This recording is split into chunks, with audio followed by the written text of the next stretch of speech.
What is justice, if not merely the badge of the victor? A lawless renegade clad in a lawyer's robe, dedicated to defending murder suspects, famously proclaimed, "A victory in court equates to justice." Chapter 1. Lawyer Kume Gate. Under a clear blue sky and bright sunshine, it was a splendid day for an outing. Early in the morning, Ran Mori eagerly set off with her friend Sonoko Suzuki, accompanied by Conan, to take the subway to the suburban park for a delightful excursion. Upon reaching a station where the crowd had thinned, a seat finally became available. Just as Ran intended to let Conan sit down, her gaze fell upon an elderly man burdened with a heavy bag, prompting her to smile gently. "Please, sir, take a seat." The elderly gentleman nodded and was about to sit when, suddenly, a figure rushed in and claimed the seat ahead of him. Ran frowned slightly. Upon closer inspection, the seat stealer appeared to be a young man, only slightly older than herself, that in his 20s, with his hair styled to one side. He bore a youthful countenance and was dressed impeccably in a tailored suit, presenting quite a dapper image. At that moment, he was engrossed in some documents, seemingly oblivious to the disapproving glances from other passengers. Seeing this, Ran cleared her throat. "Excuse me, could you please let the seat go?" However, the young man remained fixated on his papers, as if he had not heard her. That a flicker of anger crossed Ran's face, but given the public setting, she refrained from saying more. Sonoko, however, was less restrained, reaching out to firmly tap the young man's shoulder. "Hey, we're talking to you. Are you pretending to be deaf?" Only then did the young man look up, a perplexed expression crossing his features as he regarded the two girls. "Are you talking about me? Who else could it be?" Sonoko retorted, hands on her hips, glaring at him. "I mean, how could you, a grown man, take a seat from an elderly person? Isn't that shameful?" The young man looked around, his astonishment deepening. "Why is it considered stealing? If I am not mistaken, this is not a priority seat for the elderly, disabled, or ill, but rather a public seat. Or have you purchased this seat?" Sonoko was momentarily taken aback. Ran exchanged a glance with her, then, attempting to adopt a gentler tone, interjected, "Isn't it a common courtesy in Japan to give up your seat for the elderly and those in poorer health?" "Those in poorer health? Are you referring to him?" The young man glanced at the elderly man, then back at the serious-faced girl before him. "On what grounds do you assert he is in poorer health? What criteria are you using to judge? By age and appearance?" His expression seemed to brim with curiosity. "Now, I may look quite healthy sitting here, but in truth, I am a patient with severe heart disease, not expected to live much longer. Would I then be considered weak or strong?" Is that so?" Ran immediately lowered her head, hastily apologizing. "I'm sorry, But before she could finish, the young man interrupted with a mocking tone. "Sorry, I was just joking." Ran inhaled sharply, glaring at him fiercely. "That as an adult, you should at least possess a modicum of moral integrity. Please vacate the seat." At this point, the elderly man shook his head, saying, "It's all right, young lady. How can you say that?" Ran's face flushed with indignation. This man. The young man shot her a sidelong glance, then leaned forward to gently lift the heavy bag the elderly man was carrying. Though this elderly gentleman may appear small in stature, he displays remarkable strength, as evidenced by his ability to effortlessly carry a bag weighing over 20 kilograms. He is clearly someone who engages in regular exercise. He then patted the man's chest, back, and thighs. Moreover, he possesses well-defined pectoral muscles, taut abdominal and back muscles, and the triceps of his calves are in a relaxed state. Even from the outside of his trousers, one can perceive his robust physique. Compared to me, who toils daily for a meager income, this man, living off a pension and free to spend at will, appears to be in exceptional health. Ran and Sonoko exchanged bewildered glances. The young man's sharp wit and articulate speech seemed unending, causing Ran's expression to darken further. As the subway came to a halt, the elderly man glanced at the group before standing tall, shouldering his heavy bag, and stepping off the train with vigor. The two girls watched him leave, mouths agape, speechless. Clearly, the young man's earlier words had struck a chord with the reality before them. After a long moment, Ran could only stamp her foot in frustration, muttering, "How can there be such an insufferable person?" The young man merely chuckled, casting a casual glance at the group before returning to his documents. At that moment, Conan, who had been silent for quite some time, suddenly spoke up. "Excuse me, sir, you are a lawyer, aren't you?" The young man's brows raised as he looked at the small boy in the blue attire with a butterfly bow tie. "How did you know?" and the documents you are holding contain the addresses and personal information of certain individuals, along with their employment details. This suggests you are engaged in a profession that requires extensive information gathering, possibly as a detective or a salesperson. Based on your earlier eloquent and incisive discourse, you could also be involved in a profession that frequently requires debate, such as a lawyer or prosecutor. Of course, the most compelling evidence is. Conan pointed to the young man's chest. Upon hearing Conan's deductions, the young man erupted in laughter, applauding. Brilliant! He leaned closer to Conan, narrowing his eyes. Don't mind him, he merely enjoys playing detective games. Sonoko exclaimed, playfully pressing down on Conan's head while gazing at the young man with starry eyes. If it's not too much trouble, may I have your contact information? Of course, the young man replied with a smile, retrieving a business card from his pocket. It bore his name, Kume Kensuke. I shall keep this safely. Sonoko beamed as she tucked the card into her pocket, eagerly exchanging her email address with him. Sonoko, Ran chided, casting her a disapproving look. What does it matter? Sonoko laughed. Besides, the things he said earlier were quite reasonable, weren't they? Reasonable? They were merely fallacies. All right, no need to be so worked up. As the girls bickered playfully, the man named Kume narrowed his eyes again, his gaze fixed on the small boy who had spoken earlier. You seem to have a penchant for detective games, don't you? Under the scrutiny of the man's half-smiling gaze, Conan felt a pang of unease, yet maintained a radiant smile. Of course, I adore reasoning. I will surely become a detective when I grow up. Is that so? That might not be the best path. With a smile, the young man raised a finger, wagging it playfully in front of Conan's face. This fellow's words were rather jarring, causing Conan to instinctively furrow his brow as he opened his mouth, wanting to retort, but found himself unable to voice his thoughts, resorting instead to an awkward grin, the kind only a child could muster. Have you met your match? Haha, he is not wrong. Who told you to act all high and mighty like that little brat? You were just like that reasoning man. Yuenzi chuckled, playfully poking Conan's forehead.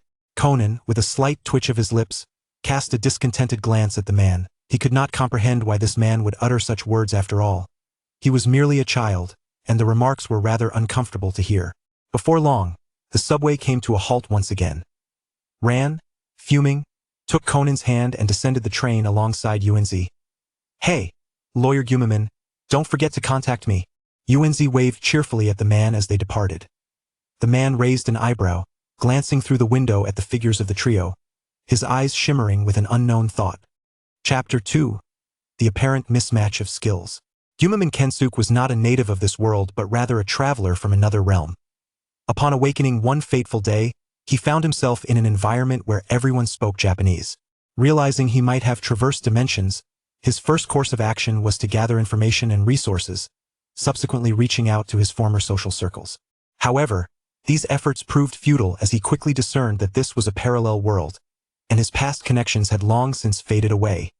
When he spotted locations such as Mihua and Beihu on the map, dormant memories surged forth. He had inadvertently crossed into a fictional anime world known as Detective Conan. The fact of his traversal was undeniable, and with past ties severed, he was left to contemplate his future life seriously. First and foremost, he needed to consider what profession he would pursue. It is well known that the crime rate in the world of Conan is exceedingly high. One might hit a criminal simply by tossing a stone at random on the street. Thus, several careers have become exceedingly popular in this realm. Police officers, lawyers, prosecutors, and detectives. Detectives were the first to be ruled out. Their profession is notoriously unstable. Apart from the elite detectives at the pinnacle, the lesser-known ones barely manage to subsist. Without considerable renown, one would find it challenging to engage in cases, and without involvement, accumulating fame becomes nearly impossible, rendering it a rather paradoxical vocation. Next were the police, lawyers, and prosecutors. Being a police officer is appealing. It offers a stable government job with relatively straightforward promotions, provided one is part of the right professional group. Yet, Gumaman believed he was ill-suited for the role of a police officer. He had a clear self-assessment. He was an absolute egoist, prioritizing his own interests above all else, with a materialistic outlook on life that revolved around material wealth. Nevertheless, even a person like him adhered to a principle of action. When in office, one must govern accordingly. If he were to become a police officer, he must excel at it. Otherwise, he would prefer not to take on the role at all. Gumaman felt that the notion of serving the people alone disqualified him from this profession. This left him with the options of lawyer and prosecutor. Both professions required passing Japan's rigorous bar examination. Thus, after 2 years of diligent study, utilizing his innate talent and hard work, Gumiman successfully passed the examination on his first attempt. Following a year of judicial training and internship, he became a licensed lawyer. Why not a prosecutor? Because prosecutors are civil servants, ascending through the ranks in a cumbersome manner, grappling with heavy workloads, juggling numerous cases, and engaging in courtroom debates with various lawyers. Yet, despite the labor involved, their salaries remained fixed. For someone as materialistic as Gumiman, this was an untenable situation. Thus, only the path of a lawyer remained. The legal profession suited Gumiman well. It allowed for a low threshold of work while offering high potential income, assuming he could secure clients. He was confident that, with his abilities, success would come swiftly. After a while on the subway, Gumiman reached a new station and disembarked at, as they say, a tall building rises from the ground up.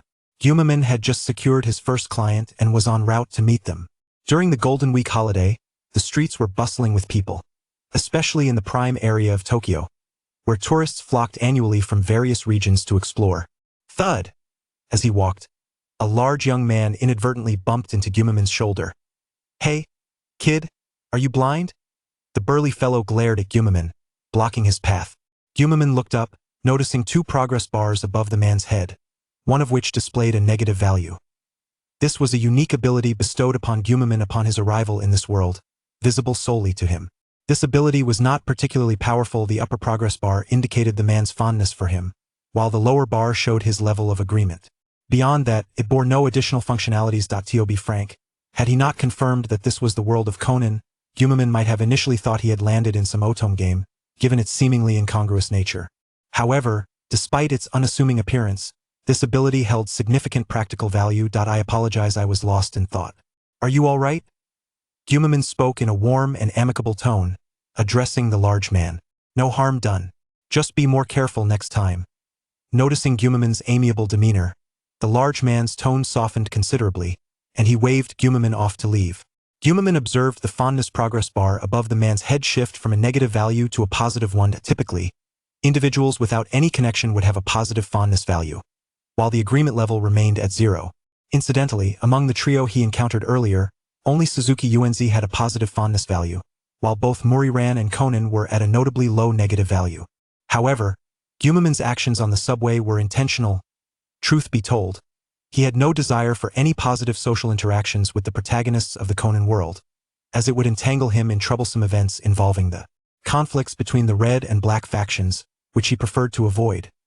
Since he had fortuitously crossed paths with them on the subway, he opted to ensure they held a disdain for him. Of course, Suzuki Unz was an exception. She seldom engaged in the main storyline, and her unique status as a member of a Japanese financial conglomerate necessitated interactions with individuals in the legal profession. In summary, with the ability to gauge fondness, Gumiman could at least ensure that he would not be randomly assaulted on the streets. Additionally, this ability had other applications closely linked to his legal career. After walking for a while longer, Gumiman arrived at a complex of buildings. The complex consisted of several large structures and playgrounds, with a sign at the entrance reading, Tokyo No. 23 Detention Center. Due to the exceedingly high crime rate in the world of Conan, the administrative and judicial structures here were rather extensive. In just one of Tokyo's larger districts, there were numerous police stations and detention centers, as well as several courts and prosecutors' offices, with law firms in abundance. In such an environment, competition was undeniably fierce. Typically, novice lawyers struggled to find substantial clients, which was why Gumiman's current assignment was not a private one but rather a public commission. The commission, entrusted by the state, serves as legal aid with the tasks assigned by the Bar Association, funded by the government, specifically designed to provide defense for defendants who either lack the financial means to hire a lawyer or are reluctant to seek legal representation. Why, in this world, must individuals who are unwilling to engage a lawyer nonetheless be assigned one? The rationale lies in the potential for some individuals to engage in negative litigation for various ulterior motives, such as falsely taking the blame for another or being indoctrinated into a confession by certain ideologies. Such instances are not uncommon. Hence, to ensure the integrity and fairness of the judiciary, the law mandates the presence of a defense attorney. There are numerous aspects in this world that differ significantly from those of the past. Currently, the client that Kakumiai is set to meet is one such individual, who is unwilling to seek legal counsel and is resigned to confessing guilt. Chapter 3. What makes you claim to be a criminal? As Gu Meimen stepped through the gates of the detention center and entered the hall, he greeted the on-duty officer before being escorted to a visitation room. This modest chamber, measuring merely 20 square meters, served as the meeting place for visitors and suspects, separated by a glass partition. After a brief wait, a middle-aged man was brought in and positioned across from the glass. The man, appearing to be in his 40s, bore a square face marked by despondency, with hints of gray in his hair. This man was Sakaguchi Masayoshi, a lawyer specializing in juvenile crime, and also a suspect in a case involving the murder of a dog trainer. He was featured in the Murder of My Beloved Dog John episode of the Conan anime. "Hello, Mr. Sakaguchi. I am Gu Meimen, your defense attorney," he introduced himself. "Is this a court-appointed lawyer?" Sakaguchi glanced up at Gu Meimen, his eyes devoid of hope. "Please leave. I have already decided to plead guilty and do not require anyone to defend me." This was precisely the troublesome aspect of the current case. Typically, clients do not relinquish their right to a defense. However, based on Gu Meimen's investigative findings, it appeared that this individual had given up hope after being subjected to persuasive, almost brainwashing tactics from Detective Mori Kagoro and Conan. Clearly, the protagonist group had instilled in him a sense of guilt. Nevertheless, Gu Meimen had come prepared. Addressing Sakaguchi's defeatist attitude, he remarked bluntly, "I say, Mr. Sakaguchi, have you forgotten that you are a lawyer?" "Yes, but what of it?" Sakaguchi replied with a bitter smile. "I have indeed committed a crime. I am now a criminal." "Oh, then may I inquire whether you have discarded everything you learned in law school, or perhaps chewed it up and fed it to the dog you own?" "What did you say?" Sakaguchi's face paled as he sprang to his feet. "You may insult me, but you cannot insult my profession. Is that so?" Gu Meimen observed him with a gentle smile. "Then what gives you the right to declare yourself a criminal?" Sakaguchi was momentarily taken aback. Indeed, the young man was correct. Legally speaking, until one is subjected to the due process of the court and a verdict rendered, no one has the right to be labeled a criminal. Even if one has committed a crime, they are merely a suspect. This principle is founded on the presumption of innocence, a fundamental tenet of the law. Sakaguchi opened his mouth, "But Mr. Sakaguchi, I have no interest in whether you are guilty of murder or not," Gu Meimen interjected. "All you need to know is that I am here to defend you. I am your defense attorney, dedicated to exonerating you." "Exonerate?" Sakaguchi was taken aback, then shook his head. "I do not need to. I have already resolved to atone for my sins in prison."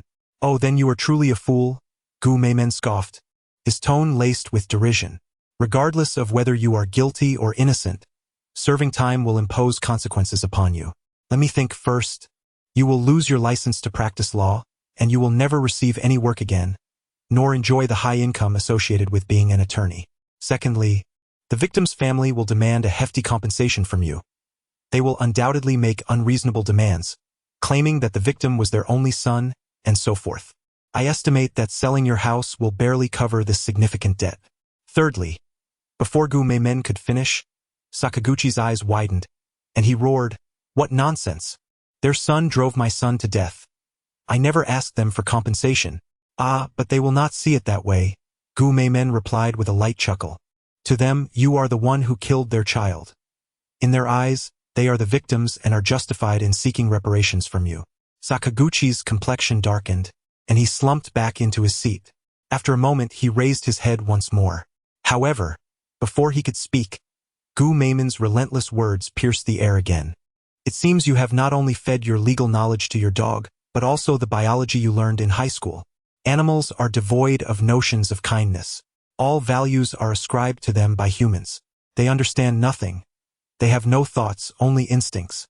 Tell me, if your dog, John, were truly intelligent and aware of your son's death, would it still wait in your son's room every day? It is merely the result of the instincts you trained it to exhibit. Do not let your dog make you foolish, nor let others' words cloud your judgment. Cultivate your own discernment, lawyer."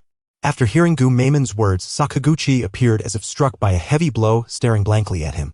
After a long pause, the rigidity of his face began to ease, and a faint smile emerged. "You are right. I should not abandon my right to defend myself. This is a right I deserve. Why should I cast it aside based on the words of a mere child? It is just a child, after all. What does he understand?"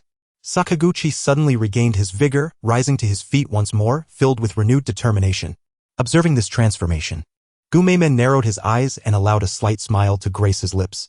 In his view, one of the progress bars indicating Sakaguchi's acceptance had moved forward a notch, signifying that the client had begun to trust him. "Young man, your eloquence is impressive," Sakaguchi remarked, offering a compliment. Gumeimen nodded modestly. "You flatter me. However, I do not require your defense." Sakaguchi glanced at him. "I am a lawyer myself. I can serve as my own defense, which is permissible under the law. Indeed, as long as he did not engage in passive defense, the courts would acknowledge his status as a defender." Gumeimen smiled at him. "Are you certain?" "Of course. I will leverage my expertise to seek a reduced sentence," Sakaguchi declared confidently. "Reduced sentence? Ha ha ha." Gumeimen's laughter rang loudly, piercingly, causing Sakaguchi to frown involuntarily. "What are you laughing at?" "I laugh at your short-sightedness, your narrow vision," Gumeimen replied, shaking a finger in front of Sakaguchi. "In my view, there is no such thing as a reduced sentence. If you engage my services, I will secure your exoneration." Chapter 4. You are so unaware. You diminish the standard of criminals. Gumeimen's confident and audacious proclamation left Sakaguchi speechless. "You can secure my exoneration? There must be limits to your jest, young man." Perhaps due to a slight shift in his perception of Gumeimen, Sakaguchi, despite the latter's continued mockery, did not react with anger but instead offered a well-meaning reminder. "This case was cracked by the renowned Detective Mori Kagoro. He possesses irrefutable evidence proving my guilt." "Irrefutable evidence? No, you are mistaken, Mr. Sakaguchi." Gumeimen's smile remained unchanged. In the dim light of the visitation room, his grin appeared particularly audacious, tinged with an element of the uncanny. "There is no such thing as absolute evidence in this world. Even the strongest shield has its weaknesses. As long as one identifies a spear stronger than that shield, so-called absolute evidence will crumble under scrutiny." Sakaguchi felt a chill run down his spine as he stared at Gumeimen's face, captivated by his unrestrained smile, and instinctively swallowed hard. "If you still do not believe me, I can present my proof." Gumeimen retrieved a stack of documents from his briefcase, displaying them for Sakaguchi to peruse. "After passing the judicial examination, I engaged in training and internship at the Judicial Research Institute, during which I received assessments for each task. It is evident that each score stands out distinctly."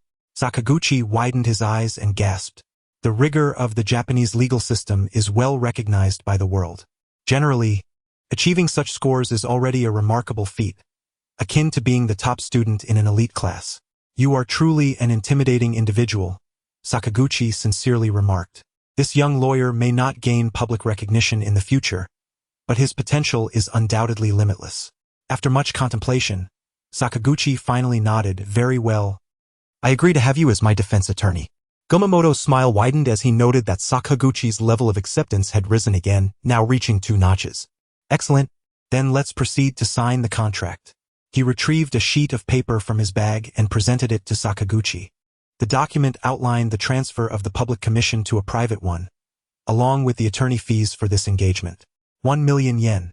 Sakaguchi exclaimed in shock upon seeing the figure on the paper. "That is exorbitant. Even the finest lawyers in Japan charge around 3 million for such a case. What do you think I have been elaborating on for so long?" Gumamoto smirked slightly. "You should consider yourself fortunate, Mr. Sakaguchi. This is merely the value I possess as a novice attorney. When you eventually see the fees I command in the future, you will be grateful for the price I've offered." Sakaguchi clenched his teeth, his expression shifting. He wasn't short of 100 or 2 million, but he felt a sense of unease. "Heh, now you choose to use honorifics." Sakaguchi chuckled helplessly. After some deliberation, he took up the pen and signed the document.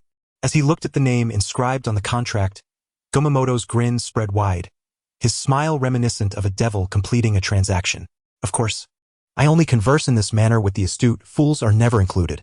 Although this incident is derived from the original Conan series, Gumamoto did not recall it in detail. It is quite simple. Who can remember all the content of a lengthy anime with over 1,000 episodes and a convoluted mix of various main and side plots? Moreover, animation is inherently limited in what it can convey, and it cannot be equated with the realities of the world. The general circumstances surrounding this event are as follows. Sakaguchi has a son named Masato, who, 8 years ago, succumbed to bullying by a classmate named Maihara Go. Unable to endure the torment, he took his own life. Sakaguchi, a lawyer specializing in juvenile cases, had forgiven Maihara due to his apparent remorse. However, upon re-encountering him 8 years later, he realized that Maihara had not genuinely repented, but had instead escalated his behavior.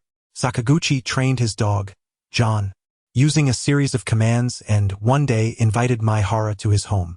At an opportune moment, he remotely directed the dog to stay on the second floor, luring Maihara upstairs, where the dog ultimately knocked him down the stairs, causing his neck to strike the wall and resulting in his death. Following an investigation by Kagoro Mori, actually aided by Conan, the commands Sakaguchi used to train the dog were deciphered. This implies that there was no direct evidence of the crime. After Sakaguchi recounted the events, Gumamoto swiftly remarked, "So, this was all deduced by that detective? And since you cannot refute the part about the training commands he pointed out, you simply confessed?" "Yes," Sakaguchi nodded. "Although this lacks direct evidence, the identification is sufficiently compelling, and further denial would be futile. It seems your previous studies were insufficient, Mr. Lawyer." Gumamoto resumed his acerbic commentary, his words consistently blunt. Sakaguchi felt a tinge of exasperation. "You are a lawyer, for goodness sake. Why do you speak as though you were a criminal?" After a pause, Sakaguchi continued, "In fact, there is not entirely a lack of direct evidence. There was a witness to Maehara's death who observed the entire incident." "Oh? Who is this person?" "A 20-year-old university student named Sujitani Sanai, who attended the same school as Maehara," Sakaguchi replied. "This student was invited to my home that day and left it in complete disarray." "Ah, I see." Gumamoto rested his chin on his hand, his eyes narrowing with a glimmer of insight. He had discerned the path to victory. The turning point in this trial lay with the university student, Sujitani Sanai. Chapter 5. You ask Conan to train the dog, and Conan asks you to sit in jail. The conversation between Gumamoto and Sakaguchi continued until noon. After acquiring all pertinent information from Sakaguchi, Gumamoto departed from the detention center without delay, heading towards the subway station. He had 2 tasks at hand. The first was to visit Sakaguchi's residence, the crime scene, to conduct a field investigation and gather first-hand information in preparation for the upcoming court debate. The second was to contact the eyewitness, Sujitani Sanai. As he walked, Gumamoto took out a smartphone from his pocket. The technological level of this world is quite advanced. For instance, civilian computers have reached the 13th generation of Intel processors. However, the cultural atmosphere remains quite nostalgic. Some areas appear modern, while others retain many facilities and equipment from the last century. Thus, it is common to see individuals using a variety of devices, from brick phones to flip phones and smartphones. This is quite typical in the world of Conan and is hardly surprising. Using his smartphone, Gumamoto dialed a number. After a brief interlude of my Karaki's music, a long pause ensued before a somewhat impatient female voice came through. "Who is it?" I was finally enjoying a lazy day off. Gumamoto tried to maintain a patient tone. "Hello, is this Miss Sujitani Sanai? I am Sakaguchi Masayoshi's defense attorney." "Attorney? What do you want with me? Do you have a moment? I would like to meet and discuss something important." "Oh, in that case, of course, I can meet you. But prepare a labor fee of 20,000 yen. Sujitani Sanai is a materialistic girl who adores money, sports cars, jewelry, and all things shiny. She had once dated Maihara Go for these reasons. This information, including her phone number, was provided by Sakaguchi. Perhaps fueled by resentment, she had conducted considerable research on Maihara prior to the murder. Without hesitation, Gumamoto agreed to Sujitani's demand. "No problem. I'll provide it after we meet." After all, he wouldn't be paying this money. Such additional expenses are covered by the 1 million yen retainer fee as clearly stated in the contract they had signed. Upon hearing Gumamoto's swift acceptance, Sujitani Sanai immediately altered her tone, her voice becoming sweet and coy. "Mr. Attorney, you're quite generous. How about we meet at 5 in the afternoon at the Boston Italian restaurant near Mahara Town Station?" "Sounds good. I'll make sure to look my best." "It's a date." After hanging up, Gumamoto pulled out his wallet and counted the cash inside. His finances were still in good standing. Despite the considerable expense of obtaining his attorney's license, he had been earning a salary of 180,000 yen during his internship at the Judicial Research Institute. with over 100,000 yen still in his wallet. He was more than equipped to cover the costs of this case until its conclusion. After arranging to meet with the witness, Gumaman hurriedly took the subway and bus to Mihua Town, arriving at the residence of Masayoshi Sakaguchi. The house before him was quite large, a notable example of the common 21-story standalone buildings found in Japan, but it was significantly more expansive. Using the key provided by Sakaguchi, he opened the grand entrance. The courtyard was equally spacious, adorned with blooming roses that emitted a fragrant aroma. Not far off stood a small doghouse, though it was empty of any canine inhabitant. Prior to the judicial proceedings, all evidence would be handed over to the prosecutor's office, and the dog named John, which had attacked the victim, was understandably absent. Gumaman unlocked the door to the house and stepped inside. The interior boasted a blend of Western and Japanese styles. Passing through the entrance and hallway, he entered a vast living room. The room was expansive, with a ceiling that reached the second floor. A staircase leading to the upper level was situated near the right wall, marking the precise location of the deceased, Jima Maihara. After wandering around the living room for a moment, Gumaman approached the staircase. He crouched down, closely examining the outline of the corpse. The lower half rested on the platform, while the upper half was against the wall, confirming that the cause of death was indeed a broken neck from colliding with the wall. Rising to his feet, Gumaman ascended the staircase to the second floor. At the top of the stairs was a platform of around 10 square meters, with a room to the right bearing the nameplate of Masayoshi's late son. The dog named John would stand on this very platform every night, awaiting the return of its owner. Gumaman stood on the platform, stretching his arms to gauge its dimensions. He then retrieved a document from his bag, a photocopy of the autopsy report concerning the deceased, which he had procured in advance from the police department. In criminal proceedings, such inquiry materials controlled by administrative bodies are accessible to defense attorneys for review, transcription, and copying. As he contemplated the report in his hands, comparing it to the surrounding environment, Gumaman began to formulate ideas regarding how to argue his case in court based on this on-site investigation. Suddenly, a cacophony erupted from the courtyard. Peering through the corridor window, he observed several police officers transporting a cage containing a dog, accompanied by two individuals in prosecutor uniforms and a few curious children. Yes, woof woof. The dog inside the cage barked incessantly, baring its teeth at the officers outside. Among the children, a little girl dressed in red muttered softly, Dogs can feel anxious when entering a new environment. A boy in a blue outfit with a bow tie, Conan, nodded in agreement. How pitiful. To be exploited by such a master for murder, it's truly tragic. How could such a kind-hearted dog like John be made to kill? It's utterly despicable. They haven't considered John's feelings at all. The little girl and the two other children, one slim and the other plump, displayed expressions of sympathy, vocally condemning the dog's owner, Masayoshi Sakaguchi.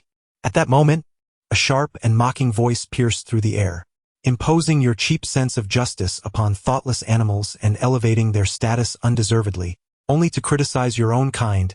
Aren't you the truly despicable ones? Chapter 6, you know the term trespassing. Dantiyu?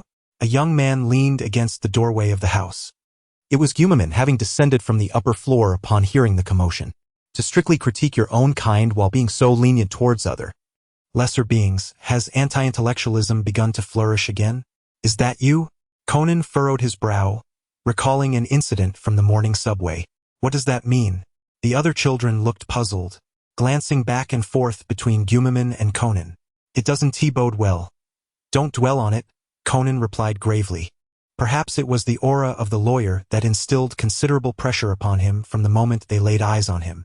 Ayumi Yoshida, GT Mitsuhiko, and Kojima Genta, along with the boy who had shrunk due to medication, originally high school detective Shinichi Kudo, now known as Edogawa Conan, formed a so-called junior detective group.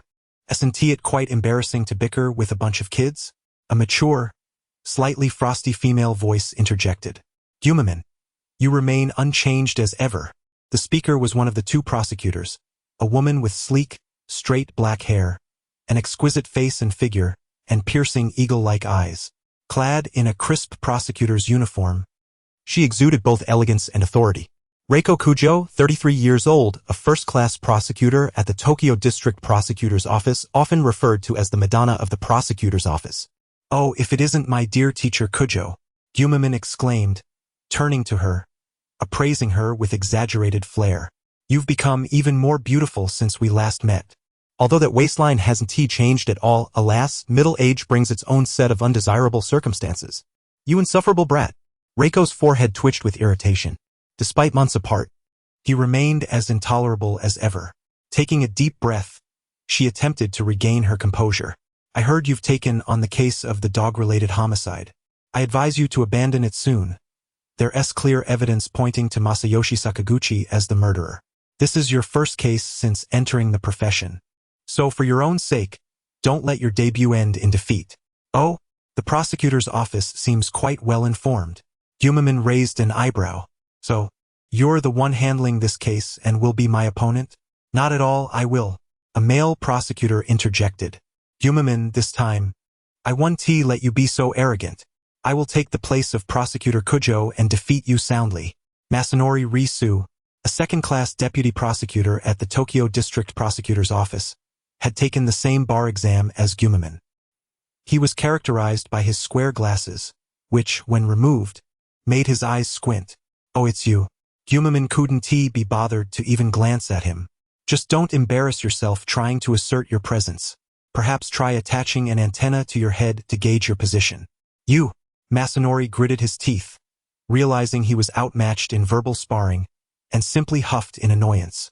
Gumaman, you're only good at verbal sparring now. True judicial judgment is no mere child's play like your previous simulations. Just prepare for your downfall. I suggest you take your own advice and act like a proper lawyer, Reiko added. The two prosecutors cast one last glance at Gumaman, exchanged pleasantries with the surrounding officers, and released the dog from its cage, tethering it in the courtyard with some food before departing. Gumaman shrugged and approached the dog, scrutinizing it closely. It was a standard German shepherd, covered in a coat of black and tan fur, with a fierce gaze and a robust physique that instantly commanded respect. Gumaman pulled out a tape measure, measuring the dog's dimensions for evidence documentation. As Haas observed a stranger approaching, the previously fierce German shepherd unexpectedly calmed down, wagging its tail affectionately at Gumaman. It was peculiar that John, a dog not known for its friendliness towards unfamiliar individuals, displayed such warmth. Bume and the others looked on in astonishment. Some children who frequently visited this dog were intrigued by the scene. Meanwhile, Conan pondered for a moment before speaking. Uncle, you met with the client this morning, right? Oh, you seem to know that, John replied, as he had taken the subway earlier, which passed by the Tokyo Detention Center. With a seemingly innocent tone, Conan continued, moreover, you came from that direction earlier, indicating that you were here for an on-site investigation. As he spoke, he observed John closely. The evidence lies in the fact that John, typically aloof, has taken a liking to you on your first meeting. This suggests you may carry the scent of someone familiar to him. Thus, you and Uncle Sakaguchi might have shared items or physical contact. He must have given you his house key, allowing you access, otherwise, wouldn't you be trespassing? Oh, is that so? You are aware of the term trespassing? For some reason. Conan felt a strange intensity in John's gaze, as if it could penetrate his thoughts. His words carried a sting, creating discomfort. Conan furrowed his brow but maintained his innocent demeanor. Of course, Uncle, our teachers always instruct us to be law-abiding citizens and not to commit murder. So aside from murder, we can do anything, right? Gumaman smiled, watching him. I envy children like you, who harbor malice yet manage to evade punishment within the law and gain forgiveness. If only I could revert to childhood. Chapter 7. Plans and witness meetings. Gumaman's sarcastic remarks felt like a soul-searching inquiry. Conan opened his mouth, wishing to respond, but found himself unable to speak as if his lips were weighed down with lead. He realized that John was indeed correct at times. He did exploit his childhood status to investigate crime scenes and related personnel. Many of his methods skirted the edges of legality. We do not harbor malice, Bume exclaimed, positioning herself protectively in front of Conan, glaring at Gumaman. Our young detective corps has solved numerous cases, including the recent department store robbery and the Italian robbery syndicate, as well as the library drug case, all thanks to us. Indeed, we have always done good deeds, echoed the other two boys, Yuantai and Keisuk, glaring at Gumaman in protest. Oh, you have always done good deeds? Gumaman chuckled at the defiant children before him. In this fragrant garden, He slightly spread his legs and pointed emphatically with his right index finger to the ground beneath them. Then, please tell me, where do you stand right now? His tone was heavy, particularly with those words, startling the children. They lowered their heads, gazing blankly at the ground. Yuan Tai was the first to react, hastily saying, "We just followed those adults in." Yuan Tai, stop. Conan gravely interrupted his companion. "We should leave." He shook his head, casting a deep glance at Gumaman before turning to exit the garden. The three children exchanged glances, quickly following his lead. "Conan, why are we leaving? We haven't done anything wrong. Don't you realize? We just trespassed onto someone else's private property without permission and mocked the landowner. Regardless of his past actions, we have infringed upon his legal rights." The children's voices faded as they walked away. Gumaman shrugged, locking the house door with his keys and securing the garden gate before departing. Conan's favorability had plummeted to an all-time low during their exchange, with his level of agreement also sinking into the negatives, indicating a strained relationship with the core of the protagonist group. Unless a significant event occurred, reconciliation seemed unlikely. However, Gumaman believed it unnecessary to cultivate a good rapport with Conan and his associates. He had previously stated that the closer one got, the more troubles and complications would arise. Exiting the estate, Gumaman glanced at his watch. It was nearly 5 o'clock, just in time for his appointment with witness Sudasanai. He turned back to see the German shepherd still lying on the ground, wagging its tail at him. At that moment, he conceived a brilliant plan, one that would render the lawsuit impervious to failure. Miyakacho Station, Boston Italian restaurant. This elegant and comfortable establishment boasted warm-toned chandeliers and walnut tables and chairs exuding an antique sheen, all meticulously arranged. Of course, the prices here were considerably higher. A plate of pasta that cost under 1,000 yen outside would be nearly double here.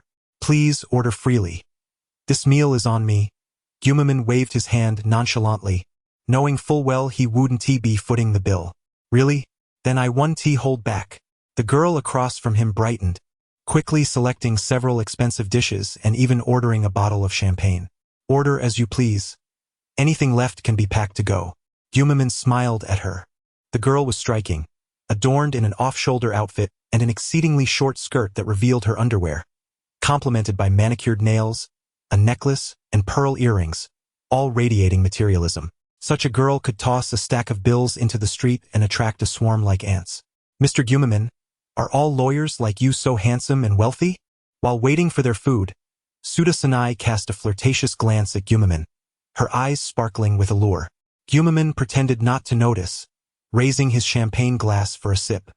"Miss Suda, let us first discuss the matter at hand." "Oh, all right," she pouted, somewhat disappointed. Following the death of Maehara, she was certainly looking for a new suitor. But regrettably, this man seemed indifferent. Without further ado, Gumaman pulled an envelope from his bag and tossed it onto the table before her. She eagerly opened it, her eyes lighting up with excitement as she discovered 5 10,000 yen bills inside. "This is the agreed-upon fee for your services, and I've added an extra 30,000. Gumaman leaned back in his chair, speaking casually. As she accepted the money, he noted her favorability rating jump from 1 to 3 bars. "No problem. I understand your intentions, Mr. Lawyer," Sudasanai assured him, patting her chest. "During the trial, I will follow your instructions." Thus, what could favorability be used for? Certainly, it was to facilitate the exchange of witness testimonies in legal matters. When a case turns against one's favor, witnesses are unlikely to stand by you without reason. Sanai Sugita is relatively easy to handle, as monetary incentives can resolve the matter. Humans, by their very nature, are emotional beings, lacking absolute rationality. Once the level of affinity reaches a certain threshold, witnesses will lean in your favor. This has been corroborated by Kameda during his previous internship at the Judicial Training Institute. There are no immutable facts, only insufficient leverage. Of course, Kameda remains exceedingly cautious in his endeavors. "My request?" "What request?" Kameda's lips curled into a subtle smile. "Miss Sugita, I am here to inquire about the circumstances surrounding the incident. Please do not misconstrue my intentions. The earlier sum was merely a fee for your time." "Yes, I understand." Sugita nodded vigorously, her head bobbing like a chick pecking at grain. Chapter 8. The Pursuer. Subsequently, Sugita recounted everything she had witnessed during the murder incident to Kameda in great detail. Her account bore a striking resemblance to what Masayoshi Sakaguchi had conveyed earlier that morning. However, in legal terms, the statements of witnesses and those of involved parties are entirely distinct concepts.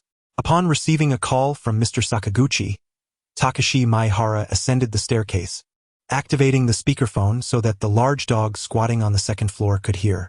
At that moment, I was indulging in pizza when I suddenly heard a blood-curdling scream, followed by the sight of Takashi being knocked down the stairs by the dog. Thus, Takashi met his demise. Seated across from him, Kameda unscrewed the cap of his pen, jotting down notes while verifying the information relayed by Sugita. Did you catch the specific content of what Mr. Sakaguchi said on the phone? Regarding this, the police mentioned he said, "John, are you well?" "No, Miss Sugita, I need to ascertain what you heard," Kameda interjected, correcting her. After a moment of contemplation, Sugita shook her head. Due to the distance, I could not discern what was being said on the phone. I see. Kameda twirled his pen, a faint smile gracing his lips. There was good news. He could now confirm that the testimony provided by this girl was not classified as direct evidence. What constitutes direct evidence? One could liken the entirety of a murder case to a blank sheet of paper. The witness's testimony serves to fill in that sheet with ink. The more filled it becomes, the more comprehensive the account of the events. However, should even a single corner remain unmarked, the testimony cannot be deemed direct evidence.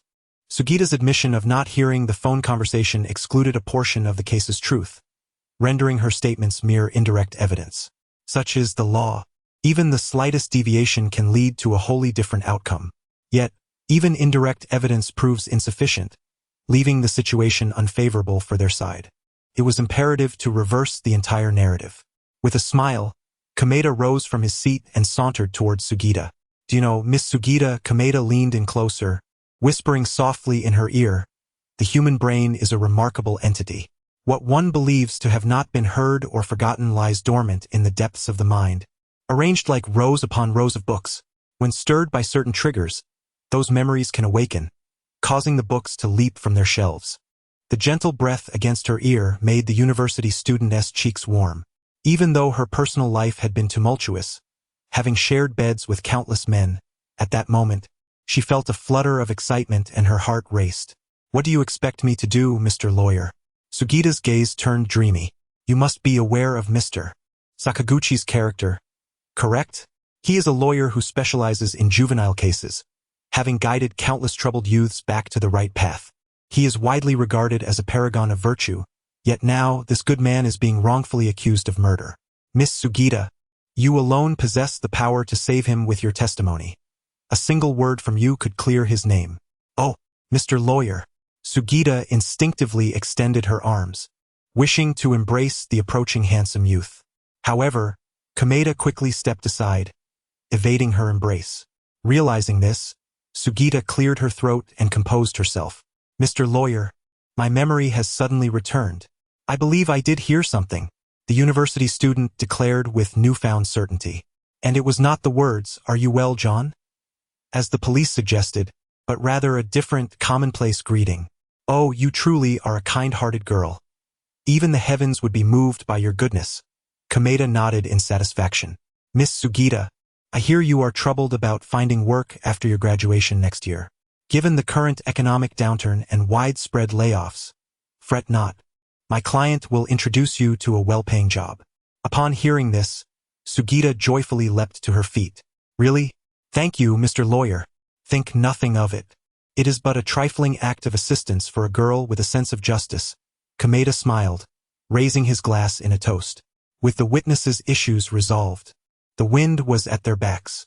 Only 20 days remained until the trial. After dinner, Sugita expressed her heartfelt gratitude to Kameda before departing the restaurant in high spirits. Kameda too prepared to leave when, suddenly, he sensed a prying gaze.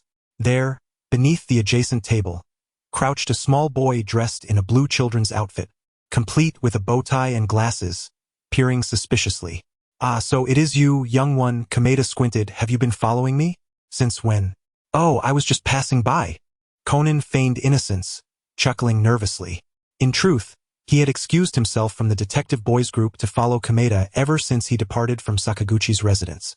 Kameda's words and actions piqued his curiosity, compelling him to investigate. Unbeknownst to him, He had witnessed the entire encounter between Kameda and the witness. "Oh, young one, you possess quite the talent for stealth. Perhaps you should consider a career as a ninja instead of a detective," Kameda remarked, crouching down with a smile and ruffling Conan's hair. "Mr. Kameda, you are committing an offense." Conan's demeanor shifted as he adopted a serious tone. "Oh, pray tell. What crime have I committed?" Kameda inquired, his smile unwavering. "You are suspected of colluding with the witness and enticing her to commit perjury. Such actions are not recognized by the law. They are illegal," Conan asserted confidently. "I was right beside you, listening to your conversation with that university student." "Ah, Conan, is it?"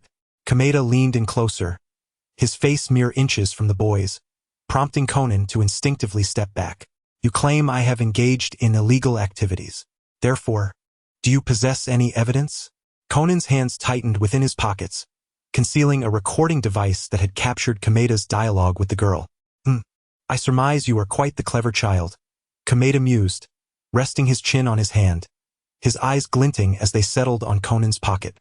"You recorded my conversation with that girl, did you not?" Chapter 9, The First Trial, Part 1, cold sweat beaded on Conan's forehead. How could this man discern the presence of a recording device?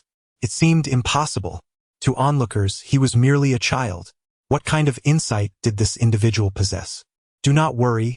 I have no intention of pilfering from your pockets," came the voice of Gumaman, accompanied by a smile from ahead. "Is there any need to?" Conan tentatively replied.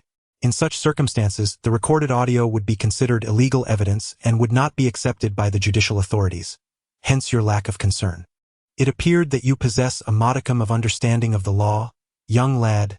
Gumaman winked at him. "Of course, that is but one aspect. You may produce your recording device and examine what you have just captured." Conan regarded him with skepticism as he retrieved his voice recorder. Upon activation, it played back the conversation between Gumaman and the female university student. As he listened, Conan's expression shifted dramatically. The recording omitted a crucial segment detailing how Gumaman had enticed Saito Sanai to alter her testimony. Conan recalled that Gumaman had whispered closely to the girl's ear. The sound was too faint to be captured. "Do you comprehend now, young one? I shall leave no opportunity for anyone." Gumaman gently patted Conan's head. At that moment, Conan's face resembled boiling water in a cartoon, flushed and pale, presenting an oddly delightful sight. "Well, I have many matters to attend to. Farewell, Conan-kun." Gumaman rose, preparing to depart. "Wait," Conan called after him. "Are you not aware of the truth? No, you must know, Uncle Sakaguchi, that person committed murder." Conan's eyes bore into him. "Why do you do this? Why assist a murderer?" "The truth?" Gumaman replied nonchalantly. "I am afraid I have little interest in such matters. A lawyer's duty is to uphold the interests of their client, win every case, and earn a handsome reward. As for the rest, well, what concern is that of mine?" Conan stood silently, watching Gumaman's retreating figure. His hand clenched tightly around the recorder in his pocket, the device creaking under his grip. He would never endorse such a perspective. What a ridiculous notion. If such were the case, where would justice reside? Regardless of the reasons behind a murder, the perpetrator must remain imprisoned to atone for their sins. This belief has always been steadfast in Conan's heart. The lenses of Conan's glasses glinted as he pondered before quickly dashing out of the Italian restaurant. He intended to seek out Saito Sanai, persuading her to abandon her thoughts of altering her testimony and to disregard the lawyer's words.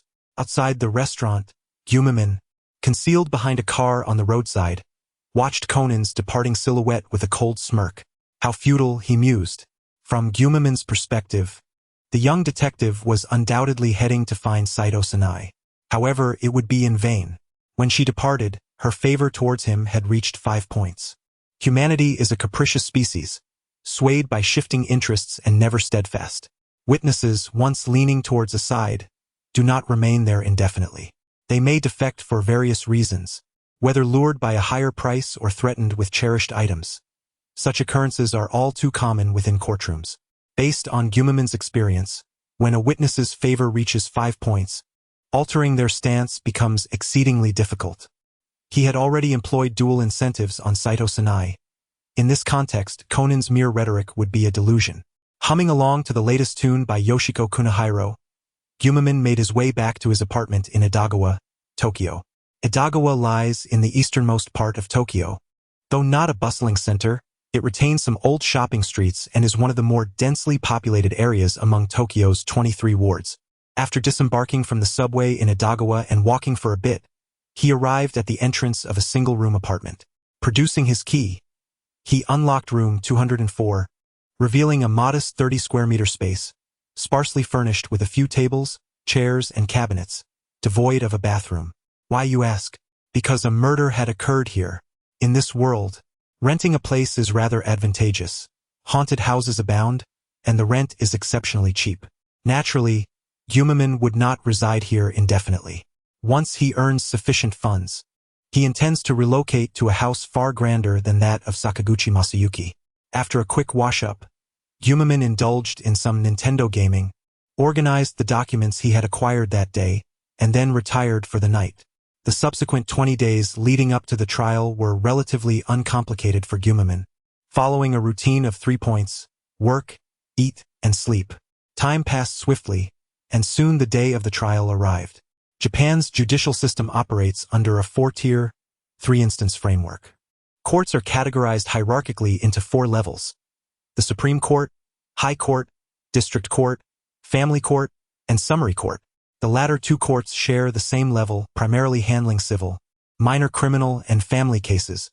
The District Court, where Gumimin would be prosecuting his case, adjudicates nearly all types of civil and criminal matters. The higher 3 courts serve as the first instance.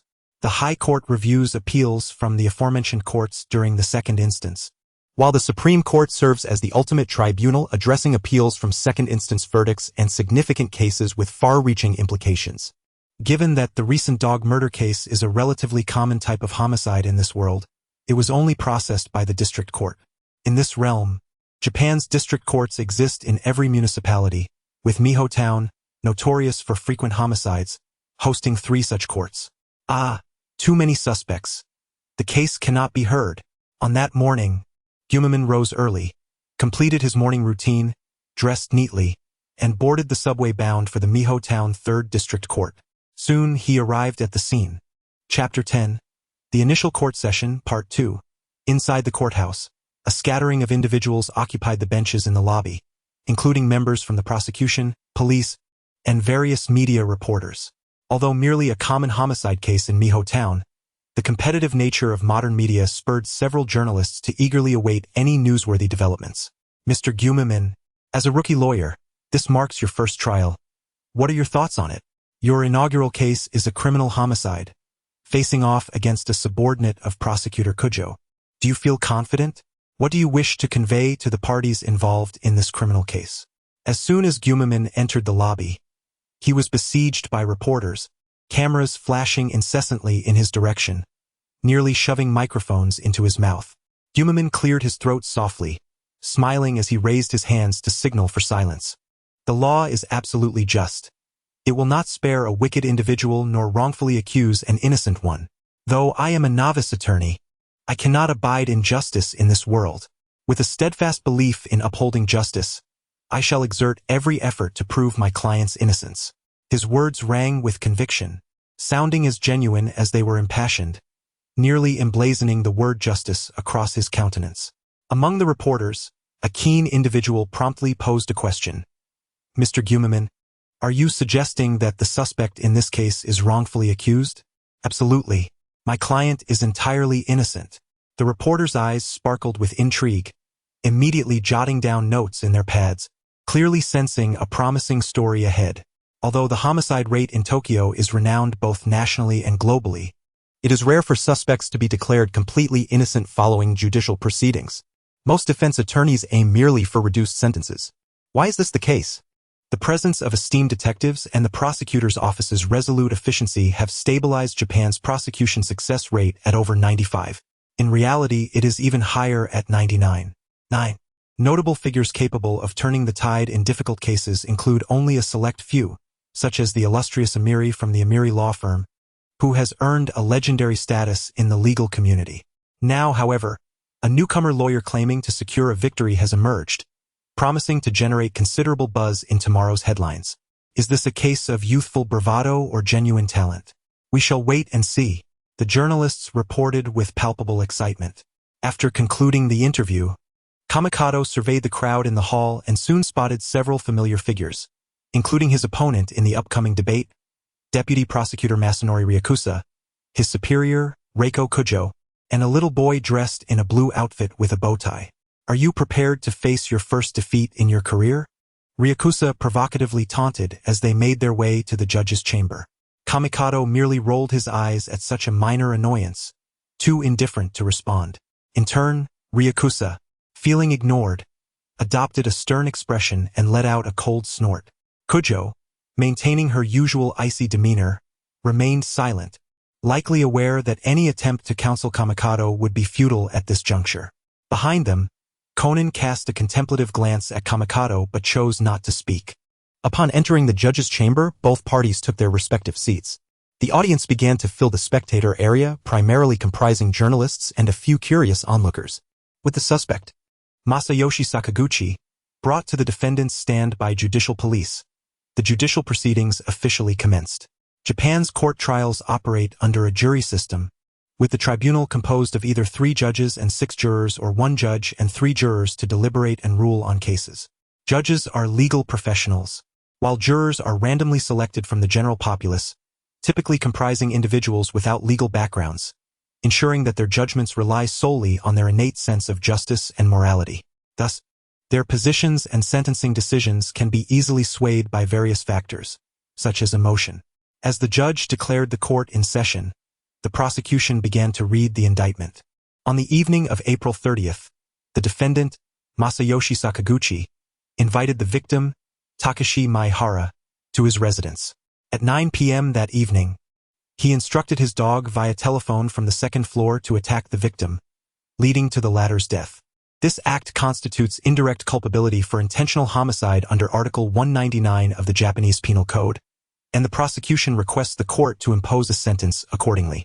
Ryakusa, holding the indictment, read it fluently. Kujo nodded approvingly.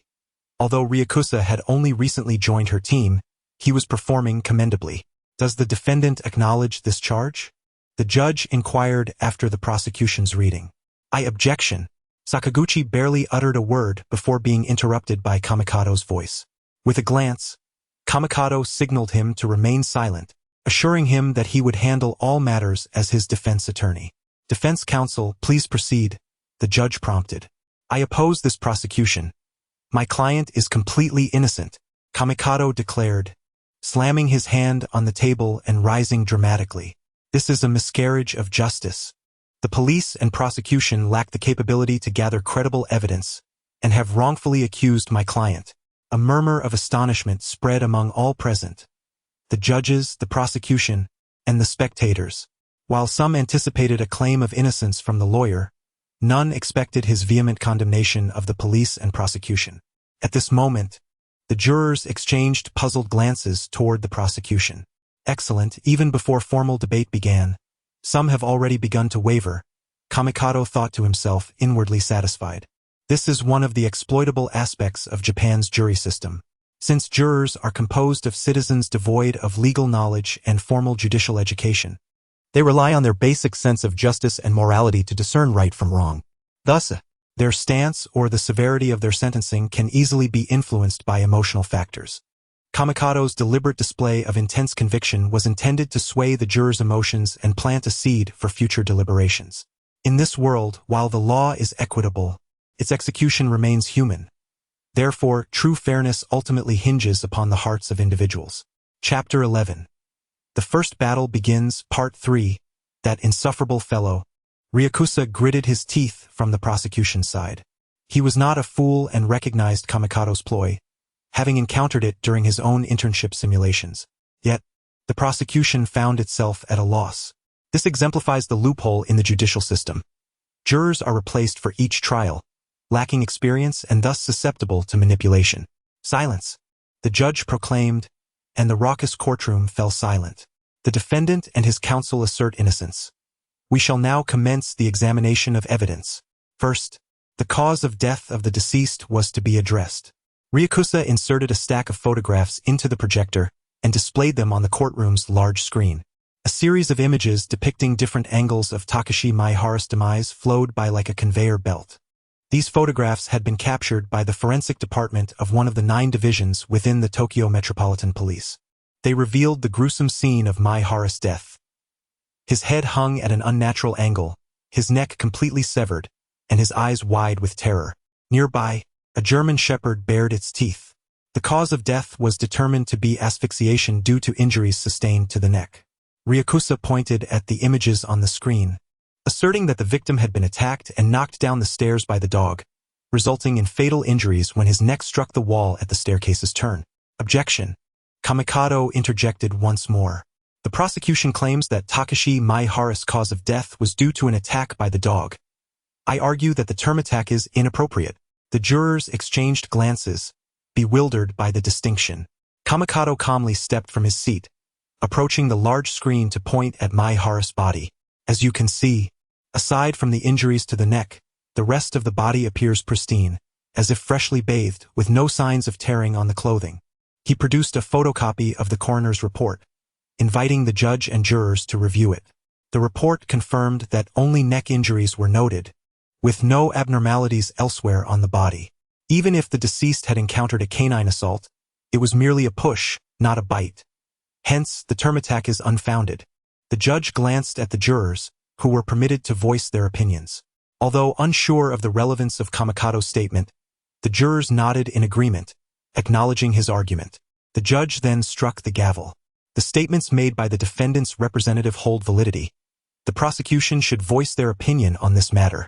On the prosecution's side, Long Sujingnan furrowed his brow and cast a glance towards the defendant. If a plea of not guilty were to be argued, it would be logical for the defense attorney to refute the assertion that the victim had been attacked by a dog, particularly as the connection between the deceased and the dog appears tenuous when viewed merely through photographs. However, Gu Meimen chose not to pursue this line of reasoning, instead emphasizing that the manner of the dog's attack was erroneous. What sort of trickery is this? Observing the subtle smirk on Gu Meimen's lips, Long Sujingnan felt an unsettling sensation within. He suppressed his inner turmoil and conceded, "I have no objections." The judge nodded in acknowledgement. Then we shall proceed to the testimony phase. Soon after, the sole eyewitness, Sugita Sanai, took the stand. She recounted receiving a call from Mr. Sakaguchi while Maihara Go was ascending the stairs. As she was enjoying a slice of pizza, she heard a scream and witnessed Maihara Go being knocked down the stairs by the dog. Her testimony mirrored that of her earlier meeting with Gu Meimen. The judge and jurors nodded in agreement as they listened. Based on the witness's account, the cause of death could be confirmed as a result of the dog knocking the victim down the stairs. It was quite evident. Long Sujingnan stood up and declared, "The defendant issued commands to the dog via telephone, instructing it to attack the victim, resulting in his death. This is substantial direct evidence." After stating this, he provocatively glanced at Gu Meimen. He exaggerated the claim as it could only be considered indirect evidence. After all, the witness did not state that she heard any commands. According to Long Sujingnan's expectations, the defense would surely contest the notion of direct evidence. Yet, Gu Meimen's subsequent remarks left him astonished once again. This indeed constitutes direct evidence. I concur with the prosecution's statement. What on earth is happening? Long Sujingnan murmured, striving to maintain an air of composure. He loudly asserted, "So, the defendant's representative acknowledges the testimony of the eyewitness, Sugita Sanai? Indeed, I have no objections regarding that. Thus, the truth of the matter is established. However, I have a question." Before Long Sujingnan could finish, Gu Meimen interrupted him, a smile gracing his face as he addressed the witness. "Since everyone agrees this is direct evidence, Ms. Sugita, you must have heard the voice from the other end of the line, correct? What were the states and circumstances of the dog and Maihara Go prior to him being knocked down the stairs? Please elaborate." Sugita Sanai, a university student, surveyed her surroundings. In that moment, she stood in the expansive courtroom, countless eyes fixed upon her. In the audience, reporters scribbled notes, preparing their articles for the next day's publication. At that moment, she resembled a swan on stage, basking in the attention of the masses. Sugita Sanai closed her eyes, then opened them again. "Indeed, I heard the voice from the other end of the line," she affirmed confidently. He bid goodnight to his beloved dog, which barked twice. Mae Harago affectionately patted its head, and the scene was quite harmonious. Long Su Jingnan sprang to his feet. That contradicts your earlier testimony to the police, he shouted, glaring at Gu Meimen. It was evident that the witness had been bribed. No wonder he appears so composed. That's because Mae Harago was my ex-boyfriend. In a moment of anger, I spoke recklessly. Mr. Sakaguchi is a wonderful person. He often helped Mae Harago, providing assistance to those in need. How could such a person commit murder? The courtroom is a place of fairness and justice. We cannot accuse a good person based on mere speculation. What would that say about justice in this world? Therefore, I stood up without hesitation. I know that my testimony could potentially exonerate an innocent person. Although I may not have much power as an ordinary citizen, it is our fundamental duty to clear the name of the innocent. That is the essence of our existence. Sugita Sanai proclaimed passionately, her tone fervent. Many in attendance were moved by her words, and applause erupted from the audience. Bathed in the adulation of the crowd, Sugita Sanai closed her eyes, reveling in the acclaim. Meanwhile, Conan adjusted his glasses and let out a long sigh. This witness, she has indeed committed perjury. On that day, he had painstakingly pursued Sugita Sanai, using every ounce of his persuasive skills, yet he could not sway her to advocate for the truth. This left him feeling helpless and perplexed. Despite a significant portion of their conversation being unrecorded, he had keenly listened to how Gu Meimen had persuaded her. Why could Gu Meimen evoke the goodness within her? Yet he could not. Of course you cannot, Conan-kun. Gu Meimen's gaze flicked toward the audience, catching sight of Conan's forlorn expression, a subtle smile tugging at his lips. Each heart possesses its own scale, and the weight of what tips the balance is crucial. Conan perhaps believed that within Sugita Sanai's heart lay remnants of kindness and justice. Yet he was mistaken. What this young woman valued was nothing but material gain. Material encompasses various forms: wealth, power, status, reputation, and vanity. Thus, Sugita Sanai boldly stepped forward, passionately articulating her righteous sentiments. Observe her entranced expression. It is clear she relishes not in speaking for justice but in the adulation that accompanies her words. Perhaps you possess a keen insight into deductive reasoning, but when it comes to understanding human nature, you are utterly inexperienced, Conan-kun. Chapter 12. The First Trial, Part 4. With Sugita Sanai's testimony concluded, it became evident that the defendant's position had gained the upper hand. Not only the audience but also the jurors and even the judge displayed expressions of agreement. Cursed be that individual. It seems that was his intention all along. Long Su Jingnan realized, his eyes behind the square-framed glasses glaring at the composed Gu Meimen. Gu Meimen had refrained from attacking his claim of direct evidence, instead acknowledging it outright. This was initially advantageous for the prosecution, yet the witness's testimony had completely turned the tide in favor of the defendant. This resulted in an unintended backlash. Since the strength of direct evidence surpasses that of indirect evidence, and everyone had previously acknowledged it as direct evidence, this assertion became solidified. Once the witness's stance shifted, the strength of the direct evidence also transitioned, becoming exceedingly difficult to counter. Experience was lacking. From the audience, the esteemed prosecutor Kujo Reiko observed the now flustered Long Su Jingnan, shaking her head in disappointment. She had just praised him moments earlier, only for him to reveal his true colors. Why, despite being classmates, was there such a disparity? Kujo Reiko glanced at Long Su Jingnan, then at Gu Meimen, feeling a sense of frustration. On the other hand, Gu Meimen remained composed and commenced his oration. Well said. The fairness of the law must prevail, and justice must be upheld. Miss Sugita, it is precisely because of individuals like you that the world can become a kinder place. He pretended to applaud with the spectators in the gallery, feigning sincerity without the slightest hint of shame. If uttering a falsehood could yield a piece of gold, Kume would construct a castle several times larger than the Twilight Mansion. It is evident that my client has fallen victim to the slanders of the Metropolitan Police Department, as unscrupulous officers, in their quest to boost their crime-solving rates, have begun to indiscriminately assign guilt. Moreover, the prosecution has become complicit, merely riding the tide. Do you remember the dark era of law enforcement in Japan during the last century? The courtroom fell into a hush at this remark. The 1990s marked a grim period for Japanese law enforcement, plagued by negative headlines, instances of violent policing, coerced confessions, systemic corruption, and bribery, which swiftly eroded public trust in the police.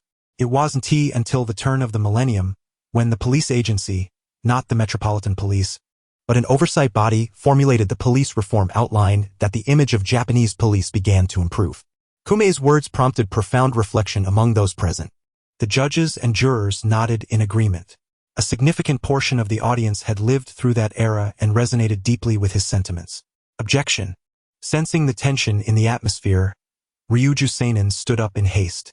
The statements made by the defendant's representative are entirely irrelevant to this trial and are merely incendiary. The judge glanced at Kumei and struck the gavel. Objection sustained. Let the defendant's representative speak properly. Kumei shrugged and took his seat, yet his smile remained unchanged. Although the judge acknowledged the objection, Kumei had already achieved his goal. At that moment, Kumei's gaze fell upon the judge and 3 jurors in the courtroom, their heads adorned with progress bars reflecting their goodwill and agreement, which had significantly risen alongside the witness Sugita Sanai and his statements. Furthermore, Kumei's unwavering stance of the defendant's innocence had planted seeds of doubt regarding the truth of this case in the minds of all present. The scales of justice, symbolizing fairness, had begun to tip. Meanwhile, as the favorable direct evidence shifted towards the defendant, the atmosphere in the courtroom also leaned towards the opposing side. Ryuju Seinen realized that winning this case was becoming increasingly unlikely. Darn it, I will not give up so easily. He clenched his teeth in frustration. It was time to present the final piece of evidence, which pertained to the instructions used by Sakaguchi Masayoshi to train his dog, as initially deduced by Mori Kaguru. As long as the commands matched the dog's trained behavior, this evidence would hold weight. However, even with this, toppling the opposing side would be challenging, for they possessed direct evidence.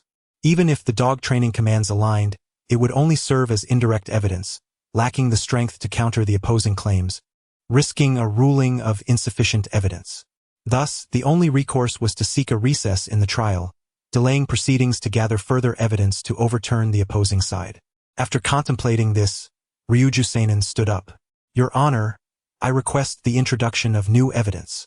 The request is granted. The judge struck the gavel. Consequently, Sugita Sanai was escorted out. Soon, a large cage containing a German shepherd, along with a tape recorder and a phone, was brought in by the judicial police. John. Sakaguchi Masayoshi, who had remained silent until now, could not contain himself. Inside the cage was his beloved dog. I now ask the defendant to assist me in a demonstration. Ryuju Seinen retrieved a mobile phone from his pocket. According to the evidence provided by the Metropolitan Police, Sakaguchi Masayoshi's commands included several steps. Dialing the phone to produce a ringtone, once answered, playing a bell sound from the tape recorder, and then issuing the corresponding command, upon which the dog would attack. Ryuju Seinen recounted these steps in the courtroom.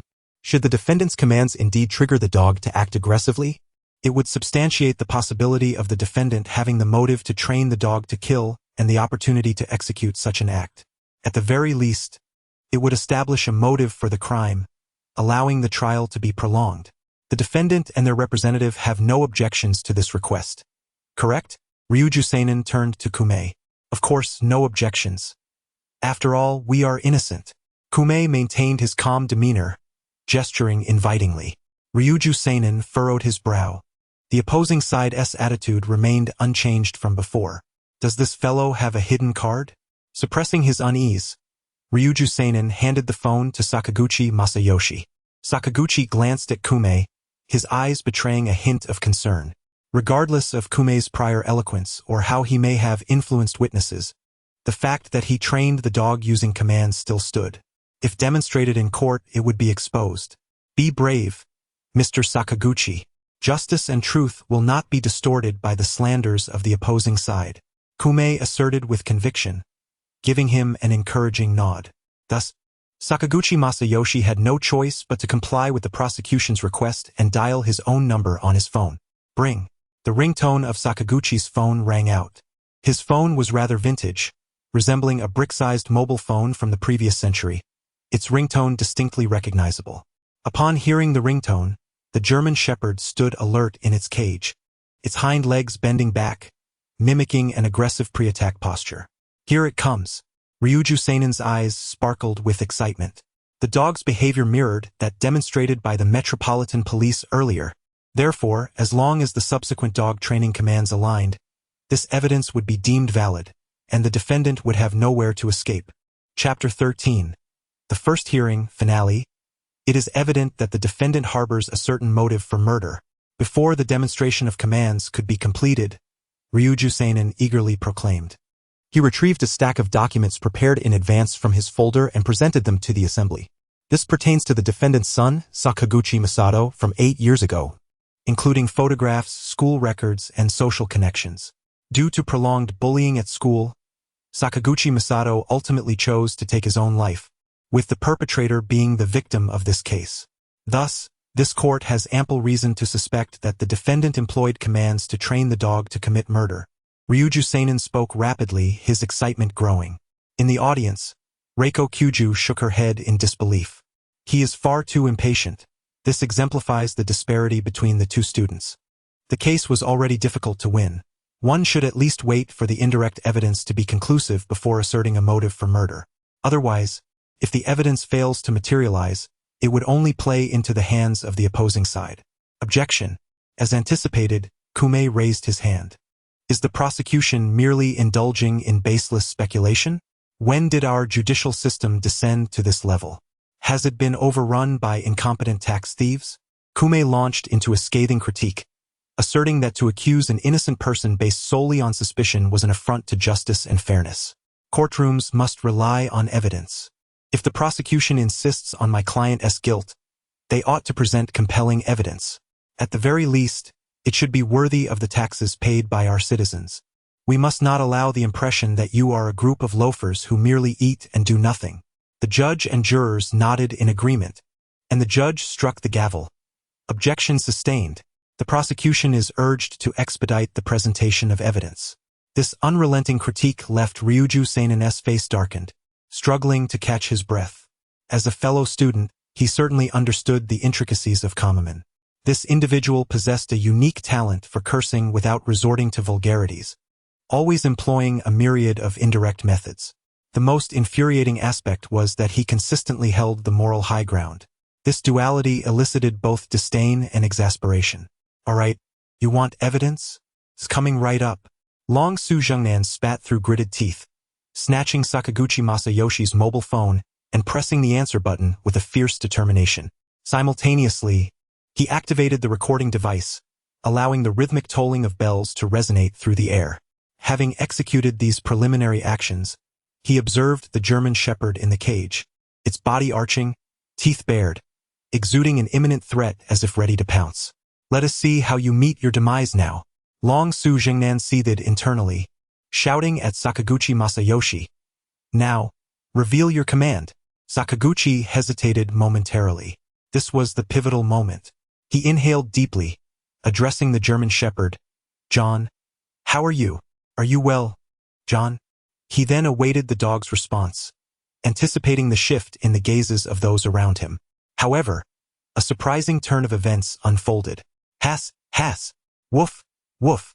The German shepherd, once poised to attack, now rested its forepaws on the cage bars, tail wagging enthusiastically, emitting almost submissive sounds. It was as if it yearned to play with its master. Where was the aggression? How was this possible? Long Su Zhengnan gasped in disbelief. He had conducted numerous tests when the police handed over the evidence dog to the prosecution, and it had aligned perfectly with the deductions of Morikaguru. How could it have transformed into this? Impossible. My reasoning cannot be flawed. In the audience, Conan involuntarily rose to his feet. A sudden realization struck him, and he directed a piercing gaze towards Kamaman, the confusion in his eyes vanishing as if he had deciphered everything. This confirmed it. The prosecution's assertions were utterly baseless. Kamaman's voice, smooth and confident, emanated from the direction of the defendant. At this point, all the prosecution's evidence is rendered void. The circumstances of this case need not be elaborated upon further, I trust. I implore the prosecution to withdraw your charges and restore my client's innocence. No, this is impossible. Long Su Zhengnan muttered, visibly distraught, as he remained ensnared in the throes of his recent failure. This had been his last piece of evidence, which he had assumed was foolproof, yet the outcome was completely unforeseen. Abruptly, He stood, fixating his gaze fiercely on Kamaman's face. If you claim this is a miscarriage of justice, then enlighten us. How did Mai Harago truly meet his end? Do you genuinely wish to hear? Kamaman's lips curled into a smile as he surveyed the courtroom. The defense representative may express your opinion. The judge rapped the gavel. The jurors beside him displayed a mix of curiosity. Very well. Discovering the perpetrator ought to have been the police's responsibility. Since this does not fall within the purview of the current prosecution, the following viewpoints are solely my conjectures. With a serene demeanor, Kamaman strolled around the courtroom, recounting the events. Mr. Sakaguchi indeed made a phone call that evening, summoning Mai Harago to the second floor to reassure his beloved dog, John. John, elated to hear from his master, perhaps overwhelmed with excitement, leapt to play with Mai Harago but, lacking control, inadvertently sent him tumbling down the stairs. He paused, drawing a conclusion. Thus, this was a purely accidental incident. Upon hearing Kamaman's assertions, the judges and spectators alike wore expressions of dawning comprehension. If it were an accident, everything suddenly made sense. I refuse to believe this. Long Su Zhengyan retorted, what evidence do you possess to substantiate that this was an accident? You have none. Thus, I framed it as a personal supposition. Kamaman continued to smile. Though I lack concrete evidence, there exists a fact that aligns with this hypothesis. What is it? It pertains to the photographs of the corpse presented by the prosecution. I mentioned this earlier, did I not? Kamaman's smile gradually morphed, his eyes gleaming with a cunning light. The victim did not perish from being attacked by this dog. He merely fell down the stairs. The prosecution should recall this fact, you acknowledged it. Consider this. If Mr. Sakaguchi truly intended to train the dog to kill, there ought to have been bite marks on the body. A dog's leap alone does not possess sufficient lethality to claim Mai Harago's life. Typically, a person falling from the second floor has a fair chance of survival, does he not? With a thud, Long Su Zhengyan collapsed into his chair. It became clear that Kamaman had set this trap from the outset, luring him into a pit of his own making. He had utterly lost this case. Chapter 14, Conan. Do you fear the law? Let us now deliberate on the final verdict. The judge conferred with the jurors flanking him. The proceedings concluded, and the court adjourned. As the gavel struck, it marked the end of this trial. Under usual circumstances, it might not have been so straightforward. For instance, some jurors might have posed irrelevant questions, inquiring whether witnesses could confirm their statements or questioning the defendant's views on the victim, especially given that Long Su Zhengyan had provided information suggesting a potential motive for murder. Yet, none of the jurors engaged in such inquiries. From the outset, not only the prosecutors but all present had been deftly maneuvered by Kamaman. Is it truly that simple? Before departing the courtroom, defendant Sakaguchi Masayoshi appeared bewildered. Had he genuinely been acquitted so effortlessly? Of course, human perception is often prone to occasional lapses. Kamaman's lips curled into a smirk as he cast a glance at the departing jurors. Their levels of affinity and approval ranged from 3 to 4 stars. One could not deny that Kamaman's performance in the courtroom was profoundly compelling, easily swaying the emotions of those present. Very well, Mr. Sakaguchi, you are now exonerated. It is time for you to fulfill your earlier promise. Kamaman beamed, rubbing his fingers together. Oh, you are truly a generous and kind-hearted individual. The two exited the courtroom, engaging in conversation in the corridor. At that moment, a calm voice unexpectedly emerged from behind. Is this truly acceptable? Turning around, they found Conan standing before them, hands in his pockets, gazing intently into Sakaguchi Masayoshi's eyes. Uncle Sakaguchi, do you intend to evade the judgment of your conscience, living in perpetual anxiety? Faced with Conan's probing questions, Sakaguchi Masayoshi faltered. After all, he had indeed taken a life.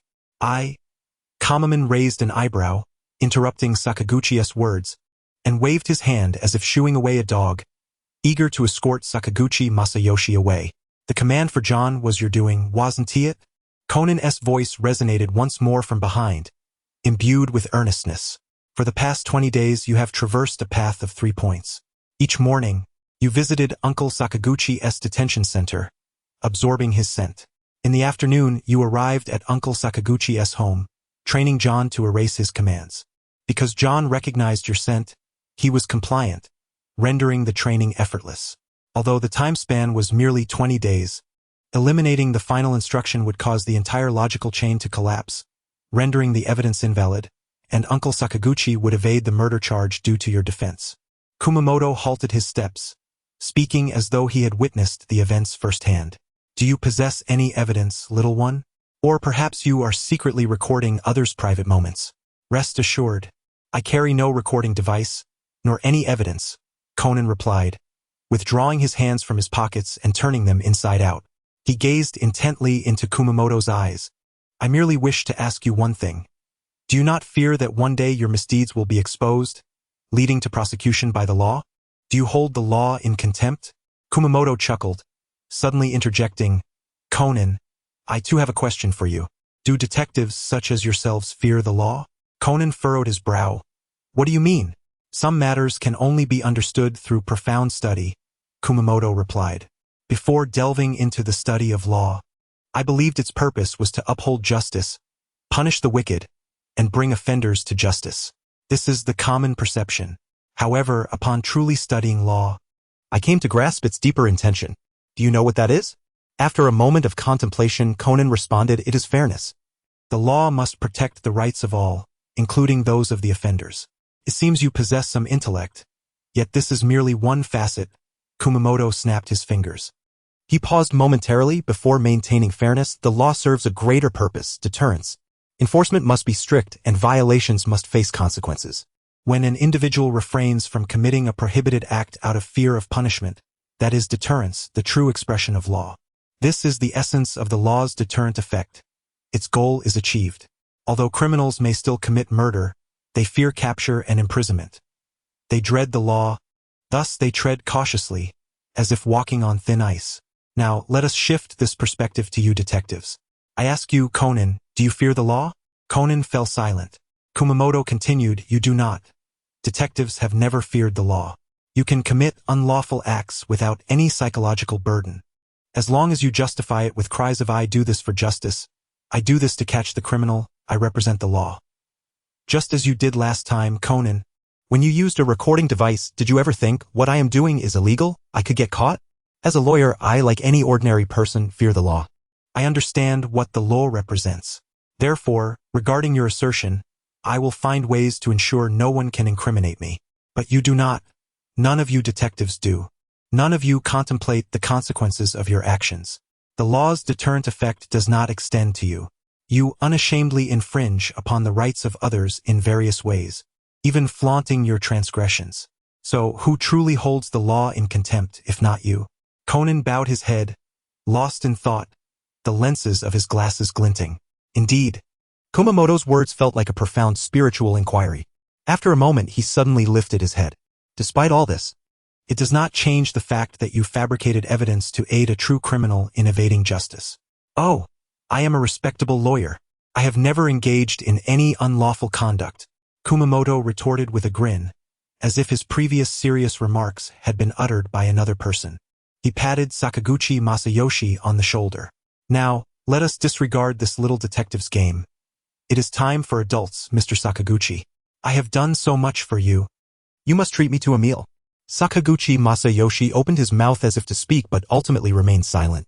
With a sigh, he cast one last glance at Conan before departing the corridor with Kumamoto. Conan stood quietly, watching Kumamoto's retreating figure, his fists instinctively clenching. Regardless of the circumstances, this man had broken the law and assisted criminals in their defense, enabling them to escape punishment. Furthermore, judging by his demeanor, it appeared that he intended to continue this course of action indefinitely. This was something Conan could never accept. Just wait. I will ensure that all your crimes come to light. One day, I shall send you to prison. Chapter 15. Hyper AI, of course. There was no dinner with Sakaguchi Masayoshi. The two parted ways in the corridor. However, as they left, Sakaguchi appeared troubled. Could it be that the child detective's words had swayed him? Kumamoto mused, shrugging it off. The commission had concluded. The case was won. The fee paid. Their relationship ended there with only a trivial favor left. Whether Sakaguchi Masayoshi experienced a moral awakening and turned himself in, or wandered aimlessly without a care, was of no concern to him. It was more practical to contemplate how to spend that 1 million yen. Humming a song by my karaoke, Kumamoto exited the corridor, arriving at the courthouse waiting area. From a distance, he could hear a cacophony of voices. Kumamoto noticed that the center of the hall was surrounded by numerous reporters, whether those hoping for luck before the trial or those who arrived after hearing the verdict, creating a bottleneck in the area. Is it true that the police apprehended the suspect without thorough investigation? Officer Magyar, can you share your thoughts on this trial? Prosecutor Ryu, I heard you and your opponent, Lawyer Kumamoto, are from the same law school class. What are your thoughts on losing to him in your first trial? Amidst the throng, those from the police department and the prosecutor's office struggled to keep the reporters at bay. Observing the scene, Kumamoto quickly concealed himself behind a screen. Once the troublesome reporters had dispersed, he swaggered out. However, he had scarcely taken a few steps before being halted by a portly officer clad in a trench coat and hat. Hey, you unscrupulous lawyer, halt. Are you calling for me, officer? Officer Magyar, a reporter had indeed referred to him as such. Magyar Juza, a familiar character in the Conan series, was often the investigator in most homicide cases. Without the help of detectives, he struggled to solve cases, a true representation of the incompetence of the police department. Do you realize that the individual you defended today is a genuine murderer? Officer Magyar stated sternly. Oh, here we go again. Kumamoto scratched his ear. The Red Faction's values concerning murder and justice seemed to be cut from the same mold, their minds rigid and impervious to reason. He could easily guess Conan's stubborn expression. He was undoubtedly thinking that all Kumamoto had said was wrong, and that one day he would catch him. Officer, this is irrelevant to me, Kumamoto smiled. The duty of a lawyer is to uphold the interests of their client, to win the case, is it not? Yet, some cases should not be won by lawyers. Officer Magyar retorted angrily. Your actions result in allowing the true murderer to roam free. The purpose of the law should be to unveil the truth to the public and ensure that wrongdoers receive their due punishment. You unscrupulous lawyers are utterly desecrating the judicial system. Please do clarify some matters. Gumaman sighed, casting a glance at the nearby Ryukazuma Nanzen. The failure of wrongdoers to face legal consequences fundamentally stems from the dereliction of duty by the public prosecution and judiciary, particularly the incompetence of the prosecutors. What does that have to do with us lawyers? What did you say? Ryukazuma Nanzen, infuriated, raised his fist, ready to strike Gumaman. Having just lost a case, he could hardly tolerate this humiliation. Stop it, a crisp voice interjected from the side. It was Reiko Kujo, who firmly grasped Ryukazuma's hand. Kujo-sama, Ryukazuma exclaimed, nearly in tears. Yes. He clenched his teeth, reluctantly swallowing his anger for the moment. He shot a resentful glance at Gumaman before turning and exiting the courthouse. Gumaman, you are correct. It is indeed our negligence. Reiko Kujo's expression remained impassive as her elegant eyes gazed at him. Setting aside Ryukazuma's issue, the greatest flaw of this trial lay in the final piece of evidence. Regardless of the circumstances, the prosecution should not have allowed the evidence, namely that German Shepherd, to leak to the outside world, thereby granting the opposing side an opportunity to tamper with it. In a courtroom as in a battlefield, even the slightest oversight can lead to imminent defeat. You have imparted a valuable lesson to us. We shall remember this. Reiko Kujo cast a lingering glance at Gumaman before turning to leave the courthouse. Only Gumaman and the officers from the Metropolitan Police remained. Officer Muku, may I take my leave? Gumaman smiled at the stout officer before him. Muku Juzu wore a disgruntled expression but ultimately stepped aside, allowing Gumaman to pass. Without a backward glance, Gumaman exited the courthouse. Following this trial, it was certain that he would not be on amicable terms with those on the opposing side. However, that mattered little. In the profession of law, how could one coexist harmoniously with detectives, police, or prosecutors? Such a notion was utterly implausible. They were inherently adversaries. Within an oval-shaped building in Mahanaku, Dr. Agasa, has the new recording device not yet been invented? Conan inquired while seated, placing his backpack down before the elderly gentleman. The old man, with graying hair and a balding head, retained only a thin circle of hair on either side, his last vestige of dignity as a middle-aged man. Do not rush, Shinichi. I am still in the development phase, Dr. Agasa replied, fiddling with an array of instruments. Conan nodded. All right, but it would be best to expedite the process. The recording device you previously provided had an abysmal sound capture rate. It failed to record through any obstruction. Recently, you have been rather peculiar. A teasing voice chimed in from the side. A little girl with short chestnut hair and striking ice blue eyes, her porcelain-like features resembling a doll, stood there. Hybra AI, a girl residing at the doctor's house. Conan glanced at her and shook his head. This does not concern you, Hybra. Yet I find it quite intriguing, Hybra AI remarked with a slight smirk. It's rare to see you in such a hurry. May I inquire what troubles the great detective? I am eager to know what vexes such an astute mind. Chapter 16. You and that person are cut from the same cloth very well. The matter is thus. I cannot endorse that individual's words, Conan exclaimed, as if a surge of frustration had been pent up within him. The detective's mission is to seek the truth, to administer the rightful punishment to the wicked, and to restore the innocence of the truly wronged. As long as one operates within reasonable bounds, avoiding casualties, what harm is there in occasionally transgressing the law? I see, this is the source of your recent distress, Hybra AI observed, her expression growing increasingly curious. Her ice-blue eyes scrutinized Conan, and the corners of her small mouth curled upward ever so slightly. I find merit in what that individual said. Regardless of the detective's intentions, whether to unveil the true culprit or to save lives, the principle remains unaltered. No matter the circumstances, a crime is a crime, and one must face legal judgment. Is this not the very principle you often espouse? I was merely. Conan's face flushed with embarrassment. He sought to confide in a familiar companion. Though Hybra often appeared to enjoy teasing, he had not anticipated her lack of support in this matter. What I am doing is justifiable. I recall there is a legal concept known as emergency avoidance. Is there not? After much deliberation, he finally conceived such a justification. It appears you are not infallible. Or perhaps Hawaii did not impart the specifics of the law to you. The smirk on Hybra AI's face became increasingly pronounced. Indeed, the law is a vast system. If you could master it all, what of those who have studied law for years? Would that not be rather pitiable? What do you mean? Listening to Hybra AI's teasing remarks, Conan furrowed his brow, feeling increasingly uncomfortable since the earlier exchange. Article 37 of the Japanese Penal Code states, in order to protect oneself or others from immediate danger to life, body, freedom, or property, emergency avoidance actions taken out of necessity shall not be subject to punishment, provided that the harm caused does not exceed the harm to be averted. Hybra AI recited the law fluently, as if flipping through a book. Mischief danced in her eyes as she regarded Conan. Note that it must be out of necessity. Shinichi, what actions you have taken truly qualify as such.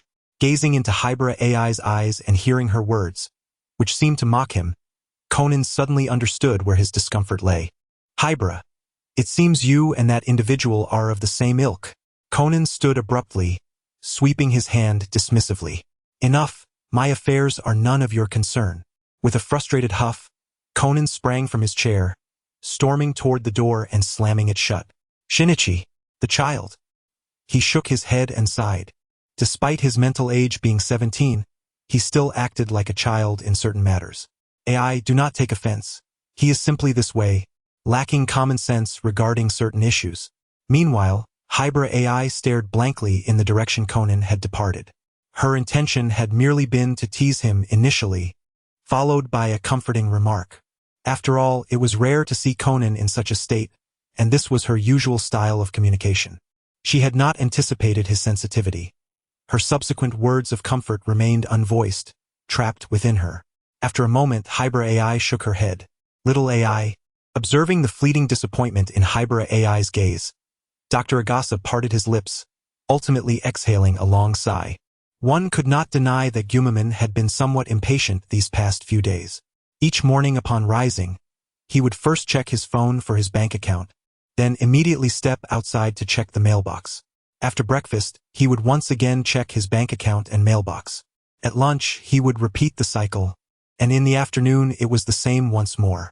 Throughout the day, he performed this ritual dozens of times. Where is that promised 1 million yen check? Gumaman slammed the mailbox shut with a resounding thud.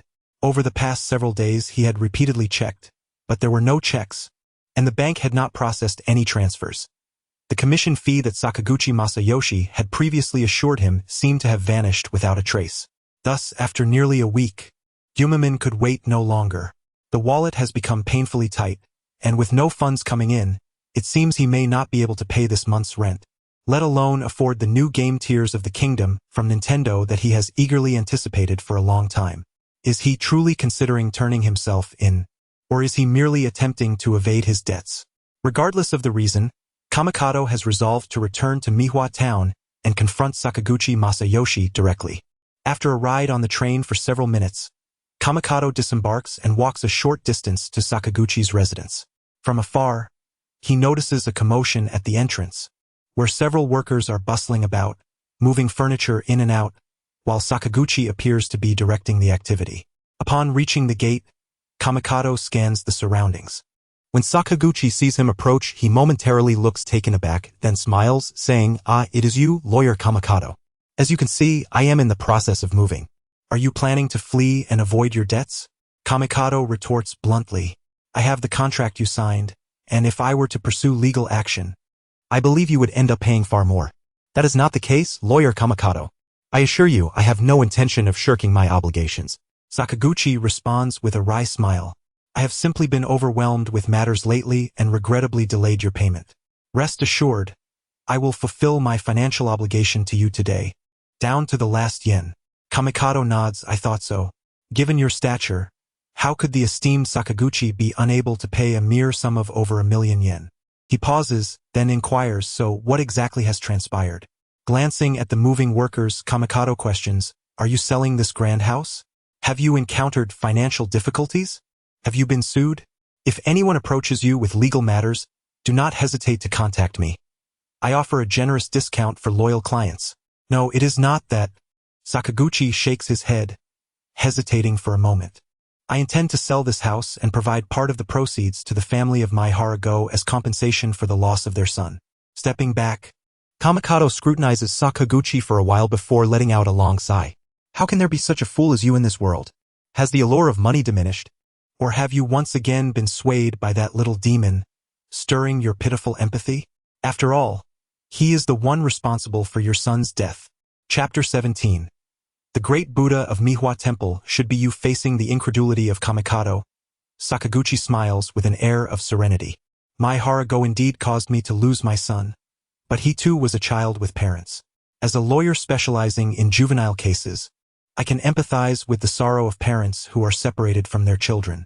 Regardless of the circumstances, it was I who took a life, and I wish to offer some measure of compensation to his family, as a form of atonement." Kamikado gazes intently at Sakaguchi, then places a hand on his shoulder, guiding him to look towards the distant horizon. "Do you see that mountain? There is a Mihua temple upon it, and I believe the great Buddha within should be represented by you." "Well, Lawyer Kamikado, you exaggerate." Sakaguchi recognizes the sarcasm but remains unfazed, his smile still radiating understanding.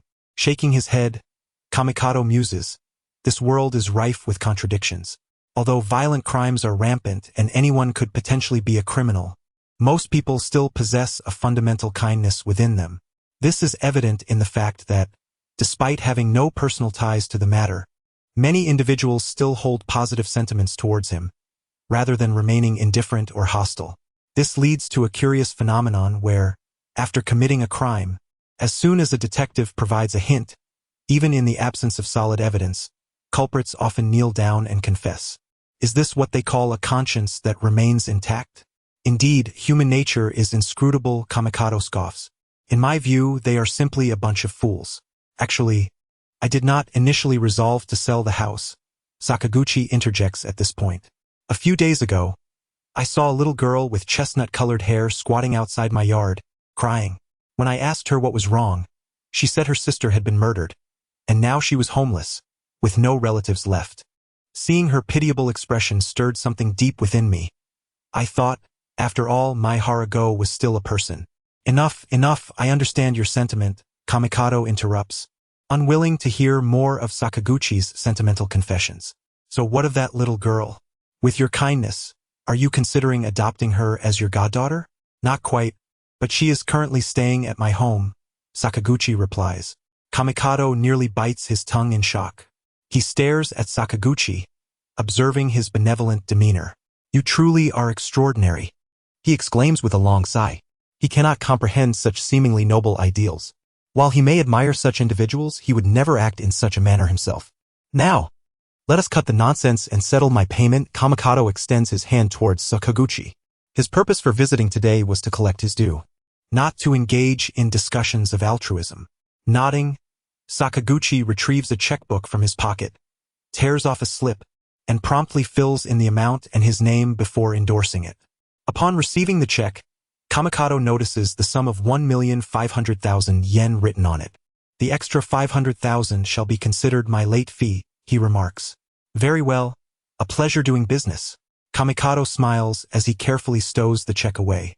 With the funds secured, he has no intention of lingering any longer.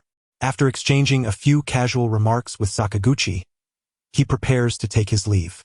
At that moment, a little girl's voice calls out from the nearby street. The girl, with her short chestnut hair and a backpack, has a fair, oval face adorned with beautiful large eyes beneath her gently arched brows. Kamikato furrows his brow in surprise, feeling a sense of familiarity about her. Her eyes exude a calmness, imbued with an unusual wisdom for one so young. The little girl approaches with an endearing demeanor and bows slightly. Hello, Uncle Kamikato. My name is Hibara AI. Pleased to make your acquaintance. Well, it seems he has stumbled upon something unexpected. Kamikato rubs his forehead, recalling the familiarity of the little girl. Turns out she is the legendary goddess of the otaku world. Hibara AI, originally known as Mayano Shiho, is hailed as a genius girl within the black organization and shares a fate similar to Kudo Shinichi, having shrunk after consuming a drug. However, according to the story, she should currently be residing with Dr. Agasa. How did she end up in this, Mihwa Buddha's household? Kamikato ponders this but does not dwell on it for long. The fates of fictional characters have no bearing on him. While it may be a world of Conan, it is vast enough to exist beyond the confines of the narrative. Little one, cherish your time with your Uncle Sakaguchi. The outside world is perilous. Do not wander around aimlessly. Kamikato smiles warmly as he affectionately ruffles Hibara AI's hair. Afterward, he decides not to linger any longer, bidding farewell to the two before departing the area. Watching Kamikato's retreating figure, Hibara AI stands quietly in the courtyard, her calm eyes reflecting a flicker of emotion yet soon revert to their usual tranquility. Upon leaving the Mihwa residential area, Kamikato's first order of business is to visit the bank indicated on the check to withdraw his funds. As he wandered along the bustling commercial street, Gumimin cautiously surveyed his surroundings. His attention was drawn to the affection levels displayed above the heads of passers-by. It was noted that the majority of these readings were positive, but this was only true for those who had yet to show any criminal tendencies. For individuals on the brink of committing a crime, their affection levels were likely to plummet into the negative. Why, you may ask? The answer is simple. Individuals engaged in criminal behavior typically harbor negative emotions. According to criminal psychology, such individuals perceive their surroundings through a lens tinted by the belief that the world is better off in ruins. If someone's affection level appears negative, it warrants caution, as they could be on the verge of committing a crime, potentially endangering those nearby. Imagine a scenario where one withdraws cash from a bank, only for a person with a negative affection level to burst in, brandishing a firearm and wreaking havoc. Although the likelihood of such an event is minimal, it is not entirely implausible in this world. Of course, a negative affection level could simply indicate that the individual is in a foul mood. However, the ever-cautious Gumimin would not allow himself any missteps, particularly given the substantial amount of money he was carrying. Should he withdraw cash or opt for a transfer? A transfer it would be, as he had an account with this bank. Certainly, sir. Please hold on for a moment. After a considerable time spent searching for a suitable bank to withdraw from, Gumimin breathed a sigh of relief upon seeing the funds successfully deposited into his account. This matter was finally resolved. Next, he contemplated how best to utilize this money to plan for his future endeavors and lifestyle. Chapter 18, Gumimin Law Firm. And the second case, there was an instance where a criminal, in a fit of madness, attempted to rob a bank but was swiftly subdued by the security system within. Such incidents of ongoing crime were ones that Gumimin encountered several times daily. Without exception, the affection levels of these criminals were negative. He could not help but feel a sense of relief at his own astuteness, a testament to the experience he had gained. That evening, after dinner, Gumimin took out a blank sheet of paper and began to jot down his plans for the future. Squandering 1,500,000 yen on frivolous pursuits was an act only a fool would commit. As a newly minted lawyer with a bit of spare cash, what should be his first step? Naturally, it was to establish his own law firm. A fledgling lawyer typically starts as a solo practitioner, needing to tirelessly seek clients and business, but most would overlook someone who lacks an office or any notoriety, ultimately relegating them to accepting government-appointed assignments. The income from such assignments was pitifully meager, akin to charity, and often fraught with troublesome clients, much like the experience he had with Masayoshi Sakaguchi. To Gumimin, such assignments were akin to refuse in a garbage bin. Alternatively, a lawyer could work under the umbrella of an established firm. However, given Gumimin's temperament, unless he encountered a discerning individual who recognized his talents, he would likely find himself at odds with his employer on his very first day and subsequently relegated to obscurity, with no assignments forthcoming. Thus, opening his own law firm was of utmost urgency for Gumimin. The following day, he set out early to explore various real estate agencies. Ultimately, he found a suitable office in a commercial building in the Shibuya district of Tokyo. The lease was for 6 months, encompassing approximately 30 square meters, fully furnished with desks and chairs, a sofa, and a bookshelf, all for a mere monthly rent of 100,000 yen. Shibuya is a bustling hub in Tokyo, characterized by its central location, high foot traffic, and vibrant commercial activities.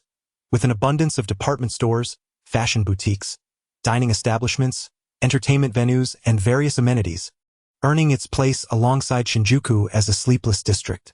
Why was the rent so affordable? The grim reason was that a death had occurred there. It was rumored that the previous occupant, also a lawyer, had met a tragic end at the hands of a disgruntled client, suffocated in a restroom. How dreadful. After securing the office, it was time to gather the necessary documents to register his law firm, aptly named Gumimin Law Firm. Gumimin completed these tasks within about 10 days. The final step was to hire an assistant. As a lawyer, one cannot operate without an assistant, as the volume of paperwork and documents is substantial. However, given Gumimin's current financial situation, he was not yet in a position to employ staff. After the expenses of leasing and registering the firm, he had already depleted a significant portion of his 1,500,000 yen. This matter would have to be set aside for the time being. Having finalized the company matters, he turned his attention to the issue of client acquisition. Attracting clients proved to be more challenging, as Tokyo is home to an overwhelming number of law firms, creating fierce competition. Without established connections, one would have to humbly accept government assignments to build a reputation. After a week, a few clients did come forth, but they were largely trivial civil litigation cases, with fees that were even less than those from government assignments. Gumimin's only connection was Masayoshi Sakaguchi, the client from his first case. With no other options, Gumimin retrieved his phone and dialed Sakaguchi's number. Although a one-time client, Sakaguchi was a lawyer and might have some promising assignments in his repertoire. After a nostalgic ring, the call connected, and Sakaguchi's voice came through. "Hello, who am I speaking with?" "This is Gumimin. I have a matter I wish to discuss with you." Gumimin the lawyer. "What can I do for you?" "Well, I wanted to touch base on something." Gumimin briefly outlined his intentions over the phone. "Rest assured, should there be any assignments, I will allocate a portion of the fees to you as a referral fee." "I see," Sakaguchi replied, likely grasping Gumimin's purpose. After a brief pause, he continued, "Gumimin, you're too polite. I do have some leftover assignments, but they mostly pertain to juvenile cases. Are you sure you are up for that? Then perhaps I should pass." Gumimin shook his head, preparing to end the call. Handling juvenile cases was not in his wheelhouse. In his view, Japanese middle and high school students were the most troublesome. Their minds were simplistic, their perceptions shallow, and they were perpetually preoccupied with matters of infatuation.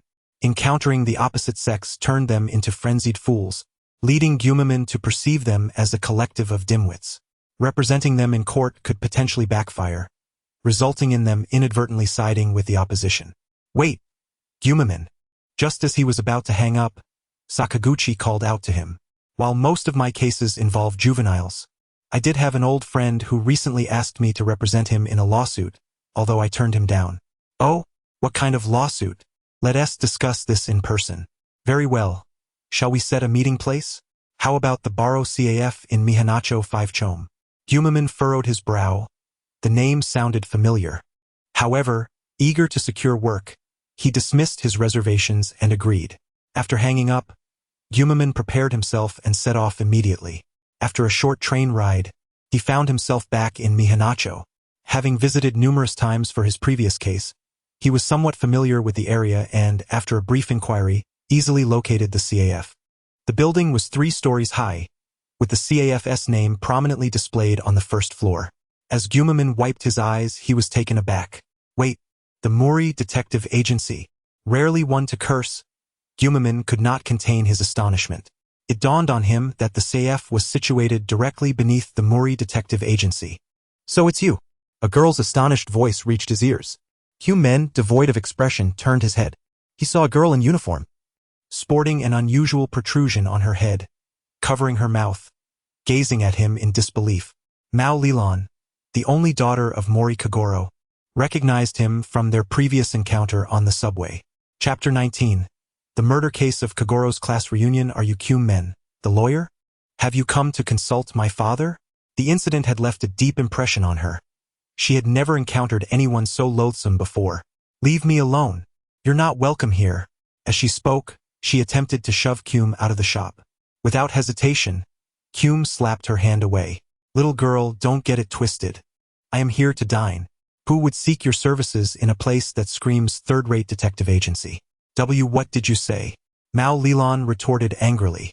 This building belongs to my father, and I hereby declare that you are not permitted to step inside.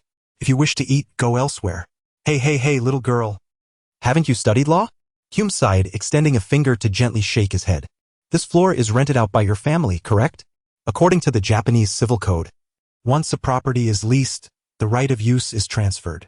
Only the staff of this CAF can expel me. Do you understand? Unless you specified in the lease agreement that no one named Gumaman is allowed to enter, you have no authority to point fingers at me. You. Mao Lilan pointed at Gumaman's face, her chest heaving in anger, rendered speechless. After the subway incident, she had come to realize this man's sharp wit. Engaging in a battle of words with him would surely be futile.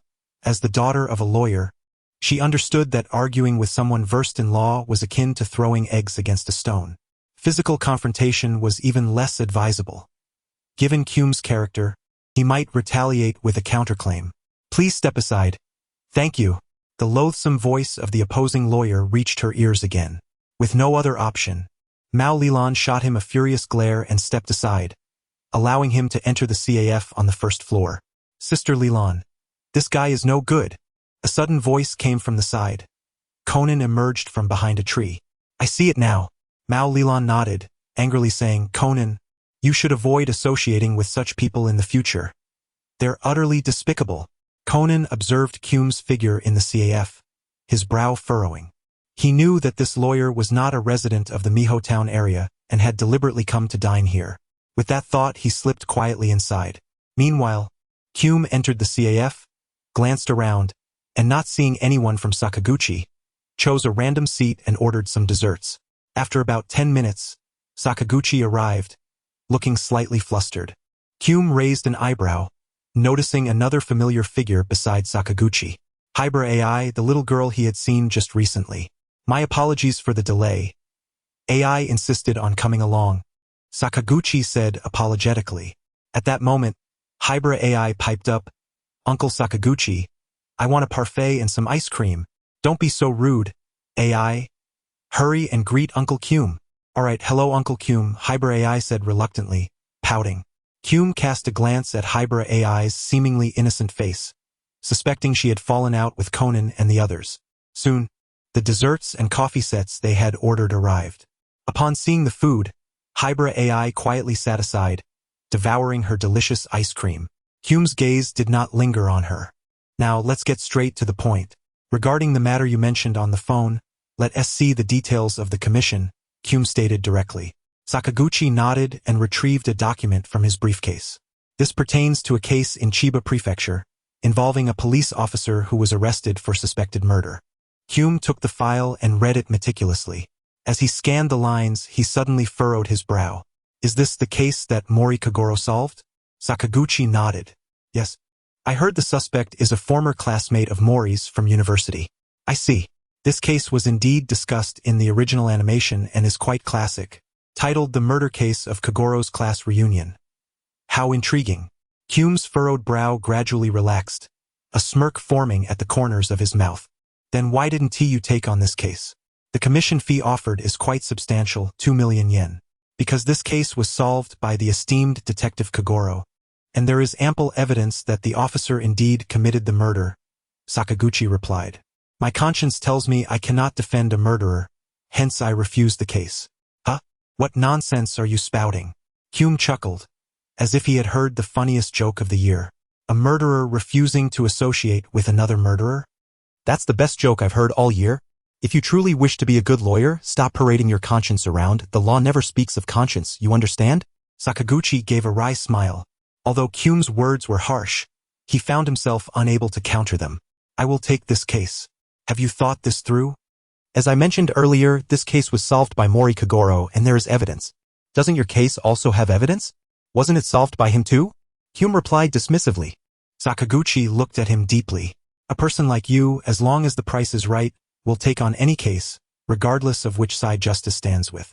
You are truly frightening. You were mistaken, justice never stands with either side. Hume performed his signature gesture, raising a finger and shaking it gently. A mysterious smile playing on his lips. In this world, only the victor is just. Sitting quietly and eating her parfait, Hybrid AI had remained silent until now. She gently lifted her head, her ice blue eyes shimmering with a faint light. Chapter 20. The diverging paths of two. After discussing the commission details, Hume proposed a 10% brokerage fee. Therefore, if the commission fee was indeed 2 million yen as stated in the contract, he would give Sakaguchi 200,000 yen as an introduction fee. Sakaguchi declined, stating it was unnecessary as a token of gratitude. However, Hume insisted on providing it. I despise favors. They are the most costly things in this world. I don't want to be entangled with anyone later on. Right now, a mere 200,000 is a bargain, so why not? Hume said so. Seeing his firm attitude, Sakaguchi eventually agreed.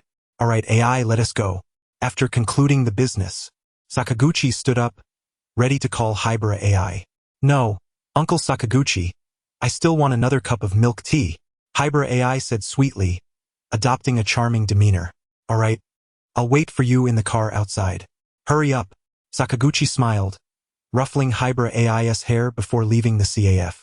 At the table, only Hume and Hybrid AI remained, sitting across from each other. Little girl, do you need something? Hume raised an eyebrow. You must have a reason to linger, right? Hybrid AI tilted her little head, gazing at Hume with her innocent blue eyes. Uncle, I want to ask you a question. Children, please speak normally, thank you. Gu Meimen cast a sidelong glance at the little girl, observing the deliberately exaggerated expression she wore. To be honest, he had nearly lost his composure since earlier. Nevertheless, Hybrid AI maintained her demeanor. Uncle, how do you plan to handle the upcoming case? She inquired, her innocent eyes blinking. Before Gu Meimen could respond, another voice suddenly emerged from the seats behind them. Hybrid, there's no need to put on a show in front of this guy. He can see right through it. Conan poked his head out from between the plants, deftly maneuvering his body to sit beside Hybrid AI. Gu Meimen narrowed his eyes. The little rascal was eavesdropping again. The question Hybrid asked is one I wish to pose as well, Conan said, his gaze icy as he regarded Gu Meimen. Though I doubt you'll provide a satisfactory answer, I must advise you that this case is of great importance to my uncle Mori Kaguru. A murderer, especially one who is a police officer, is utterly intolerable in our society. If you possess even a shred of professional integrity as a lawyer, I implore you to abandon this commission and refrain from further errors. Here we go again, Gu Meimen sighed deeply. I find it perplexing why a mere child, one who has never faced the trials of society and relies on parental support, can articulate such profound truths as if they possess omniscience. I must ask, what do you truly understand? It is your defense of a murderer that eludes my comprehension. Conan inhaled sharply, nearly shouting. His voice was loud enough to attract the attention of other patrons in the CAF, who began to whisper amongst themselves. Oh, Your demeanor reminds me of my own middle school days, Gu Meimen remarked with a smirk, raising his hands to signal the onlookers to disregard the commotion. Back then, our language teacher assigned us to write an essay on autumn, emphasizing its desolation and the imagery of frost-laden leaves.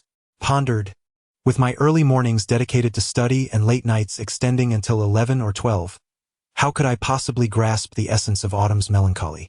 Thus, I resorted to imagination and ornate language to depict an autumn I had never witnessed. He paused, casting a sardonic smile at Conan. Dear child, little detective, your current predicament mirrors our own experiences from that time. There is naught but a difference. Conan gritted his teeth, feeling the sting of Gu Meimen's words, sharp as a blade. After a moment, he abruptly turned to Hybera AI, asking, "What do you think?" I believe he speaks the truth. One must endure and witness certain experiences to voice relevant opinions. A classic adage from a distant land states, "Do not advise others to be virtuous without having endured their suffering." Hybera AI replied softly, her tone carrying a hint of sorrow. Conan fell silent for a moment before responding, "I cannot comprehend. Hybera, are you truly siding with this man?" "No, that was never my intention." She gently shook her head, her icy blue eyes fixed on Conan. "I merely approached because you claimed I was akin to him. That was my sole purpose. And now, what do you think after observing?" Conan pressed, his gaze intense. Hybera AI met his stare without flinching. "Now, I find that your earlier statement holds merit." In that instant, gazing into the calmness of the girl's eyes, Conan felt a wave of melancholy wash over him, as if a valve had been released. "It is impossible." Hybera AI quietly shook her head. "You are light, basking in the warmth of the sun. I, however, am darkness, forced to hide in the shadows of the night. There can never be an intersection between us. Hybera, please refrain from mimicking adult melodrama." "It does not suit you," Conan remarked, but his words were interrupted by a mocking voice nearby. Gu Meimen sighed, observing the two 7-year-olds. "You two have been chattering incessantly, creating quite a scene. As an adult, I find it rather embarrassing. Please be mindful of your surroundings. Others are using their phones to capture this moment, so kindly tone it down." The two glanced around and promptly fell silent. "Since you have made your decision, I shall refrain from further comment," Conan said, rising from his seat and shaking his head. "I can only hope that when we meet again, we will not be adversaries." With that, he cast a final glance at Hybera AI before heading towards the Mori Detective Agency upstairs. Hybera AI watched his retreating figure, her expression unchanged. Once a decision is made, there is nothing to regret. "Hey, little sister, why are you still here now that he has left?" Gu Meimen's voice interrupted. Chapter 21. An unexpected assistant. From the brief exchange between Conan and Hybera AI, Gu Meimen gathered a semblance of what had transpired between them. It seemed that Conan had mentioned the Sakaguchi case, inadvertently alluding to Gu Meimen himself. The emotionally inept child had likely misspoken, causing Hybera AI's displeasure, which prompted her to leave home. Thus, the two characters, who were originally meant to be inseparably bound, found themselves inexplicably apart. Is this what they call the butterfly effect? How peculiar, Gu Meimen mused silently. Despite having no prior interaction with Hybera AI, save for a few confrontations with Conan, his indirect influence had altered the dynamics around him, setting the universe's logic back on its course. However, Gu Meimen held little interest in Hybera AI. From his perspective, the characters in the original narrative were to remain in their designated roles without causing him trouble. "Hey, little sister, he has left.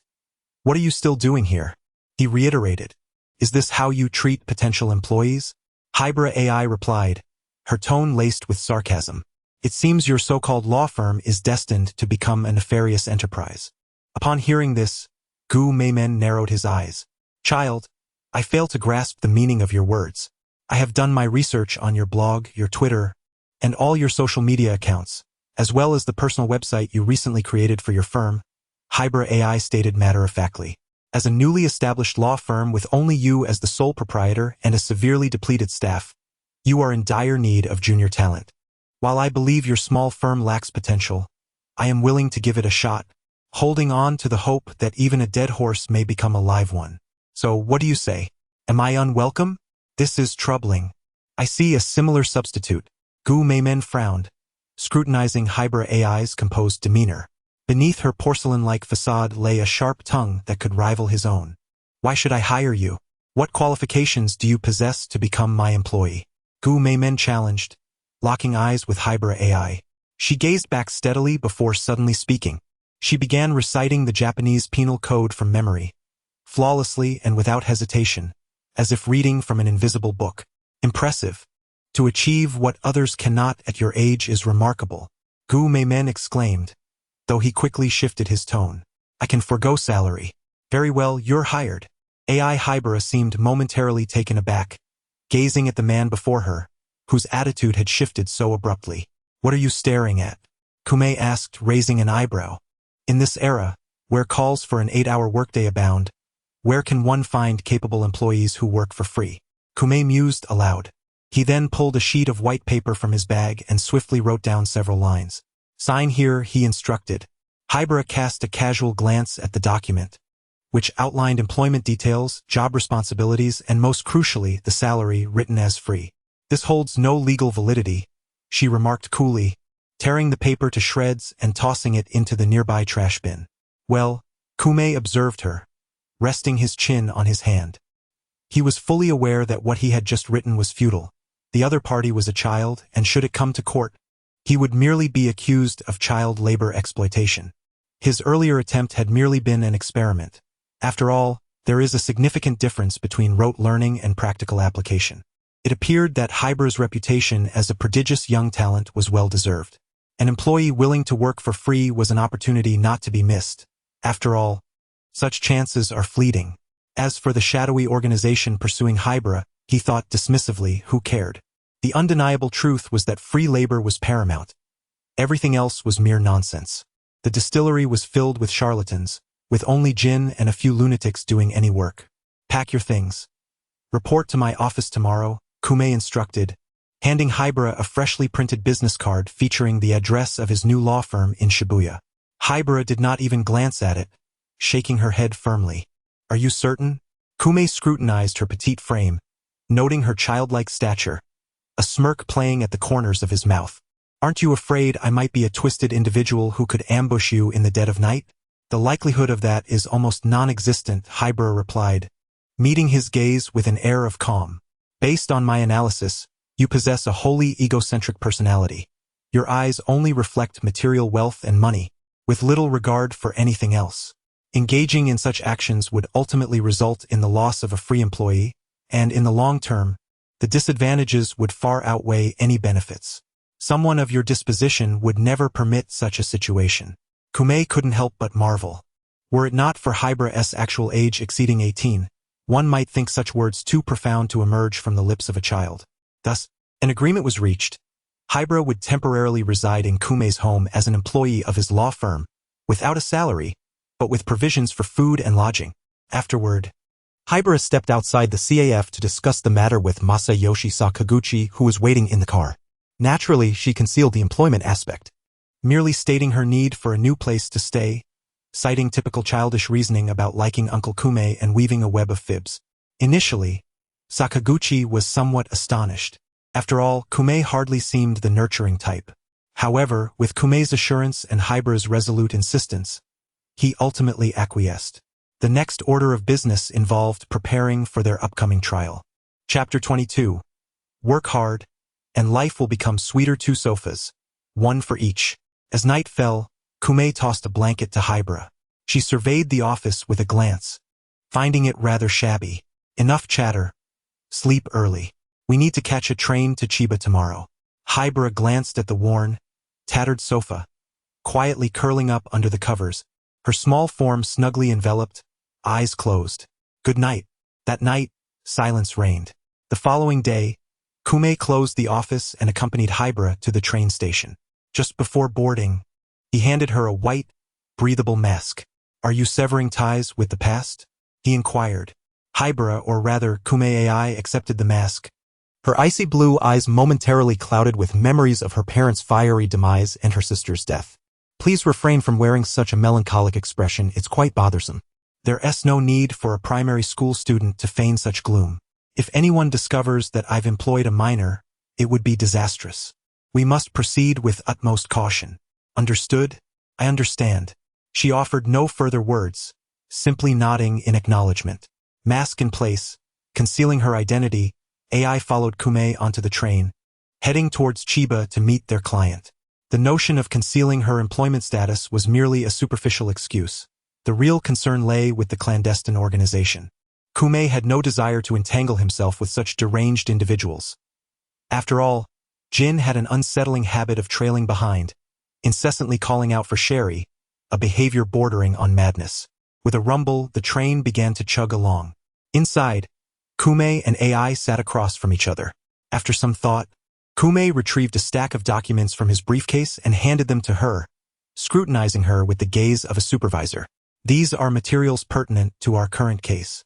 Analyze them and determine how we might resolve this matter. Understood. AI nodded, accepting the documents and flipping through them. The contents primarily included witness testimonies, statements from the involved parties, and the trial judgment from the Chiba District Court.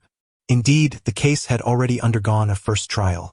The court had convicted the defendant, Kazushi Nakato, a former detective from the Chiba Prefectural Police, of murder, sentencing him to 20 years in prison.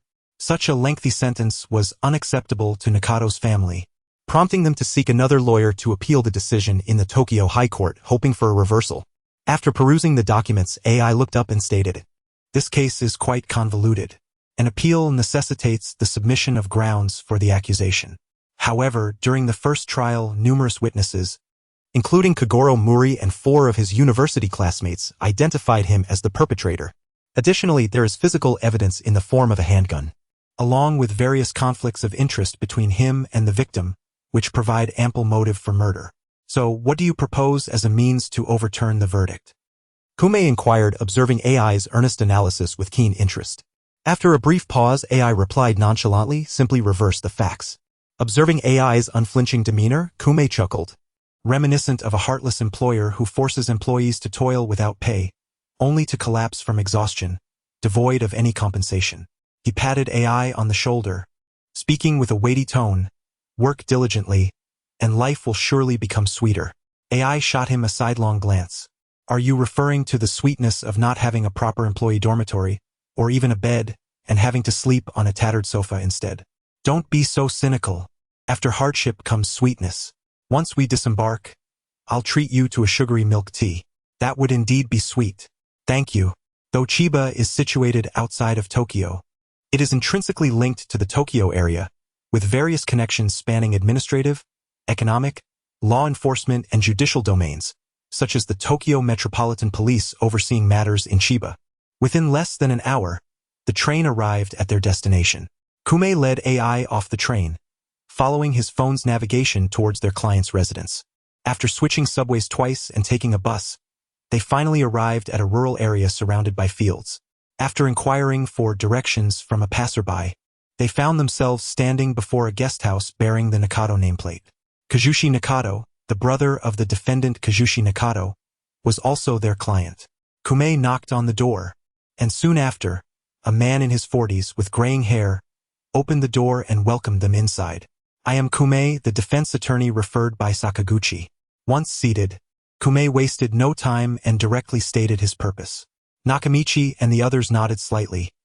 Sakaguchi had already explained the details to me over the phone. However, as he spoke, he scrutinized Kamikado's appearance from head to toe.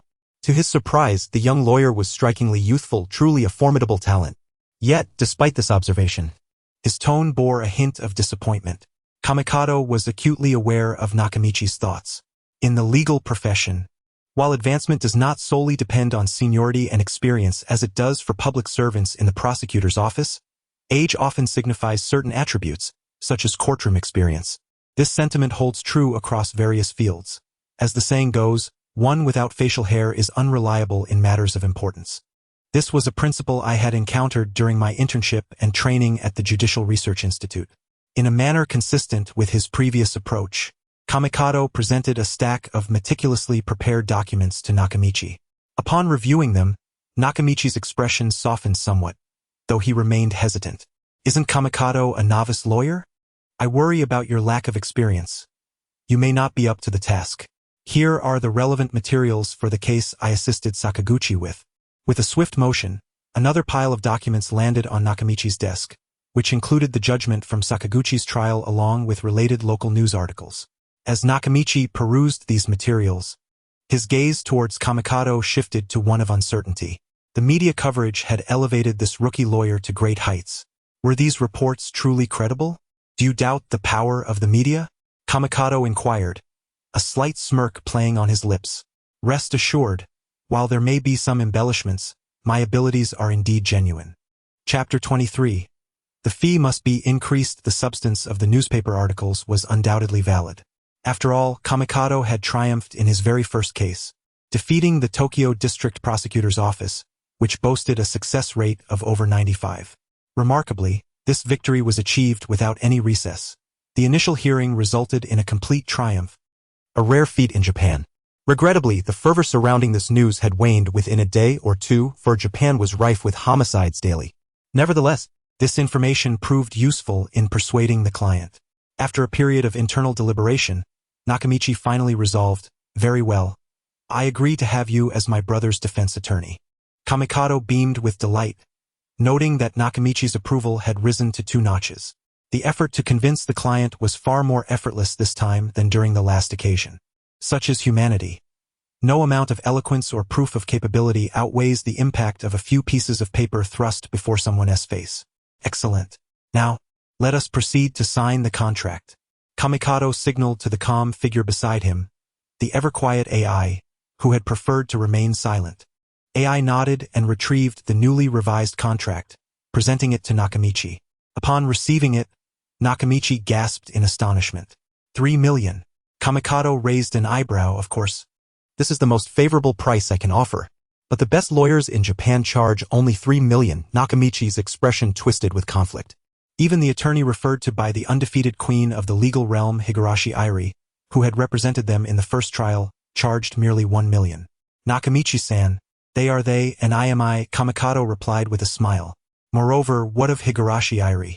The lawyer she recommended is inconsequential. They could only secure a 20-year sentence for your brother.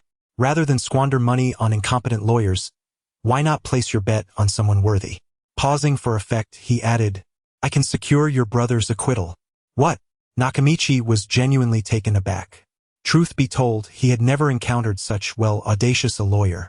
He had originally hoped to achieve a minor reduction in the sentence during the appeal. An acquittal? That was beyond his wildest imaginings. If an acquittal is not attainable, I shall accept no payment at all. Kamikado's confident yet slightly enticing voice echoed in Nakamichi's ears. With that, Nakamichi ceased to hesitate and nodded in agreement. Very well. We shall proceed as you suggest. Kamikado cheerfully tucked the contract away. Nakamichi-san, in the future you will be grateful for your astuteness at this moment. Thus, the matter was formally settled. Subsequently, Kamikado had an essential task ahead, to meet with the defendant, Nakamichi Kazushi, and gather specific details regarding the case. Nakamichi Kazushi was detained in a correctional facility nestled within the rural charm of Chiba Prefecture. True to its name, Chiba implies an abundance of trees and verdant fields. Here, one could behold vast expanses of flourishing greenery. The trees flourished, the scenery was enchanting, and the gentle breeze carried the earthy fragrance of soil. As they journeyed, AI ambled along, embracing the natural beauty around her, her eyes gently closing in appreciation. Regrettably, an uninvited voice disrupted the moment. Could you please walk a bit faster? We don't have the luxury of dawdling. Lunchtime is approaching, and the guards will be switching shifts soon. AI opened her eyes and replied with a hint of calm disdain. People spend their entire lives in a frenzy. Occasionally pausing to appreciate the splendor of nature is not devoid of charm. Without a moment's thought, Kamikado retorted, If you wish to savor elegance, I'll simply buy a potted plant for my office, and you can immerse yourself in the soil. Is that so? If you were born in a country across the ocean, you would be hanged from a lamppost. Before that, I'd hang you up as a scapegoat. Oh, then you'd better find several larger individuals. I fear there won't be enough weight for you to exploit. As the two exchanged playful barbs, they hurried onward, eventually arriving at the Chiba Detention Center just before noon. After informing the on-duty officer of their purpose, they were led to the meeting room designated for discussions with suspects. Before long, a bald man in his 40s, tall and imposing, yet appearing somewhat disheveled, was brought in. His countenance bore an expression of defiance. "I am Kamikado. Your brother has entrusted me with your appeal for the second trial." Kamikado introduced himself first. "This is my sister, Ai Kamikado, who has come from the countryside to assist me." "Is that so?" "My brother has hired a second lawyer." The bald man, who was none other than the defendant Nakamichi Kazushi, glanced at them dismissively before shaking his head in disappointment. His demeanor suggested he shared his brother's disdain for Kamikado's youth, harboring little hope for the appeal. Kamikado remained unperturbed. After all, the client was his brother, not him. The man's attitude mattered little to him. He only needed to ensure that he would not become a hindrance. With a formal tone, Kamikado gestured for Ai to produce the paper and pen she had brought. "What an arrogant fellow," the bald man muttered under his breath, before recounting the details of his alleged crime. In the detention center, meetings with suspects occur without any listeners or recording devices present, ensuring the suspect's right to privacy. Thus, Nakamichi Kazushi spoke candidly, narrating the entire sequence of events surrounding his case. After finishing, he ground his teeth in frustration. "It's all that woman's fault. If that woman, Yumi, had not interfered with my marriage, if she hadn't treated me like a fool—" "Stop. I'm utterly disinterested in your emotional journey." Yumaman waved his hand, brusquely interrupting the bald man's lamentations. The bald man nearly choked on his words, slamming his hand on the table, and shouted, "You are the one we hired. What harm would it do to listen to my complaints? Please understand, I am your lawyer, not your therapist." Yumaman shrugged, casting a blank expression his way. "If you wish to indulge in superfluous chatter, it will cost extra. I charge by the minute." Chapter 24. So-called evidence is merely the confession of the criminal. Assentiate? You as a lawyer are truly heartless. Upon hearing that complaints would incur additional charges, Nakado Kazushi could not suppress his anger. His face twisted in frustration as he hesitated. "How much per minute?" 100,000. "That's exorbitant. You're robbing me." Nakado Kazushi fumed. Yumaman maintained his impassive demeanor. "No money, then silence." Nakado Kazushi awkwardly sank back into his seat. Since committing the crime, few have shown him understanding.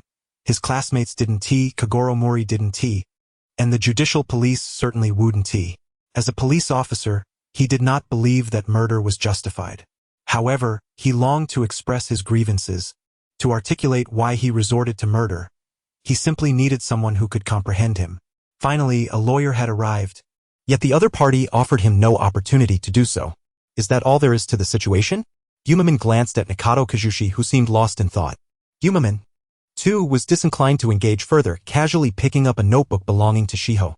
The handwriting was elegant, neat, and powerful, each small character flowing like a gentle stream, pleasing to the eye. "Your handwriting is commendable. You haven't been raised in vain." Yumaman casually complimented Shiho, who rolled her eyes in response. According to Nakado Kazushi's account, he had employed a method that accelerates human muscle protein during exercise, leading those present at the time to misjudge the time of death, thereby reinforcing his alibi. However, this technique was exposed by Kagoro Mori with a nudge from Conan, publicly unveiled. So, in the end, was there really no substantial evidence? Just because you inadvertently let slip a detail, and upon being exposed, you simply confessed.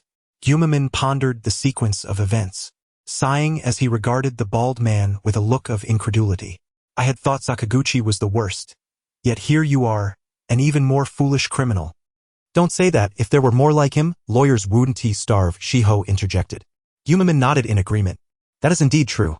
Nakado Kazushi, infuriated, felt the heat rise in his face, yearning to erupt. Yet ultimately, that ire dissipated into a deep sigh, and he sank into his seat, cradling his head, portrait of regret. After a lengthy pause, he finally looked up. "Can you help me receive a lighter sentence?" "I can ensure your acquittal," Yumaman replied coolly. "Stop lying." Nakado Kazushi was utterly unconvinced. "All 4 of my classmates have identified me. My method of committing the crime has been verified by the police, and I have the gun. These are all pieces of evidence. I'm not deceiving you. However, I see no need to elaborate." Yumaman shook his head, returning the notebook to Shiho and gesturing for her to continue taking notes. "Now, I have 2 pivotal questions for you. What questions? Nakato Kazushi inquired. First, among the 3 classmates who identified you, did anyone directly participate in Kagoro Morie's reasoning? No, they were merely listening. What does that matter? Second, during your relationship with the deceased Yumi Horiuchi, did she ever express any negative sentiments? For instance, did she mention thoughts of not wanting to live? Yes, she said something along those lines at the class reunion when I killed her. I mean, during your relationship. That seems to have happened too. Do you have any corresponding documentation? Perhaps a diary or emails? Well, she sent me many faxes threatening to commit suicide if I married someone else. Excellent. Please provide me with your house key. As Gumaman continued to pose questions, observing his meticulous demeanor, Nakato Kazushi suddenly experienced a strange sensation, as if this lawyer might genuinely assist him in achieving exoneration. Is this real? How could it be? Nakato Kazushi touched his bald head, expressing skepticism. Nevertheless, for the time being, the only person he could trust was this despicable lawyer who had just mocked him. Once Gumaman confirmed the notes Shiho had taken, he prepared to take his leave. As he departed, the corner of his eye caught a glimpse of Nakato Kazushi's arm, which bore what appeared to be faint bruises.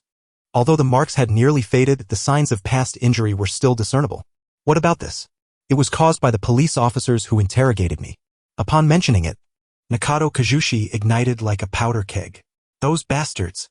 They felt I brought shame to the police and unleashed their brutality upon me during the interrogation. Such important information. Why didn't you mention it earlier? Gumaman interrupted, an inexplicable excitement lacing his tone. What good would it do to say it? The bald man blinked in confusion. Gumaman smirked slightly, a peculiar smile playing on his lips. This is crucial evidence. He pulled out his smartphone, snapping numerous pictures of Nakato Kazushi's entire body, including his arm. Enjoy your dwindling time in the detention center. With that parting remark, Gumaman, accompanied by Shiho, exited. In the meeting room, Nakato Kazushi was left in a state of bewilderment, scratching his head as he watched their retreating figures. Stepping out of the detention center's gates, the pair continued on their way to Nakato Kazushi's home without pause. Along the way, the usually taciturn Shiho spoke up softly. Clever. As we walk, Gumaman replied, this evidence has presented itself on a silver platter. Thanks to those brutish officers, our chances in the second trial have significantly improved. Shiho halted at this moment. I have a question for you. She lifted her gaze, her sapphire-like eyes fixating on Gumaman, filled with a hint of curiosity. I understand your intentions. You likely aim to accuse those brutal interrogating officers in court, thereby undermining the legality of their obtained confessions from the suspect, placing the police in a defensive position. Indeed, Gumaman stopped as well, meeting Shiho's gaze. The girl's intelligence exceeded his expectations, far surpassing her portrayal in the animation, where she was merely a tool. The fact that she could serve as his assistant was a pleasant surprise. So, what do you wish to ask? Chapter 25. The existence of a lawyer is akin to Damocles' sword. Is it truly necessary to go this far?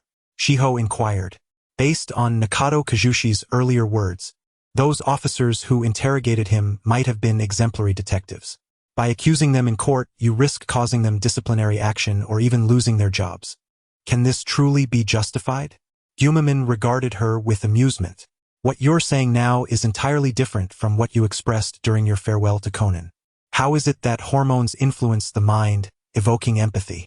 So, esteemed lawyer, what are your insights? Xiao Ai crossed her arms, teasingly.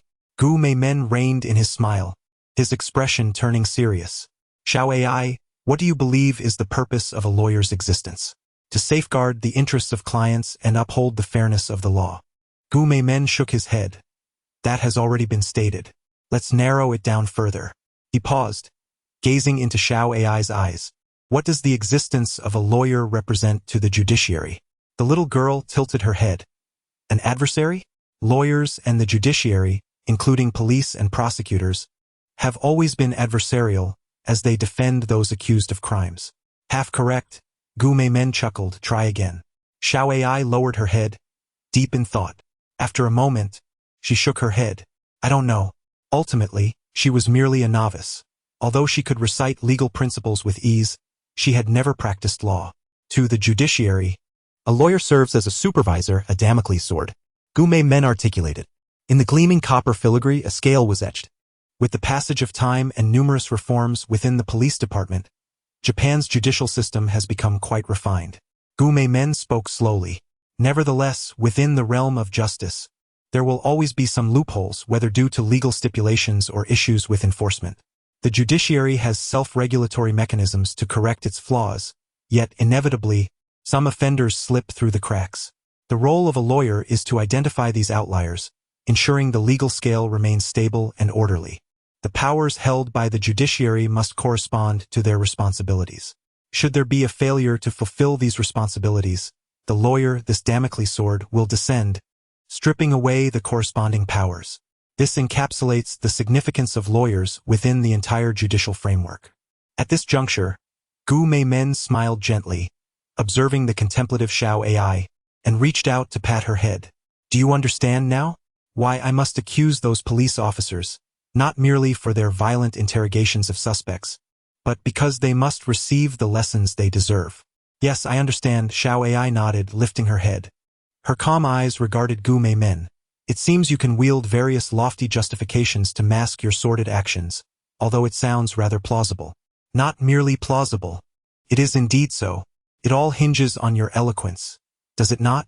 And your audacity. What, are you not convinced? The two continued walking, gradually leaving the topic behind. However, after this conversation, the once naive little girl seemed to have gained an additional layer of maturity. They arrived at Nikado Kajushi's residence after about 20 minutes. Gu Mei Men retrieved the key he had previously provided and unlocked the door. Inside, akin to his brother's home, it bore the characteristics of a traditional Japanese style, filled with tatami mats and paper sliding doors. A fax machine was positioned in the living room. Gu Mei Men rummaged through a box beside the machine, uncovering a substantial stack of papers. Each sheet bore threats and phrases such as "I'll kill you" and "I want to commit suicide." The pages were densely filled, some entirely covered with such words, presenting a shocking sight. It was evident that the victim was a deeply troubled woman. That bald-headed man was indeed unfortunate to be entangled with such a woman. Gu Mei Men clasped his hands together, though his tone betrayed no hint of sympathy. What do you need this for? Xiao AI inquired from the side. Gu Mei Men raised an eyebrow. I find it curious how you oscillate between brilliance and ignorance. Can you not discern what I intend to do now? Xiao AI gazed at him with feigned innocence. After listening to your grandiose rhetoric, I feel I should reconsider my attitude toward the law. Is that not permissible? Is that so? You have much yet to learn, Gu Mei Men casually remarked, placing the disheveled papers into his briefcase. With these, one could obfuscate the manner of the victim's death. Look, she has sent so many faxes about suicide. It indeed raises the possibility, does it not? Xiao AI tilted her head. But so many witnesses have stated it was murder. In that case, does not your argument for suicide become untenable? This is merely one piece of the larger puzzle. Gu Mei Men raised a finger, gently shaking it. The truth of the case is akin to a complete jigsaw puzzle. If we wish to advocate for innocence, we must gradually dismantle these pieces. Removing just one piece may seem inconsequential to the whole, yet as an individual it is indispensable. Only by dismantling all the pieces can we bury the truth. Xiao AI nodded, understanding. You, it seems, can nonchalantly discuss criminal matters with a straight face. Criminal? Where's the crime? It is only when I am apprehended and evidence is presented that I can be deemed a criminal. Gu Mei Men smirked. Well then, there are other matters to attend to. After gathering the faxes from Horiuchi Yumi, Gu Mei Men did not linger. Upon exiting, he took out his phone and dialed a number. After a soothing melody, the call was answered. This is the Hiroshi Daily. How may I assist you? Hello, I have some information regarding the Chiba Prefectural Police, specifically concerning their use of excessive force. Would you be interested in discussing this? The other party perked up immediately. Certainly. Shall we arrange a meeting place? The two quickly agreed on a location. After hanging up, Xiao AI shot him a glance. You truly show no mercy, even seeking media attention to amplify the impact. Gu Mei Men shrugged with a faint smile. In this world, whenever there is a confrontation between two parties, one will inevitably be the villain. If I do not assume that role, who will? Would you not agree? Chapter 26. The future you will surely be 3 layers of fat. Not only the Hiroshi Daily but other news outlets such as the Sakurada Evening News, Sado News, and Koyama Media, any prominent local media. Gume men contacted them all, sending photos of Nakato Kajushi's brutal interrogation. The power of the media proved formidable. Within 2 days, local newspapers, magazines, and websites were inundated with negative reports regarding the Chiba police. Has the dark era of Japanese police returned? Such officers are a disgrace to our nation. We hope the judicial authorities will rid us of tax thieves and refrain from squandering our tax dollars. Fire them. These were among the comments from netizens across various forums. Even the local website's search engine was dominated by this incident, with the top 3 results occupied by it. When it comes to official scandals, the Japanese public's reaction is akin to encountering enemy agents. The media seized upon this, promoting the story vigorously, as people are drawn to such sensational matters. The public discourse was far more intense than anticipated. Inside Nakato's guest room, Xiao Ai reclined on the tatami, propped up on her left hand, one foot resting atop the other, idly scrolling through Gume Men's smartphone with her right hand. I can envision your future married life. Gume Men glanced at the way the little girl lay, spending her days lounging at home, aimlessly browsing the internet, too lazy to venture out, napping for 3 hours daily, procrastinating a week's worth of chores into one day, with 3 layers of fat on her belly, jiggling like a tire. Are you suggesting I become a housewife? Xiao Ai lay motionless, rolling her eyes upwards like a dead fish. I apologize, but I have never contemplated the notion of marriage. The archetype of a Japanese housewife does not resonate with me, and I fail to comprehend why women must pursue this path, becoming subservient to men. Kume raised an eyebrow, stating, I wouldn't have guessed. You seem quite the independent woman. What, do you have objections? No, it merely reminded me of a certain horned girl. A stark contrast indeed. Ah, Mori-ran. The name elicited immediate recognition from Shiho, for in this world, there exists but one with such a hairstyle. It's nearly impossible to find 2 in a crowd. After a moment's contemplation, Shiho earnestly declared, Ran is a good person. You must not lay a hand on her. I'm referring to court matters. Kume promptly dismissed her concern, retorting, I'm afraid my willingness to engage depends on the benefits to me. You truly are something else, Shiho sighed. Do you have no friends? Kume shot her a sidelong glance. And you? Shiho chose silence. Essentially, they were alike, both devoid of any genuine friendships. After a brief pause, Kume inquired, How has your intelligence gathering been these past few days? Quite fruitful, actually. I have compiled everything on a disk and can print it out shortly. Excellent. Kume responded with satisfaction. It was clear he had chosen his assistant wisely. Shiho, the prodigy, possessed an impressive array of skills. Beyond law and biological research, she excelled in electronic networks, demonstrating remarkable prowess in hacking. Whatever the website or social media account, she could deftly extract the desired information with ease. Are you truly only 7 years old? Kume marveled. Shiho rolled her eyes. Actually, I am 18. I would believe you if you claimed to be 88. Kume was well aware of Shiho's past affiliations, yet they had never broached the subject, each choosing to remain blissfully ignorant for the time being. All right, we should be on our way, Kume noted, glancing at the time. It was 12:30. A post-trial review concerning Nakato and Shure would take place at the Chiba District Court around 1 o'clock. What is a post-trial review? This concept is unique to this world's judicial system. Following a first trial verdict, defendants have a 14-day window to appeal. The post-trial review addresses issues that arose during the initial trial. Should the defendant prevail, the first trial court will then submit the case to the higher court for a second review. Unlike the second trials of my previous life, this world's high crime rate often leads to wrongful convictions. Adhering to the principle of presumption of innocence, the judicial system operates under the philosophy of better to let 1,000 guilty go free than to wrongfully convict one innocent. Thus, the litigation process is considerably more complex, evolving in accordance with the specific worldview. After gathering their belongings, Kume and Shiho set off for the local court in Chiba Prefecture. The roads were easily navigable, lacking the convoluted commercial streets of Tokyo. After a bus ride and a 5-minute walk, they arrived at a 2-story building. Upon glancing around, Kume spotted a few familiar figures in the crowd before the courthouse. Among them was the unmistakable Mori Ran, accompanied by a mustachioed gentleman. Those nearby quickly recognized Kume as well. Ran's expression shifted from indignation to surprise upon noticing Shiho, who was masked. "Hi, is that you, Shiho?" Ran exclaimed, rushing towards her. "Where have you been? Conan said you left, and you dropped out of school. Everyone has been worried sick about you." With tears welling in her eyes, Ran reached out to embrace Shiho, who quietly sidestepped the gesture. "Shiho, what is wrong?" Ran asked, her tone tinged with urgency and confusion. After a brief silence, Shiho shook her head. "You have mistaken me. I am Kume, not Hybra." Ran hesitated.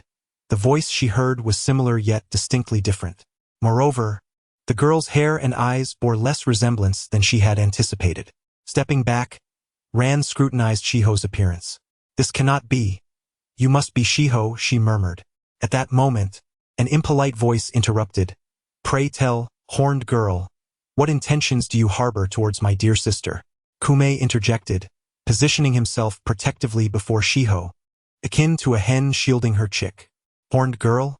Ran stammered, her anger resurfacing. "I am Mori Ran." "Then let us refer to you as Horned Ran." Kume replied nonchalantly. "Might I inquire what you intend to do to my sister? Do you not see she is frightened? Brother, this big sister seems rather fierce." "I am scared," Shiho chimed in, retreating behind Kume, clutching his suit jacket, feigning tears. Ran was completely taken aback, glancing between Kume and the frightened girl. After a moment, she exhaled slowly. "I apologize. I mistook you." She assessed Kume, surprised to see a person like him displaying such protectiveness. Kume raised an eyebrow. Has your angelic demeanor transformed into a sharp tongue? I do not comprehend what you are saying." Ran shook her head. "This time, I concede my error. I apologize for the inconvenience." Mori Kagoro, the mustachioed gentleman, also cast a glance toward them. However, he seemed oblivious to Kume's true identity, unaware that Kume had come to defend a university peer accused by him. A legend from the police academy? Kume mused, intrigued by whether this persona was fade of incompetence or genuine ineptitude. Regardless, it mattered little to him at most.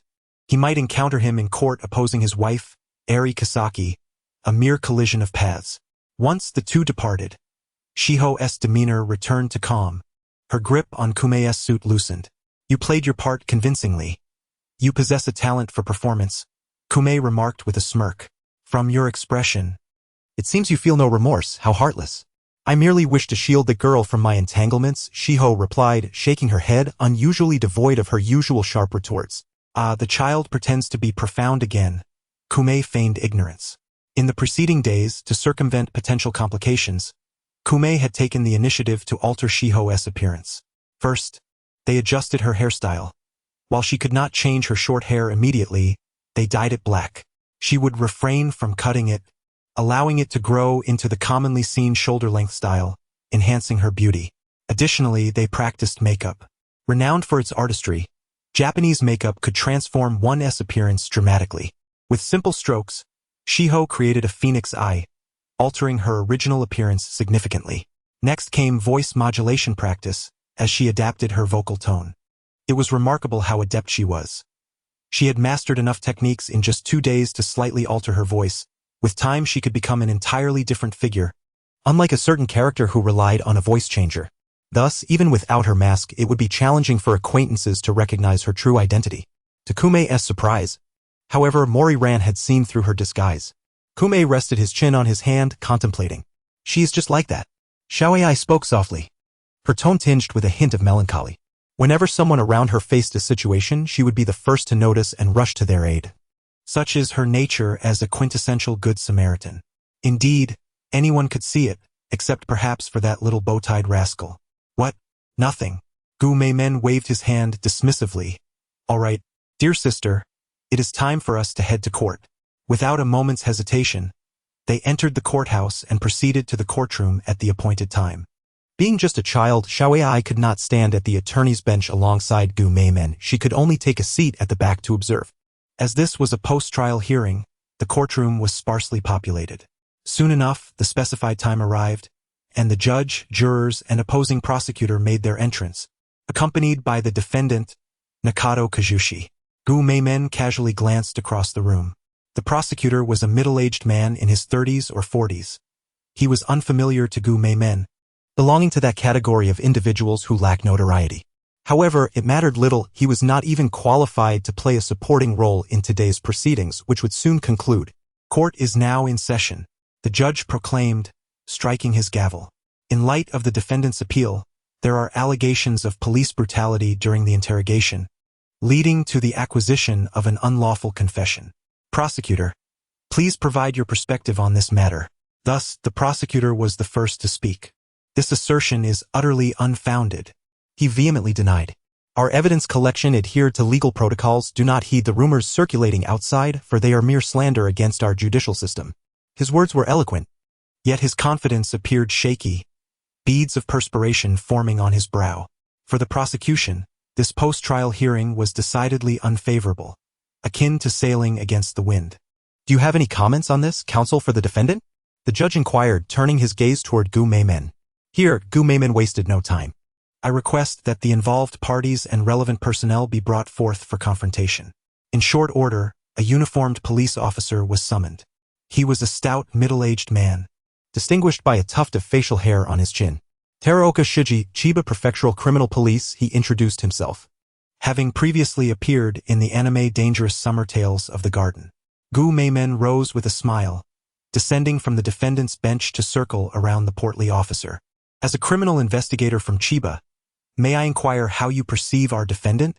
Teraoka appeared visibly nervous as he stammered. I only know him as a colleague.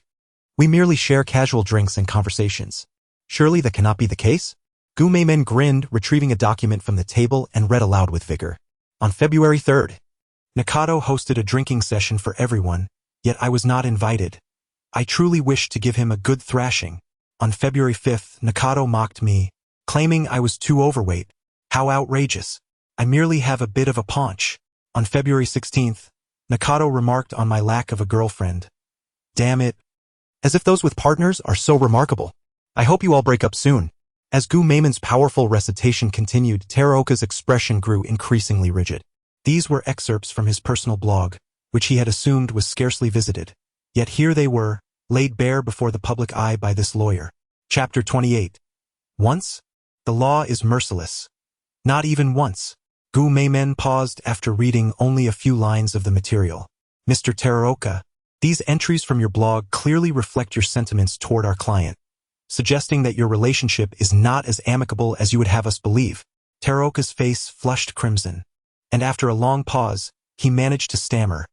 You perused my blog without permission. That infringes upon my privacy. Invasion of privacy?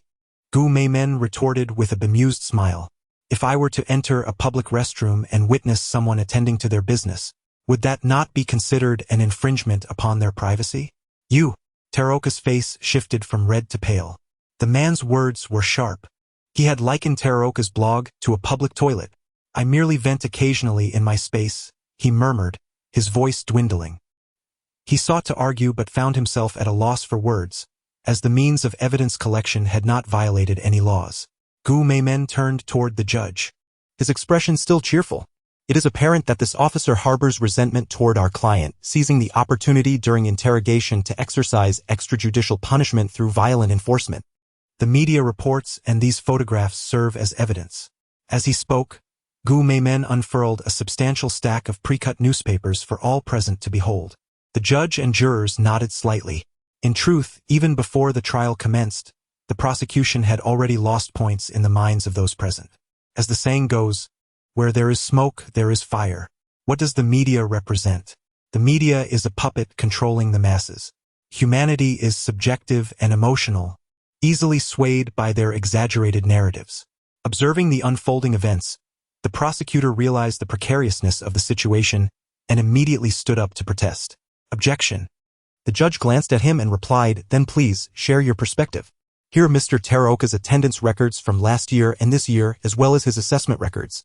Additionally, I present documentation concerning cases he has participated in. The prosecutor produced a stack of documents, displaying them for all to see. It is evident that this officer has consistently demonstrated diligence, never once arriving late or leaving early. His evaluations have always been exemplary. Pray tell, How could such a commendable officer be capable of the unlawful actions alleged by the defendant's counsel? The judge and jurors examined the materials provided by the prosecutor. Indeed, the circumstances were as he described. This Chiba prefectural police officer had been responsible in his duties, consistently fulfilling his obligations as an officer of the law. Gu Meimen squinted, recognizing that the opposing side had made some preparations. However, it was merely a desperate struggle. From the moment he laid eyes on Teraoka, he discerned that this man was reticent and unlikely to engage in dialogue. Such individuals are remarkably easy to handle. Thus, Gu Meimen turned slightly, smiling as he gazed at Teraoka's face. Since you deny the occurrence of police brutality, then tell me, can you look our client in the eye and honestly declare that you did not commit the acts in question? Gu Meimen's voice rang out with gravitas. Teraoka shivered, trembling as he raised his head to meet Nakado's gaze. I did not do it, he stammered, each word emerging with difficulty. Yet, by the time he uttered the final word, he could no longer endure the weight of the moment. With a thud, the stout officer's knees buckled, and he sank to the ground. He has always treated me poorly. I thought he was already a criminal, so I simply swear that this was the only time. Tears streamed down his face, his spirit shattered. In that courtroom, a grown man resembled a lost chick, weeping uncontrollably. Yet, Gu Meimen appeared unyielding, unwilling to let him off the hook. Do you realize that because of this single instance, other officers have also become embroiled in the cycle of police brutality? Look at the injuries on our client. They are all inflicted by you and your comrades, all in the name of your so-called justice. Justice is not a tool for the abuse of power nor an excuse to stand upon a pedestal. The courtroom fell into a heavy silence, the tension palpable as if a pin could be heard dropping. The outcome of the post-trial review was, of course, unequivocal. The judge and the jury exhibited no hesitation or deliberation, swiftly rendering a verdict in favor of the esteemed Guman. There was no suspense, merely an overwhelmingly decisive situation. You truly show no mercy. Xiao Ai gazed at the disheartened Teruaki Shiren as he exited the courtroom.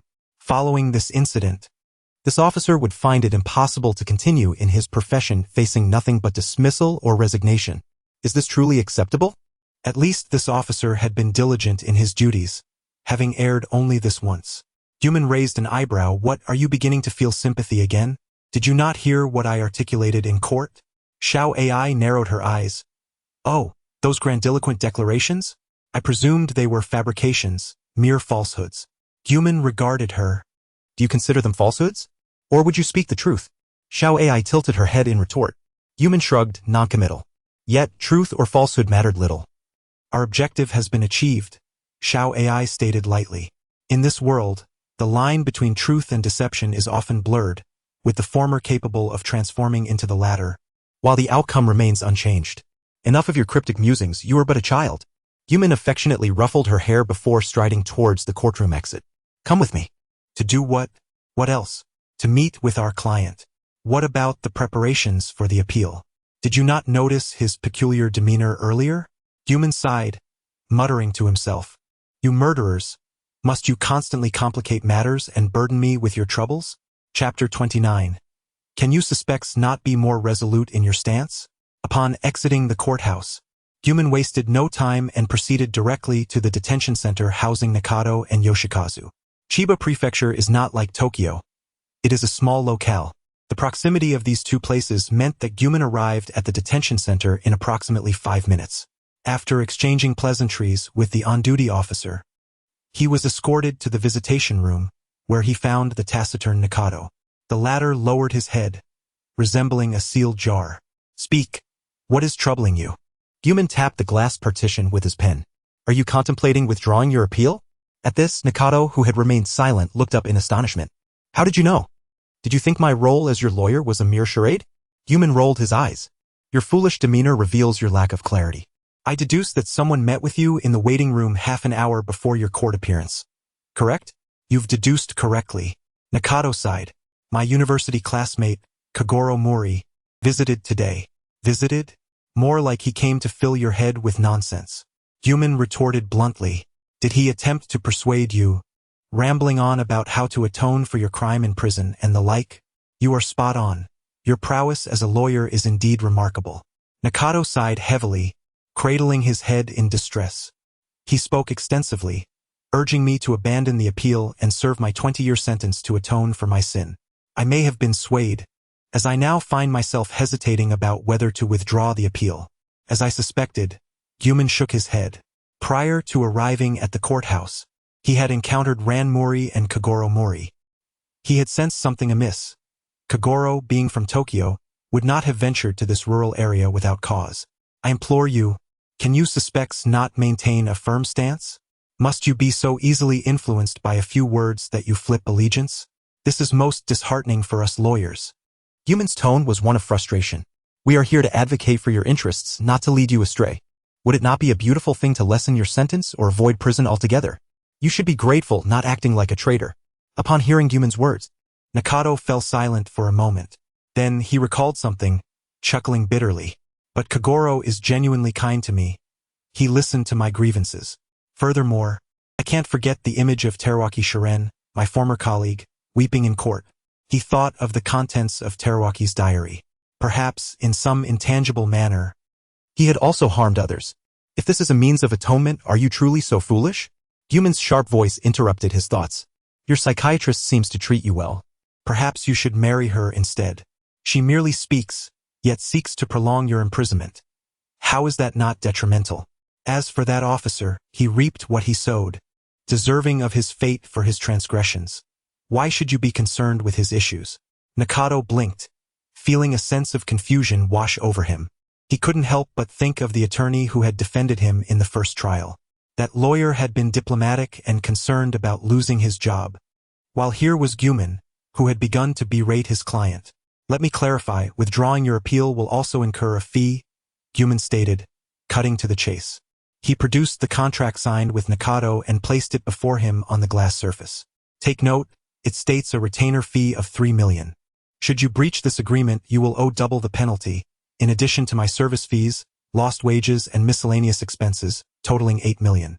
How could there be such an amount? Nakado exclaimed, alarmed. As the contract had been signed by his brother, he had been unaware of its substantial sum. Do you comprehend? The payment falls upon your brother, not you, Guman urged. Now make your decision. Do you wish to withdraw the appeal? My time is limited, and I do not wish to hear further excuses. Nakado's expression shifted dramatically. Clearly, withdrawing the appeal would betray his brother, the one person who had always supported him, willing to pay to secure his release. With this thought, he ceased to hesitate and firmly nodded.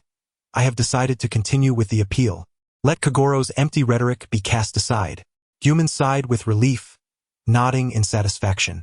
Now that's the spirit. Maintain your resolve. Remember, it is you who will serve time. The ones who truly care for you are your family, not some fleeting university acquaintances. Nakado's expression twitched. To be frank, this lawyer was a far cry from his previous one. Having spent many years as an officer, he had never encountered a lawyer like this. The acerbic wit aside, this individual's words seemed to tread dangerously close to the edge of legality. Very well. The conversation with Nakado lasted over half an hour. By mid-afternoon, around 3 o'clock, Guman finally took his leave. I do not understand why you felt the need to persuade him, Xiaoai inquired with a hint of skepticism in her tone. If he wishes to atone in prison, is that not a good thing? Moreover, if he defaults, you stand to gain considerable compensation. What is there to lament? Given Guman's well-known affinity for wealth, Xiaoai struggled to comprehend his motives. Xiaoai, have I not already explained this to you? Guman shook his head. The essence of a lawyer's work is to uphold the interests of their client, which stands as the most fundamental and paramount duty of the profession. In this particular lawsuit, the client is not the bald man, but rather his brother. Do you understand? I do not concern myself with the bald man's fate. If he prefers to languish in prison, so be it. However, his actions will undoubtedly affect the true client. When the client's interests are compromised, the lawyer must intervene, or else they should reconsider their vocation. I see. Xiaoai nodded, a flicker of surprise crossing her ice-blue eyes as she gazed at Guman. I never expected you, a lawyer, to possess such professional integrity. One must act in accordance with their position, Guman remarked. Very well, let us not linger on such matters. We must prepare for the upcoming second trial, as there is a wealth of information that requires your investigation. Understood, I will proceed. Chapter 30. Observe and learn. Time flew by, and soon the day of the second trial arrived. It was to take place at the Tokyo No. 3 High Court. Prior to this, the defendant, Nakado Kazushi, along with relevant judicial personnel, would be transferred from Chiba Prefecture to Tokyo. The first hearing of the second trial was scheduled for around 9 in the morning. Before departing around 8 o'clock, Gumaman once again conferred with Xiao Ai regarding the information she had gathered. So much? Gumaman exclaimed, staring at the mountain of documents before him. Turning to Xiao Ai, who was focused on her laptop. Although she appeared somewhat disheartened, her serious demeanor was undeniable. She was still at work.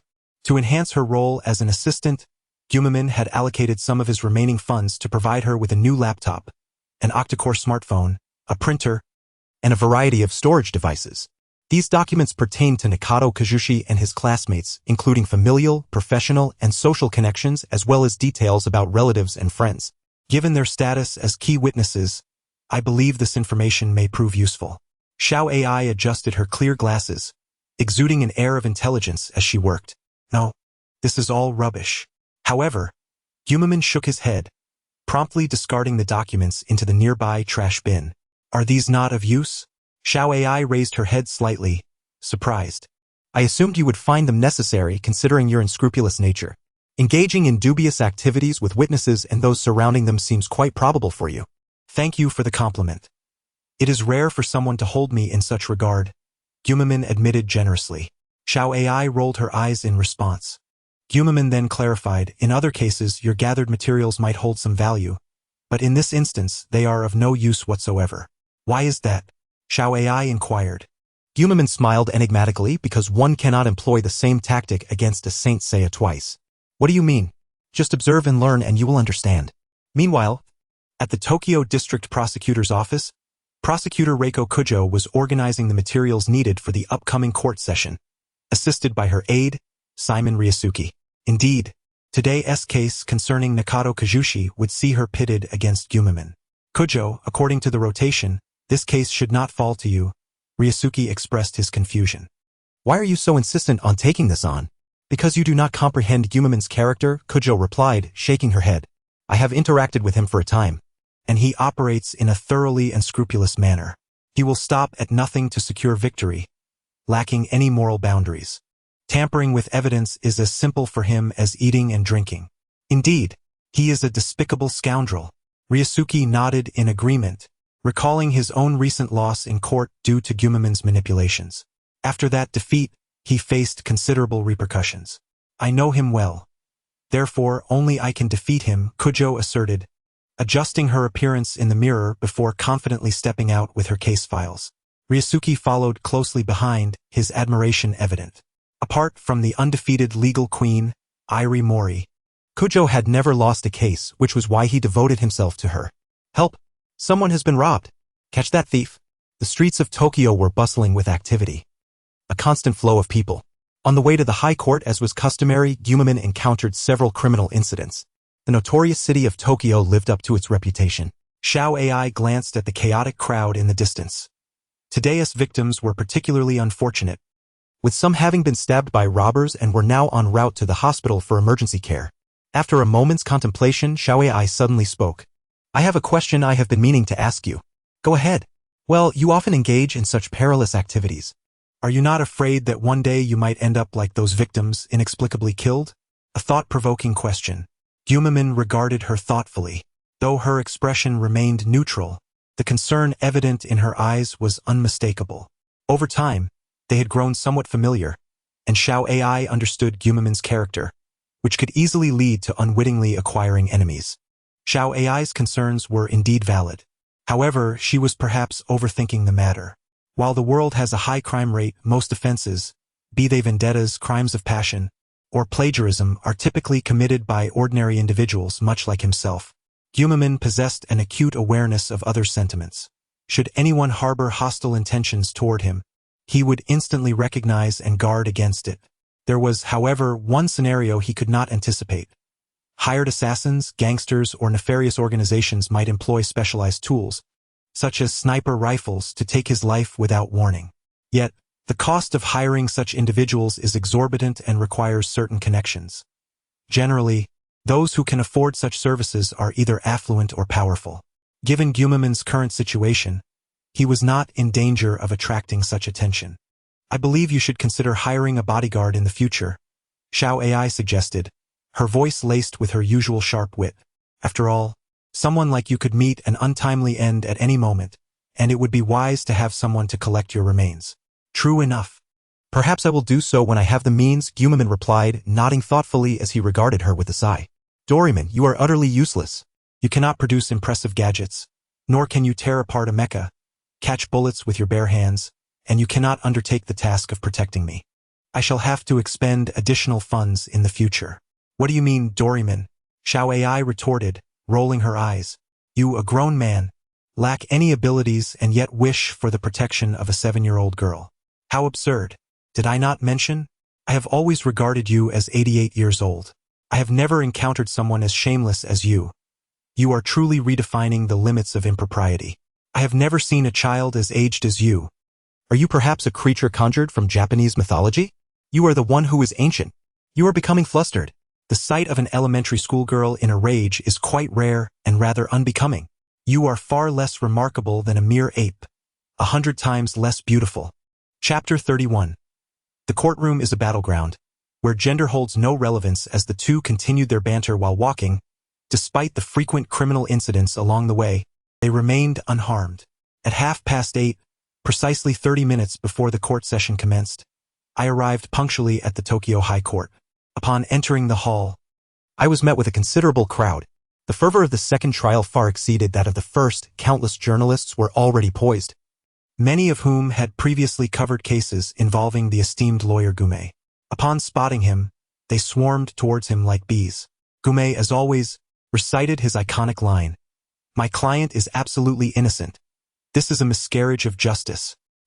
His tone was earnest, and his expression betrayed no insincerity. Having triumphed overwhelmingly in his debut case, what remarkable outcome would Gume achieve today? Radiating brilliance, he was at the zenith of his career from the very start. The clash of the emerging lawyer against the popular female prosecutor promised to be a spectacle worth witnessing. The journalists, brimming with excitement, hurriedly captured his image, eagerly concocting tomorrow's headlines and narratives. The onslaught of reporters became overwhelming, even for Gume, prompting him to navigate through the throng and swiftly retreat to the women's restroom, intending to remain there until the court proceedings began. Entering the ladies' restroom uninvited could lead to charges of sexual harassment. A cold voice interjected. Turning around, he recognized the familiar figure of Reiko Kujo, standing by the sink with an expression of discontent. Japanese women are notably meticulous about their appearance, often retouching their makeup. Gume observed her applying foundation from a compact. No amount of makeup could turn back the clock for this older lady. Excellent, that adds insult to injury, he thought. Reiko Kujo retrieved a pair of rose gold handcuffs intent on restraining Gume. He sidestepped and flashed his signature smile. You may cuff me, but without evidence of an accusation. As the lawyer in this case, I could counter with charges of obstructing justice. Ah, your wit remains as sharp as ever, she replied, retracting the handcuffs, shaking her head. If only your intellect were devoted to more noble pursuits. She paused for a moment, her gaze shifting to the young girl beside Gume. Is this a child laborer you've employed? She asked, her face darkening. What child laborer? She is my sister, Gume retorted, gently patting the girl's head. Come, AI. Greet Aunt Kujo. The little girl, appearing obedient, bent slightly. Hello, Aunt Kujo. I often hear my brother speak of you. Reiko inhaled deeply, the term brother and aunt instantly adding a decade to her age. She forced a smile. You're quite the sweet girl, but I'm not yet 30. AI beamed innocently. You're so young, Auntie. You look just like my 33-year-old aunt. Those siblings are insufferable. Reiko glared daggers at Gume, who had initially arrived with confidence, only to have his good mood thoroughly shattered. You better watch yourself. Indeed, you're a talented child star. Just amp up the aggression a tad more, Gume said, giving AI a thumbs up. AI's expression shifted to one of calm. Is this really the right approach? Of course, women are the most susceptible to emotional influence. Especially during certain times, Gume maintained his smile throughout. The brief exchange had been meticulously orchestrated by him. In avoiding the male restroom, he had anticipated Reiko's presence here. Long ago, Gume had conducted research on Reiko Kujo and was privy to some of her more private matters. For instance, today coincided perfectly with the end of her menstrual cycle. The fact that she would still consider litigation on such a day speaks volumes about her character. As her adversary, Gume intended to exploit this to his advantage. Surely, Reiko's mood would be adversely affected, which would, in turn, influence her judgment in court. You truly are a despicable and shameless scoundrel, exploiting a woman's vulnerabilities, AI remarked flatly, observing the ever-smiling Gume, her estimation of him rising yet another notch. In the courtroom, there was no distinction between men and women. Gume chose not to engage in a debate. After spending a brief time in the restroom stall, he departed the ladies' room and made his way to the judge's chamber. The judge's chamber in the High Court was significantly more spacious than that of the district court. The gallery alone boasted numerous rows of seating, clearly tiered like a university lecture hall. Soon, the judge, jurors, and both parties arrived in succession. The composition of the second trial was considerably more robust than that of the first, featuring 3 judges and 6 jurors with corresponding seating arrangements that were more expansive. Strictly speaking, in Japan, judges are referred to as hanshi, and there are 8 ranks in total. Judges at the High Court must be at least of mid-level rank. The second trial is now in session. With the judge's gavel, the proceedings commenced. As per protocol, the prosecutor would first read the indictment. The defendant lured the victim to the billiard room of a hot spring inn utilizing a found firearm to commit murder, which violates Article 199 of the Japanese Penal Code, constituting the crime of intentional homicide. Furthermore, the defendant possessed an illegal firearm, contravening Japan's firearm and sword control law. The court will prosecute for the charge of intentional homicide. I request a lawful ruling from the court. Reiko Kujo held the indictment, her voice unwavering and rapid. The judges on the dais exchanged concerned glances. Typically, a prosecutor's reading of the indictment should be clear and resonant, not delivered at such a frenetic pace. Her expression hinted at a touch of impatience. Sitting beside her, her assistant, Ryushu Minami, discreetly tugged at her arm. It dawned on Reiko that her earlier encounter with Gume and his sister had inadvertently ruffled her composure. Her cheeks flushed slightly, and she quickly cleared her throat. I apologize for any discourtesy. Please allow the prosecution to read the indictment again. The judge in the center, an elder gentleman in his 50s, rapped his gavel. He held the highest rank among the 3 judges, hence his position at the center. A ripple of laughter echoed from the gallery. Reiko Kujo composed herself and read the indictment at a normal pace. As she took her seat, her gaze fell upon Gume across the aisle, who wore a smug, infuriatingly smug expression, even mimicking a gesture of sipping hot water. Reiko understood his intent immediately, her teeth clenched in anger, her head nearly steaming with indignation as she silently cursed him. Damn you, Gume! I'll make you pay for this. Chapter 32. Gume. Unleash your cunning. Hurry, reveal your schemes. Reiko Kyakudo spread out a large stack of documents, affixing each sheet to the whiteboard positioned at the center of the courtroom. It was evident from the letters sent by the defendant to the victim that each one bore phrases such as "do not disturb me again," or "I will kill you." Given the emotional entanglement between the defendant and the victim, it could be concluded that the defendant possessed ample motive for murder. The background of the case was rather simple. The defendant and the deceased had been in a romantic relationship for over a decade. However, each time the defendant proposed, the deceased declined. Ultimately, the defendant, disheartened, sought out other romantic prospects and decided to marry. This left the deceased feeling resentful, leading her to incessantly harass the defendant through threatening letters and phone calls. Unable to bear it any longer, during a reunion of college classmates, the defendant devised a murder plot. The prosecution had already conducted a thorough investigation, including the evidence. The likelihood of winning this case was substantial provided that Guman did not interfere, indeed, as long as that individual refrained from causing disruptions. Reiko Kyakudo took a deep breath and shot an intense glare at Guman, striving to cast aside her physiological discomfort caused by her menstrual cycle and regain her confident demeanor. Guman merely shrugged, his face adorned with an unflappable smile. The judge, accompanied by 3 magistrates and 6 jurors, examined the authenticity of the documents presented by Reiko Kyakudo, all nodding in agreement. What is the opinion of the defendant's representative? Firstly, I dispute the prosecution's evidence regarding the motive for murder. In fact, that cannot be considered evidence at all. If such items can be deemed as motives, then there would be countless motives for murder, Guman stated, maintaining his smile. He produced a dozen photographs from a folder on the table, placing them atop the letters presented by Reiko with magnets. These were images of the deceased's former boyfriends. Each photograph depicted young men in their 20s, showcasing a variety of styles, both Japanese and Korean. How can this be? How could Yumi have so many boyfriends? Exclaimed Kazushi Nakato, seated in the defendant's chair. Guman shot him a sidelong glance. Well, otherwise, why has she kept you strung along for over a decade without marrying? Clearly, she intended to continue her escapades. Kazushi clenched his jaw, momentarily at a loss for words. However, in the courtroom, no one paid heed to his thoughts. Guman continued to present a stack of materials, pointing to the individuals in the photographs as he spoke.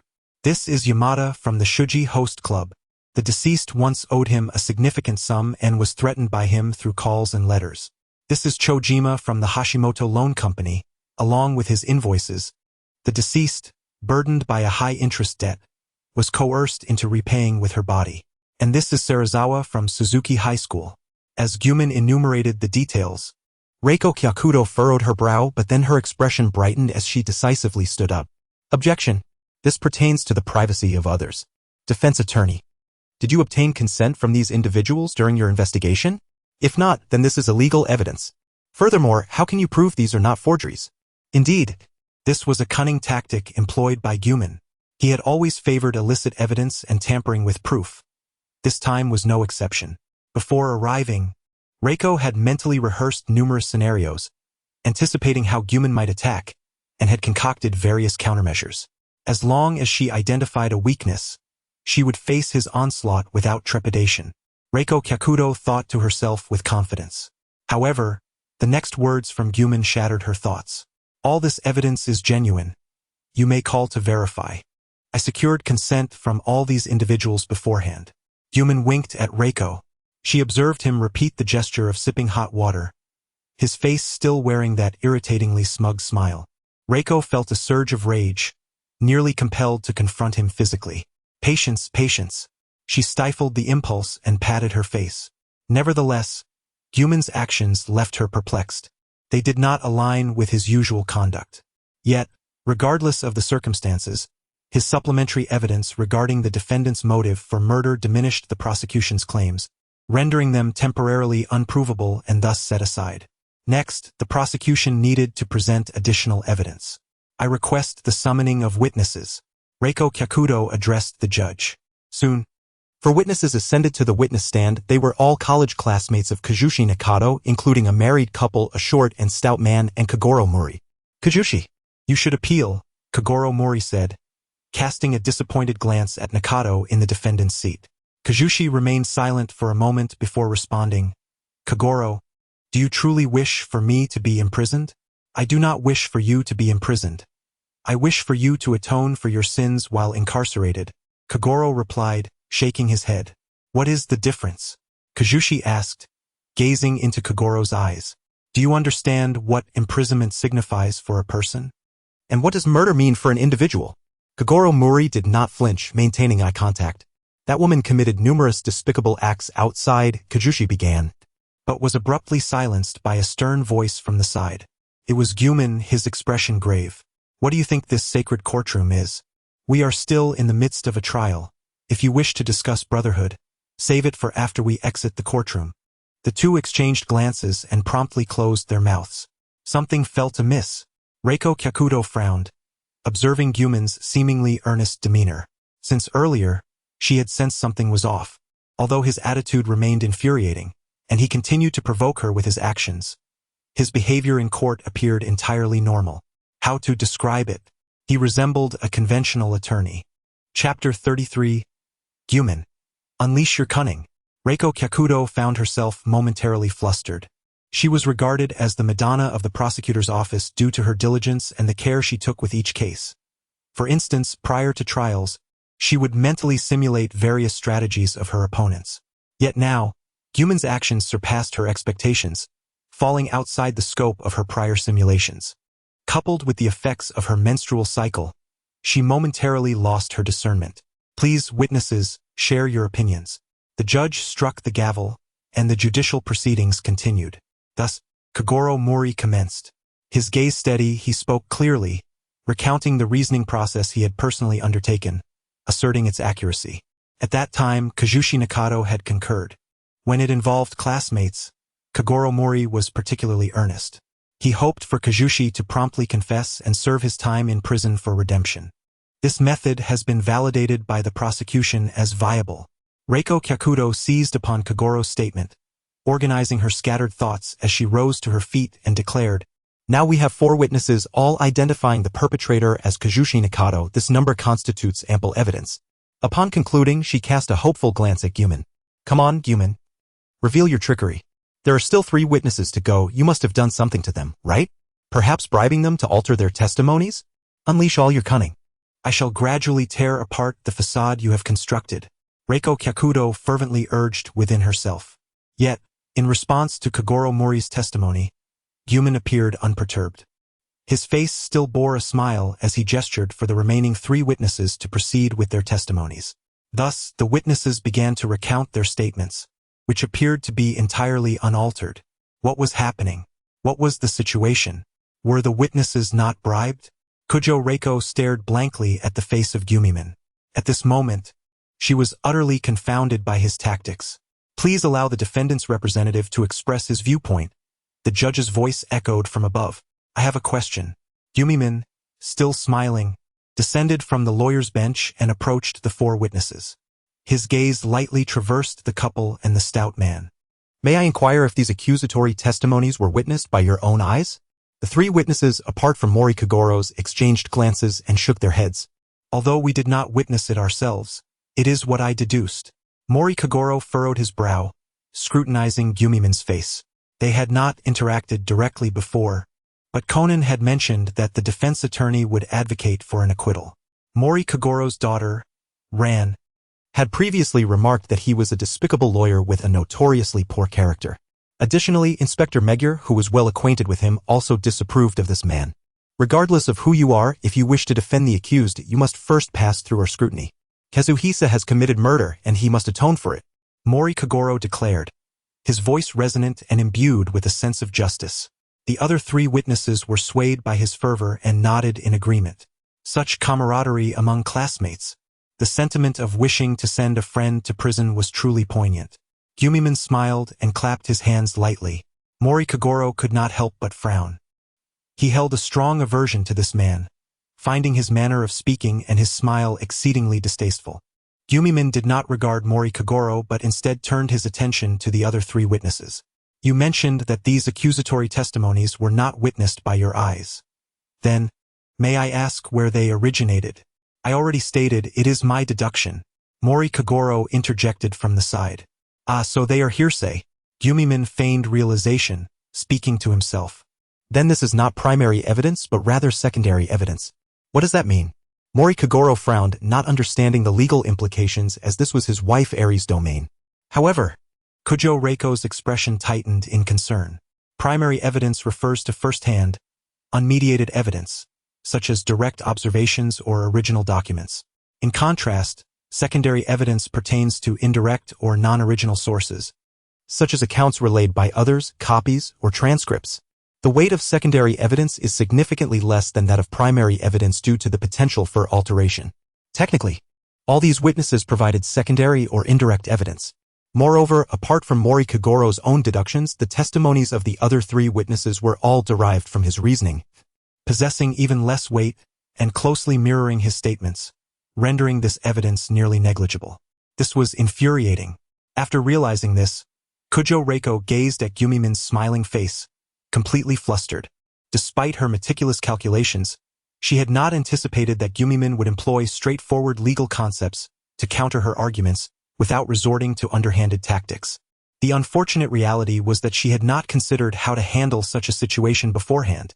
The opposing viewpoint was exceedingly reasonable, and the weight of the 4 witnesses' testimonies was indeed minimal. What should she do? Now, how would she respond? "I see this is your plan." In the audience, Observing Kujo Reiko's obviously dazed expression, Shiho nodded in understanding. She was a clever girl, and in just a moment of confrontation she grasped the underlying strategy.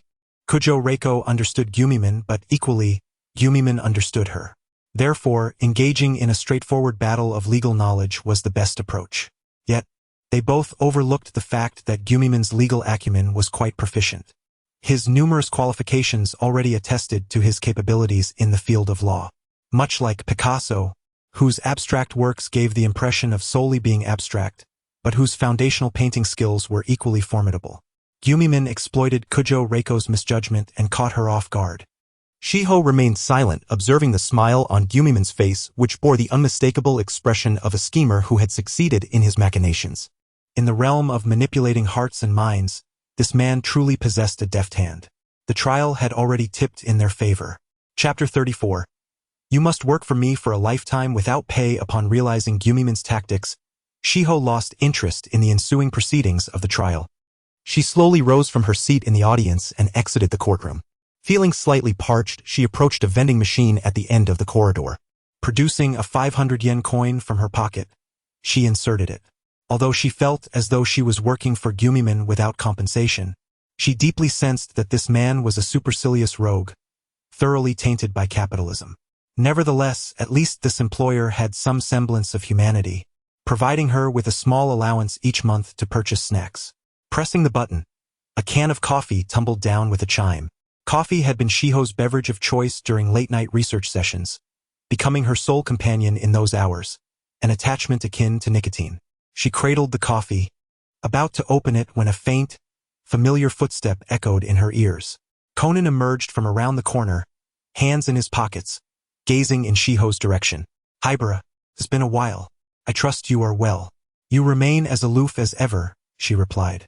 Conan nodded, bypassing small talk. "The antidote for 4869. You should have the formula." "I see." Shiho raised an eyebrow, her expression revealing comprehension. "Let me guess. Ran is about to uncover your identity, so you need to temporarily revert to your original form to avoid her scrutiny?" Still cold, yet as astute as ever, Conan conceded with a nod. "Kudo," Shiho stated coolly, "one cannot defy the currents of time.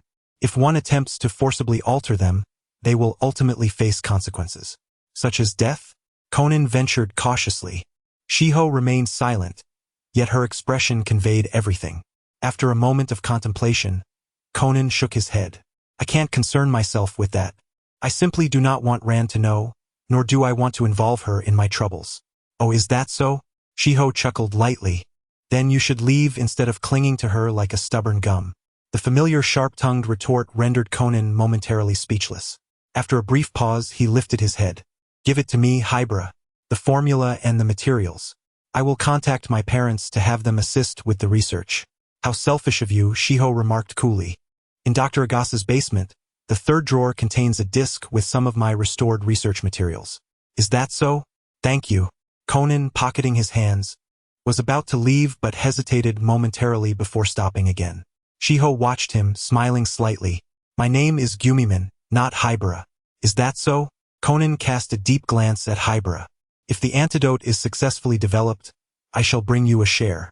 Hibara stood silently, cradling a can of coffee. "Come out. You've been eavesdropping for quite some time, haven't you?" From the shadows of the corridor, the figure of Gumin emerged. "What remarkable information I have just overheard." Gumin smiled, clapping his hands together, tilting his head in a manner that conveyed his curiosity. Hibara remained silent and inquired, "What about your trial? Has it concluded so soon?" "Not at all. There was a slight issue with Reiko Kujo. When the judge questioned her, she stumbled and faltered, necessitating a 30-minute recess. She's quite easy to handle." Gumin shrugged, smiling at Hibara. She still did not respond, a faint smile forming at her lips. "What do you think?" "The way that little brat seeks the truth instills a certain dread within you," Gumin remarked, locking eyes with her. "In the realm of law, truth is not singular." Hibara remained silent, gazing back at him. After a prolonged moment, she sighed deeply. "If you were my opponent, you would surely be the most formidable kind." "Oh, conversely, if I were your ally, I would allow you to be at ease. Is that the implication?" Gumin chuckled. "You indeed." Hibara gently shook her head. After a brief pause, her demeanor returned to calm. "I shall depart this evening. I will not cause you any trouble," she stated. "What trouble? What are you talking about?" Human feigned surprise. He crouched down and gently patted her head. "Do not jest. Where would I find a worker as efficient and unpaid as you? You are not allowed to leave. You must stay and work for me for life. You shall bear the surname Guman for eternity." Guman reached for the can of coffee in Hybra's hand while simultaneously shoving a can of whole milk into her embrace. "And remember, children should not drink coffee. Milk will suffice." With that, Guman smiled faintly, stood up, and departed down the corridor. Hybra stood there, staring at Guman's retreating figure. She lowered her head, gazing at the milk in her hands. After a lengthy pause, a subtle smile emerged. "Interesting, then let it be as you wish. I hope that in some future moment, upon discovering the truth, you shall not find yourself regretting it." Guman strolled through the corridor, delightfully sipping his coffee. A can of coffee costs 250 yen. While a can of milk is merely 150 yen, what a splendid profit. He muttered to himself, a smirk of satisfaction gracing his features. "Surely, my earlier words must have struck her as charming, allowing me to delegate all work to her. She would gladly work overtime without requiring additional pay. And I could even deduct a little from her pocket money." Guman mused, reveling in his cleverness, humming a tune as he appeared quite at ease. This trial posed no challenge for him whatsoever. After thoroughly investigating the entire incident, he discerned that the case was riddled with loopholes. Chapter 35. The Kagoro Class Reunion Incident. The conclusion of the second trial. Half an hour swiftly elapsed, and the courtroom personnel gathered once more.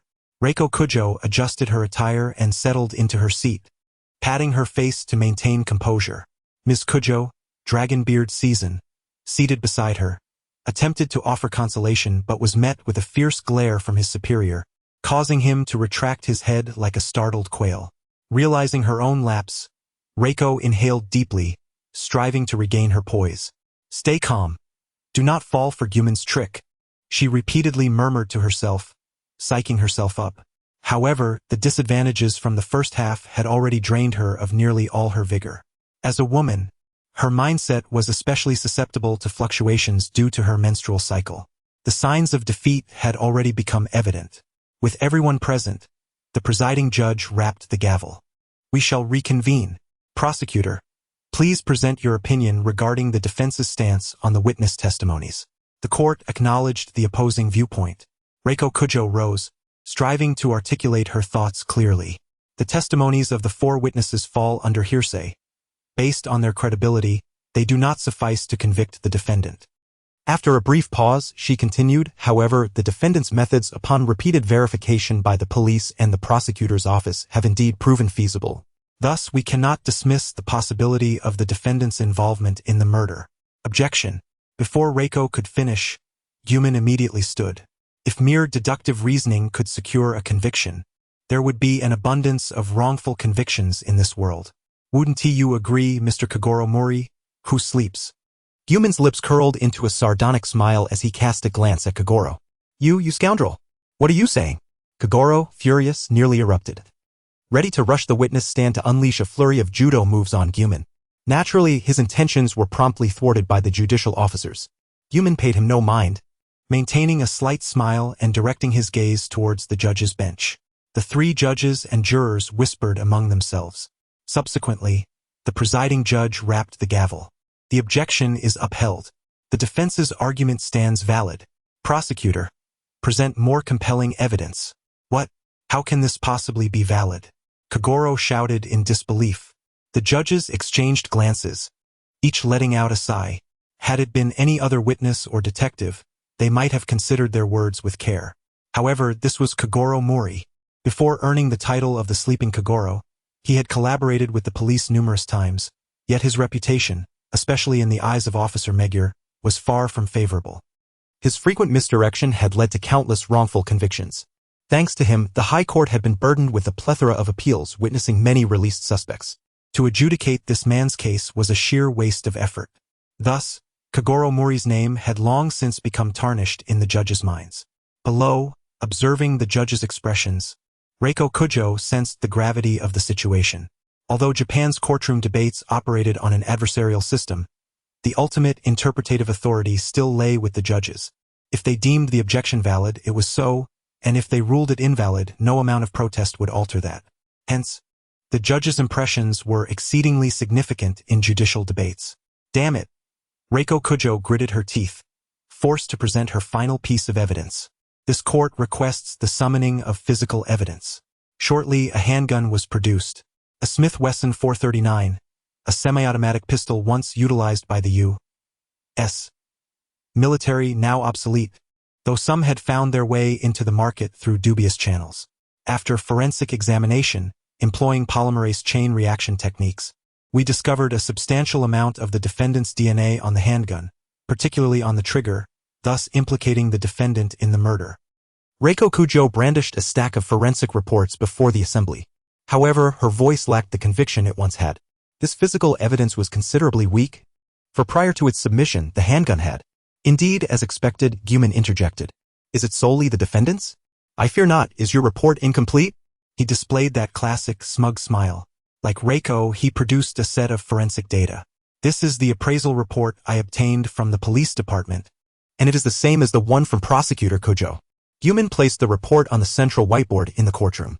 It was evident that, in addition to our client, there were numerous others included, such as the deceased, the esteemed Detective Mori, and an unidentified individual, possibly a minor. Guman tilted his head, a look of curiosity adorning his face. So, why were there others included apart from our client and the victim? He seemed to come to a sudden realization. Could it be that the physical evidence had been tampered with in various ways before submission? If so, it would cease to be admissible as evidence. Guman's words struck with undeniable precision. On the witness stand, Mori Kagoro clenched his jaw tightly. Though Guman's remarks had not explicitly mentioned him, the accusatory tone was unmistakably directed at him. After all, detectives often inadvertently compromise the crime scene before the police arrive, which undeniably complicates the evidence-gathering process. In his haste following the murder of a crucial classmate, he had completely forgotten the importance of preserving evidence. This oversight, a lapse in his duties as a detective, was now being exploited as a critical weakness by the opposing side. So, does the prosecution possess any further evidence? Guman did not cast another glance at Mori Kagoro but smiled as he turned his gaze toward Reiko Kujo. None. Realizing the tide had turned, Kujo sighed heavily. Yet, she remained unconvinced and inquired, since you adamantly claim the defendant is not the murderer, would you kindly elucidate the true nature of the events? The truth of the matter, at this moment, a victorious smile finally graced Guman's face. He retrieved a stack of documents from the table, which contained faxes regarding the deceased, Yumi Horiguchi, obtained from the residence of Nikado and Kazuki. The faxes revealed that the victim had an exceedingly extreme personality. The following opinions are merely my personal conjectures. Guman displayed the faxes one by one to the assembly. Pausing for effect, Guman chuckled enigmatically. Therefore, this was an incident that attempted to stage a suicide but inadvertently turned into a tragic reality. Chapter 36, The True Culprit Who Allows the Criminal to Escape. Could it be you? The final verdict was already evident. After a brief exchange among the judge and jury, the verdict was pronounced due to insufficient evidence. The defendant was acquitted. The veracity of Guman's so-called truth, its legitimacy, was ultimately inconsequential. In the courtroom, there is no truth, only the existence of evidence and whether conviction is possible. You scoundrel of a lawyer! As the judge declared the conclusion of the trial, Mori Kagoro rushed forward, seizing Guman by the collar. Nikado, he has committed murder. How can you defend a killer? How can you allow him to walk free? Mori Kagoro shouted at Guman, losing his composure. Mr. Mori, this suit is quite expensive. Should it be damaged, I shall send you the bill. Unfazed by the outburst, Guman remained composed, even sporting a smile that seemed to taunt. Looking at Guman's expression, Mori Kagoro was seething with rage, his grip tightening as he prepared to execute a judo throw. Just then, a clear voice rang out. Stop it at once.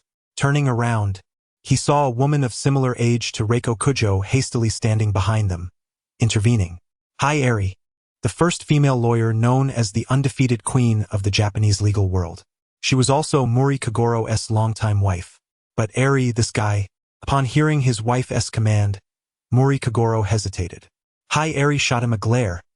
You fool, if you don't let go, he'll sue you for causing a disturbance. The courtroom is equipped with surveillance cameras and there are numerous witnesses. He will ensure you face the consequences. Oh. Mori Kagoro finally realized and hurriedly released his grip. Alas, so close, just a moment more, and I could have secured compensation. Guman raised an eyebrow and even shook his head, as though genuinely regretting the missed opportunity. This expression and tone nearly drove Mori Kagoro to the brink of fury. He gritted his teeth, yet felt utterly powerless against him. You must be the famous lawyer Hai Eri, I presume? Guman adjusted his collar, smiling as he regarded the intellectual woman before him. Indeed, that is I. Hai Eri replied expressionlessly. Having heard of a rising star in the legal field, I became intrigued and decided to observe. What? So you didn't come for your father? Mori ran, standing beside her, muttered softly. Who would come for such a fickle man? Hai Eri declared loudly, her gaze wandering. I merely became interested suddenly. I also feel the same. Who would care for you, such a woman? Hey, I'm rather busy. Could you two refrain from performing this tired romantic comedy here? Before Mori Kagoro could finish, Guman's sharp voice interrupted. Guman sighed. If there's nothing more to discuss, might I kindly ask you to step aside and not obstruct the path? The two exchanged glances, and Hai Eri cleared her throat, her expression serious. Lawyer Guman, while I do not wish to admonish you, the purpose of law is to ensure that criminals receive their due punishment within the confines of truth. By disregarding the truth to defend the real culprit, such behavior violates the ethical standards of a lawyer. Indeed, well articulated. Guman immediately gave a thumbs up, dramatically applauding. Truly, as Japan's foremost female lawyer, you have broadened my horizons and enlightened me. I am in admiration. Guman's tone seemed to praise yet carried an undertone of sarcasm, leaving Hai Eri perplexed. To be honest, after years in the legal profession, the type of opponent she despised most was precisely Guman. Those who employ indirect insults are the most challenging to contend with. Sure enough, in the next moment, Guman shifted his tone. May I inquire, Lawyer Hai, does your so-called professional ethics entail abandoning your trusting clients upon learning the facts of the case, only to turn to the prosecution? Guman smiled, adopting an exaggeratedly admiring demeanor. If that is the case, then I shall begin learning from you today on how to properly stab in the back. Upholding our lawyer's professional ethics. Hai Eri's expression darkened, her brows knitting tighter. She recognized that Guman was mocking her for a recent case where the true culprit turned out to be her client, a fact she discovered later. At that time, she had allied with the prosecution to corner him, leading to the client's self-incrimination through Mori's deductions. Hai Eri took a deep breath. I do not comprehend what you are implying. However, a lawyer must adhere to facts as their foundation, abide by the law as their guide, and practice strictly in accordance with the law, upholding social morality. That is the true professional ethics of a lawyer. Indeed, at the very least, one must not allow the true criminal to evade justice. Your actions are no different from those of the murderer. Mori Kagoro interjected gravely, casting a glance at Nakato and Kazuki, who had been acquitted but had yet to depart. Their eyes met, and Nakato bowed his head. No. Please understand clearly that throughout this lawsuit, I have always been engaged in legitimate defense. With a raised finger, Kumamoto gently shook his head. With a smile, he leaned closer to Kagoro Mori and whispered, in a voice only meant for the two of them, SNT the true culprit who allows the criminal to roam free, none other than you, dear detective Mr. Kagoro Mori? Kumamoto's words, sharp as a needle, effortlessly pierced the vulnerabilities of others. Kagoro Mori found himself speechless, while Eri Kisaki remained silent as well. However, since Mori and Conan had not secured the crime scene after discovering the body, but rather engaged in various actions around it, the integrity of the scene had been completely compromised. By the time the police arrived to collect evidence, the essential proof had vanished. The opposing lawyer needed to do nothing more than perform his usual duties. Was it all my fault? Kagoro Mori mumbled to himself, a dazed expression on his face. Chapter 37. Hush, there is no evidence, all right? Please step aside. I need to meet the client, Kumamoto said with a smile, disregarding Mori's current thoughts as he pushed past the couple. Come on, pull yourself together, Eri exclaimed. Is all of this my fault? Mori questioned, his voice trailing off. Behind them, the voices of Mori and Eri grew quieter. Kumamoto paid them no mind, humming a tune as he strode toward the courthouse lobby. According to their prior arrangement, the client, Wataru Nakad, Mori's brother, was waiting in the lobby to hand over the previously agreed sum of 3 million yen as a retainer fee. Do you really need to trample on an ant you encounter on the road? Came the voice of Shiho Miyano, shaking her head with a sigh. Oh, so you saw all that earlier, Kumamoto replied, turning his gaze to see Shiho leaning against the corridor wall. She sipped her milk and continued, I wonder why you can't speak normally to people. Do you have to provoke others to feel comfortable? I truly fear that one day you might suddenly die in some obscure restroom, and I wouldn't even be able to find your body. You have no right to say that to me, Kumamoto shrugged. Colleagues are adversaries. Eri Kasaki will inevitably be my rival. I'm merely tempering her spirit and giving her a taste of reality. Is that not permissible? Shiho raised an eyebrow. Someone like you taking civil cases? In Japan, lawyer versus lawyer confrontations primarily occur in civil cases. The prosecutorial power of the public prosecutor's office is immense, holding exclusive rights for prosecution. Thus, lawyers hardly cross paths in criminal cases. Do you misunderstand me? I have no qualms about taking civil cases, provided the client can afford my fees, Kumamoto stated. Moreover, a lawyer's career isn't solely defined by their role as a lawyer. If the prosecutor's office has openings, a lawyer can become a prosecutor, assuming they pass the civil service exam. Eri Kasaki could also become a prosecutor if Reiko Kij applies pressure on me, Kumamoto added with a distasteful smile. After all, this lawsuit has shattered her record of losses aside from those against Eri Kasaki throughout her prosecutorial career. You really should be ashamed treating your former mentor this way. What mentor? She only supervised me for 2 months during my internship and often punished me with extra hours to write reports. Is this personal revenge then? This is merely settling personal scores. The two continued their banter as they walked through the corridor. Just as they were nearing the lobby, as if summoned, they spotted Reiko Kij, looking anxious, hiding behind a potted plant, peering nervously towards the lobby. Clearly, she was avoiding reporters. The noise in the lobby was deafening, and the remaining police officers were encircled by journalists. Having just lost a case, her pride would prevent her from simply walking out. Ahem! Upon hearing a cough behind her, Reiko Kij nearly jumped. Turning around, she saw Kumamoto, grinning at her with a teasing expression. Miss Kij, how does it feel to face your dear student after a failure? Kumamoto asked with a smile. Reiko Kij opened her mouth, then sighed. Kumamoto, I should have anticipated this. Your keen insight into human nature made it impossible for you not to foresee my strategy. Had I effectively countered your assertions regarding Kagoro Mori's testimony beforehand, this trial would not have been so easily lost. What use is it to dwell on such thoughts? Lawsuits, much like life, cannot be replayed. Kumamoto, unswayed by her emotions, relished in the opportunity to strike down the fallen. He then launched into his usual biting remarks. So, dear auntie, perhaps you should consider marriage. You seem to be experiencing some hormonal imbalance today, and it truly pains me. Ugh! Reiko Kij pressed her forehead in frustration. Truthfully, she had lost the will to argue with this man. Kumamoto possessed an uncanny knack for inciting irritation. Sparring with him verbally was simply a path to humiliation. With such talent, why not pursue something worthwhile? Reiko Kij sighed. Becoming a prosecutor would be commendable, wouldn't it? Upholding justice and punishing evil. Does that not appeal to you? I even have a few openings. Would you consider it? Oh? Kumamoto raised an eyebrow, surprised that Reiko had approached him instead of recruiting Eri. However, he immediately rejected the offer without a second thought.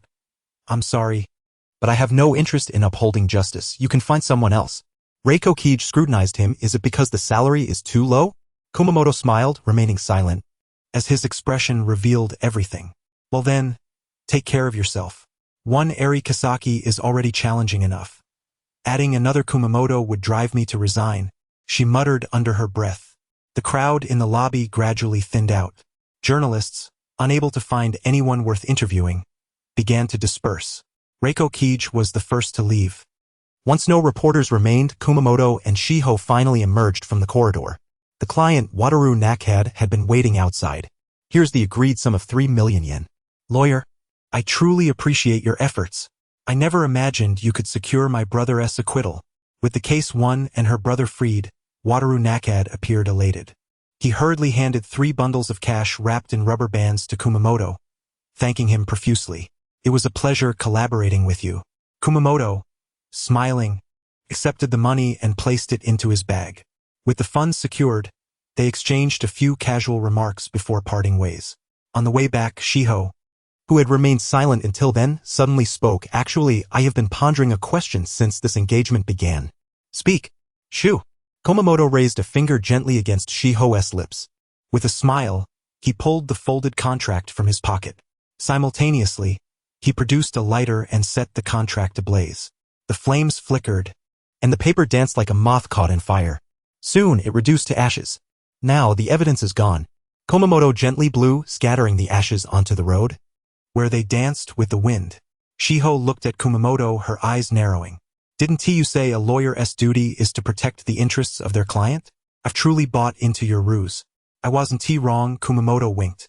The prerequisite is that, as a lawyer, my own interests must be safeguarded. He paused for a moment and smiled faintly.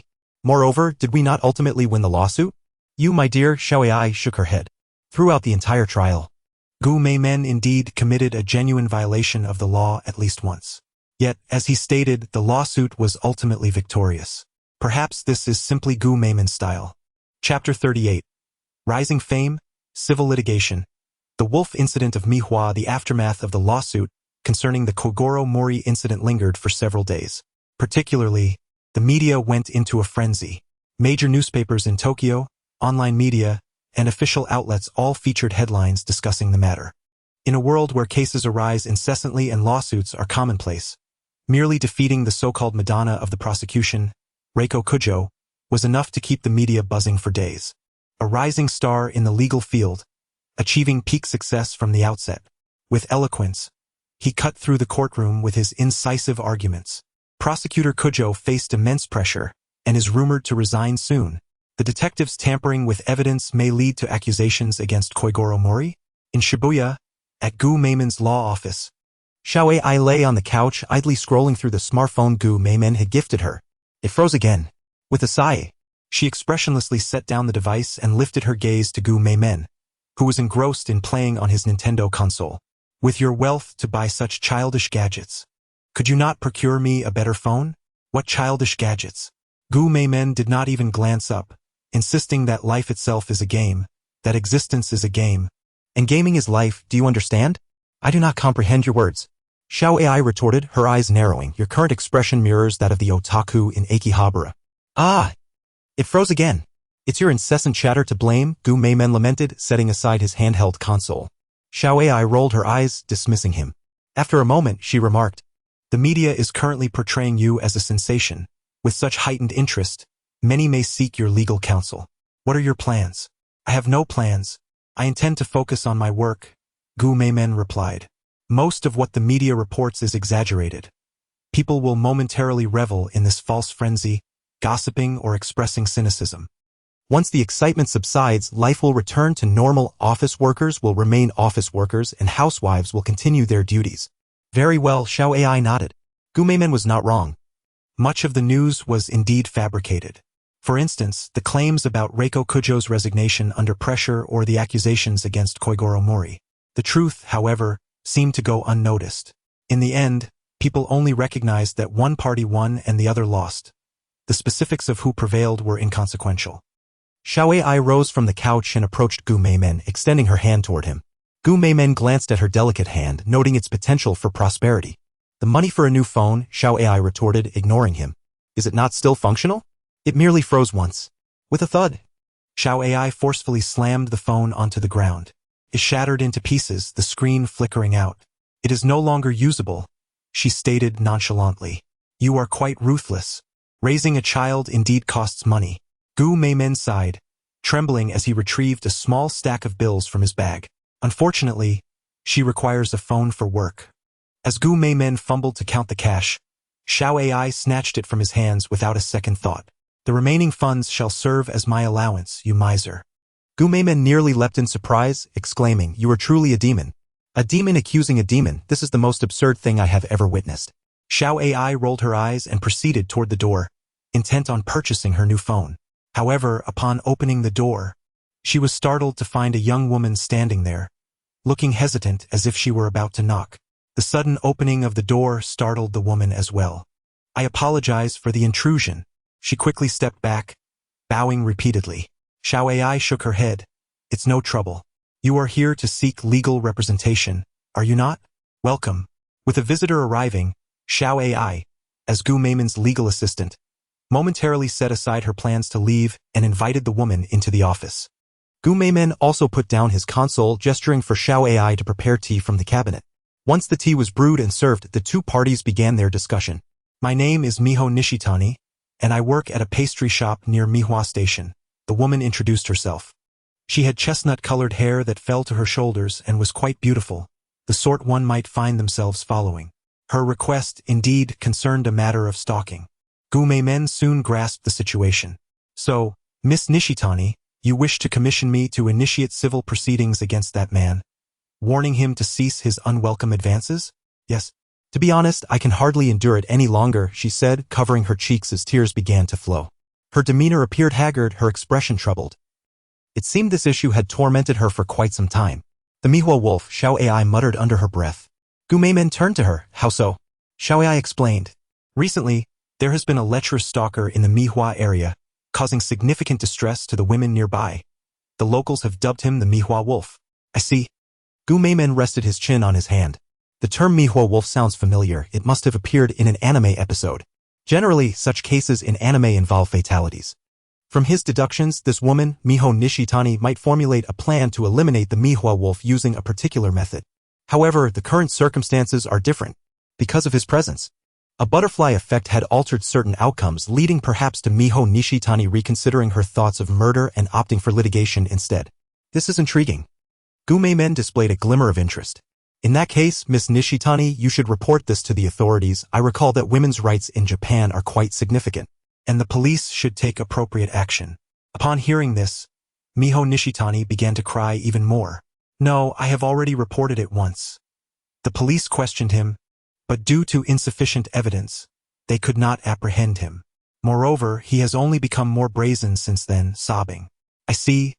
Gu Meimen clicked his tongue in dismay. "It appears the police department remains as ineffective as ever. Must we lawyers intervene in such matters? It is a sheer waste of taxpayer money." Chapter 39. If there is no evidence, shall we not create it ourselves? After a moment of reflection, Gu Meimen inquired, "I can take your case, but may I ask how much you can afford for my fees?" "Well, I only have 300,000. Miho Nishitani hesitated, appearing somewhat financially constrained. "Ah, very well," she said reluctantly, rising with a crestfallen expression to leave. "What a heartless miser," Xiao Ai interjected sharply. Gu Meimen rolled his eyes. "Please, lawyers are not charitable organizations.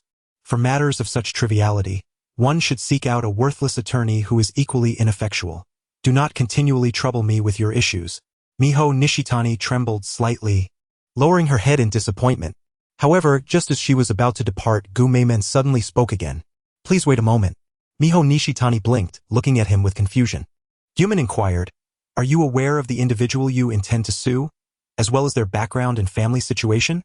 "Yes, the man's name is Tatsuya Nagai." Nishitani Miho responded with a nod.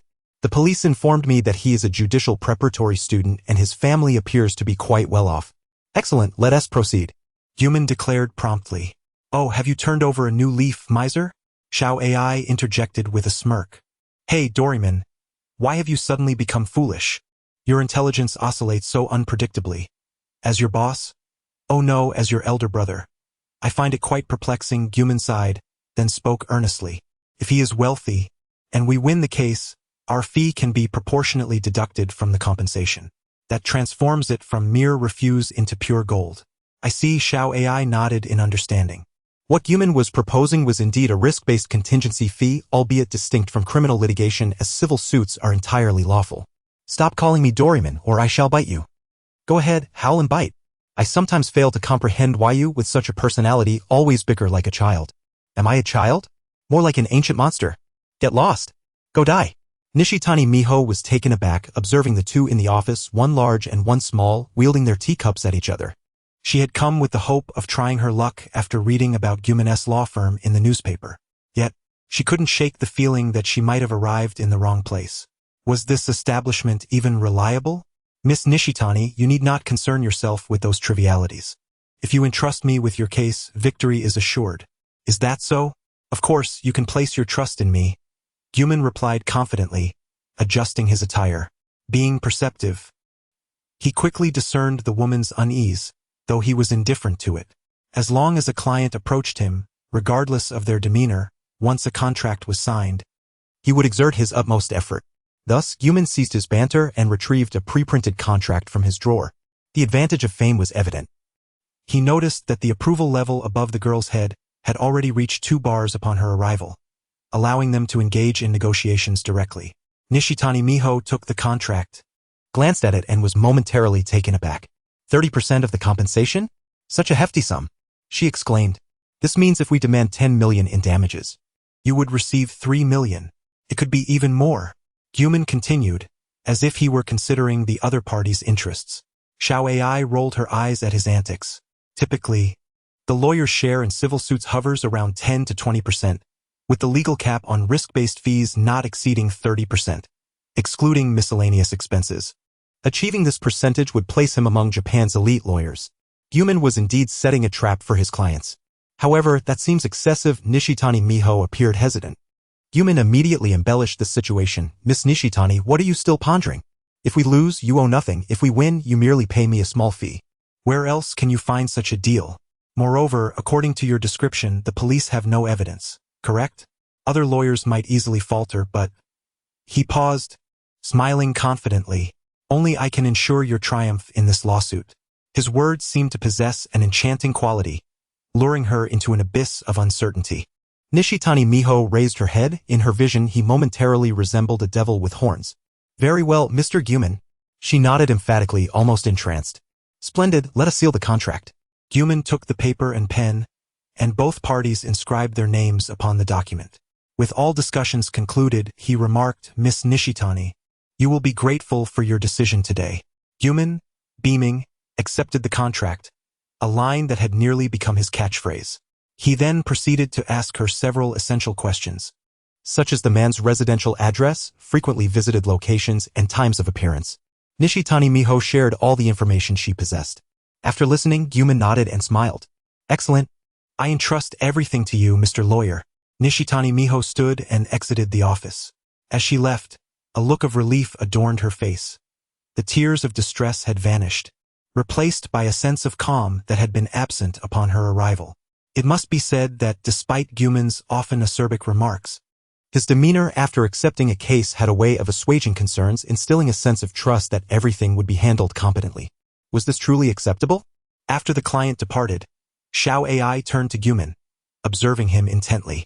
According to her earlier remarks, the man had left no evidence while stalking her, and the police had similarly found none. Under such circumstances, the prospect of successfully suing him seemed utterly implausible. I say, Doryman, is this your first day knowing me? Guman sighed, a familiar, enigmatic smile gradually spreading across his face. If there is no evidence, we shall create our own. Chapter 40. The lawyer's letter I crafted after 2.5 years of practice. In the following period, Guman closed his law firm, turning away all potential clients seeking to engage his services for litigation. He adhered to a principle of accepting only one case at a time, unlike other lawyers who juggled multiple cases simultaneously. As he often stated, it is better to excel in one matter than to be mediocre in many. One's energy is finite, so it is wiser to specialize in a single task, ensuring a higher success rate and securing the fees. Guman was determined to break the undefeated record of Kei Irie and become Japan's singular undefeated legend. Upon accepting the next civil lawsuit, the initial step was to schedule a court hearing. In this information age, one could apply through various means, including online bookings, rather than the traditional method of physically visiting the local court with the necessary documents. Guman instructed Xiao Ai to log into the website, take photos of the documents with her phone, and fill out the application form for submission and review. Approximately 2 hours later, the application was approved.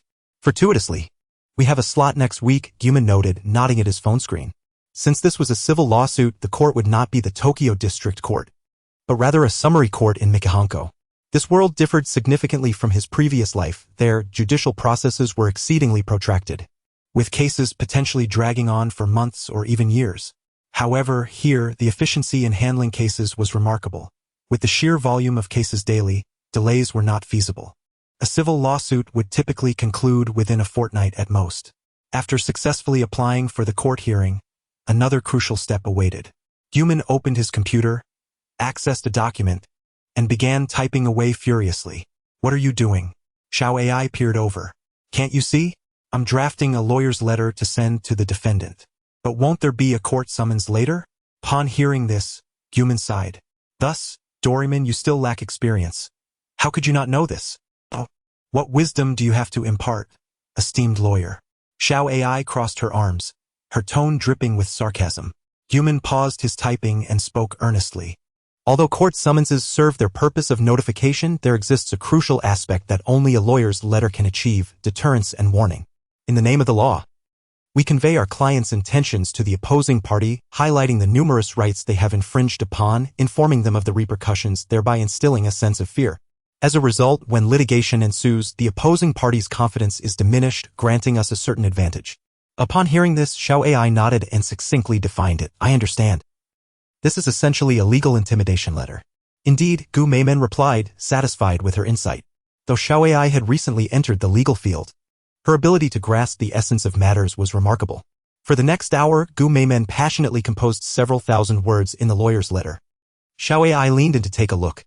To her astonishment, the entire document was filled with persuasive language detailing the wrongdoings of the opposing party, the laws they had violated, the amount they were liable to compensate, and the potential prison sentence should the case go to prosecution, along with the subsequent consequences of a criminal record. The language was formal and polished, devoid of any vulgarity. Yet, its content was steeped in exaggeration, enough to send chills down one's spine. "This is a lawyer's letter, essentially penned by a cultured rogue," Xiao AI remarked, unable to suppress her sarcasm. "Of course. Who do you think I am? I've honed my skills in writing such letters for 2.5 years. Most people lack the proficiency." Gu Meimen proudly patted his chest. Xiao AI rolled her eyes, recognizing Gu Meimen's audacity, as he took pride in what should have been shameful. After completing the letter, Gu Meimen instructed Xiao AI to print it so they could send it to the defendant, Nagai Tatsuya, at his residence. Once this was accomplished, Gu Meimen stretched and rose from his seat. "All right, we must head out to carry out some tasks." "What tasks?" Xiao AI inquired. "Naturally, as I previously mentioned, we are going to fabricate evidence." "Oh, it seems you already have a plan." A hint of interest gleamed in Xiao AI's eyes. She found the prospect of engaging in illicit activities rather trivial. It was Gu Meimen's unconventional methods that intrigued her. One of the reasons she chose to stay by his side. To successfully bring down the opposing party, we must first establish a comprehensive chain of evidence. Gu Meimen explained while donning his suit and tying his tie. This so-called chain of evidence includes the motive behind the opposing party's actions, direct testimonies from witnesses, and indirect evidence such as testimonies from family and friends, photographs from the crime, letters, and the like. Do you understand? If we can secure all this, the opposing party's guilt will be undeniable. I see. Xiao AI nodded. Perhaps you should consider a career as a criminal consultant rather than a lawyer. Thank you for the compliment, Gu Meimen replied. Given your familiarity with this matter, it seems you have experience. Who said that? This is my first time, she retorted. Well, you seem rather proud of it. Upon exiting the law firm, Gu Meimen's initial destination was the Tokyo Metropolitan Police Department. Why are we going there? Xiao AI asked. Because, according to our client's description, the police had previously apprehended Nagai Tatsuya. Therefore, they must possess his recorded statements, including his phone number, home address, and some social media information. Gu Meimen aimed to gather this intelligence. The department typically handling violent crimes was the first investigation division, where Officer Muro resided. Please wait here for a moment, Gu Meimen instructed Xiao AI, determined to avoid unnecessary complications by not bringing her inside. It's fine. I've been here before, Xiao AI replied, recalling her prior visit with the Young Detective League.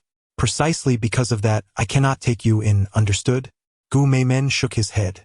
He glanced around before approaching a nearby convenience store. Outside, there was a shaking machine resembling the character from a popular cartoon. Gu Meimen produced a 100 yen coin and inserted it. Immediately, the machine began to shake. Dad's dad is called Grandpa and Dad's mom is called Grandma. Xiaoai frowned at the shaking machine. What do you mean? You want me to sit on this? Well, what else could you do? Just sit here and wait for me obediently, Gu Meimen replied. I am already 18. Thank you. It's all right. It's not every day you get a chance to relive your youth. Let the old monster enjoy some youthful fun. Before Gu Meimen could finish, Xiaoai, with an impassive expression, bit his arm. It was clear she despised being called old monster. Every time he uttered that phrase, she would fly into a rage. I am truly at a loss for words. You are insufferable, she exclaimed. If you call me old monster again, I will bite you to death. All right, I concede. Gu Meimen grinned, shaking off her grip like a playful cat, and dashed toward the police station. Upon entering the Tokyo Metropolitan Police Department, Gu Meimen tidied his attire and composed himself. Here is my lawyer's license.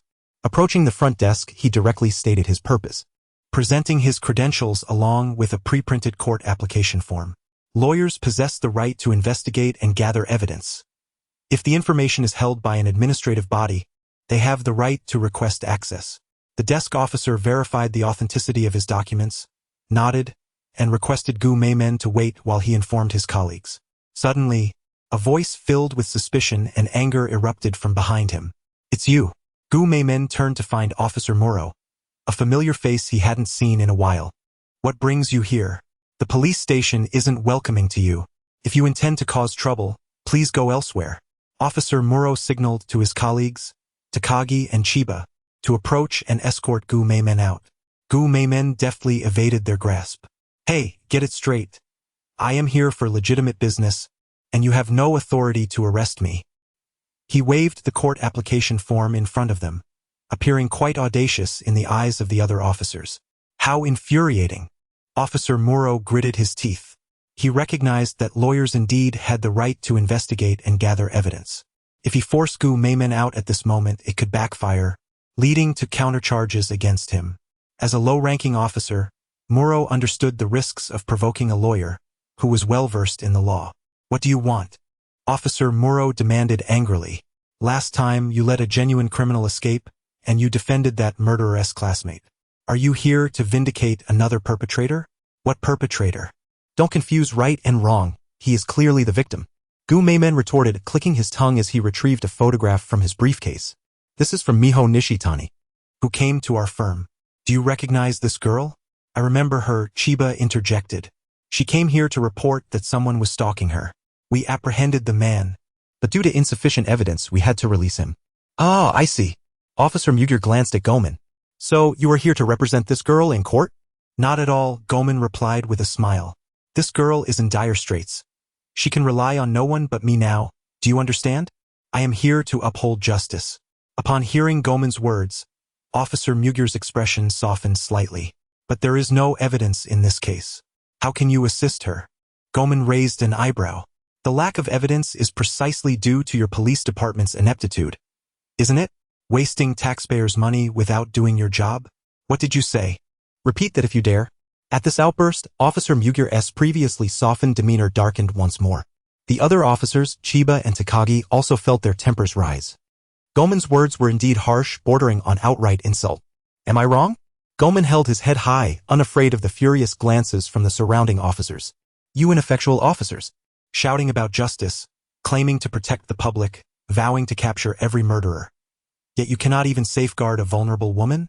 Can you imagine the expression on her face when she came to me? If I do not step in, with her on the brink of collapse, she might very well end up like other criminals and embark on a path of no return. You cannot fathom this.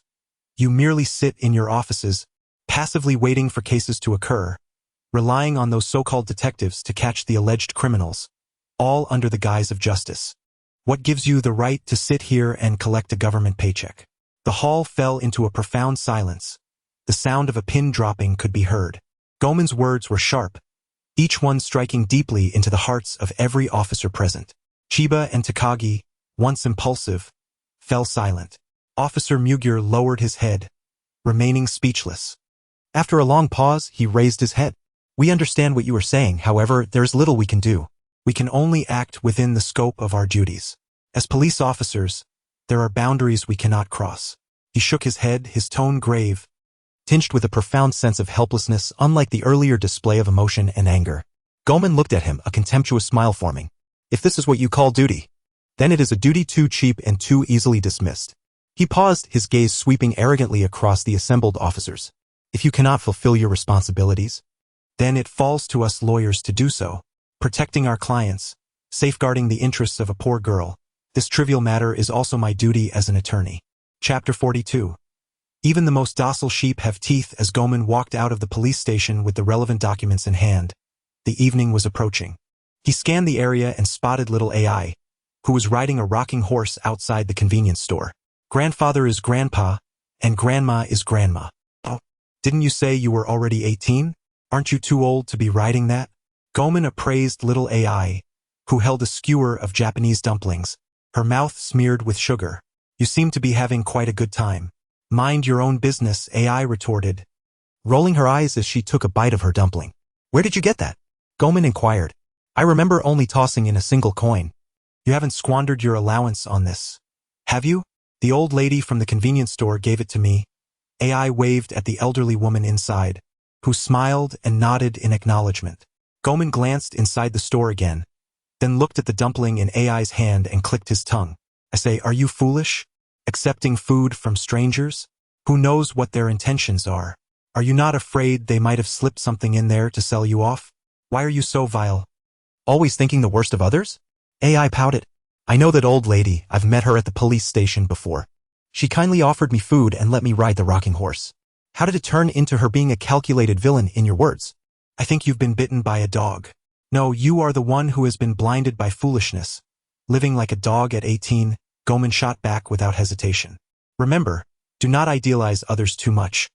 Age, gender, and appearance are not definitive markers. There are no absolutely benevolent people in this world. Even the most docile sheep have teeth. The prey you see may very well be disguised hunters. I can't be bothered to argue with you. AI rolled her eyes again. Goman always spouted nonsensical arguments that seemed utterly hopeless to others. She glanced at the documents in Goman's hand. Have you completed the task? Yes, this information is quite useful. Goman displayed the photocopy of Tatsuya Nagai's details, which included personal information and his statements regarding stalking Miho Nishitani.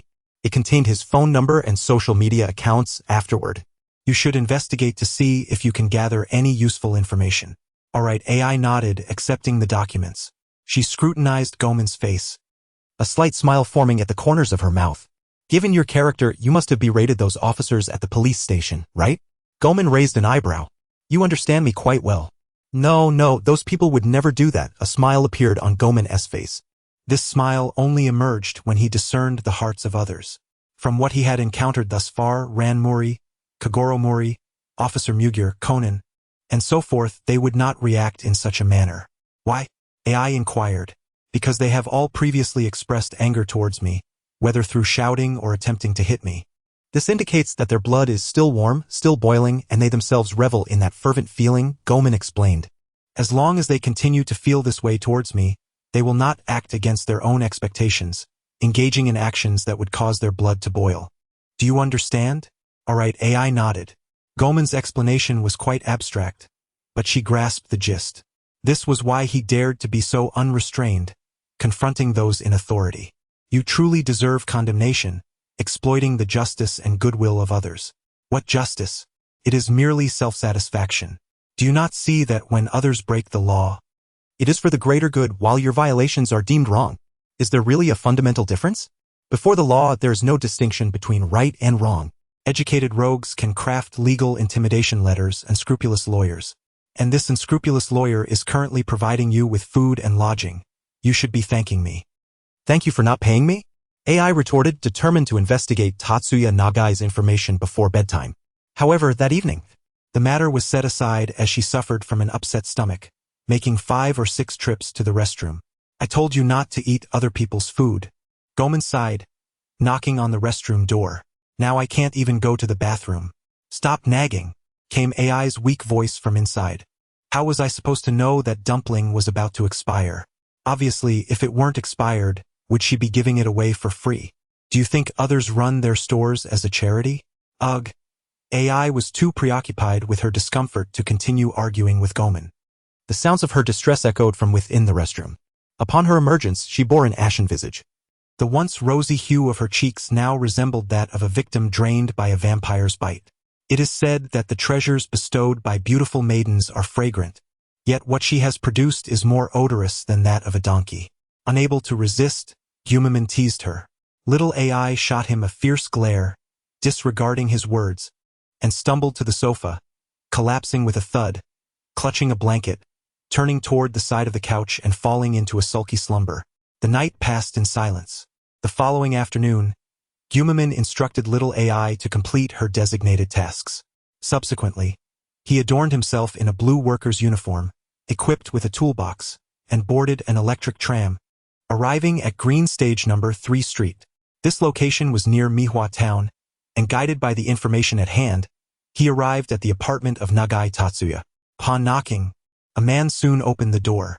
The man had a darker complexion, sported long hair, and bore a somewhat sullen expression. Gumimin donned a friendly demeanor, greeting, "Good day. Is this Nagai-san's residence? I am from the property management company, here to repair the plumbing." Nagai Tatsuya scrutinized Gumimin from head to toe, nodded, and permitted him to enter. "I intend to rest for a while. Do not disturb my belongings," Nagai Tatsuya warned, his tone grim, instructing him to be quiet lest he awaken and complain. "Rest assured. I am always meticulous in my work," Gumimin assured him with a smile. Nagai Tatsuya cast a glance at him before lying down and shutting his eyes. Before long, he began to snore. Chapter 43. First and foremost, one must fabricate a motive, as it seems there is no need for deceit. Once Nagai Tatsuya succumbed to slumber, Gumimin surveyed the room. This Western-style apartment was quite spacious, equipped with a private bathroom and kitchen, basking in ample sunlight. Situated near a commercial street, such an apartment would command a rent of at least 100,000 yen per month, provided there were no fatalities involved. It appeared the individual's household was indeed affluent. Gumimin set down his toolbox and donned a pair of white gloves. What was his purpose here? Undoubtedly, to fabricate evidence. To accuse someone of guilt, one must first establish a motive. Do not underestimate the significance of motive. It is crucial as it signifies the suspect's premeditated intent in the entire affair. In legal terms, there exists a rule of unification between objective and subjective elements. If one cannot prove that the suspect harbored a desire to commit the crime subjectively, conviction may not be attainable in certain circumstances. Gumimin opened the toolbox, revealing an assortment of peculiar props. Adult-themed DVDs and several items related to stalking were present. Numerous adult novels and more than a few adult cards and gaming discs were also included. Of course, these items alone could not constitute evidence but would merely serve as a link in the logical chain. Gumimin scattered these items, concealing them within the bookshelf, under the bed, and in various other locations. Additionally, the toolbox he had brought contained knives, glass drills, leather ropes, tape, and other common tools for breaking and entering. Taking advantage of Nagai Tatsuya's deep slumber, Gumimin spread his palm open, allowing the man to touch each prop, leaving his fingerprints upon them. Subsequently, Gumimin would hide these tools in a nearby thicket close to Nishitani Miho's residence, ensuring that law enforcement could easily discover them. Thus, the subjective motive would be established. One might wonder, does Gumimin feel any moral burden for engaging in such deception? Perhaps a twinge? After all, this was his first endeavor of such nature. Once he concluded his task, Gumimin wiped the sweat from his brow, feeling a sudden urgency, and proceeded to the bathroom for a brief respite. Upon a cursory glance, he noticed a blue and white package beside the toilet inscribed with certain words. The presence of a sports-related package in the bathroom struck him as unusual. Driven by curiosity, Gumimin opened the package. Inside, he was momentarily taken aback, soon revealing an expression of intrigue. Knives, screwdrivers, tape, and glass drills, these items were nearly identical to those Gumimin had brought. In fact, he even spotted a bottle of lubricant nestled among the tools, alongside a pink box adorned with the name Durex in Japanese katakana. It was evident that he need not fabricate evidence. The individual already possessed the motive for breaking and entering. This was indeed self-inflicted. With that realization, Gumimin felt no psychological burden whatsoever. He casually slung the package over his shoulder and exited the bathroom, casting one last glance at the unsuspecting Nagai Tatsuya, who remained blissfully unaware in his slumber. Such audacity to sleep soundly. Gumimin shrugged and strode confidently out of Nagai Tatsuya's apartment. Naturally, he had come fully equipped, ensuring no traces of fingerprints, footprints, or hair were left behind. Time passed swiftly, and before long, the day of the court hearing arrived. Are all the documents in order? At 8 in the morning, just before departure, Gumimin reconfirmed the situation with little AI. She nodded and handed him the documents to review. Gumimin casually skimmed through them, nodding in approval. The motives for the crime, direct evidence, and circumstantial evidence were all present. Half of this evidence was induced and manufactured by you, wasn't it? Little AI remarked, observing Gumimin's satisfied expression. If this person is subsequently prosecuted by the public prosecutor's office and imprisoned, isn't that tantamount to your doing? Doryman, what are you talking about? He was destined for prison regardless, Gumimin retorted, exuding confidence. I merely gave him a slight nudge on his way there. Is that so? Little AI scoffed. I think the one who truly deserves to be in prison is you. Then let us first locate my evidence, Gumimin quipped. Exiting the office, the two boarded the tram, walking a short distance before arriving at the prearranged simple court. Compared to the district court specializing in criminal cases, the simple court was noticeably smaller. In the hall, the plaintiff of the civil suit, Gumimin's client Nishitani Miho, awaited. Lawyer. Upon spotting Gumimin, the previously anxious Miss Nishitani's face brightened and she rose to wave at him. Gumimin regarded her and suddenly inquired, Miss Nishitani, do you always dress like this? Surprised, Nishitani Miho smiled and replied, Yes. I believe dressing beautifully can elevate one's mood. Little AI cast a glance at her. Indeed, Nishitani Miho's attire today was quite stunning. A beige off-shoulder dress complemented by an ultra-short skirt, revealing her long, slender, fair thighs, leaving a striking impression. Little AI couldn't help but comment. For such a beautiful girl, it would be a pity if a pervert were to set their sights on her. Perhaps, Gumimin nodded, choosing not to comment further. The group lingered in the hall, waiting patiently until nearly 9 o'clock, when they were ushered into the courtroom. Shortly thereafter, the judge, plaintiff, defendant, and others gathered. Unlike criminal cases, civil proceedings involved only the judge and no jury. This hearing would proceed in accordance with Japan's civil code. The judge rapped the gavel, now plaintiff's representative. Please present your claims. Gumimin scanned the courtroom, noticing the defendant, Nagai Tatsuya, fidgeting nervously in the defendant's seat, his hands ceaselessly rubbing together, a clear indication of his unease. It seemed the lawyer's letter sent earlier had indeed made an impact. Moreover, it seems that the disappearance of the tools used in the crime has left him in a state of utter panic. A slight smirk appeared at the corner of Kume's mouth. This case presented no difficulty whatsoever. Kume rose, cleared his throat, and stated, I am the full legal representative for my client, Ms. Meiho Nishitani, in this litigation. Firstly, the defendant, Tatsuya Nagai, has repeatedly stalked our client, Ms. Nishitani, in public spaces, infringing upon her personal liberty. Secondly, the defendant pushed Ms. Nishitani down the stairs in front of the Mahana station, causing her minor injuries, thereby violating her rights to life and health. Our demands in this lawsuit are as follows. First, the defendant must apologize to Ms. Nishitani and compensate her with 30 million yen as damages for the infringement of her personal rights, including mental anguish and medical expenses. Second, all costs associated with this court hearing shall be borne entirely by the defendant. That concludes my statement. I respectfully request the presiding judge to rule according to the law. Chapter 44. I casually snapped a photo, and it turned out fine, did it not? This is the bare minimum. A lawyer must possess the ability to articulate. Stuttering, clumsiness, or even mere introversion are unacceptable in this profession. The plaintiff's representative concluded his statement. The judge turned to the defendant's seat.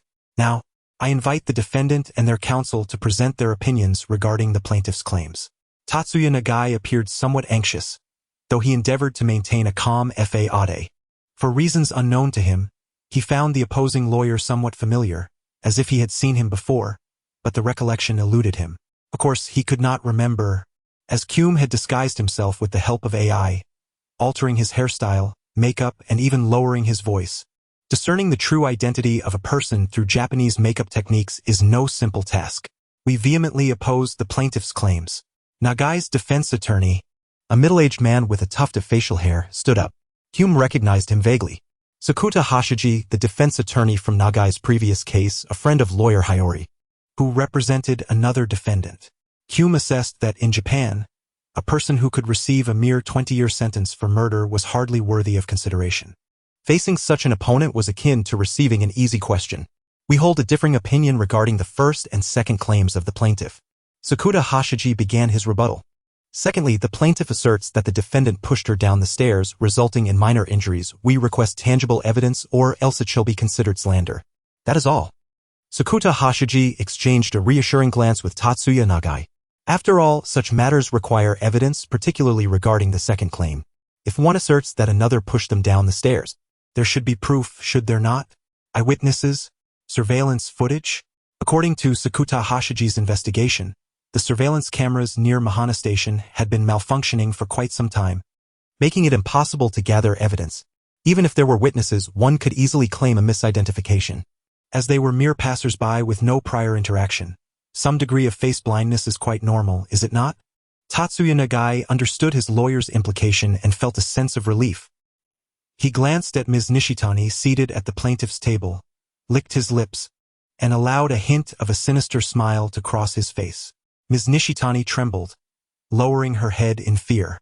If this lawsuit were to fail, one could only imagine the nightmares she would face in the days to come. However, just as she was engulfed in dread, a distinctive mocking voice interjected. "Oh, you speak of evidence? I assure you, there is more of it than the cockroaches in your restroom." It was Hume who spoke, his tone sharp yet oddly reassuring. He cast a disdainful glance at the two individuals seated opposite him. This was the legal training center and the patisserie where Ms. Nishitani worked, both having regular working hours on weekdays. Hume produced two documents, indicating that the legal training center did not hold classes on weekends, while the patisserie operated normally until 5 in the afternoon. As Hume continued, he presented a stack of photographs to the judge and the clerk. These images, captured with a digital camera, bore the date and time in the upper corner. Each photograph depicted a different scene, showing Ms. Nishitani with a tense expression walking ahead, while Tatsuya Nagai lurked behind her. The timestamps indicated that these events occurred between 5 and 6 p.m. on a weekend, a period during which he should have had no classes. Hume smiled at the now perspiring Tatsuya Nagai, eliciting laughter from the spectators in attendance. "I merely happened to be in the vicinity. Is that not acceptable?" Tatsuya Nagai stammered, struggling to maintain composure. Sakuta Hashiji, sensing the shift in dynamics, immediately protested. "Objection. The photographs presented by the opposing party are illegal. This act infringes upon our client's right to privacy." "Oh, are you suggesting that my casual snapshots while enjoying the scenery could infringe upon your privacy?" Hume feigned surprise. In the audience, Ai rolled her eyes. It was not merely casual scenery, these were all photographs she had taken last weekend at precisely 5 or 6 p.m. She had been lying in wait along the route Ms. Nishitani took home, anticipating her appearance. Her youthful appearance allowed her to blend in seamlessly, enabling her to capture the moments without incident. Tatsuya Nagai trailed behind Ms. Nishitani, while she followed Nagai, akin to a mantis stalking its prey. This tactic was indeed a masterstroke. In terms of evidence, photographs constitute direct evidence, with a high degree of credibility. How can you prove that these are not legitimate? The opposing lawyer gritted his teeth, struggling to form a retort. Hume shrugged nonchalantly. "We can request a judicial appraisal." Sakuta Hashiji found himself momentarily speechless. The photographs were numerous and continuous, forming an irrefutable chain of evidence. The act of stalking had been firmly established, leaving even the most skilled attorney unable to mount a defense. After a brief pause, he wiped the sweat from his brow and stated, "I request the plaintiff to provide evidence for the second claim." "How can you demonstrate that our client pushed the plaintiff down the stairs?" "Oh, so you acknowledge the stalking, do you? Then please provide evidence for the second claim." Hume smiled gently. Once again, he retrieved several photographs from his file. These images were a series of continuous snapshots depicting Tatsuya Nagai pushing Ms. Nishitani down the stairs, resembling a slideshow. "This is impossible." Both Tatsuya Nagai and his defense attorney, Sakuta Hashiji, exclaimed in unison. "How could you possibly have captured such photographs?" Hume raised an eyebrow. I was merely enjoying the scenery, and I happened to capture that moment. Is that not permissible? Their faces turned ashen, as if they had swallowed a can of spoiled herring, the stench overwhelming, and the fishbone lodged in their throats. Such a fleeting incident captured casually while appreciating the view? Were they trying to deceive someone? Chapter 45 Excessive Evidence. Regardless, the plaintiff's two claims were substantiated by photographs. The origins of the photographs, whether they were taken by AI or otherwise, were inconsequential. The court only concerns itself with evidence and its legality. Even if one had been struck by a truck and managed to snap photos in midair before perishing, no one would care as long as the evidence was obtained legally. These continuous snapshots not only constituted direct evidence but also had a certain logical coherence, making them irrefutable. The plaintiff was likely to prevail with ease. The judge nodded, poised to bring down the gavel. However, at that moment, Hume suddenly spoke again. I request the summoning of witnesses, along with additional evidence, as I possess further proof that I wish to present in court. The judge cast a curious glance in his direction and rapped the gavel. The request is granted. Shortly thereafter, a plump, middle-aged woman was escorted into the courtroom. This is Ms. Bingu, the neighbor residing next to the apartment of Mr. Nagai Tatsuya, introduced Kume. Now, Ms. Bingu, please share your testimony. The stout woman nodded, glancing nervously at Nagai Tatsuya. Every night, I hear strange noises coming from next door, like the sound of a knife being sharpened, the thud of a hammer striking the ground, and chilling laughter, all emanating from this person's room. Nagai Tatsuya, upon hearing this, grew agitated. You're lying. I was asleep at that time. The woman disregarded his protest and continued, Your Honor, I speak the undeniable truth. This man engages in unknown activities every night. Tatsuya shouted in anger. I already told you. I was asleep. The judge struck the gavel again. Silence. Once the courtroom quieted, the judge turned to Kume, counsel for the plaintiff. What relevance does the witness you summoned have to the facts of this case? Certainly. Kume paused, then articulated with precision. We believe the defendant harbors suspicions of premeditated crimes, such as murder and rape. This assertion sent shockwaves through the courtroom. You slanderer, this is baseless. Nagai Tatsuya nearly leaped from his seat. Premeditated murder? Premeditated rape? He indeed had such plans and acquired the necessary tools. However, he never exposed this plan. There was no sharpening of knives. Kume, undeterred by Tatsuya's outburst, declared, I request the summoning of additional witnesses. Soon, several new witnesses entered the courtroom. This individual purchased some hardware tools from me. I distinctly recall him inquiring whether the glass cutter was sharp. His smile was quite unsettling. Stated the owner of a hardware store. This man visited my shop, buying lubricants and condoms. His expression suggested he was preparing for some illicit act, remarked the proprietor of an adult store. This individual also frequented my shop, acquiring DVDs on stalking, noted the owner of a video rental store.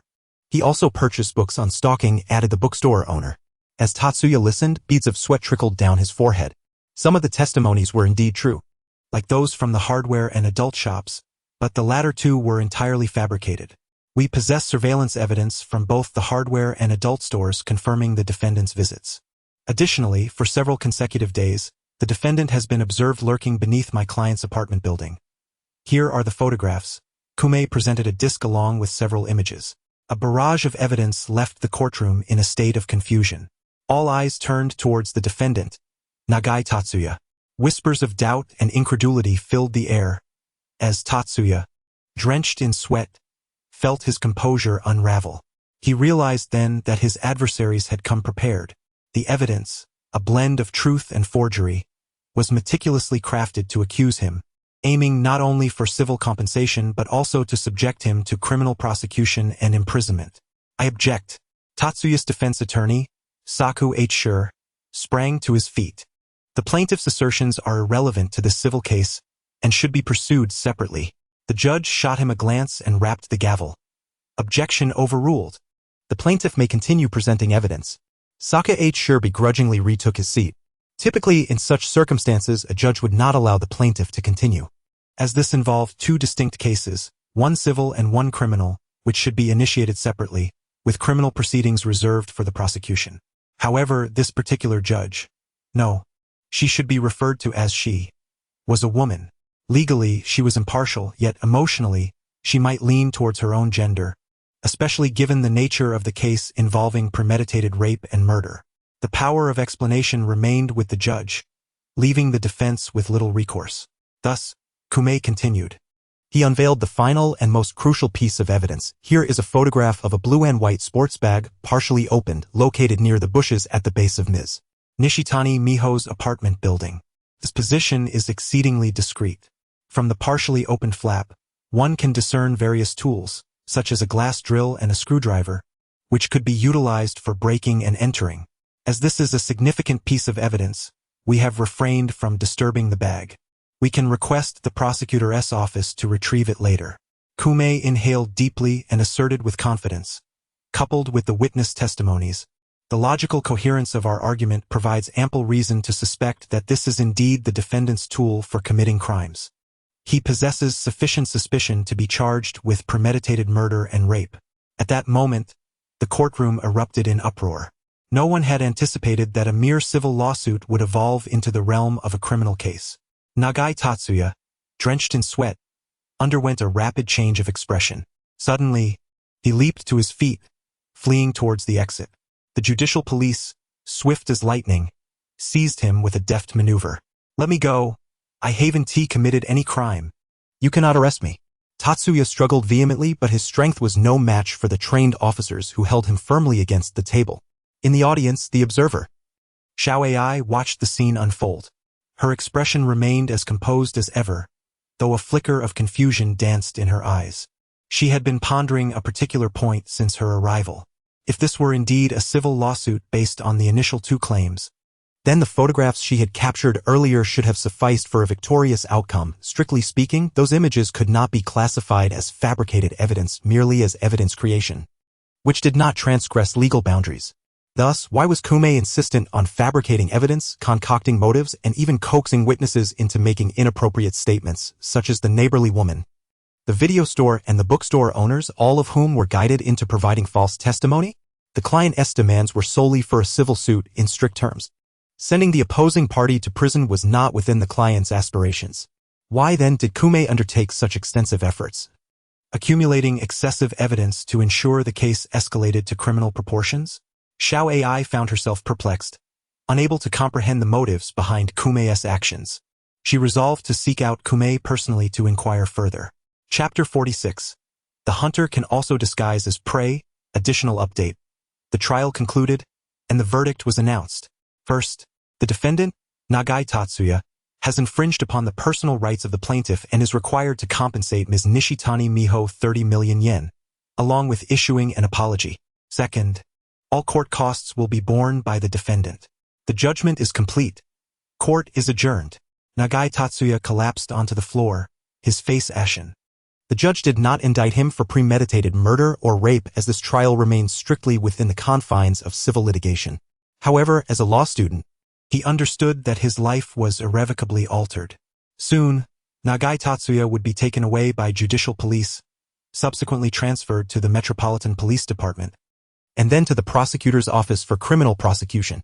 At this moment, Miho Nishitani, the plaintiff, finally wore a serene smile on her face, radiating a sense of relief and comfort. "Thank you so much, lawyer." She expressed her heartfelt gratitude while clasping Kamikado's hand. He waved his hand dismissively, stating, "Not at all. It is thanks to Miss Nishitani's cooperation that we achieved such a smooth victory." Little AI nodded in agreement from the side. The second piece of evidence concerning the defendant pushing her down the stairs was inherently challenging to capture. However, they had informed Miho Nishitani beforehand, and she readily agreed to cooperate. That day, she deliberately positioned herself on the staircase, anticipating the defendant's second attempt to push her to gather evidence. With immense gratitude, Miho Nishitani bid farewell to Kamikado and left with a joyful heart. "I have a question," Little AI interjected, voicing her earlier doubts. "According to the conditions of this civil lawsuit, you technically didn't need to go as far as committing perjury. The photos I took could have sufficed for victory. So why risk illegal actions to gather an abundance of extra evidence to imprison the opponent? This doesn't fall within the scope of the client's request, does it?"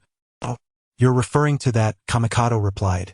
"Haven't I mentioned this many times before? A lawyer's duty is to uphold the client's interests. Is it really that simple?"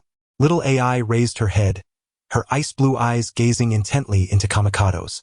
He smiled and met her steady gaze. Indeed, it is that simple. At this moment, Miss Nishitani was as joyful as a sparrow. Her happiness stemmed from the assurance that the defendant would not seek revenge. Nor would she have to worry about being followed or any premeditated intrusions. After all, the opponent was soon to be incarcerated. With the conclusion of the lawsuit, in the following days, the Tokyo Metropolitan Police and the prosecutor's office applied for an arrest warrant for Tatsuya Nagai, subsequently conducting evidence collection, including the physical evidence package mentioned by Kamikado in court, as well as a search of his residence. The forensic team retrieved a significant amount of his belongings from the evidence package. Additionally, the police discovered numerous adult items in his home. Coupled with the other physical evidence and witness testimonies presented in court, a coherent logical chain was established. That guy is truly foolish, little AI remarked after reading the news. You left so many inappropriate items at his house, and he didn't dispose of them, allowing the police to uncover them so easily. What else would you expect? A person capable of stalking is unlikely to possess much intelligence, Kamikado casually replied. There are only two types of villains in this world: the cunningly wicked and the foolishly malevolent. Are you implying that the cunningly wicked refers to yourself? Little AI teased, squinting her eyes.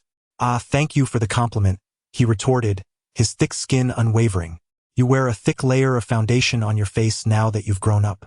Ha, I never wear makeup. Are you suggesting you are naturally beautiful? I see an old hag. Let's pretend I never said anything. Observing little AI's expression as she appeared ready to bite him, Kamikado wisely chose to remain silent.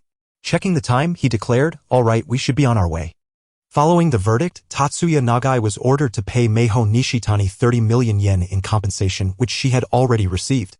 With things busy on the other side, Kamikado needed to proactively collect his deserved attorney's fees. Taking the train, he followed the address Meiho Nishitani provided and arrived at a bustling commercial street in Edogawa, Tokyo. After receiving her compensation, Meiho had rented a storefront and opened a new pastry shop, becoming her own boss. Ah, it's you, Mr. Lawyer. Welcome. Meiho Nishitani greeted him with a wave of joy upon spotting Kamikado. He glanced around, noting the pleasant environment, the display of fresh cakes, and a few customers browsing the merchandise. Business seemed promising. Of course, it is all thanks to you, Mr. Lawyer, that I could open such a shop. Meiho Nishitani beamed, presenting a piece of cake for Kamikado and little AI to taste. After a bite, Kamikado found it smooth and delectable while the usually picky little AI surprisingly praised it. Yes, my dream has always been to open a pastry shop. I worked hard for a long time to achieve this, Meiho Nishitani exclaimed joyfully. Now that my dream has finally come true, I am just so happy.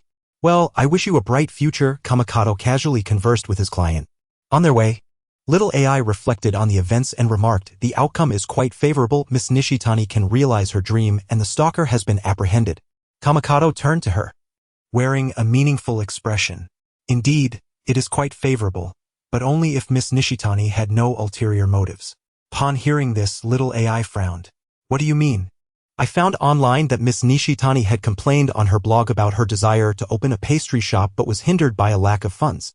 So, what you imply is, little AI's brows knitted tighter, her expression darkening.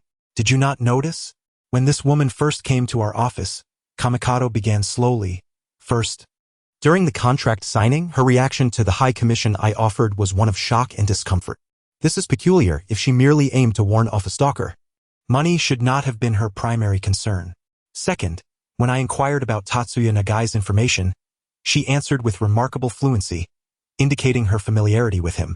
Third, she often dressed provocatively, drawing men's attention. Little AI fell into a deep silence. Although Kamikado's words were delivered matter-of-factly, they struck her with the chilling impact of a cold splash of water. After a long pause, she struggled to speak. Are you suggesting that all of this was actually orchestrated by Meiho Nishitani? Oh, I didn't say that. After all, I lack concrete evidence. Kamikado replied with a classic smile. Thus, the following is merely my personal conjecture, devoid of absolute truth.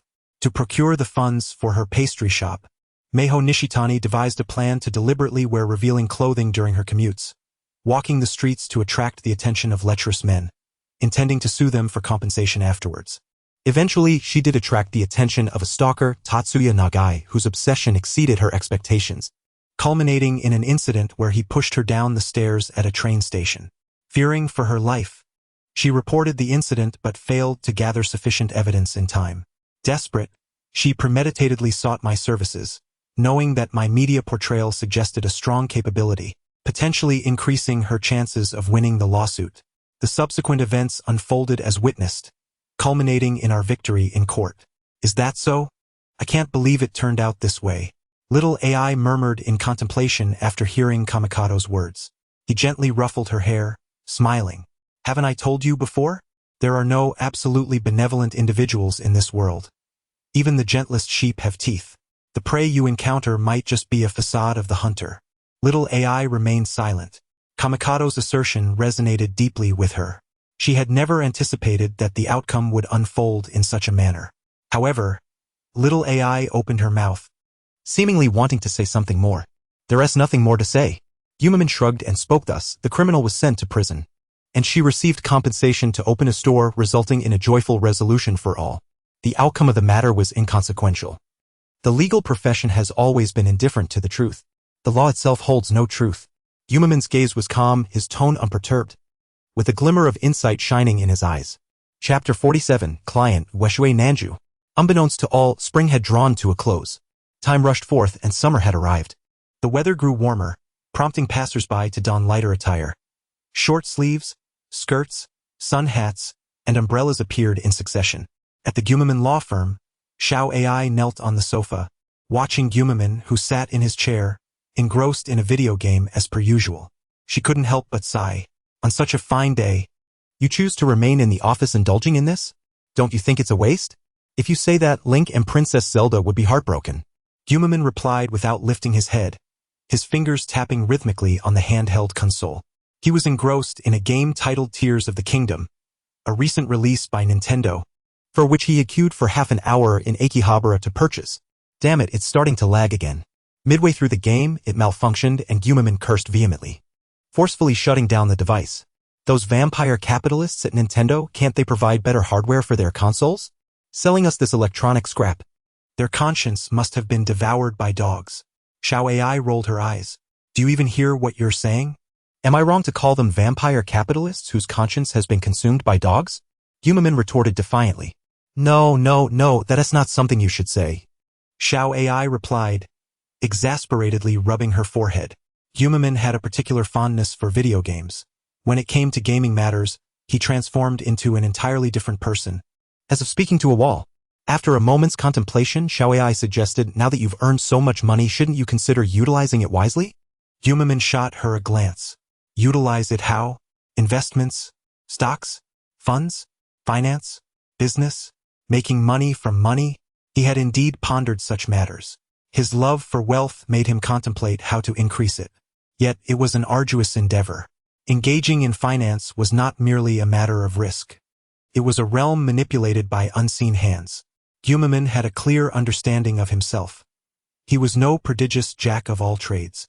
His skill points were not allocated to such pursuits, and forcing himself into that domain would only render him a foolish lamb, torn apart by wolves. Aside from law, he had no intention of engaging in other ventures. As for replicating novels or comics from past lives, please, how could one be certain that the worldviews align? Just because you replicate something does not guarantee its success. Such literary endeavors are often subject to the whims of fortune. Thus far, Gumaman had resolved 3 cases. The cumulative fees had dwindled to under 10 million. And after tax deductions, which were unavoidable as Gumaman made it a point to visit the tax office each time he received payment. He had no desire for any incriminating evidence against him. What could $1 million do in Tokyo? Could it even buy a toilet? Therefore, he concluded, saving money prudently was paramount, and he should refrain from indulging in fanciful thoughts. He ruffled Xiao AI's hair. She glared at him and swatted his hand away. Stop patting my head. I'm not a child. If I don't pat your head, where else can I touch? Oh? Who would have thought you were interested in where to touch me? Forget it, I'm not interested in a laundry board like you. Get lost, you perverted old man. You old monster. In an instant, papers flew around the office as they engaged in a mock battle, wielding brooms like Oda Nobunaga and Tokugawa Ieyasu, creating chaos. In the midst of their uproar, the doorbell suddenly rang. They temporarily ceased hostilities and Gumimin straightened his disheveled attire, gesturing for Xiao Ai to answer the door. When she opened it, a young girl with short brown hair stood outside. She bore a delicate appearance, with an air of confidence that gave her a boyish charm. "Hello, is this the Gumimin law firm?" "Yes, welcome. My apologies for intruding." It seemed a client had arrived to entrust a case. With business at hand, Gumimin's demeanor shifted. He would not neglect the opportunity. After instructing Xiao Ai to brew some tea, they began to discuss matters. "My name is Yueshue Nanju. I am 20 years old and a private detective." The young girl introduced herself. "Oh, a detective?" Gumimin raised an eyebrow, intrigued by the unusual circumstance of a detective seeking legal assistance. Yueshue Nanju nodded. "I previously resided in Kyushu in southern Japan. I learned of your esteemed name through the newspapers and made a special trip to Tokyo to seek your help in a lawsuit." "Traveling all the way from Kyushu?" Gumimin squinted. "I am curious what kind of case would warrant such a journey. Are there no other lawyers there?" Yueshue Nanju nodded. "It's not that there aren't other lawyers. It's just that I believe you are more suitable." "Oh, pray tell." Gumimin's interest piqued as he leaned in, eager to hear her reasoning. "Of course. I recall that the defendant was incarcerated." She continued. "The case involving the Wolf of Mihua had made headlines across major media outlets, circulating throughout Japan and online. It wasn't merely because Gumimin had triumphed over a formidable opponent, but rather due to his collection of evidence that transformed a civil lawsuit into a criminal case, resulting in the incarceration of the suspect. Such occurrences were rare. It was indeed unusual for a lawyer to undertake actions beyond the scope of their commission in a world rife with crime. Yueshue Nanju fixed her gaze upon Gumimin for a moment. "Oh, you were aware of that?" Gumimin raised an eyebrow and readily admitted, "Indeed. That civil lawsuit was evident to all. Primarily, it was due to the photos captured by Xiao Ai, which clearly depicted the defendant pushing the plaintiff down the stairs, a scenario that even the dimmest of minds could discern as premeditated. But so what? Everything I did was legal. A lawyer's role is to advocate for justice. The public will empathize with me. We must not let a villain escape. Light must combat darkness." Gumimin exclaimed fervently. Beside him, Xiao Ai rolled her eyes. He had begun again, spouting insincere rhetoric, filled with absurdities. Yet, the girl before them, Yueshue Nanju, seemed unperturbed by his bluster. She smiled slightly and remarked, "I wholeheartedly agree with your sentiments. They hold much truth." A pause ensued. Chapter 48. Civil Commission, Lavender Villa Incident, but not accepted. Gumimin raised an eyebrow observing the girl before him. It appeared she was well prepared. "After the conclusion of that case, I investigated the relevant witnesses, such as the shops where the suspect purchased the tools and the bookstores." Yueshue Nanju gazed into Gumimin's eyes. Through various questioning techniques and continuous probing, they inadvertently revealed certain details such as their uncertainty regarding whether the suspect had actually purchased related items in their stores, merely influenced by someone else's words, leading them to believe they had indeed seen the suspect. "So, what now?" Gumimin chuckled lightly. "What are you trying to convey? You don't mean to imply that I've been the one to lead them astray, do you?" No, you've misunderstood. That's not what I meant. As I have no evidence," replied Yueshue Chiji, shaking her head. Her gaze remained fixed on Gumimin, and after a moment of silence, the girl suddenly stood up, took a step back, and bowed deeply to him. "Mr. Gumimin, I require your assistance. For the case I'm entrusting you with is exceedingly unusual. The law cannot bring them to justice." "I see," Gumimin mused, resting his chin on his hand, his interest in the girl's eyes growing. This was indeed intriguing. In Gumimin's long-standing worldview, detectives were those who, under the guise of justice, sought to unearth the truth in the name of the law, bringing criminals to justice. Yet, this detective girl seemed to lack such a concept of justice. Instead, she was straightforward, wishing him to undertake actions that the law would not permit. "Please, tell me about this commission." "Very well." Yueshue Chiji nodded, resuming her seat on the sofa and began her tale. "A year ago, I had a friend who worked as a maid in a villa characterized by its abundance of lavender." As the girl recounted her story, Gumimin began to grasp the situation. Turned out this was an incident straight out of an animated series. He recalled the details of this case more clearly than others, as it was a well-known miscarriage of justice within the realm of Conan.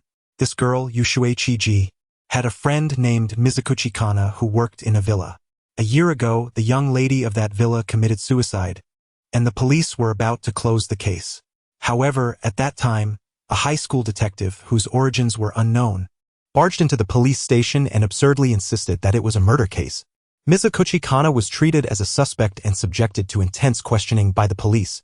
The police in Kansai understood the underlying issues. Ultimately, unable to bear the mounting pressure, Mizuguchi Kana took her own life by jumping off a cliff.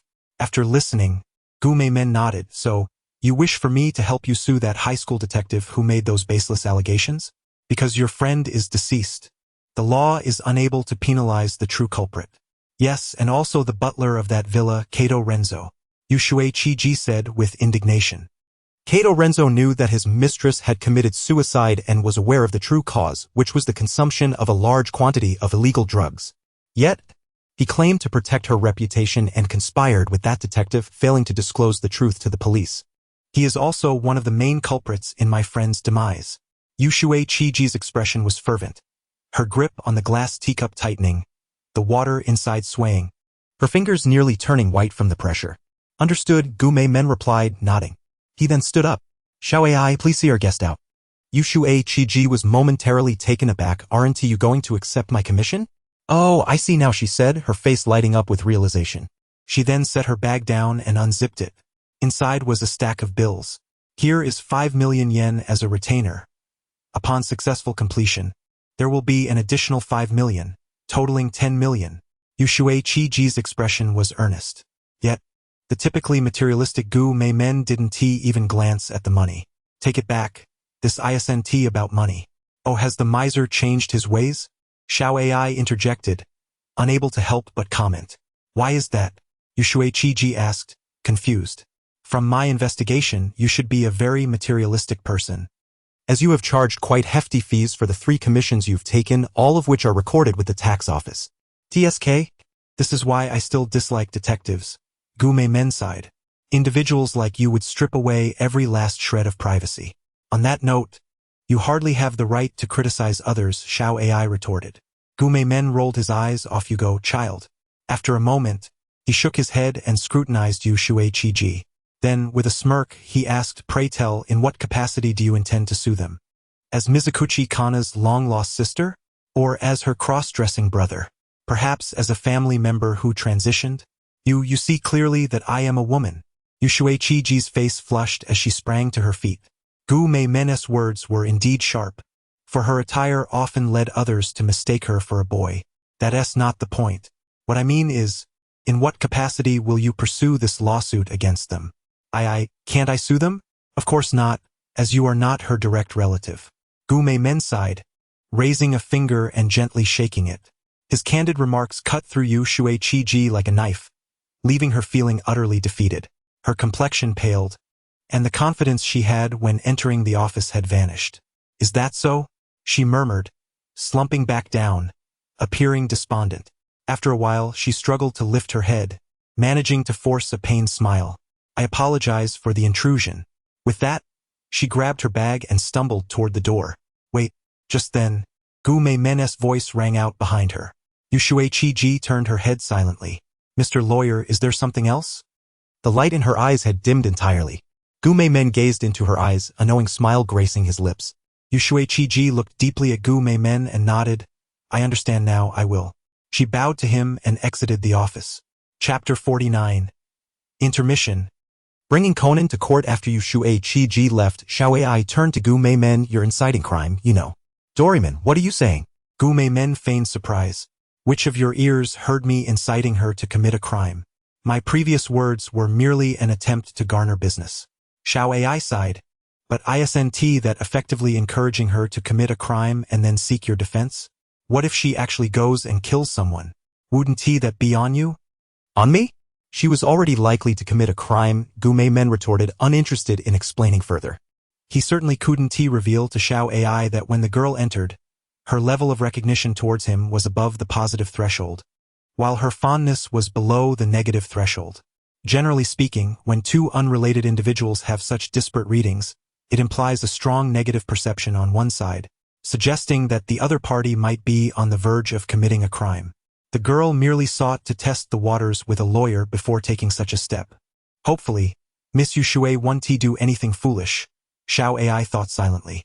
Yet, such hopes were in vain, for soon they would cross paths again. Gu Mei Men's law office continued its operations as usual. He certainly had to eat, and he continued to accept commissions. However, he was inclined to accept every case. To ensure 100% success rate, he would not take on cases that were clearly destined for failure, such as those with irrefutable evidence like surveillance footage or photographs of the crime in question. Such cases would be a waste of effort, as even perjury could not overshadow direct evidence. Nevertheless, some cases appeared deceptively simple, almost like handing over money. I am fully representing my client, Fujiwara Ruji, in civil litigation. The facts of the case are as follows. On May 3rd, my client visited the residence of President Yoshida Go and fatally stabbed him.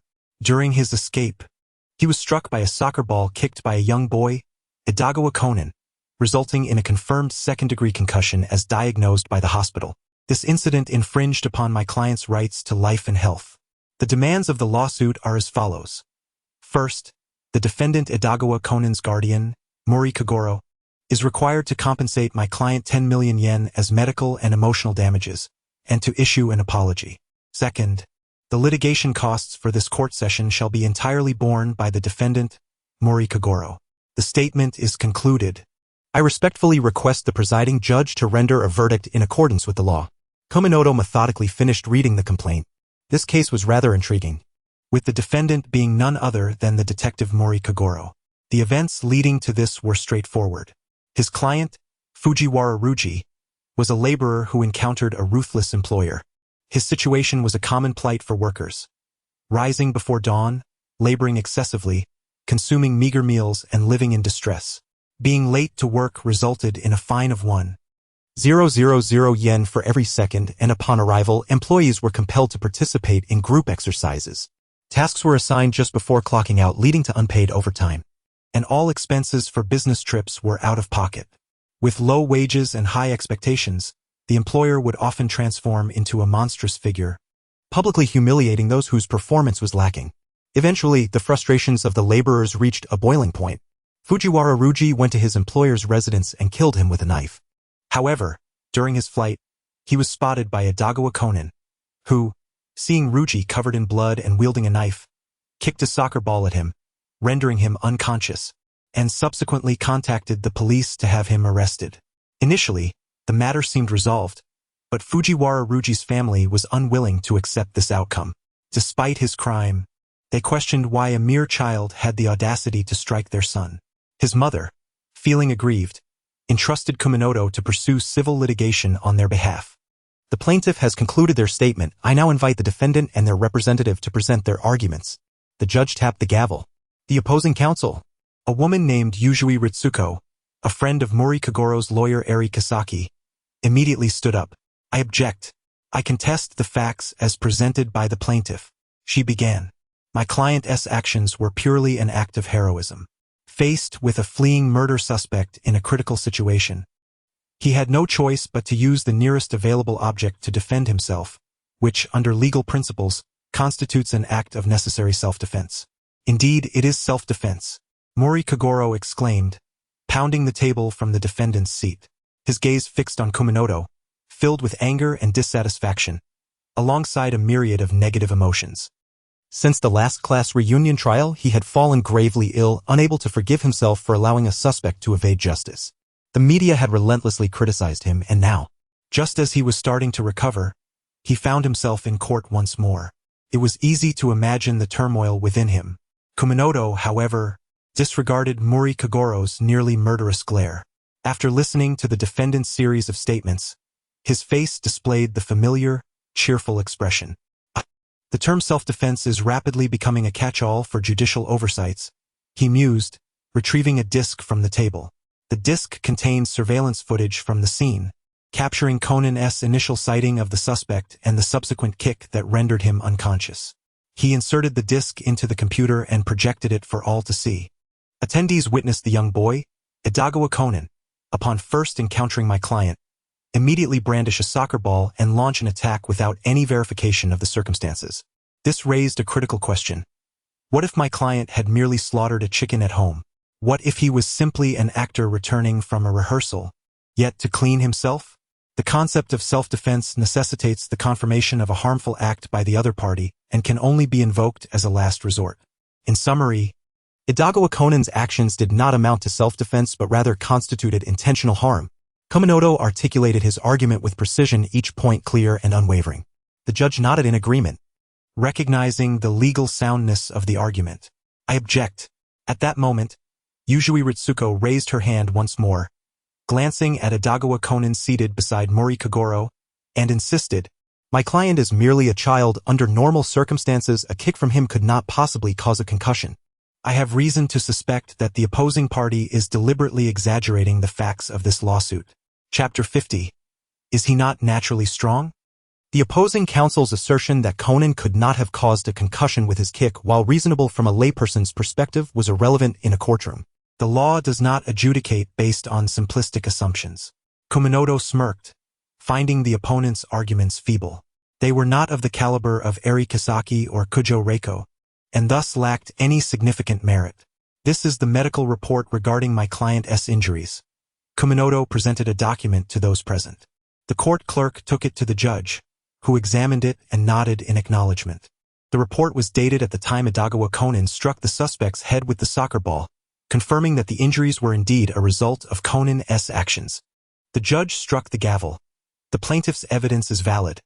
I invite the defendant to respond. How can this be reasonable? Mori Kagoro nearly shouted. He is just a child. How could he possess such strength? There must be foul play. The report is surely fabricated. Mr. Mori, the report is absolutely authentic. You may investigate at the local hospital. Kuminoto sighed, casting a knowing glance at Edogawa Conan. Is it not possible that he possesses extraordinary strength? At that moment, Edogawa Conan clenched his jaw, staring at the insufferable smile of Kuminoto, rendered speechless. He had never anticipated finding himself as the defendant in court. He had merely sought to apprehend a murderer. His intentions were just. Why then had he become the accused? This reality eluded him. The remainder of the trial proceeded without much intrigue, regardless of the unfolding events. The outcome of this litigation was evidently clear. With the court session concluded, the verdict was announced. First, the defendant Edogawa Conan was found guilty of infringing upon personal rights, and his guardian Mori Kagoro was ordered to pay the plaintiff Fujiwara Ruji 30 million yen and issue an apology. Second, all court costs shall be borne by the defendant. With the verdict rendered, the judge struck the gavel decisively, bringing this entirely predictable litigation to a close. You troublesome little brat. Mori Kagoro fumed, seizing Conan, who attempted to flee, and delivering a series of playful slaps to his backside in frustration. After all, this lawsuit had cost him over 10 million yen. Previously, Edogawa Conan's mother, Edogawa Fumio, had only provided him with 1 million yen in support, and now he had to surrender it all. Uncle, I was wrong. Please don't hit me. Conan's face flushed with embarrassment, his backside burning with pain, causing him to cry out. At that moment, a detestable voice echoed from behind. What a heartwarming scene of a parent reprimanding a mischievous child. Kagoro Mori's expression darkened. Without needing to turn around, he knew it was Guman mocking them. That biting tone. An old rival indeed. The person you are defending is undoubtedly a murderer, a complete criminal. Kagoro glared at Guman in fury. Do you realize that if Conan hadn't stopped him that day, he would have escaped? He had already booked a flight to Osaka, and capturing him then would have proven exceedingly difficult. I am aware. The evidence of his crime is irrefutable, with surveillance footage and physical evidence. No divine intervention could absolve him. Guman smiled. But so what? You assaulted him without following legal procedures, and now you've been caught. That is the reality. He leaned closer to Conan, grinning as he ruffled his hair. Don't presume that just because no one has reported you, you can act with impunity. Next time, perhaps you should be more prudent and commit your offenses where there is no evidence. Youngster, you are fundamentally no different from them. The law is merciless. Anyone caught is deemed a criminal. Guman laughed heartily as he strode away, off to collect his client's fee. A risk fee of 30%, totaling 3 million. Conan clenched his teeth, unable to utter a word, silently watching Guman's departing figure.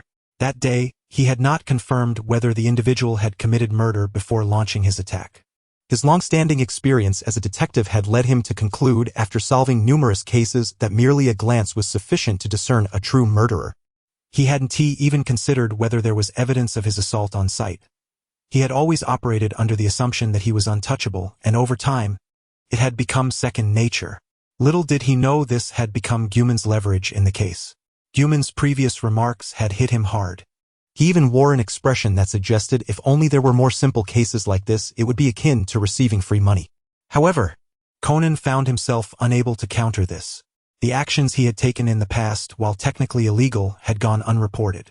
Yet this time he had been caught, with evidence and accusations against him. Thus, he was compelled to compensate others. How infuriating! Everything I did was right, why has it come to this? Conan lowered his head, instinctively clenching his fists. After a moment, he raised his head again. Indeed, everything I did was justified. Regardless of the circumstances, criminals must be punished. He seemed to reaffirm himself, murmuring. He would never accept Guman's perspective. If fate pitted him against Guman again, he would not concede so easily. Conan thought to himself.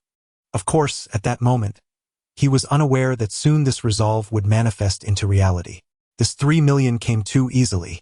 He even felt the plaintiff's demand for compensation was rather modest, lacking in generosity. Previously, that girl, Mifu Nishitani, had asked for 30 million. Future suspects ought to take a leaf from her book. Buying so many games, doesn't she fear being overwhelmed? And yet, she fails to use her money judiciously. Shiho watched him with a roll of her eyes. My life is dedicated to gaming, what is wrong with that? The money I spend is earned through hard work. I am proud to be a laborer, Guman declared with conviction. Perhaps a heartless employer shouldn't claim to be a laborer, Shiho quipped, having never encountered such shamelessness. Just as they were walking merrily, Guman's phone rang. At such a wonderful time, who could it be?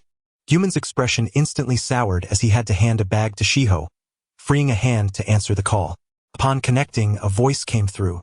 This is Tokyo Detention Center, is this Attorney Guman? Yes, how may I assist you? There is a suspect named Nanaki Yusumi who specifically requested to see you. Chapter 51. Did you really kill someone? After hanging up, a smile crept across Guman's lips. Oh, it seems Miss Yusumi wishes to speak with me. Although lawyers belong to a high-income bracket, such lucrative commissions are often rare and hard to come by. She ultimately did kill someone. Shiho sighed in regret. Enough with your lamentations, we must depart. After a brief exchange with the duty officer at the detention center, they were led to the meeting room. Shortly thereafter, Nanaki Yusumi was escorted in. With her short brown hair and attire that still bore a resemblance to a boy, she appeared different from their previous encounter. Now, her face wore a carefree expression devoid of the earlier anguish, her green eyes reflecting a sense of ease.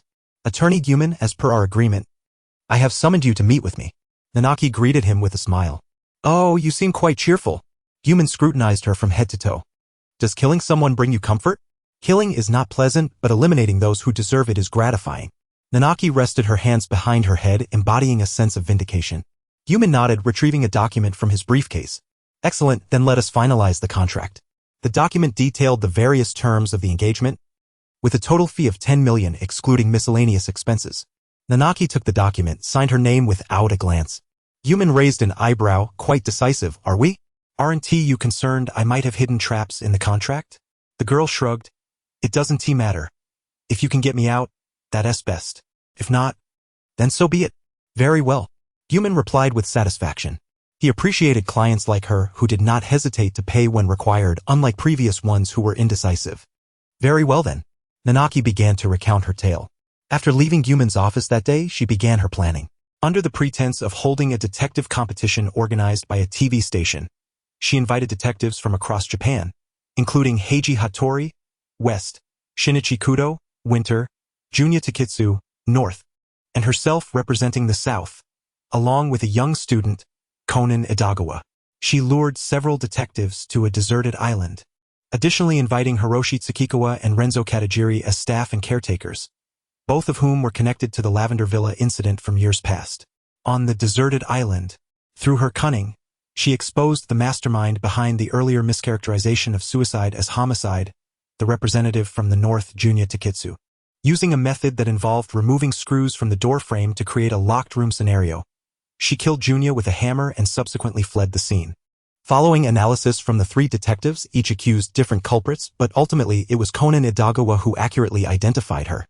After leaving the island, she was arrested by the police and transferred to Tokyo Detention Center, awaiting prosecution and sentencing by the district attorney. I cannot forgive those 2 scoundrels. Damn it. I wish I had killed that person as well. Upon concluding her statement, the carefree demeanor Nanaki initially displayed faded, revealing hatred and a hint of regret. I have uncovered the truth. A year ago, the entire scheme was orchestrated by the butler, Renzo Katagiri, who bribed Junya Takitsu. He claimed it was to protect the young lady's reputation, thus hiring detectives to go to the police and label the suicide as homicide. Stop. Ueshue Nanchi wished to continue her discourse yet was interrupted by a finger raised by Kamikato who expressed his utter disinterest in the wrongful case she spoke of. Simply tell me what transpired during the course of your involvement with this case. I have no desire to hear any superfluous chatter.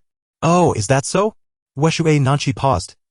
Her gaze fixed upon Kamikato's countenance, a peculiar expression mingled with amusement gracing her features.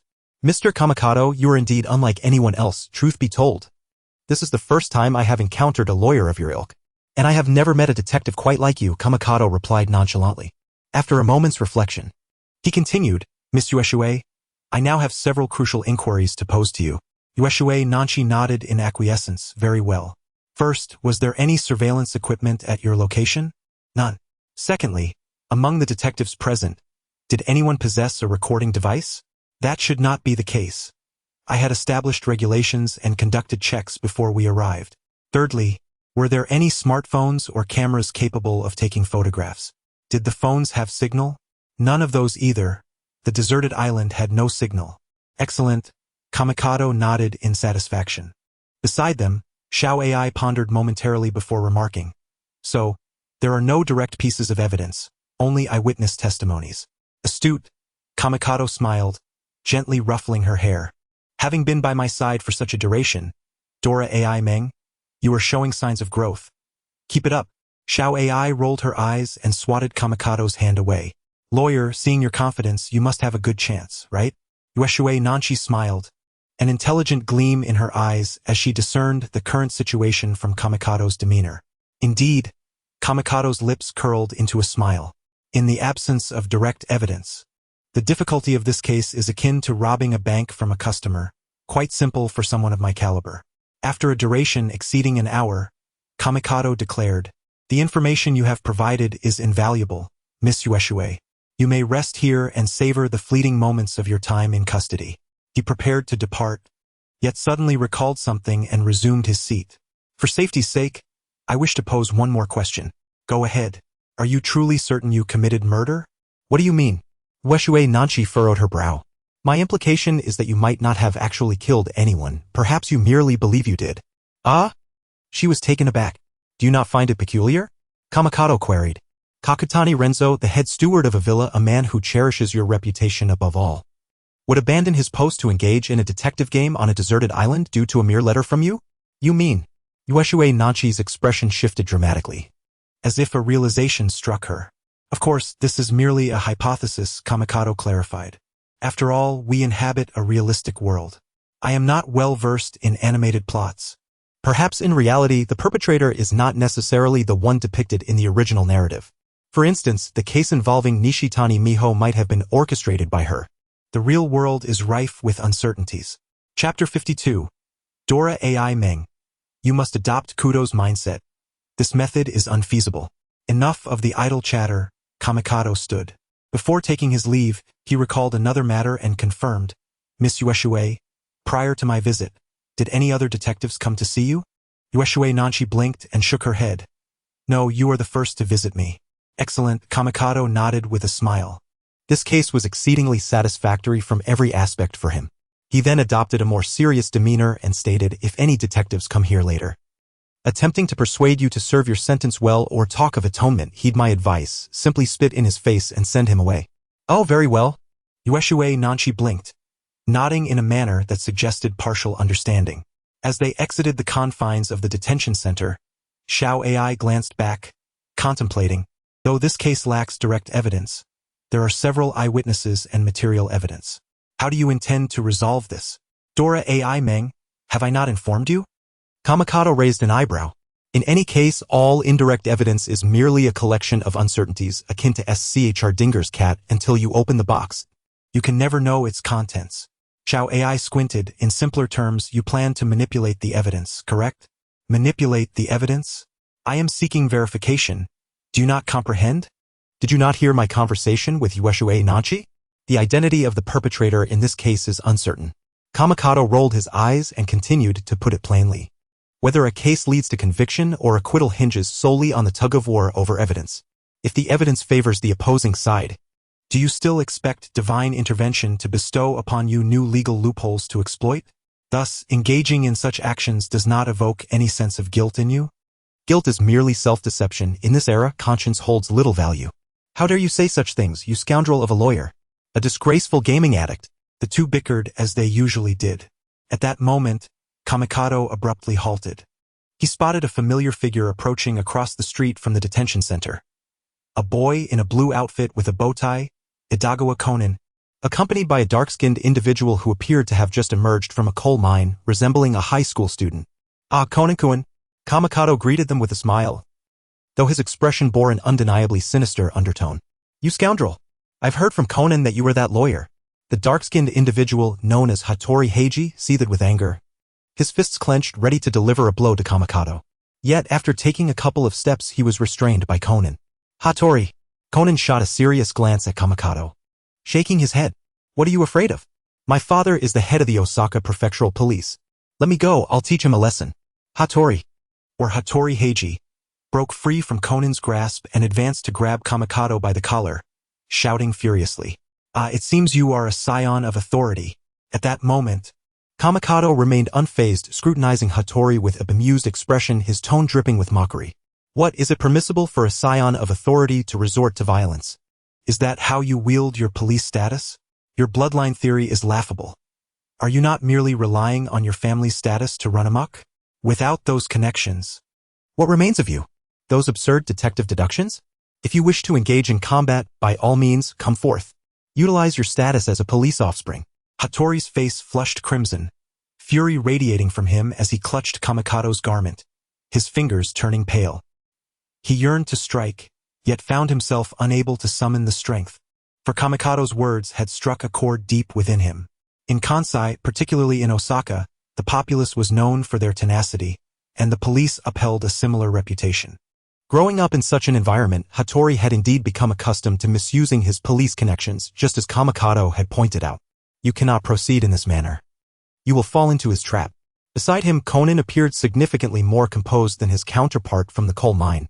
He extended his hand once more, pulling Hattori Heiji closer, shaking his head while subtly gesturing towards the onlookers surrounding them.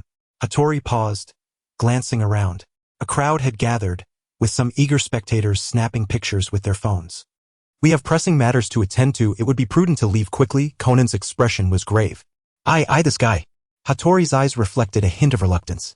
However, after a moment of hesitation, he released his grip on Kume's clothing. "Mark my words, you despicable lawyer," he exclaimed angrily as he strode past Conan and entered the detention center. Kume observed their retreating figures, resting his chin on his hand. It appeared they intended to visit Nanatsuki Yojui. After all, they had spent some time together recently, possibly forming a bond. "Fortunate that I acted with foresight and spoke those words in advance," Kume nodded appreciatively. "Why do these detectives behave like children? Neglecting serious matters to incessantly advise others to serve their sentences properly? You're no different, are you?" AI interjected from the side. "You would be thrilled if someone committed a crime. That would mean more work for you." Unfazed, Kume replied, "What nonsense. I stand for justice, advocating for those poor souls wrongfully accused by detectives. Anyone who believes your nonsense must be a fool." AI rolled her eyes. After a moment's thought, a faint smile graced her lips. "I've noticed you tend to act impulsively, often rushing to provoke Kudu with words intended to unsettle him." "Oh, you've caught on." Kume admitted candidly, "Indeed, I find that little brat intolerable." "Is that so wrong?" AI shook her head. "I'm not saying you're wrong, but your approach is misguided." "And how so? Have you not realized that after each of your reprimands, Kudu always wears a stubborn expression, remaining utterly silent?" Kume pondered, acknowledging the truth in her observation. He genuinely wished to see Conan display a frustrated, emotionally unhinged reaction, as that would surely be amusing. Regrettably, Conan always resembled a wooden puppet, rendering the encounter dull. That's because you do not understand Kudu, you have not spent time with him, AI stated matter-of-factly. At his core, Kudu is a deeply self-centered individual, as evidenced by his insistence on protecting Ran while remaining perpetually by her side. Moreover, when apprehending suspects, he imposes his values upon them, disregarding their feelings before the crime. Occasionally, he may exhibit a touch of sympathy, yet he predominantly follows his own whims. Thus, to make such a person yield, you must employ different methods. Having completed the preceding storyline, Hume initially anticipated significant alterations but found that only 3 hours were needed. The power of words is indeed remarkable. Sometimes, merely altering a few phrases can entirely shift the contextual atmosphere. The revised content is as follows. In the first trial, the truth was obscured, failing to clearly identify the perpetrator as Sakaguchi Masayoshi. In the second trial, Nakato Harushi did not commit murder. The gun belonged to the defendant, who accidentally discharged it during a suicide threat, leading to his demise. Fearing accusations, Nakato staged the scene, ultimately resulting in a conviction for body desecration rather than murder. The third trial required minimal changes. Although the protagonist acted unlawfully, the defendant exhibited criminal tendencies, coupled with the client's innocence. During the 3 hours spent on revisions, new readers may find the context challenging to grasp, as I made the changes directly in the back end. Now that the edits are finalized, refreshing will suffice. Furthermore, after the revisions, the protagonist is only guilty of legal infractions in the third trial aimed at incarcerating the lecherous opponent. Frankly, the second trial was exceedingly difficult to amend, ultimately resulting in a version that may not be as compelling as the original, yet I believe it remains within acceptable standards. Chapter 53, AI's Dream. I simply wish to witness men clash. Upon hearing AI's words, Hume nodded. Her reasoning held merit. If Conan's character truly aligned with her description of being self-centered, then employing his previous tactic, constantly ridiculing him for his legal infractions, would prove ineffective. For individuals of such self-centered nature, their self-perception is often rigid. They perceive their actions as justified, and regardless of your arguments, they will insist their behavior is driven by some rationale, deeming it infallible. There exists a classic adage, my heart and actions are as clear as a mirror. All I do is for the sake of justice. It may seem profound, yet it succinctly encapsulates such individuals. So, how shall we resolve this conundrum, Miss Wonderful Conk? What wonderful conk? Please refrain from bestowing me with such absurd nicknames. AI rolled her eyes. After a brief pause, she continued, if you intend to use legal concepts to make Kudu yield, it would be akin to playing music for cattle. As Kudu's expertise lies elsewhere, he fundamentally lacks understanding of the true significance of law. AI articulated each word deliberately. Thus, you must defeat him where his pride resides to instill a sense of defeat within him. I see, Hume comprehended. You mean for me to best him in the realm of detectives? AI nodded affirmatively. Precisely. Does that not require me, a respectable lawyer, to resemble those detectives? Pursuing the so-called truth and competing with them? Hume chuckled lightly. A lawyer's primary duty has always been to safeguard the interests of their client.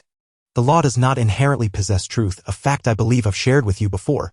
AI lifted her gaze to meet Hume's. Essentially, you and Kudu are of the same ilk, she stated plainly. Hume turned his head, regarding her with a bemused expression.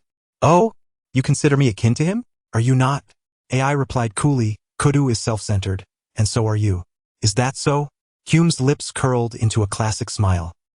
He observed AI's seemingly impassive face with keen interest before suddenly asking, I have a question.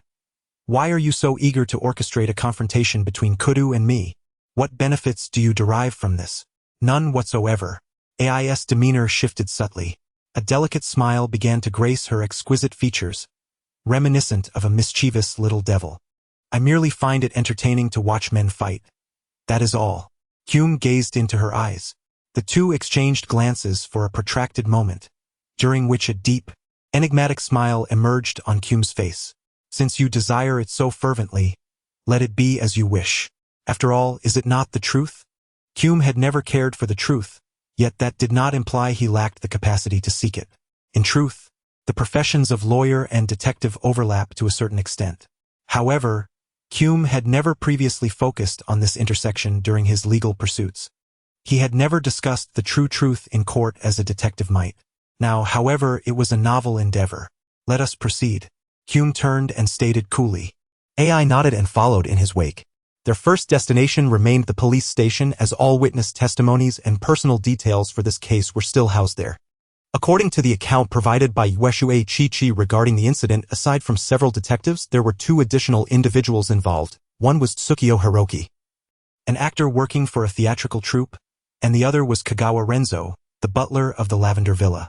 His first task was to acquire detailed information on these 2 individuals. After some effort, Gumaman arrived at the entrance of the Metropolitan Police Department. He had previously visited this location during the case involving Nishitani Miho, making it somewhat familiar to him. After instructing Xiaoai to wait outside, Gumaman entered the building, presented his lawyer's license, and briefly explained the situation to the officer on duty. Shortly thereafter, he obtained the relevant personnel information. Before departing, he encountered Magyar and his team at the entrance. They appeared weary, as if they had just returned from a demanding assignment. Takagi and Chiba were escorting a suspect towards the interrogation room. Magyar, it's been a while, Gumaman greeted them with a cheerful smile. Magyar paused, his expression serious as he regarded him. Gumaman, regarding the case of Nishitani Miho, you went to great lengths to ensure the perpetrator was imprisoned, did you not? Gumaman raised an eyebrow and smiled. Such claims require evidence, don't they? Magyar shook his head. There's no need for pretense. After your visit that day, we began investigating Tatsuya Nagai. Oh, you are quite proactive regarding that case, Gumaman feigned surprise. It seems that even those who pilfer taxpayer money occasionally engage in genuine public service. Magyar ignored his sarcasm and continued. Half of the witness testimonies are fabricated. According to our subsequent inquiries, Tatsuya Nagai did not actually visit their establishment. Furthermore, his later confession revealed that a person dressed in work attire visited his home under the pretense of plumbing repairs and took away tools intended for the crime, leaving behind a pile of yellow discs and books. Gumaman's smile remained unchanged. So what? His confession acknowledges those tools as his, doesn't he? That's substantial evidence. Magyar took a deep breath. Here we go again with your self-righteous preaching. Gumaman sighed, raising a finger and gently shaking it. First, let us clarify. I am an attorney. In terms of legal knowledge, what qualifications do you, with your limited education and rank below that of a police chief, possess to lecture me? Video? Photographic evidence? Do you have any direct proof, or do you intend to convict someone based solely on hearsay? In response to Gumaman's questioning, Magyar lowered his head. After a moment of silence, he shook it. We have no evidence. Then kindly step aside. Thank you, Gumaman said with a slight smile as he pushed past Magyar's shoulder, departing with the documents in hand. Chapter 54. Seeking the truth requires evidence? I have always created evidence. Are we just letting him walk away? Takagi and Chiba clenched their fists, watching Gumaman leave the police station, seemingly dissatisfied. There's nothing we can do, we lack evidence, Magyar sighed. So, we allow him to continue like this? Takagi exclaimed indignantly. If we don't have evidence, we can fabricate some and interrogate him for 24 hours straight. Let us see if he remains so arrogant. Takagi, what kind of nonsense is that? Magyar shot him a glare, causing Takagi to promptly shut his mouth. Yes, Takagi mumbled, lowering his head. What about breaking the law? You've repeatedly violated regulations yourself, allowing Kudo Shinichi to run amok at the crime scene. What do you have to say about that? Magyar glared at him again. Takagi shrank back, silenced. Meanwhile, Gumaman had exited the police station with the acquired documents. Let us thoroughly investigate the information on these 2 individuals, including the seemingly uninvolved person, Gumaman instructed Xiaoai, pointing to the data on Tsukio Hiroki. Xiaoai accepted the file and asked, why investigate this person? Didn't you imply during your conversation with Ueshue Chi-Chi that Kagawa Renzo was the most likely true culprit? Yes. I merely suggested it was a possibility, Gumaman shrugged. But in reality, until we have definitive proof, anyone could be a suspect. Xiaoai nodded in understanding. So, you're in search of evidence as you need to ascertain the truth. Seeking evidence? I believe you are misunderstanding me. Gumaman's lips curved into a peculiar smile. I never seek evidence, I create it. Xiaoai's efficiency was truly remarkable. The following day, she presented a towering stack of documents before Gumaman. He gazed at the mountain of files, exclaiming, I truly wonder what you were doing before this. The so-called drug research couldn't possibly be a fabrication. You're not really an undercover agent sent by some country, are you?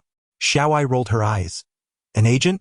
I'm just a poor worker burning the midnight oil without pay from the boss. Oh, you could refuse to work overtime. I'm not forcing you. Then you 1T give me pocket money next month. Will you? What nonsense. I'm merely safeguarding your money. I'll return it when you're older. You bloodsucker, capitalist. I provide you with food and shelter, don't I? Get lost. Gumamin ignored her insults, digging into his ears. Regarding their relationship during the second trial, Conan sought her for information about the growth serum, and after Gumamin eavesdropped on their conversation, they almost had an open dialogue. Xiaoai shared her experiences of shrinking and her dealings with Kudo, yet she withheld information about the black organization and the true effects of the drug. However, it mattered little to Gumamin as he had no particular interest in the black organization. He merely valued Xiaoai's abilities and her lack of salary demands. He had intentionally eavesdropped on their conversation to avoid feigning ignorance in front of her later. After reviewing the documents, Gumamin's classic smile reappeared. Excellent. I believe I have deduced the identity of the murderer. Yes, I have come to a similar conclusion, Xiaoai nodded. But you lack evidence, right? Moreover, the uninhabited island is too far away. Obtaining evidence will be quite troublesome. Gumamin shook his head. Didn't I say? I want to seek evidence. I have always created it. So what do you intend? Precisely that. For now, follow my instructions and prepare these items. Gumamin then assigned Xiaoai several tasks. It must be said that her efficiency was truly impressive. Within just a day of continuous overtime, she had completed the preparations he required. On the morning of the third day, Gumamin made a phone call. Is this Mr. Tsukio Hiroki? A man's voice responded from the other end. Yes, it is I. What's the matter? Hello, I am Gumamin, the lawyer handling the case of Ueshue Chichi. A lawyer? Oh, what do you need from me? I wish to discuss a matter with you regarding your activities at the crime scene. I see, the man paused momentarily. But the police have already questioned me, and I provided them with all I knew. You can just ask the police. Gumamin's lips curled into a slight smile. No. I mean your actions at the crime scene. A clatter echoed, seemingly the microphone dropping. After a considerable pause, the man's voice returned, slightly trembling. What are you talking about? I didn't do anything. Excellent, the fish has taken the bait. Gu Mei Men continued.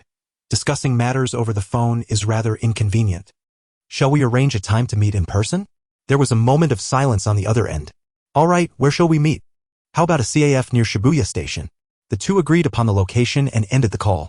After tidying up, Gu Mei Men prepared to head out. Be careful. Xiao Ai suggested thoughtfully from the side. Don't worry. I know what I'm doing. With that, Gu Mei Men exited his home. The CAF exuded an elegant and comfortable ambience. And being the afternoon, there were only a handful of patrons. Gu Mei Men casually chose a seat and waved to the man, indicating for him to join. Lawyer, what brings you here? The man, Tue Wei Guangxing, appeared somewhat anxious, fidgeting with his fingers. I shall be brief, Gu Mei Men replied, tapping his thumb on the table with a smile. Mr. Tue Wei Guangxing, the true murderer of Shi Jin Runzai on the deserted island is, in fact, you. Isn't it? Chapter 55, Who is the easiest to deceive? The illiterate are the easiest to deceive. Tue Wei Guangxing's corpulent body trembled. Lawyer, I have no idea what you're talking about. He forced a smile. You needn't feign ignorance.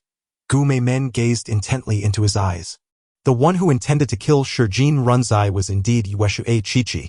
According to the records from Hakubitan, she arrived at 7:26. But she did not completely kill Shi Jin Runzai. The hammer was rather small and, given her strength, she merely knocked him unconscious. Afterward, you examined the deceased and discovered that Shi Jin Runzai was not entirely dead, prompting you to strike him several more times with the same hammer in the room. That's why you were thoroughly drenched. You had been waiting in the rain for quite a while. Throughout his account, Gu Mei Men maintained his gaze on Tue Wei Guangshang's eyes. With each detail he recounted, Tue Wei Guangshang's demeanor grew increasingly tense. His pupils dilated, his arms pressed tightly against his legs, and his fingers stood erect, betraying the unease within him. Well then, Mr. Tue Wei Guangshang, am I correct? Gu Mei Men inquired with a smile. This is all just your wild conjecture. The overweight man suddenly slammed his hand on the table and stood up abruptly. What evidence do you have to accuse me of murder? Aren't you a lawyer? How can you make such baseless accusations like those ridiculous detectives? No. Do not equate me with those laughable detectives. Gu Mei Men raised a finger and gently shook it. Those detectives only observe the scene with their eyes and analyze using outdated logic, which is fraught with flaws, leading to numerous wrongful convictions. I, on the other hand, rely on modern investigative techniques and possess solid evidence. Gu Meimen opened his briefcase and produced a document, tossing it onto the table before Tuewei Guangxing. This is your account information from Tokyo Mizuho Bank, detailing your income and expenditures over the past 6 months. Tuewei Guangxing's complexion paled, and he seized the document with trembling hands, his fingers whitening with tension. The data indicated that he had been in a state of debt for the past 6 months, with hardly any savings. However, prior to the deserted island incident, he had received 2 payments. One was a service fee from Yueshui Chichi for 500,000 yen, and the other was a significant sum of 5,000,000 yen. Gu Meimen smiled. Mr. Tuei, could you clarify the source of this mysterious sum? This is money I won from the lottery. Is that not plausible? He stammered. That is highly improbable. Gu Meimen tossed another stack of documents onto the table. These are the names of all lottery winners in Japan during the time you received that money, and none bear the surname Tuei. Well, this was money borrowed from relatives and friends. That too is impossible.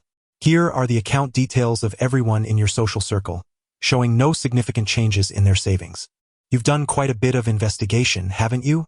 Tuewei Guangxing gazed in astonishment at the dense files before him, instinctively swallowing hard, his scalp prickling.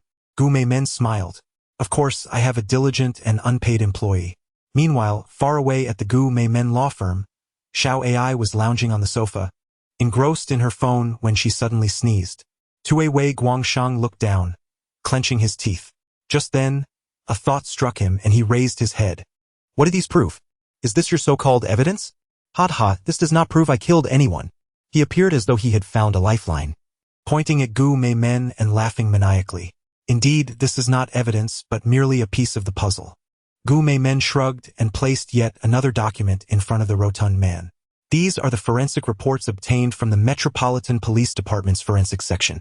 Utilizing advanced technology, polymerase chain reaction, they discovered that the hammer used in the crime bore traces from 2 individuals, one of whom is you. And there are also traces left by the window.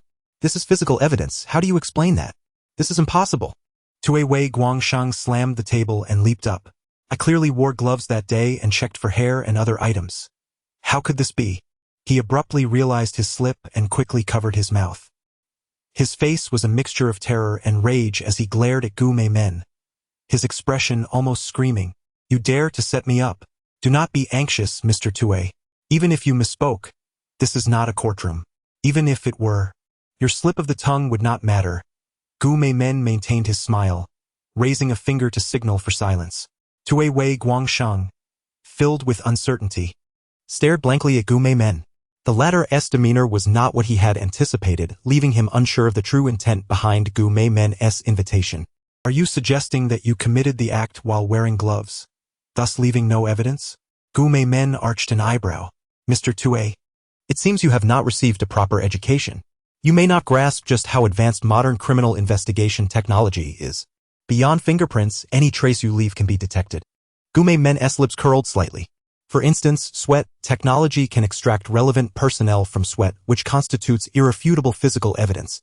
Tuewei Guangxing felt a jolt. Indeed, although he had worn gloves during the act, sweating due to anxiety was unavoidable. Perhaps it was at that moment that his traces adhered to the weapon and the window.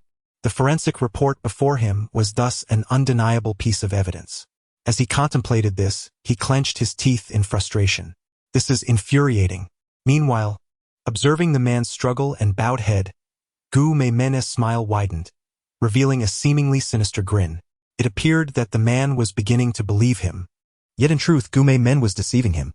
While technology could extract evidence from blood, hair, and skin fragments at a crime scene, it was entirely impossible to extract anything from sweat, as sweat contains no human cells, consisting only of inorganic salts and moisture. This so-called forensic report was fabricated by Gu Meimen with Xiao Ai's assistance, intended to mislead the man. In this world, there exist 2 types of villains: those who are both clever and wicked, and those who are both foolish and wicked. The latter will forever fall prey to the former. Chapter 56. It is precisely because there are so many illiterates that detectives and police can operate so effortlessly. Tuewei Guangxing struggled internally for a long time. At last, he slumped down like a deflated balloon, his corpulent body yielding to gravity. Indeed, it was I who orchestrated this precisely as you have analyzed. Tsuji Hiroki sighed heavily, shaking his head. However, he quickly added, I am merely a hired hand. The true mastermind is another individual present at that time. The chief steward of Lavender Villa, Kaku Kanzo. Indeed, the mysterious sum of 5 million was transferred to you by him. Komedo smiled. On the deserted island, Kaku Kanzo was also listed as one of the 3 suspects, accused by the detective Hattori Heiji. Nevertheless, he merely knocked on the door to confirm the situation, ensuring there was no sound from within before he came to notify everyone of Tsujin's demise. Let me think.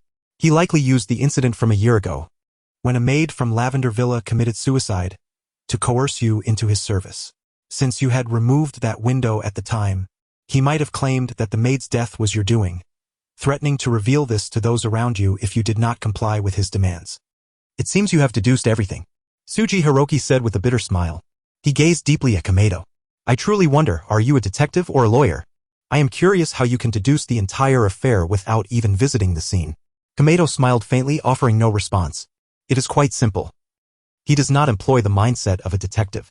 A detective seeks out clues, piecing together the fragmented puzzle step by step through the evidence and inconsistencies present at the scene. Whereas his method resembles that of deception through fabricated evidence, a style that aligns perfectly with Komedo. However, such evidence cannot be presented in a court of law. Mr. Tsuji, perhaps you are unaware of my purpose here. Komedo descended from his seat, extending his hand with a smile as he gently patted Tsuji Hiroki's shoulder. I am a lawyer, here with the intention of assisting you. You must believe that I am indeed on your side. Komedo's voice, almost hypnotic, whispered in Tsuji's ear. Tsuji lifted his head, looking at him with confusion. You are here to help me?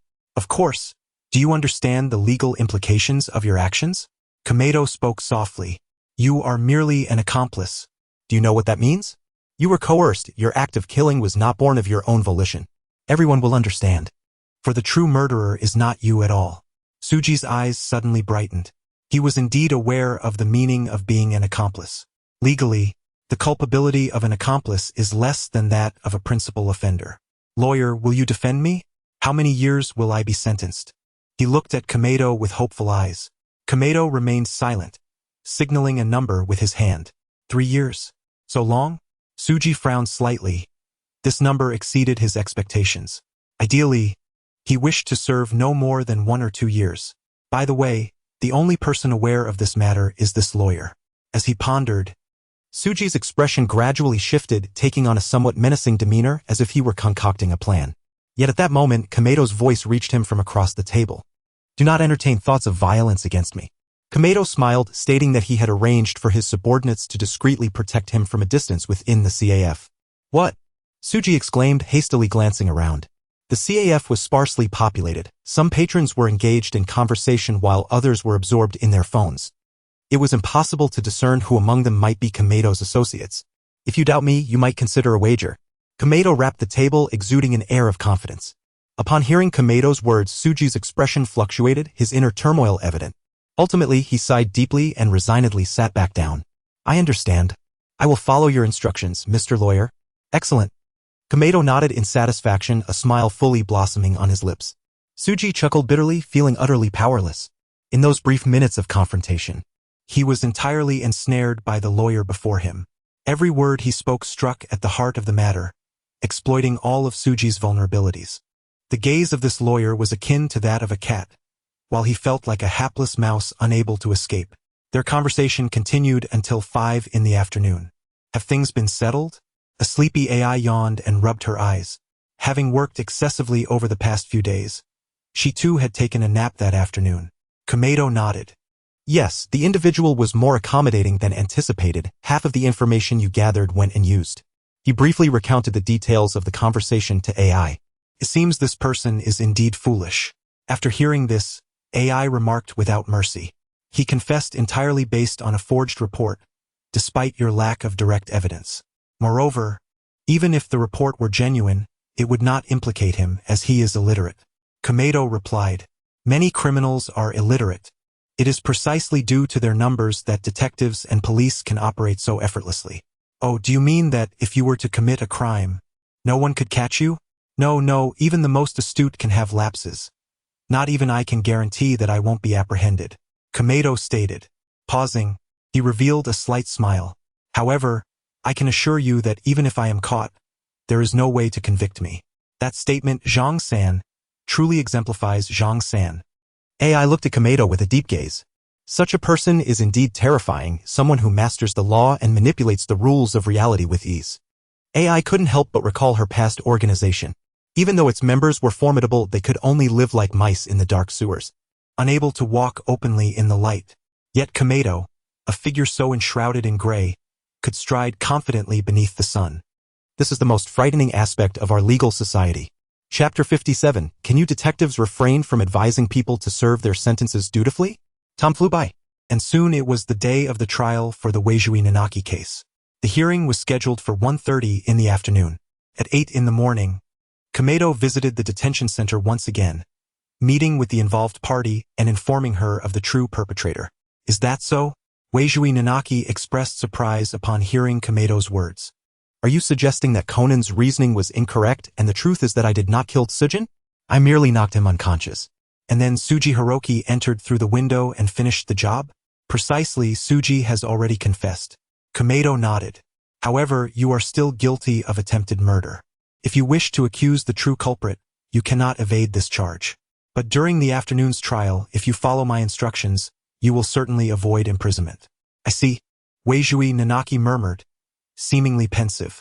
After a moment's hesitation, she tentatively asked, is there a possibility, just a possibility, that I could still be the one who killed Tsujin?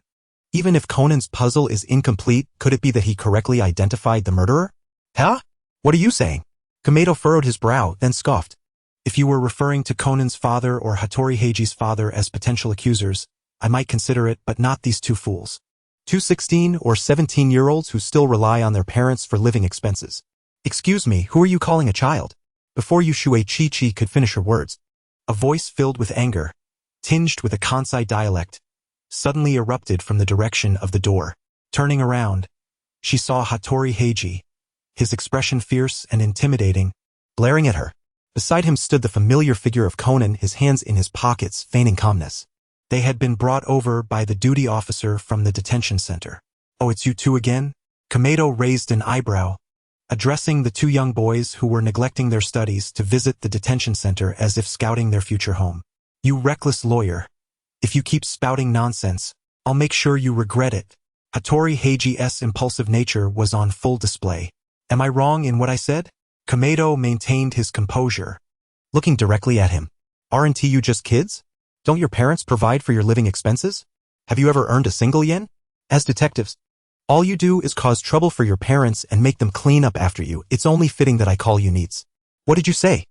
Hattori Heiji's face reddened with anger, his chest heaving. Neets are not looked upon favorably in Japan. They occupy a very low social standing, marginalized and shunned by society. Stop talking nonsense. I have never spent a single penny of my parents' money. I've even won prize money in kendo tournaments. He shouted. Immediately, he shook Conan by the shoulder. Come on, Conan, you need to say something. But Conan remained silent, his expression as pale as a statue. Hattori Heiji, growing anxious, urged. Conan, why aren't you speaking? Defend yourself. Conan clenched his teeth, his silence unwavering. The truth was, Komedo had struck a chord. Hattori Heiji might have earned a bit of money occasionally, but Conan had none at all. Moreover, he sometimes squandered his father Kudo Yusaku's credit card, treating Ran to lavish dinners, earning the nickname Prodigal Son. Komedo labeled him NET, and although it was harsh, it was undeniably accurate. After a long silence, Conan finally spoke. You need not continue with your schemes. Oh, is this my scheme? Then what are you two doing here today? Komedo scoffed. Did you come on the day of the trial to meet my client for some underhanded dealings? Ignoring him, Conan turned towards Yushue Chi-Chi. She nodded in agreement. Yes, after your last visit, I contemplated many things, but ultimately I decided to leave everything to my defense attorney, Mr. Komedo. I see Conan's demeanor seemed somewhat disappointed. He glanced at Komedo and shook his head. Miss Yushue, you should not have chosen this person, regardless of the reason. You ultimately took a life, violating societal order and the conscience that should guide you. You ought to serve your time in prison to atone, for only then can your future life be devoid of regrets. Such lofty ideals. Before Shueichi could respond, Kameto's voice rang out mockingly. He scrutinized Conan and Hattori Heiji with a smirk. I wonder, do you detectives find yourselves with nothing better to do than visit the detention center daily to advise people to serve their time? Is it so enjoyable to play the role of a righteous guardian? She killed someone. She confessed that day she is a murderer. Conan's voice suddenly rose. His face flushed with emotion. Kameto narrowed his eyes. A murderer? Who decided that? You? Even if she confessed, does that make her a true criminal in your eyes? Do you presume to have the authority to condemn her to prison? A murderer must atone in prison. They must. Must. Conan shouted repeatedly, seemingly ignoring Kameto's words. He suddenly turned to face Kameto, his gaze unwavering. Tell me, have you ever witnessed a murder scene? How many times have you seen it? At this moment, Conan's demeanor shifted, no longer calm. I am a detective, and to date, I have encountered countless murder scenes. Some victims drowned in agony. Others had their heads severed, while some were burned alive, each scene a testament to human cruelty. The sight of decapitated bodies, blood congealing as insects swarmed around the drowned, their bodies swollen and emitting a putrid stench. The burned, their skin charred, hands flailing in their final moments of terror. I cannot comprehend why anyone would want to kill, why one could so easily extinguish another's life. What do these people regard life as? I will never understand, and I will always question this. It was as if he had been struck by a revelation. Conan murmured, seemingly questioning Kameto, yet also affirming his own beliefs, his words flowing like a torrent. Chapter 58. You represent no order, only yourself. Kameto narrowed his eyes, observing the scene before him. Conan was a different person than before. This was the first time he had spoken so extensively, his emotions teetering on the brink of collapse in front of Kameto. Kudo, Hattori Heiji beside him, was momentarily stunned, even forgetting to disguise Conan's name. I see. A slight smile crept onto Kameto's lips. This was the foundation of the young boy's unwavering values. Excellent. He had uncovered the weakness in the shield. One must admit Conan's emotionally charged declarations were compelling. A typical person might find themselves moved by his words.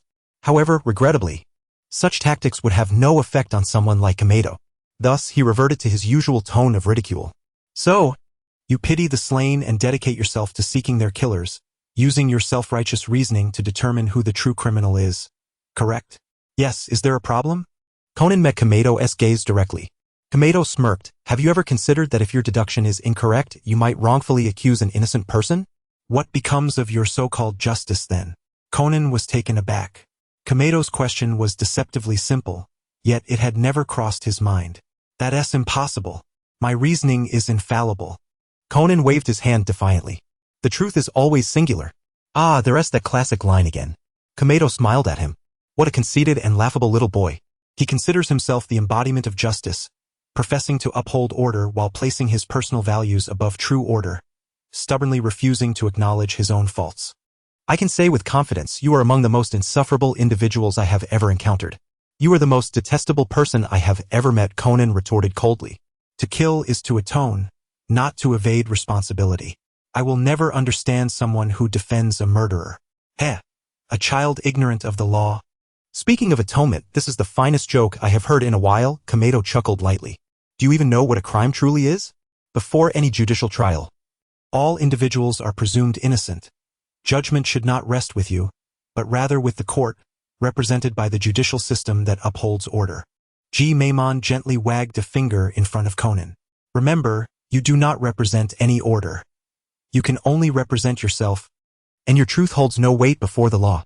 Conan remained silent, casting a deep glance at Maimon. Hattori, let us depart. He shook his head and walked towards the exit. Hattori Heiji paused momentarily before hastening to catch up. Aren't we here to persuade that lady to acknowledge her wrongdoing? It's futile with that guy around. What are you afraid of? There's no one here, watch me not flatten him. Don't act foolishly. Do you wish to end up like me, facing a lawsuit from that guy? Ugh, that despicable lawyer, Hattori muttered, glancing back at Maimon, who wore his signature smile, which was infuriating. Hattori clenched his teeth.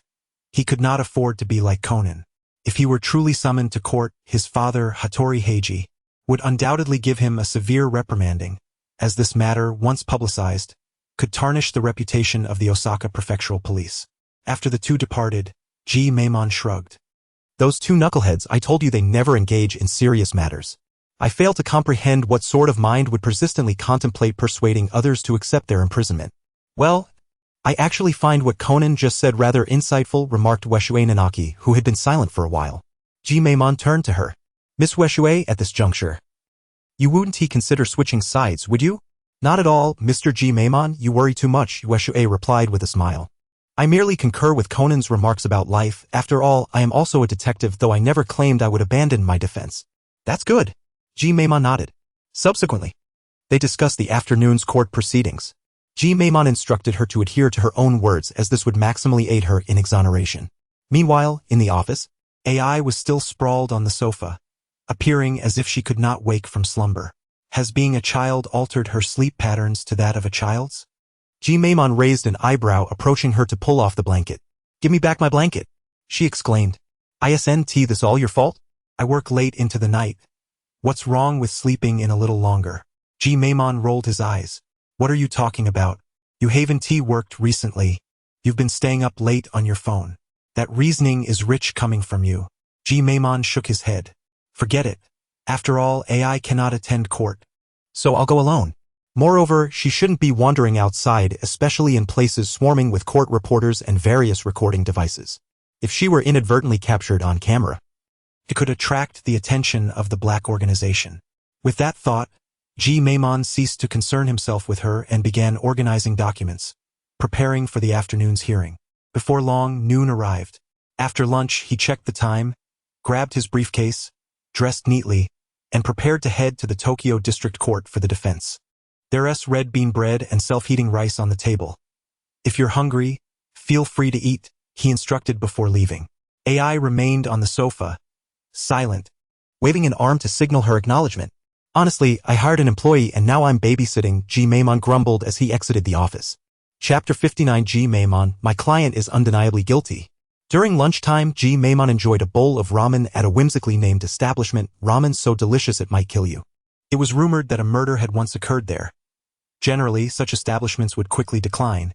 Yet the delicious ramen had turned the incident into a marketing boon, drawing countless patrons and resulting in booming business. After satiating his hunger, Ji-Maimon arrived at the respective Tokyo District Court by 1:30 p.m. The waiting area was already bustling with a considerable number of people. Reporters, onlookers, and various miscellaneous fans. This case garnered substantial attention, primarily due to the involvement of several high school detectives. Among them, Hakuba and Hattori Heiji's father, a high-ranking official in the Japanese police, provided ample media intrigue. Mr. Ji-Maimon, what are your thoughts on this case? It is said that you have never tasted defeat since your debut, yet this case involves several renowned detectives. Do you feel confident of victory? Do you still insist on your client's innocence? A throng of reporters surrounded him as usual. However, Ji-Maimon had no time to engage with them. He had arrived just in time. Reporters are useful when needed and a nuisance when not. They are like a chamber pot to be discarded. He pushed through the crowd and swiftly entered the courtroom, where all relevant personnel had gathered. The judge, jurors, the prosecutor, the entrusted party, and the defendant, Ueshue Nanaki, along with the special witnesses, Conan and Hattori Heiji. The prosecutor, an unremarkable individual in his 50s, stood up with the indictment in hand.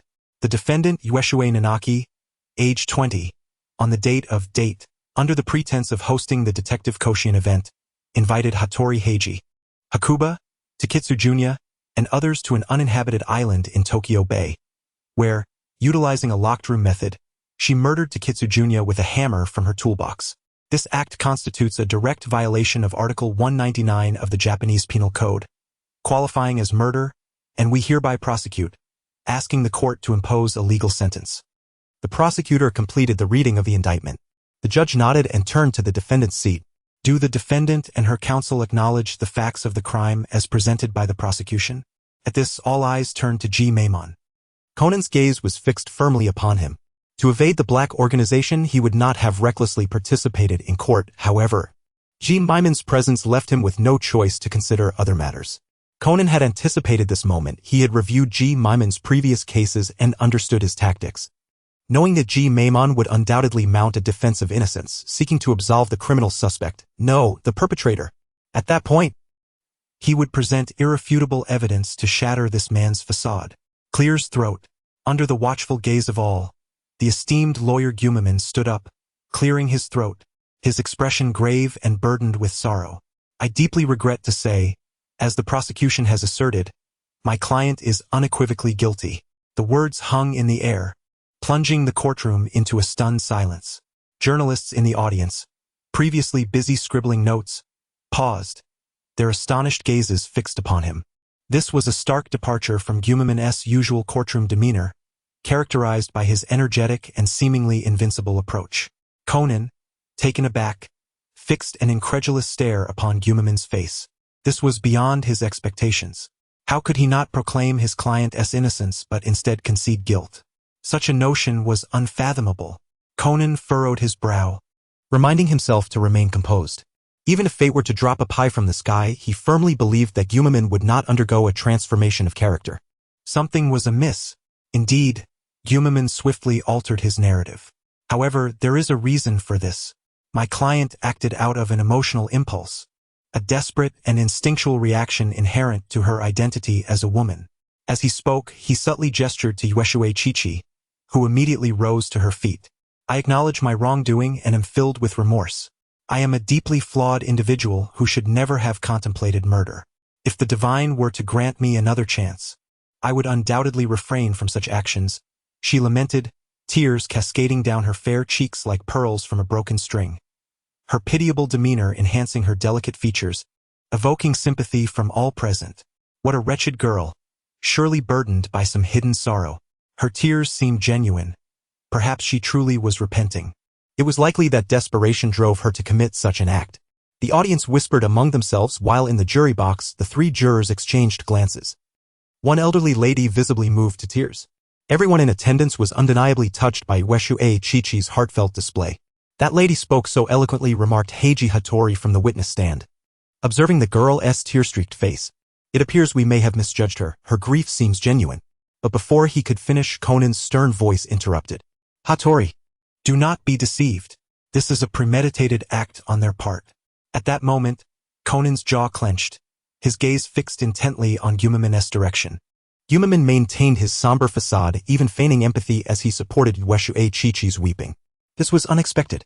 Conan's expression darkened as he gripped his thigh tightly, his knuckles turning white. Chapter 60. How would a nation governed by women's rights render judgment? There are two types of conspiracy, the covert and the overt. In judicial proceedings, many lawyers, motivated by financial gain, typically resort to the former method. For instance, Gumiman previously employed tactics to manipulate evidence, thereby undermining the logical chain. Alternatively, they exploit legal loopholes to mitigate or evade culpability. However, there exists a second approach. By adhering to existing regulations without altering any factors, one can navigate the situation with integrity to achieve favorable outcomes. This is the overt strategy. Gumiman employed this tactic, leveraging Yueshue Chichi's femininity to elicit sympathy in court, enhancing the positive perceptions of the judge and jurors. Yueshue's performance was commendable. She evidently possessed considerable talent for theatrics. Japan is a nation that places significant value on women's rights. For instance, if a woman apprehends a lewd man on the subway, the assailant may resort to violence, transforming the situation from sexual harassment to a brawl, as the consequences of the latter are often deemed less severe. In such a society influenced by women's rights, what verdict might emerge from this judicial process? Meanwhile, Gumiman retrieved a handkerchief, dabbing at his eyes, still feigning profound sorrow. Of course, every expression, every inflection of his voice was contrived. In terms of performance, if Yueshue scored a 9, he would score a 99. Gumiman had been endowed with the skill of deception from birth. I believe that if given a chance to start anew, she would not repeat such foolishness. I trust she has genuinely repented, he sighed, casting a surreptitious wink towards Conan in the special witness stand. Conan's emotional turmoil was palpable. Faced with such provocation, his countenance darkened, his eyes almost ablaze as he glared at Gumiman. Damn it, the scoundrel! Conan silently cursed, fully aware of Gumiman's ploy. By leveraging her female identity, he intentionally admitted guilt, thereby fostering a favorable impression through an ostensible display of remorse. If his conjecture was correct, Gumiman would soon pivot the narrative, pointing out discrepancies in the evidence, leading the judge to unhesitatingly declare her not guilty. bypassing any deliberation or procedural delays.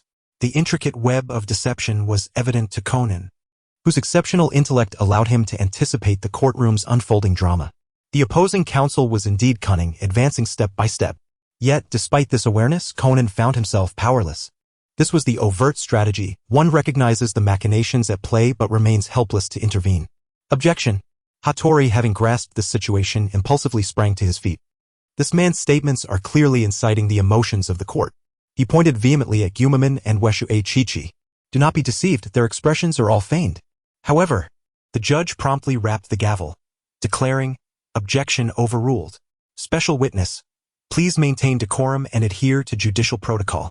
Hattori reluctantly returned to his seat, irked, aware that he was not the prosecutor. "Kudo, this trial is turning against us," Hattori whispered.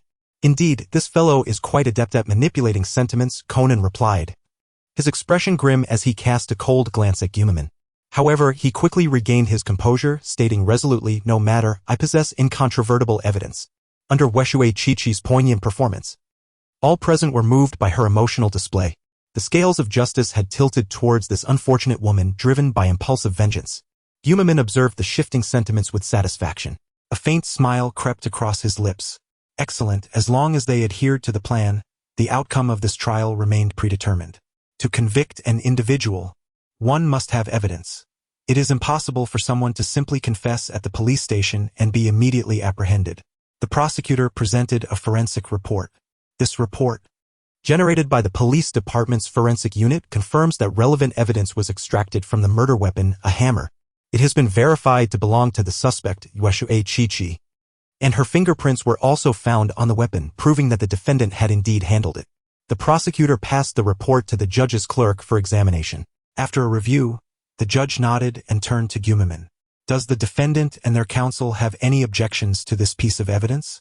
With a slight smile, Gumaman offered no rebuttal, simply stating, "The weapon bears only the fingerprints of Weshue Chichi.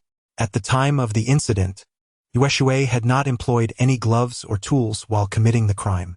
After the act of murder, she exhibited no intention of fleeing. Rather, her initial plan was to confine everyone on the uninhabited island.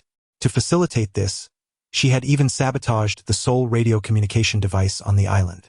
Ultimately, however, she was discovered by Xiaolan and He, who happened to be Hattori Heiji's childhood friend. This evidence, of course, could not be manipulated by Gumaman as before, for it had been firmly held by the prosecution. Yet, evidence is not infallible. At times, the pieces of the victory puzzle may lie in the hands of the adversary. Ownership is merely transient. What appears disadvantageous to one side may, at the last moment, be reversed due to unforeseen factors. Upon the defendant's acknowledgement, the judge turned to the prosecutor, requesting the presentation of more favorable evidence. Merely proving that the weapon bore fingerprints was insufficient, as it only indicated that the defendant had come into contact with the weapon, failing to establish that she wielded it to commit murder. Acknowledging the judge's request, the prosecutor nodded in agreement. The court calls upon special witness Conan to speak. Consequently, all eyes were drawn to the young boy in the blue attire and bow tie seated in the witness stand. With a grave expression, Conan reached into his pocket and after a moment produced a device resembling a listening apparatus. Chapter 61, The Truth and Civil Responsibility, Choose 1, Conan Kuan. The listening device was diminutive, no larger than a fingernail, and could be affixed discreetly anywhere. Its appearance was unremarkable, resembling a button that would go unnoticed unless scrutinized closely.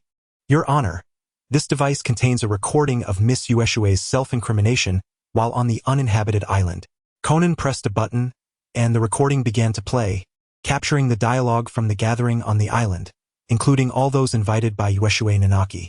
The audio was remarkably clear, devoid of any electrical noise, as this device had been significantly upgraded by Professor Agasa, far surpassing the capabilities of the recording pen he had previously used.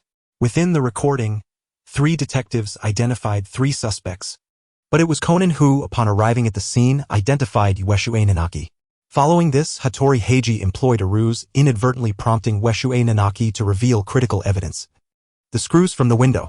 Subsequently, Yueshue Nanaki confessed, detailing her methods, motives, and the sequence of events leading to the murder in front of those present.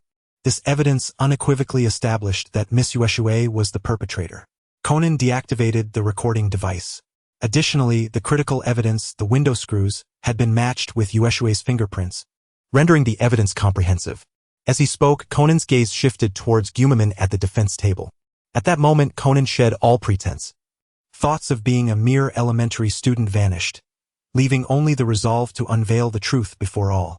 A subtle smile graced his lips, his eyes sparkling with the light of victory, as if he were entirely assured of the truth.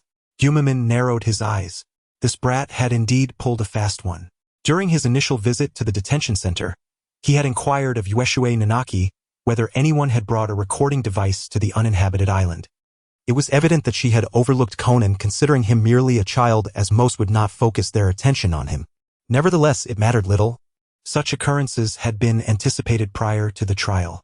Everything was under Gumimin's control. With a beaming smile, he descended from the defense table and leisurely approached Conan.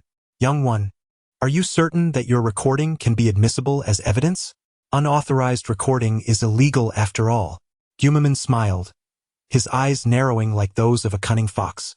Conan furrowed his brow and replied, "I am indeed certain that this can be considered as evidence, for it is not a case of eavesdropping. The recording encompasses the voices of everyone present, including myself, and thus does not fall under the category of illegal evidence according to legal stipulations." "Ah, young one, it appears you have done your homework," Gumimin remarked, nodding with a grin. He then continued, "I have heard that there exists a device on the market called a Kamen Rider voice changer, capable of mimicking others' voices. How can you guarantee that the recording is authentic and not fabricated?" Observing Gumimin's smiling face, Conan's frown deepened. The inexplicable demeanor of Gumimin instilled a sense of unease within him, as if there were a hidden trap. Conan suppressed this disquiet and responded, "I can assure you that the voices are not fabricated nor edited. The audio can be subjected to judicial appraisal to ascertain the identities of the speakers." Well. Very good, indeed." Gumimin clapped his hands in a show of approval. At that moment, he abruptly shifted his line of questioning. "Young one, I wish to inquire whether this recording was made with the consent of our client." Conan hesitated momentarily. Suddenly, realization dawned upon him, and his expression transformed. According to the Civil Code, recording conversations without the consent of those involved and subsequently broadcasting it publicly constitutes an invasion of privacy, especially given that this recording divulges aspects of our client's life, social connections, and preferences. Did you consider that such actions might harm the feelings of a poor girl? With this, he feigned a pained expression, casting a glance towards Ueshue Nanaki in the defendant's seat.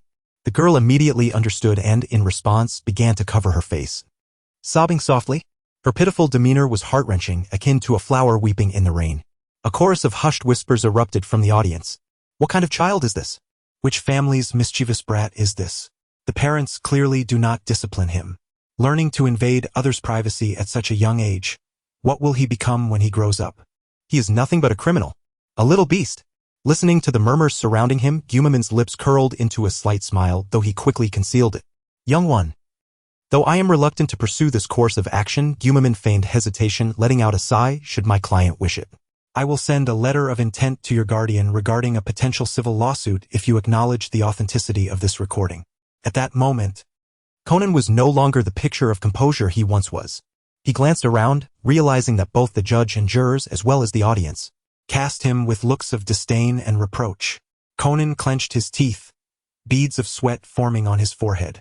Damn it! He wondered why Gumimin's attitude remained unchanged.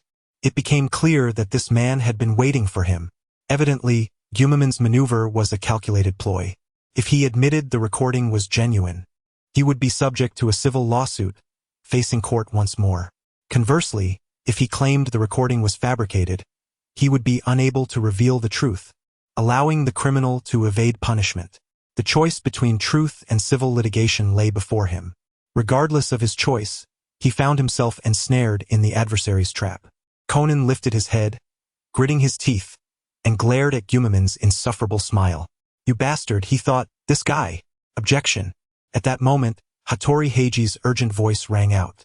Sensing the situation was amiss, he quickly stood, pointing an accusatory finger at Gumimin. "Your Honor, this man's statements are intimidating the witness and inducing her testimony. Such conduct is unlawful." The judge frowned, casting a glance at him before rapping the gavel. Special witness, please maintain silence. A warning has been issued. Should there be any further outbursts in the courtroom, immediate action will be taken for contempt of court, resulting in expulsion from the premises. Frustrated, Heiji Hattori clenched his teeth and reluctantly took his seat once more. He had no choice but to remain silent, for this was his second offense. His impulsive nature had nearly exhausted the judge's patience. Chapter 62, Homicide is not a game, you are not qualified. After reprimanding Hattori, the judge cast a glance at Kume. Observing the turmoil on Conan's face, which was filled with tension and conflict, and noting the reactions of those around the young student, Kume smirked subtly. His objective had been achieved. The opposing party was undoubtedly wavering between the truth and the civil litigation that lay ahead. Regardless of the choice made, a favorable outcome was elusive. After a considerable pause, Conan finally lifted his head again. This recording is undeniably authentic. He took a deep breath, determination gleaming in his eyes. He then retrieved a document from the table, a signed statement from the Tokyo police chief's son, confirming his presence at the scene and vouching for the recording's truthfulness and accuracy. As he spoke, Conan cast a glance at Kume, his gaze reminiscent of the unwavering determination often seen in anime protagonists. Kume narrowed his eyes. It appeared that Conan had chosen the truth he believed in. Even if it meant facing civil litigation and incurring substantial financial penalties, he remained undeterred.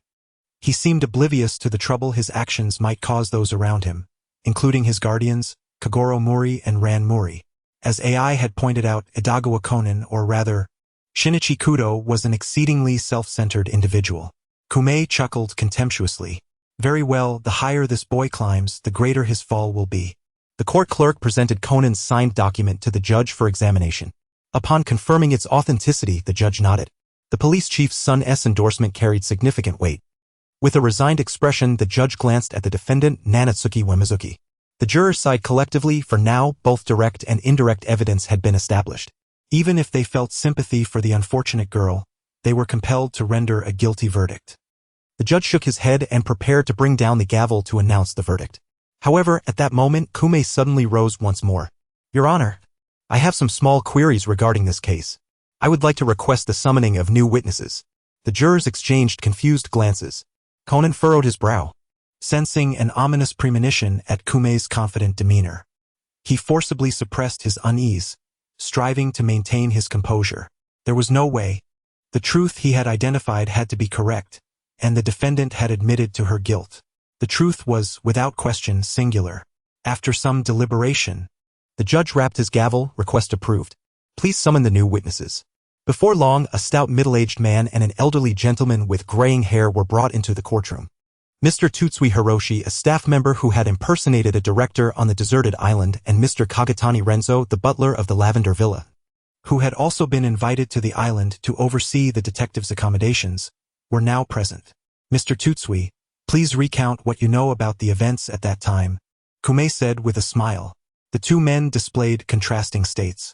Tutsui appeared visibly nervous, his face betraying uncertainty. Kagatani, on the other hand, exhibited signs of anxiety and fear, perhaps already suspecting the reason for his summons. I, Tutsui stammered, struggling to articulate his thoughts. He took a deep breath and continued. The true murderer of Tutsui Junya is not Miss Uemozuki, it is I. The courtroom erupted in shock. Gasps filled the air as the audience grappled with the unexpected twist in what had seemed like a foregone conclusion. This is impossible, Conan exclaimed, slamming his hands on the table and rising abruptly. He fixed an intense gaze on Tutsui's face. The killer had already been identified and had confessed. Supported by a clear chain of evidence, how could there be any other scenario? I am telling the truth, Tutsui insisted loudly, pointing at the now pale Kagatani. The true mastermind behind everything is this man. A year ago, during the Lavender Villa incident, he bribed Tutsui Junya to alter the truth at the police station, resulting in the maid, Mizuko Akana, taking her own life. Now he is coercing me to silence Tutsui Junya. All of this is his plan. Tutsui laid bare the true sequence of events in court. The reactions from those present were varied. Some were stunned into silence, while others gaped in disbelief. The truth Tutsui revealed was a dramatic reversal of fate. You are lying. How could this possibly be your doing? Conan was genuinely frantic now, nearly rushing towards the witness stand. Young man, you seem quite curious. How can you be so certain that this was not the work of another? Kume remarked. a smirk playing at the corners of his mouth as he observed Conan's near-chaotic demeanor. This expression was utterly delightful to him. Indeed, there had been suspicions regarding Tutsui, notably from the absent Hakuba, yet this conclusion had swiftly been overturned by Hattori. The detectives had always believed that reasoning should adhere to conventional logic. Tutsui, by all appearances, is a typical red herring in a homicide investigation. Is that not evident? Hattori stood up, pointing at Tutsui and raising his voice. How could someone like him truly commit murder? The circumstances at the scene do not align with the detective's logical deductions. Ah, logical deductions, Kume mused, his gaze a blend of amusement and disdain. Rising from his seat, he looked down at the two agitated detectives. May I inquire what you are referring to? Logical deductions? Is that how you haphazardly identify the perpetrator? Simply relying on the so-called scene and the supposed clues, seizing upon any evidence you find as if discovering your perceived truth? You consider the scene to be everything. If the scene indicates a suspect, that is the truth. If it does not, it is merely a distraction. Pray tell, do you treat homicide as a game? As a mere puzzle for your amusement? Life is not a game, nor is it trivial. What qualifications do you possess to proclaim the sanctity of life? What right do you have to seek out the true culprit on behalf of the victim? Chapter 63. The Turnabout Trial. The courtroom fell silent. Conan and Hattori stood frozen in place. Kume's words struck like a powerful hammer, resonating forcefully in the minds of the two detectives. I am unqualified? Conan's face drained of color as he sank back into his seat.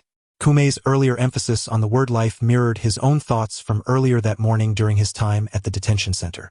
Conan had always believed that through deduction, he could identify the true culprit and uphold the dignity of the victim's life. Yet Kume's words pierced through his proud bubble with alarming ease. Could it be that I am truly mistaken? Conan muttered to himself, lost in thought.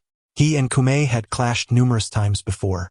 Kumimin is astute and articulate, wielding words like a sword, each inquiry cutting precisely to the core of the matter. This time, however, he struck a deeper wound than ever before. No, I refuse to believe it. At that moment, Conan seemed to have an epiphany, abruptly lifting his head. Indeed, there is only one truth. Undeterred, he pounded the table, rising to face the witness stand where Mr. Tsuchiwai stood. Mr. Tsuchiwai, since you claim to be the murderer, please present your evidence. Verily, evidence is the keystone of any homicide case. A mere confession does not equate to guilt. Perhaps this individual was merely a pawn in Kumimin's scheme. Conan clung to a sliver of hope, contemplating this notion. If you are to accuse me of being the mastermind, you must furnish evidence. At the side, Renzu Kataguchi was striving to maintain his composure, echoing the sentiment. Throughout, Kumimin maintained a serene smile. Of course there is evidence. He exchanged a glance with Mr. Tsuchiwai, who nodded and retrieved a pen from his pocket. Conan's previously calm demeanor shifted dramatically. It was a state-of-the-art recording pen. Mr. Tsuchiwai pressed the button and a voice emerged. Mr. Kataguchi, I have indeed killed the person. Well done, the remaining 5 million will be transferred to your account thereafter. Surveillance footage? Don't even think about it. I wouldn't dare part with something so valuable. I will need your assistance for many future endeavors. You scoundrel, you despicable fiend. Ha ha ha ha. The recording abruptly ceased, igniting a commotion throughout the courtroom. All eyes turned towards Renzu Kataguchi. The situation had become clear. This recording served as evidence that Miss Weijui was not the perpetrator. Kumimin smiled, winking at Conan. The latter's expression darkened. Kumimin's countenance seemed to convey, do you not relish surreptitious recordings? Did you think I was unaware of such tactics? How can you prove that the recording is not fabricated? Conan clenched his teeth, enunciating each word. Oh dear, why does that sound so familiar? Kumimin feigned astonishment. Isn't that what I just said? Young lad, what mindset do you hold to alter your stance so? That despicable fiend. Conan glared at Kumimin with palpable resentment. If it were possible, he would have liked nothing more than to retrieve his soccer ball and strike this man in the head. Yet, he knew he could not do so. The repercussions would only serve Kumimin's agenda, resulting in another lawsuit. The judge rapped his gavel. Kumimin shrugged and produced a document from the table. This is the forensic report from the Metropolitan Police Department regarding the voice analysis of the recording, which verifies its authenticity and accuracy. This took quite a bit of effort to procure, especially given my less than amiable relationship with the police department. Ultimately, it was primarily with Inspector Makubo's division that he had issues. Other departments, such as the forensic unit, were not as antagonistic. The clerk presented the report to the judge for examination. Upon confirming the document, the judge nodded, acknowledging its validity. Even so, this evidence does not prove anything. Conan waved his hand, fixating his gaze on Kumiman. The recording must also account for the environment and context of the conversation. How can you assert that what they discussed is related to this murder case? Indeed, this was merely a rehearsal for a play. Renzu Kataguchi quickly chimed in. I have recently developed a passion for theatrical performances. This was merely part of the script. Oh, the detective, who once vowed to uncover the true culprit, now speaks in defense of the true villain? Kumiman smiled, his sarcasm as sharp as ever. The judge then interjected with a gavel strike. Does the defense have any more concrete evidence? Without further evidence, the judge would adjourn the court, awaiting both sides to gather more definitive proof for a later date. Given the recent turn in the case, it was effectively at a standstill. Confronted by the gazes of the crowd, Kumiman smiled slightly. Isn't the more concrete evidence already presented? The jurors exchanged puzzled glances. Conan furrowed his brow, uncertain of Kumiman's intention. Have you forgotten? It was the prosecutor's report regarding the murder weapon, the hammer, Kumiman declared, stepping down from the defense table to the center of the courtroom. There, a whiteboard displayed the report submitted by the prosecutor. The report stated that, aside from the fingerprints of my client, additional prints were also recovered from the hammer. Kumiman pointed to a line on the report. But if you look closely, regarding the fingerprint section, it specifies the hammer's head, not the handle. This implies that only the area that struck the victim bore a trace of my client's fingerprints. Curiously, why are there no fingerprints on the handle, the most crucial area to grasp? Kumiman paused, a classic smile gracing his face. As he previously stated, sometimes the pieces of the victory puzzle lie in the hands of the adversary, though ownership is merely temporary. What appeared disadvantageous to one's case could ultimately be reversed due to external factors. And now the moment of reversal had arrived. There exists only one explanation. The fingerprints on the hammer's handle were obscured by some other means. Perhaps someone donned gloves while manipulating the hammer, thus erasing the original prints. Who, then, would undertake such an action? Chapter 64. The defeated. A crushed Conan silence enveloped the room. One could hear a pin drop. Moments later, scattered applause erupted from the audience, gradually crescendoing until it resonated throughout the courtroom. All were astonished, marveling at the dramatic reversal of the trial. The evidence presented by Kumiman formed an unassailable logical chain, and furthermore, this evidence originated from the prosecution. The outcome of the trial needed no further elaboration. Witnessing the tide turn, Conan's complexion paled and he fell to the ground, despondent. This evidence, by all means, should have been discernible to his intellect. Yet, as Kumiman had previously indicated, his excessive focus on the scene and reasoning had caused him to overlook the true determinants of the homicide. Modern forensic techniques possess a far greater persuasive power than pure deduction. Meanwhile, Renzu Kataguchi, too, weakened and collapsed to the floor. As the mastermind behind the case, he would face prosecution from the district attorney for the charge of attempted murder. There was no escaping that fate. This court now declares its judgment. Upon establishing the truth of the case, the judge and jurors reached a verdict with minimal deliberation. Hey, even if the truth is as such, that constitutes only attempted murder. This sentence is far too lenient. Before the judge could adjourn, Heiji Hattori could no longer contain himself, banging on the table in protest.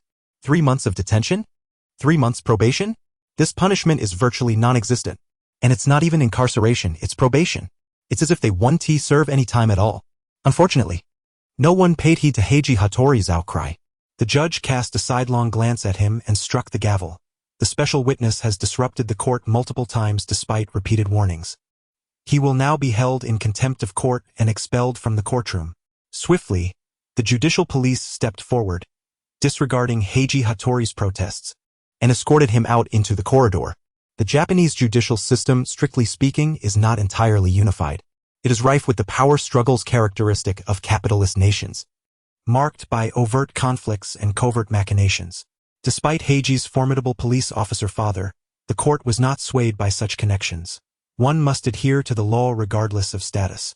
Once the case concluded, the judge announced the adjournment. The judicial police took away Tei Hiroshi, who had collapsed on the floor, and the already incapacitated Akagami Renzo. They would soon be handed over to the Metropolitan Police, followed by the Public Prosecutor's Office, which would undertake additional prosecution and pronounce their verdicts. The crowd began to disperse, and soon the courtroom was left desolate with only Conan remaining, his eyes vacant, sitting numbly at the special witness stand. Why, he murmured, repeating the phrase like a mantra.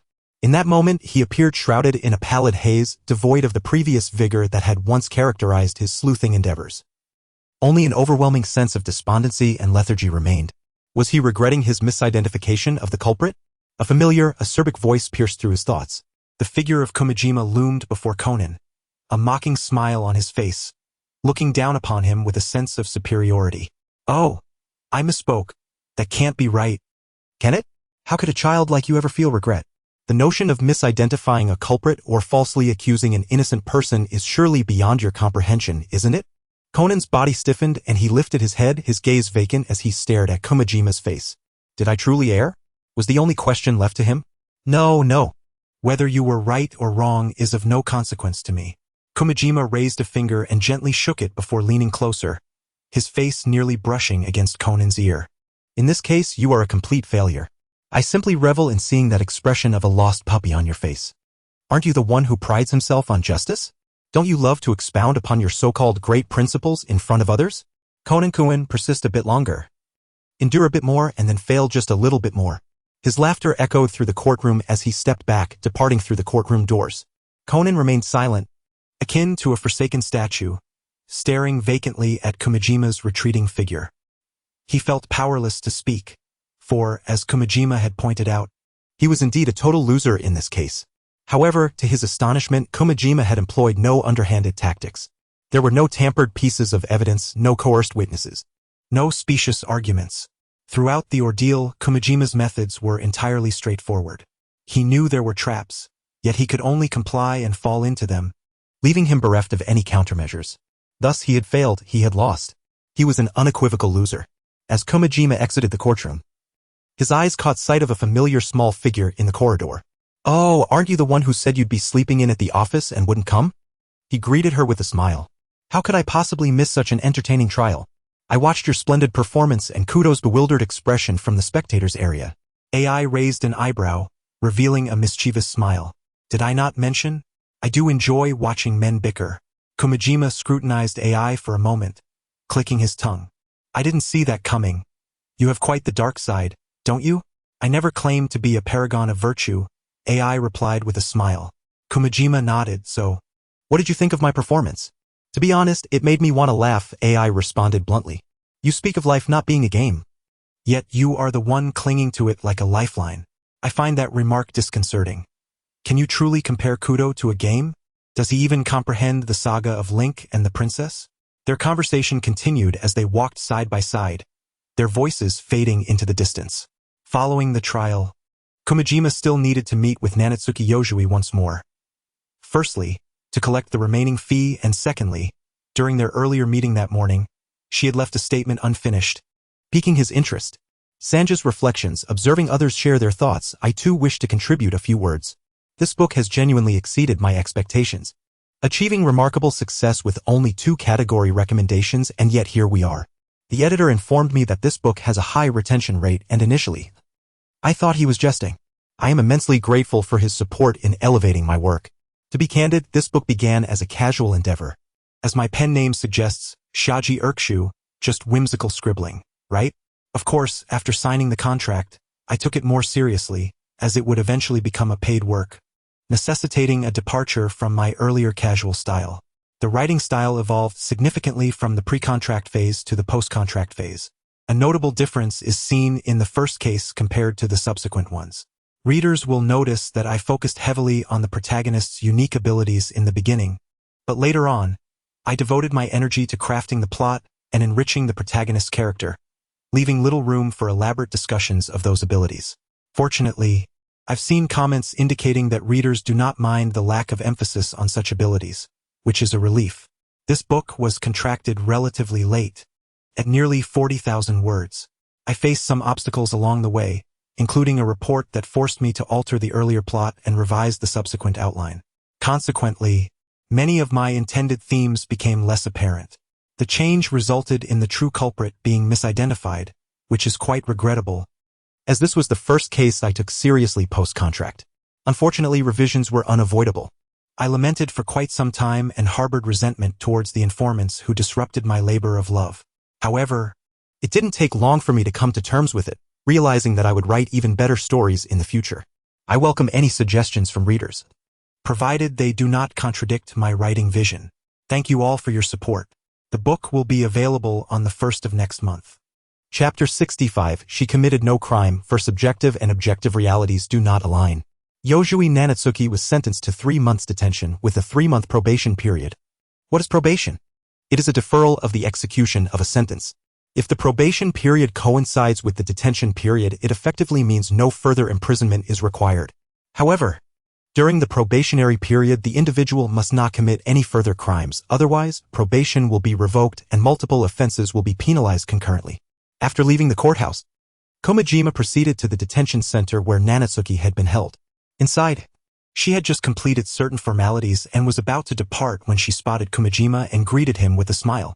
Thank you very much for your defense, Mr. Komijima. It is thanks to you that I can walk out of here with my head held high. Let us dispense with the pleasantries, Komijima interjected, fixing his gaze upon her face. Miss Yosui, you orchestrated this entire murder case, did you not? Nanatsuki blinked and smiled. I do not comprehend your meaning, Mr. Lawyer. Stop feigning innocence. Kume shook his head, remarking, you clearly acknowledged it to me this morning, yet now you deny it. Such behavior lacks grace, Mississippi. Indeed, it was all orchestrated by me. Uesue Nanju smiled, no longer concealing the truth. She candidly recounted her experience. Even before boarding the boat to the deserted island, the moment I first laid eyes on Suiwei Hiroki, I sensed he was on the verge of committing murder. Uesue Nanju spoke lightly, especially in the way he looked at Tsuji Ryuya. There was a sense of confusion, tension, and an undercurrent of excitement that only someone about to commit a heinous act would exhibit. Oh, you possess quite the perceptiveness, Kume nodded in acknowledgement. Although her words seemed far-fetched, he could comprehend her point. In this world, seasoned detectives possess an instinct for identifying perpetrators. For instance, in the previous case where Kume accused Conan of causing brain damage, all it took was one glance into the eyes of the true culprit for Conan to ascertain that the individual had indeed committed murder. So you played along with their scheme, Kume stated. While committing the act, you deliberately held back, merely rendering the assailant unconscious and to ensure a plausible deniability later. You refrained from using any gloves or tools, intentionally leaving your fingerprints on the weapon. You had to act first, as you were uncertain if Akitani and Suiwei would execute their plan, which you suspected might involve framing you as a scapegoat after the murder. He continued.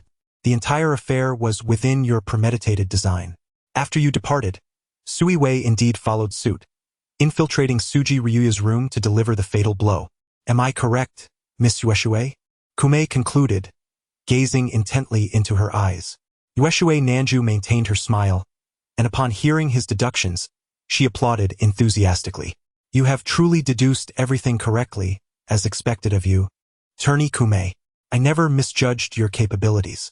After a pause, she inquired, so, what will you do now, Mr. Attorney? Will you hand me back over to the authorities? The girl licked her lips, her large eyes fluttering, and her once innocent visage transformed into something rather seductive in that instant. Do you believe I am like Hyuin Reiko, the type to shout for justice and betray my clients for the truth? Kume raised an eyebrow and scoffed. You are my client. My duty is to defend you, regardless of your actions or the nature of the truth, which is of no concern to me. Uesue Nanju gazed at Kume's face. Is that so? It seems I have indeed chosen the right person. She smiled and added, moreover, you haven't committed any other crimes, have you?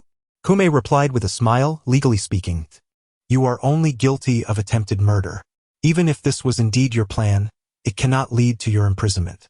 Isn't failing to act in such a situation a crime? What about failing to save someone? AI, who had been listening nearby, interjected. Kume glanced at her, saying, Doryman, it appears you need to study the law more thoroughly. A failure to act can only be classified as a crime when there is a duty to assist that has not been fulfilled. What relationship did the deceased have with her? Was he her long-lost father? Or a beloved husband? Without a duty to assist, it does not constitute a crime. But she knocked the victim unconscious ahead of time and failed to render assistance, allowing the true murderer to kill him. Isn't that a failure to act? Fool. Your assertion that she enabled the murder is flawed. Doraemon, how many times must I explain this for you to understand? Kume sighed, revealing his frustration. Her knocking the victim unconscious and the true murderer killing him are not objectively connected. If the victim merely remained unconscious, there would be no life-threatening danger. The subsequent murder falls under a different circumstance and does not constitute a prior act. Do you understand? You can only argue she had such intent, but objectively, the victim's death is unrelated to her actions. In matters of failure to act, subjective and objective elements do not align, so she is only guilty of attempted murder. Fine. AI pouted at Kume. This guy has truly mastered the law. If he were to commit a crime, no one could possibly imprison him. You lawyers possess such intricate knowledge. Uesue Nanju observed, chuckling at their exchange. I once dreamed of becoming a lawyer too, but upon realizing the vast amount of knowledge required, I was overwhelmed and ultimately gave up. Not becoming a lawyer, you exhibit considerable talent as a detective, Kume remarked, turning to her with a meaningful gaze. Oh? When did you come to that conclusion?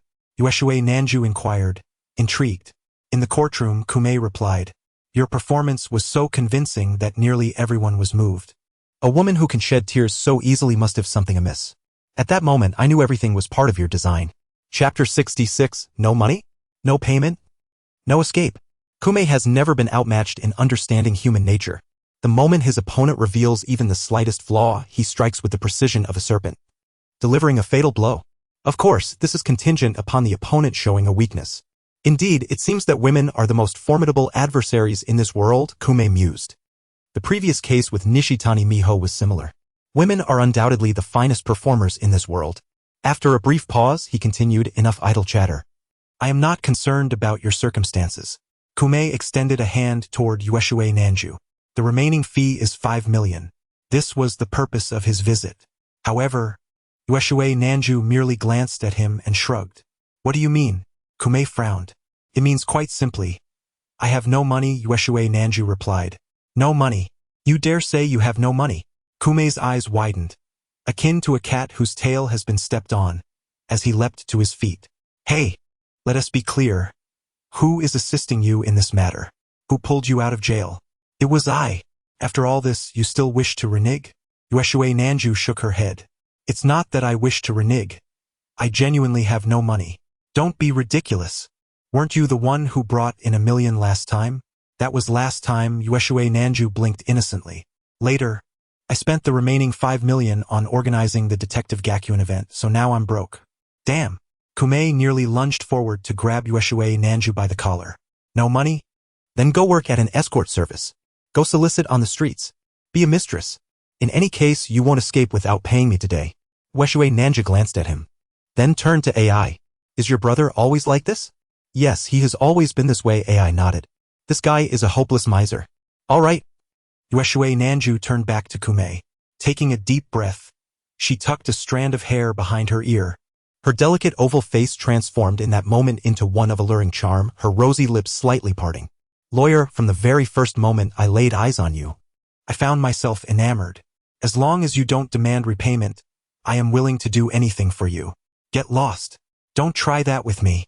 Yet, despite her seductive demeanor, Kume seemed oblivious, regarding the enticing young woman before him with a look of disdain. You, with your androgynous appearance, might want to consider a transformation before attempting to entice men. At the very least, you should reach the level of Aika Takamine. The allure of Nanaki Yusue's actions momentarily faltered. Aika Takamine? Who is she? Is she your girlfriend? Her expression reflected confusion as she glanced back at Shiho. She is the protagonist from a romantic adventure game on a console. Shiho sighed, please don't take offense, that's just how he is. Yusue twitched her lips in response. After a prolonged silence, she gazed at Gumiman and sighed deeply. You are undoubtedly the most extraordinary and challenging type of man I have ever encountered. And you women? Gumiman retorted without hesitation. If you believe that any problem can be resolved by merely shedding your pants, then all men should simply transition. Yusue shrugged. What can I do? I have no money. You can't seriously expect me to sell myself. Gumiman frowned, contemplating for a moment. You could file a complaint against that little brat to obtain compensation. He suggested. That boy named Conan did play the audio recording of your stolen voice in court, didn't he? You could use that to sue him. But wasn't that a deliberate deception on your part to apply psychological pressure? Shiho interjected. If I recall correctly, presenting evidence in court is a lawful procedure. Cannot be deemed illegal. Who said it was legal? Presenting evidence is one thing, but violating someone's right to privacy is another matter entirely. Legally, they are distinct concepts. So do not conflate them, Gumiman replied. Strictly speaking, the courtroom is a public venue with numerous reporters in attendance. Conan's unauthorized recording of another's voice and its subsequent public playback constitutes a breach of privacy under civil law. By your logic, every witness presenting recorded evidence in court is guilty of violating someone else's privacy. Then? No, it depends on the degree of infringement. At this point, Gumiman displayed a classic, somewhat enigmatic smile. He turned to Yusue, who seemed bewildered and entirely unfamiliar with legal concepts. Miss Yusue, your assistance is required here. Should you be willing to sacrifice a modicum of your feminine virtue? I don't mind, Yusue replied nonchalantly. As for feminine virtue, I lost track of it long ago after graduating high school. Gumiman raised an eyebrow. You truly embody a certain aspect of contemporary womanhood. Likewise, she retorted.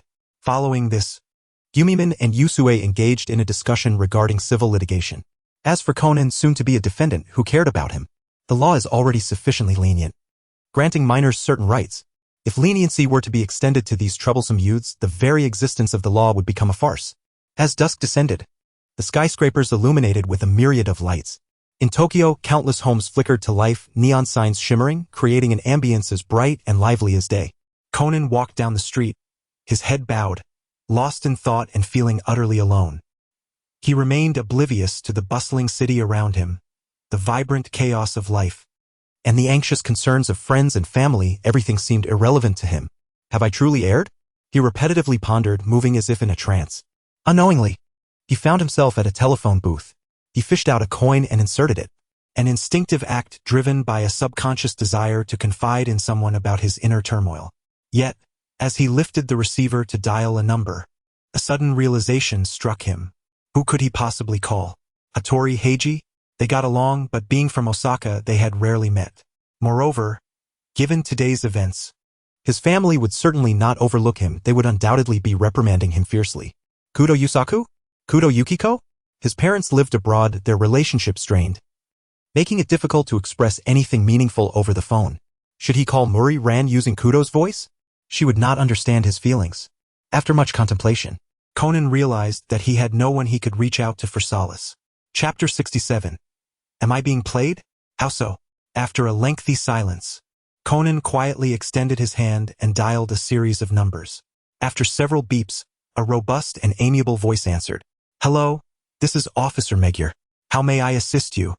Indeed, after much consideration, the only person he could think to call was a police officer. Someone with whom he had frequently interacted at crime scenes, yet shared no personal relationship, despite their considerable overlap. Officer Magyar, this is Kudo Shinichi. Ah, Kudo. What brings you to call at this late hour? It's nothing much. I just wanted to talk.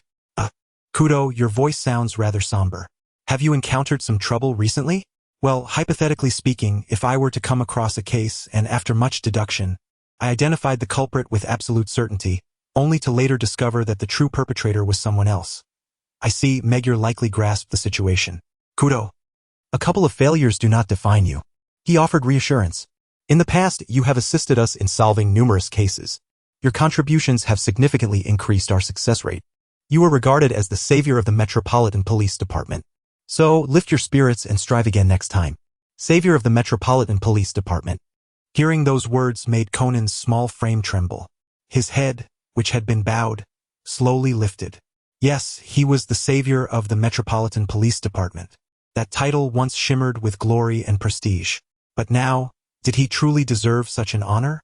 Conan lowered his head once more. Gumiman's earlier words replayed in his mind, swirling incessantly. If I were merely helping the police solve cases with a game-like mindset, what does that make me? Kudo Magyar smiled gently. Regardless of your motives, whether for amusement, sincerity, or merely to show off as a youth, it matters not. What is important is the outcome, not the process. Kudo. You have indeed aided the police in solving many cases, and the culprits have been quite cunning, some even creating elaborate ruses to obscure the truth and frame the innocent. Your existence has liberated those wronged individuals from their unjust circumstances. Your unwavering pursuit of justice and truth has deeply moved all officers, evoking admiration. So, please continue this path. No matter the challenges you face, never give up, confront them bravely. Always remain steadfast in your quest for justice and truth. Officer Megur's heartfelt words prompted Conan to raise his head once again. What matters is the outcome, not the process, he murmured. In that moment, the extinguished light in his eyes rekindled. He finally comprehended the misalignment between himself and Gumimin. Indeed, he had made no mistakes. What he had relentlessly pursued was nothing but pure results, untainted justice, and unblemished truth. It was absolutely not some convoluted courtroom procedure. The fault lay with Gumimin. Officer Megur, thank you for your guidance. Conan's face radiated a self-assured smile. You are correct. A couple of mistakes do not define one's abilities. It merely reflects my current limitations. I shall strive to enhance my deductive skills relentlessly, advancing towards the truth and justice I uphold. After hanging up the phone, Conan lifted his head high and strode in the direction of the Muri Detective Agency. Reflecting on the incident, he gathered some lessons. Perhaps, in addition to honing his deductive reasoning, he should also expand his knowledge of modern criminal investigation. It might be prudent to reconnect with his father, who had been lost abroad for many years, and consider undergoing training in Hawaii. More than 3 days had passed since the trial concerning the Detective Conan incident. During this time, the media had erupted into a frenzy. Headlines blared. Stunning scandal. The police chief's son testifies falsely? Osaka's image shattered again. The Osaka Prefectural Police Chief's son expelled from court.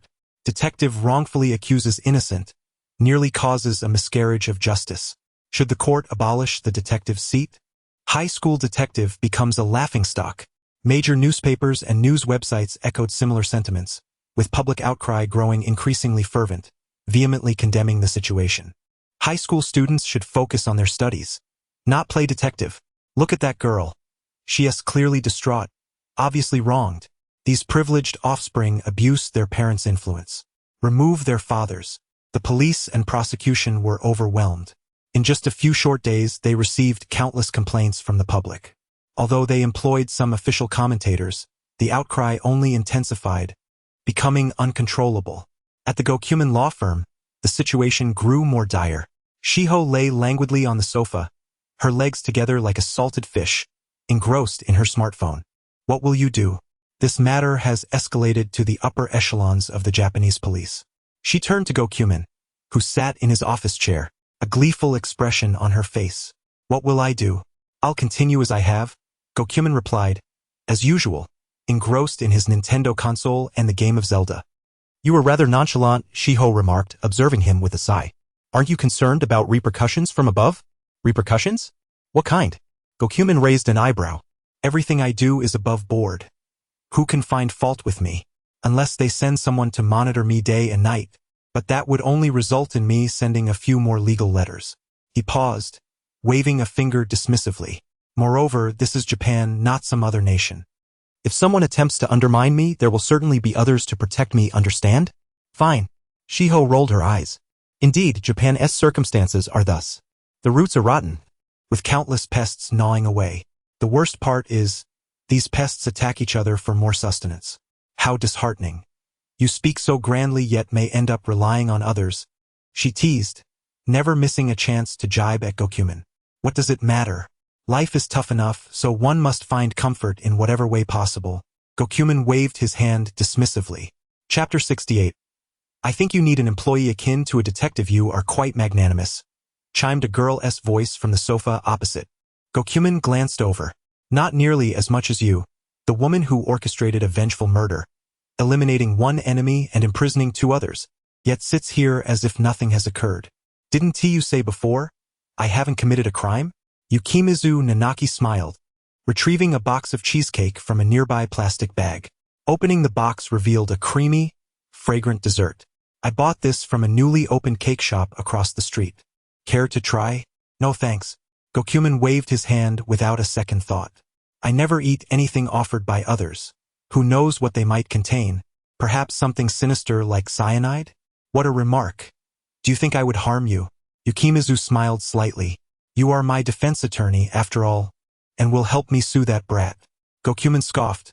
Whether you harm me or not, I can't guarantee anything, given your low favorability. Favorability? What is that? He seemed to confuse the game with reality. Shiho rolled her eyes from the side. He was indeed a hopeless gamer who failed to grasp the real world. Gokuman shrugged.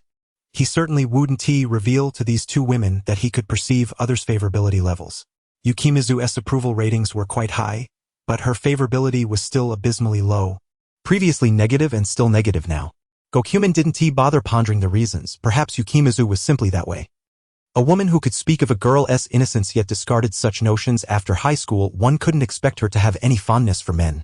In any case, he would maintain a safe distance from those with low favorability, ensuring he remained cautious. After playing for a while and saving his game progress, Gokuman set down the console and began discussing serious matters. Miss Yukimizu, have you completed the tasks I assigned you? They are essential for the upcoming trial. Rest assured. They are all done. Yukimizu nodded. The public sentiment regarding my situation is quite intense. She paused. However, this means my previous work as a private investigator may no longer be viable. Clients will likely shun me. You couldn't continue anyway, given your criminal record, Gokuman replied. In this world, being a detective is a recognized profession, but one must adhere to stringent procedures to become a legitimate detective, as opposed to a mere high school sleuth. Detectives possess certain legal powers granted by law. For instance, the common task of investigating infidelities, which involves following and taking photographs, would constitute an invasion of privacy for an ordinary person, but detectives are exempt from such legal constraints. Once the proper channels are navigated, law enforcement agencies will issue a detective's license. This credential serves many purposes, the most significant being its validity as a means of access to crime scenes. Without this license, one's actions at a scene would constitute a violation, akin to what Kudo Shinichi did, which is absolutely prohibited. To obtain and maintain a detective's license in this world, the foremost requirement is to remain entirely lawful. Consider this. You have committed murder. Do you still believe you are qualified to assist the police in solving cases? Yukimizu's situation is precisely as such. Although she faces only 3 months of detention, suspended without incarceration, she has nonetheless committed an attempted murder. Strictly speaking, her detective's license is now invalid, and she can only take on trivial tasks like finding lost pets. As for investigating infidelities, she cannot engage in those activities, as it requires following and photographing actions that necessitate a license. Without it, she would be infringing upon civil law, inevitably leading to a losing case in court. So, I can no longer be a detective. Can I say this is all your fault? Yukimizu shot a sidelong glance at Gokuman, her expression one of playful reproach. If you could acquit me, I wouldn't be facing this unemployment, anxiety, and trouble. Ultimately, isn't it your lack of ability? Enough of this nonsense. With the ridiculous trap you have laid, even divine beings can only accuse you of intentional injury or attempted murder. You ought to express gratitude to me.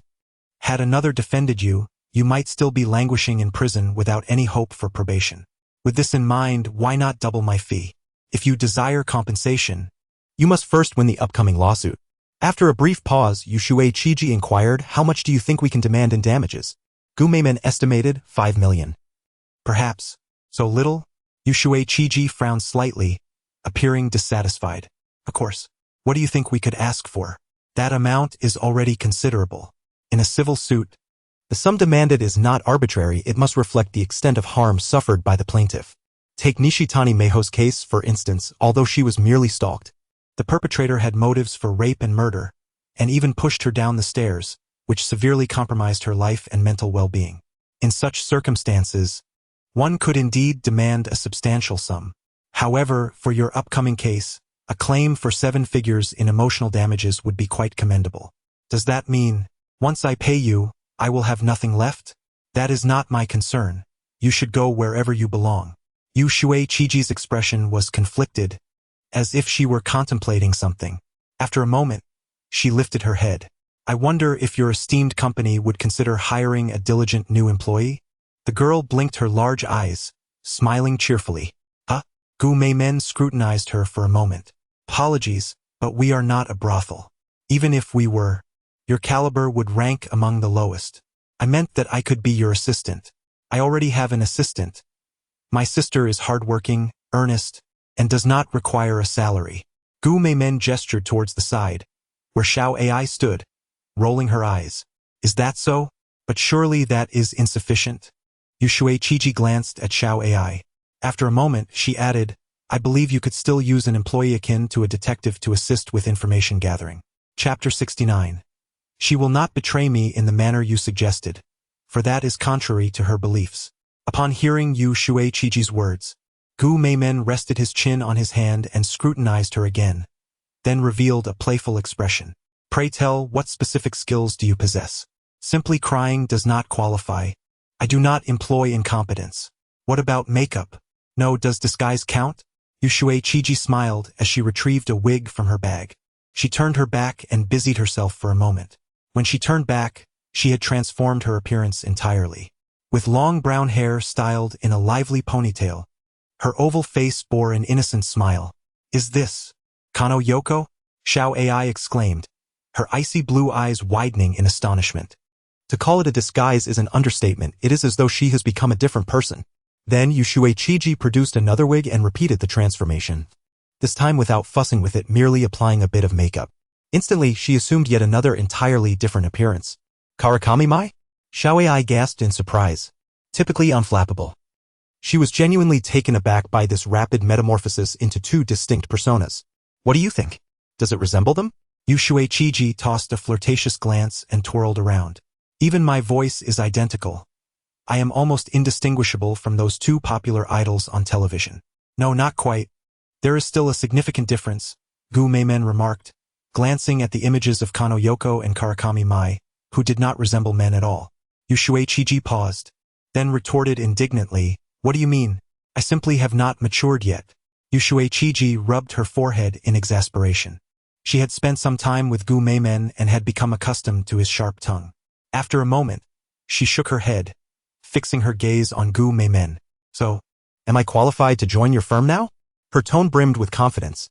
After all, her skill was indeed quite rare. In this world, apart from certain exceptional individuals like Kaido Kid or the long-past Yuki Fujimori, Yu Shuichiji had not heard of many possessing such extraordinary disguise abilities. However, Gu Meimen's subsequent words shattered her hopes. I apologize, but we are a law firm and only employ professionals related to legal matters, Gu Meimen replied with a smile. Yu Shuichiji was taken aback, staring intently into Gu Meimen's eyes. Seeing his serious expression, she felt a wave of disappointment wash over her. Very well, she sighed, shaking her head as she stood up from the sofa, grabbing her bag to leave. Since Gu Meimen was not hiring, she would have to find a way to secure work on her own. However, just as she opened the door, preparing to exit the firm, Gu Meimen's voice called out from behind her. Miss Yu Shui, although you may not be joining our company, should any collaborative opportunities arise in the future, I will be sure to contact you first. I will require your assistance. Gu Meimen's expression was meaningful as he watched her. The two exchanged glances for a moment.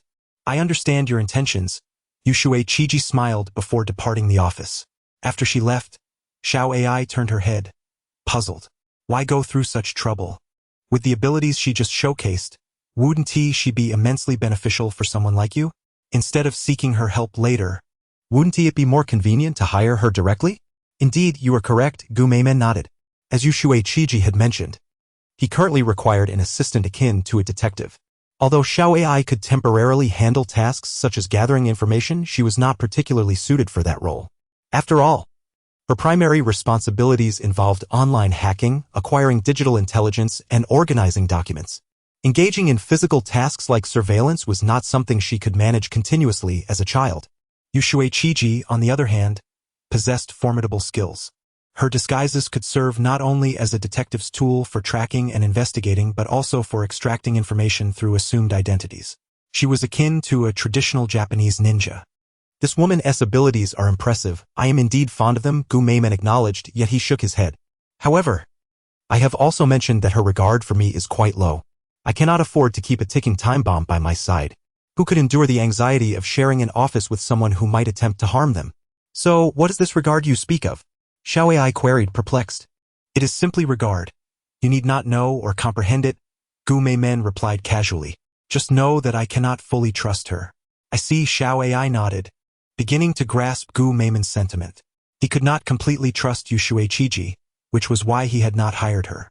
If you do not trust her, are you not concerned that one day she might betray you?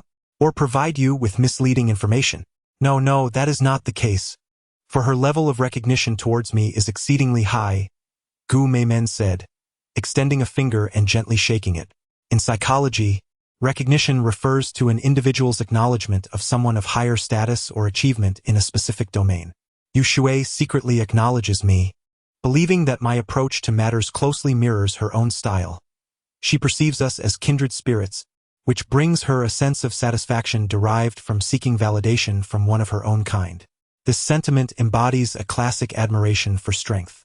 While I must concede that this woman possesses a certain cunning, as long as I continue to act in this manner, she will not betray me in the way you suggest, for that aligns with her personal philosophy of navigating the world.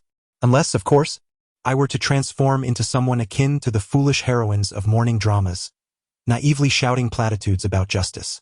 Xiao Ai curled her lip, observing Gu Meimen's serious demeanor. Frankly, she couldn't comprehend what Gu Meimen meant by affection levels or recognition levels. Yet given his earnest expression, she chose to indulge him. After all, Gu Meimen had never erred in his understanding of human nature, a trait he regarded as both his greatest strength and source of pride. Chapter 70. Cease dwelling on your childhood friend who is off gallivanting somewhere. Time flies swiftly. Before long, the day of Yu Shuiqiji's civil lawsuit arrived. Early that morning, Gu Meimen organized the necessary documents and set off toward the relevant summary court. After a brief journey, he soon arrived at the courthouse. Upon entering the hall, he caught sight of the defendant in this case, Mori Kagoro, furiously berating Conan. You troublesome brat. You've caused me such a significant headache. A primary school student should focus on studying, not spend every day playing detective. Do you aspire to be like Kudo Shinichi, that useless spendthrift? Mori Kagoro was not only furious but also deeply distressed. However, upon entering his home, he found a document on the table that extinguished all his joy. It was a lawyer's letter penned by Gu Meimen. This wretched lawyer had dragged him to court, and the one being sued was none other than Conan. Now, it seemed he would have to fork over a substantial sum of money. Thinking of this, Mori Kagoro felt his anger surge. You troublesome brat. Do you have any idea how much I'll have to pay because of you? He grabbed Conan by the back of his collar, lifting him as one would a kitten, and shouted at him. Uncle, don't pull me. I know I was wrong. Conan flailed his limbs, adopting a childlike voice to feign remorse. Yet he muttered under his breath, "Isn't it just a few million? That's hardly a significant amount." You're being so petty, Uncle. What did you say? And nothing. All right, Dad. Conan knows he was wrong, so please forgive him. Mori quickly stepped forward, tugging at Mori Kagoro's arm to plead on Conan's behalf. Don't try to persuade me, I'm going to teach him a proper lesson today. Mori Kagoro rolled up his sleeves in frustration. Did you hear what he just said? Just a few million. Does that little brat even comprehend what that amount of money signifies? Bravo. As the two were entangled in their argument, a familiar voice rang out from behind. Accompanied by a round of applause, Gu Meimen's familiar face approached, wearing his characteristic smile. Mr. Mori, one must strike hard at those who underestimate the value of money. I fully support you. Teach him a good lesson. Preferably toss him out of the house so he can experience the hardships of being broke and starving on the streets. Perhaps then he'll grasp how crucial money is to humanity. Mori Kagoro paused, frowning at the man before him. Gu Meimen, I fail to understand why you feel the need to oppose us. Conan is merely a child. No matter how much trouble he causes, must you continuously drag him to court? No, Mr. Mori, you misunderstand. In the eyes of the law, there is no distinction between children and adults. Anyone caught and made a defendant is treated equally by the law. Mori Kagoro retorted angrily, You scoundrel! Haven't you ever? Whatever. Gu Meimen interrupted. I am a legitimate lawyer. Do not slander me, Mr. Mori. Curse it. Mori Kagoro gritted his teeth. Honestly, he desired nothing more than to step forward and throw this insufferable man to the ground. Yet reason dictated that such an action would only result in further legal troubles. Where is lawyer Hyujiri? I find it perplexing that she isn't here today. Gu Meimen's irritating voice chimed in again. He looked around with a feigned expression of surprise. As your beloved, shouldn't she be the first to stand by your side in times of trouble? Clearing the path for you? She didn't come last time and now she is absent again? Mori Kagoro forcibly suppressed his anger, muttering. Hyujiri has matters to attend to and cannot come today. Is that so? Might there be another reason? Gu Meimen's expression of surprise deepened. Then a smirk crept across his lips. For instance, perhaps she wishes to avoid losing her perfect winning record in this case. Knowing full well it is a guaranteed loss. She has chosen to forsake her duty to protect her family in order to preserve her own reputation. Before he could finish, a gust of wind swept by, and Gu Meimen narrowly dodged a punch thrown by Mori Ran. You scoundrel! Do not slander my mother! Mori Ran fumed, her hair bristling as if she were a fierce warrior ready to strike. She was typically a gentle girl, rarely displaying such rage, but after encountering Gu Meimen, she found it increasingly difficult to control her emotions. Yes, maintain that stance. Keep throwing punches and let your emotions run wild, while you ignore your childhood friend who is off gallivanting somewhere, Gu Meimen remarked, raising an eyebrow at her. Mori Ran paused, retorting, I will not allow you to speak of Shinichi that way. He is not off gallivanting. He told me he is entangled in a troublesome case. Oh! So he told you that and you believed him? And you have been waiting here like a fool all this time? You're talking nonsense. Mori Ran exclaimed, nearly charging at him again. Very well, believe what you wish, call it nonsense if you prefer. Gu Meimen cast a sidelong glance, bending down to smile at Conan, who was caught between Mori Kagoro's grasp. He regarded Conan with a cold stare, who remained silent yet defiant. You truly embody the archetype of a male protagonist in a Japanese anime, a self-assured cockroach that cannot be crushed no matter how hard one tries, Gu Meimen chuckled. Ruffling Conan's hair, Conan stubbornly turned his head away, refusing to meet his gaze. That's all right. Continue in that manner, Gu Meimen whispered into Conan's ear. Ignore those around you regardless of their concern for you, all in pursuit of your so-called justice and truth. I am eager to see just how much your family can afford to compensate and how many will be impacted by your reckless actions. So go ahead. Break the law a little more, become a defendant a little more, and let those who care about you worry just a bit more. With a hearty laugh, Gu Meimen departed the hall, heading toward the judge's chamber. Conan clenched his fists, his gaze fixed intently on Gu Meimen's retreating figure. He would never acknowledge this man, no matter what he said. Absolutely not. Author's note, in truth, I have already expressed much in the previous 3 comments. I feel like a salted fish. I have written some works before, but I have never achieved such success. This book is a testament to my resurgence. Therefore, I will treat it with the utmost seriousness. The book is set to be released around 005, which is imminent. Its performance has been commendable, yet the writing process has proven to be quite challenging, particularly with regard to character development, plot intricacies, relevant knowledge, and the infusion of humor. Conceiving a story of this nature demands considerable mental exertion, especially since no one has ventured into this genre before. My aspiration for this book and for myself is to maintain stability and avoid any collapse. Regarding updates and additional chapters, I can manage a maximum of 6,000 words a day. Exceeding this limit may lead to a breakdown, a common affliction among web novel authors. I prioritize the quality of the narrative over the frequency of updates. I kindly request that readers refrain from tipping the leader, as I certainly cannot accommodate additional content. However, the title of leader is indeed a rare honor. A humorous plea for initial subscriptions is made, with heartfelt gratitude for your support. Chapter 71, Gender Advantage, Emotional Amplification, How to Compete with Me. Seeking initial subscription. Upon leaving the hall and traversing the corridor towards the judge's chamber, the petite AI recalled earlier events and could not help but comment. The last time I evaluated you, I was tempted to stomp on an ant I spotted by the roadside. Perhaps I misjudged you. Human raised an eyebrow. Oh? How so? You should be the one to not only stomp on that ant, but also expose its remains to the sun, and eventually toss it to a nearby mantis or grasshopper, allowing them to consume it, only for the mantis to later feed its excrement to the ant's kin. Quite vivid, I appreciate the compliment. With your relentless attitude towards Kudo, are you not afraid he may retaliate by bringing his parents to confront you? Human glanced at her. What? Feeling pity? Not at all. AI shook her head, a faint smile reminiscent of a mischievous sprite gracing her lips. If anything, I would advocate for increased intensity. Human chuckled at her unwavering demeanor. You truly are merciless. Was he not once your suitor? Suitor? Nonsense, AI rolled her eyes. I merely know Kudo.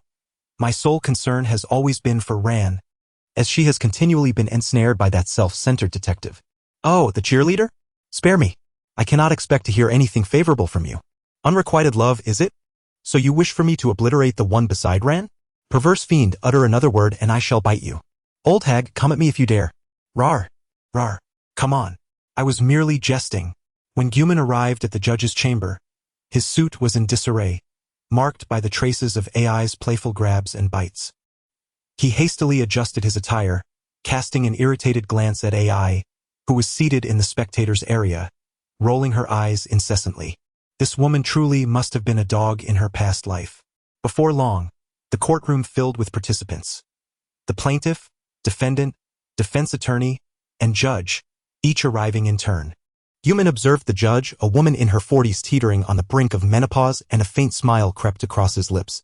The legal profession is often dominated by women, especially in recent years, as their status in society has risen, leading to an increased call for female judges, prosecutors, and attorneys. Let the proceedings commence. The female judge forcefully struck her gavel. This trial will be conducted in accordance with the Japanese Civil Code. Now, please have the plaintiff's representative present the claims.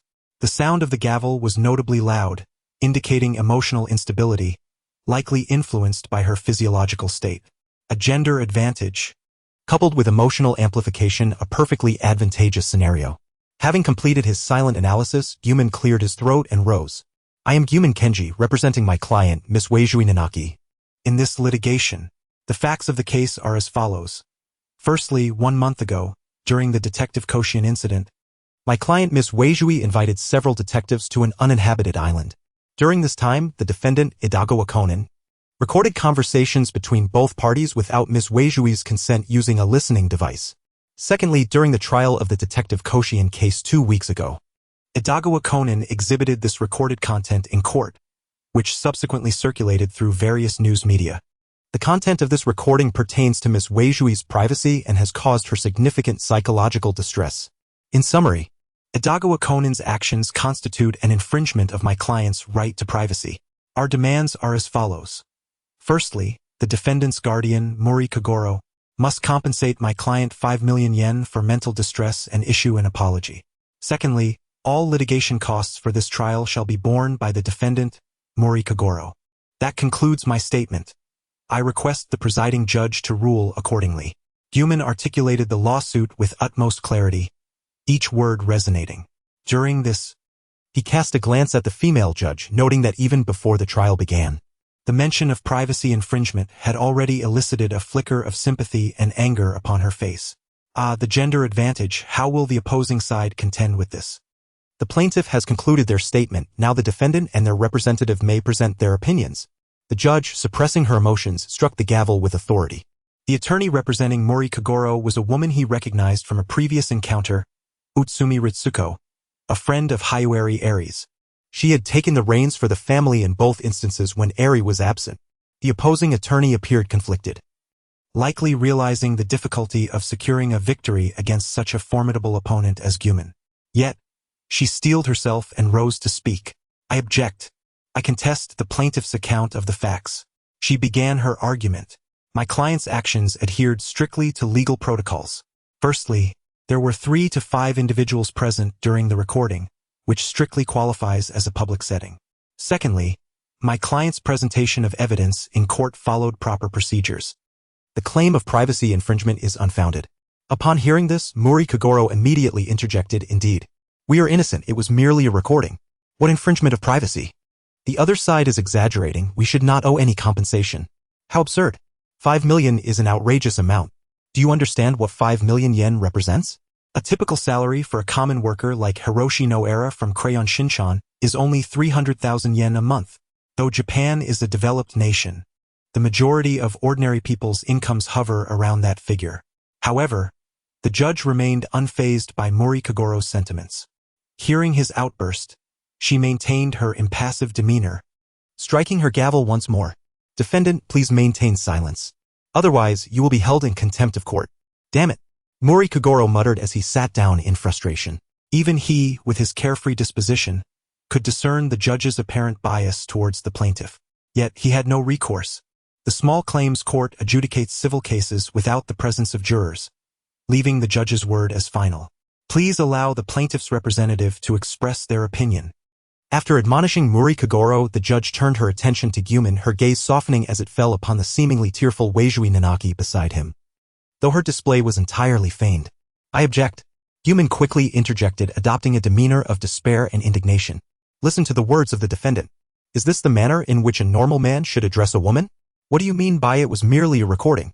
Are you aware of the profound psychological harm this behavior has inflicted on my client, a vulnerable girl? Chapter 72. When I introduce depression, how will you respond? Seeking initial subscription, in just a few brief sentences, Guman masterfully articulated the dichotomy of male and female. The female judge on the podium was immediately struck by a sense of resonance. She couldn't help but recall her husband, who spent years socializing outside, returning home only to collapse into bed, criticizing her carefully prepared meals as unpalatable, and refusing to take her and their children out on weekends. Even more despicable was his failure to contribute to the household expenses, often declaring, "You women should behave in this manner." With a sigh, the judge rapped her gavel. The protest is valid. The defendant is to speak reasonably. Respect women. In her gaze towards Kagoro Muri, a hint of disdain surfaced. Realizing the precariousness of the situation, Ritsuko Yujui quickly stood up. The opposing party incessantly claimed an invasion of privacy, demanding factual evidence. As Kagoro Muri had pointed out, if mere audio recordings could determine an invasion of privacy, then everyone under the sun would be guilty of such a transgression. Factual evidence? The corner of Guman's mouth curled into a smile. Before he could launch an offensive, the opposing side had already fallen into a trap. Guman picked up several pre-cut newspaper articles from the table and displayed them for all to see. These headlines from Sato News, Asahi News, and Daily Yomiuri had been published a week prior, detailing the contents of the audio presented by Edogawa Conan in court. The articles encompassed aspects such as the personal interests of our client, frequent private spaces, and snippets of her private life and social relationships. These newspapers had set sales records the quarter. Nearly everyone in Tokyo was aware of this individual and the events surrounding her. Setting the newspapers down, Guman smiled at Conan beside him. Pray tell, is it the act of a psychologically healthy child or adolescent to expose a vulnerable woman's private life, as if she were an unprotected lamb, for public display and widespread dissemination? Conan clenched his teeth, turning away in silence.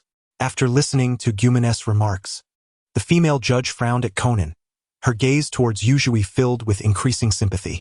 This is merely normal media reporting. Ritsuko Yujui interjected vehemently. Besides, what evidence do you possess to prove that the plaintiff has been harmed?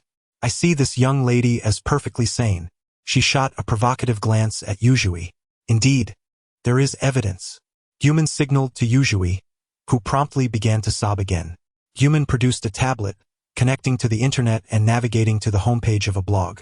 This was a sharp critique published by the well-known blogger Lanlan Island 2 days prior, mentioning various media outlets and their coverage of the audio. The comments beneath were abominable. The onlookers could see that this was not merely about our client's reputation. It escalated to a broader issue concerning female detectives. The matter at hand transcended mere privacy invasion. It threatened the dignity of all female detectives. The instigator of this entire situation was none other than the shameless defendant, Edogawa Conan, who sat here unperturbed. Guman clenched his fists, speaking with righteous indignation, his words resonating as if he were the spokesperson for female detectives. Of course, it was all an act. The female judge, along with everyone present, cast looks of disdain and contempt at Conan. I did not. At this moment, Conan could no longer contain himself and stood up. I was merely trying to reveal the truth. I had no other intentions. He implored the crowd, as if attempting to convince himself, his voice rising. Oh, revealing the truth. Is it? Guman smiled. Then what was the final truth of that case? This line of questioning struck a nerve with Conan. He opened his mouth, glanced at Yujui, then lowered his head in silence, taking a seat once more. Seizing the opportunity, Guman subtly stepped on Yujui's foot beneath the table. Yujui understood immediately and stood up, her voice quivering with emotion.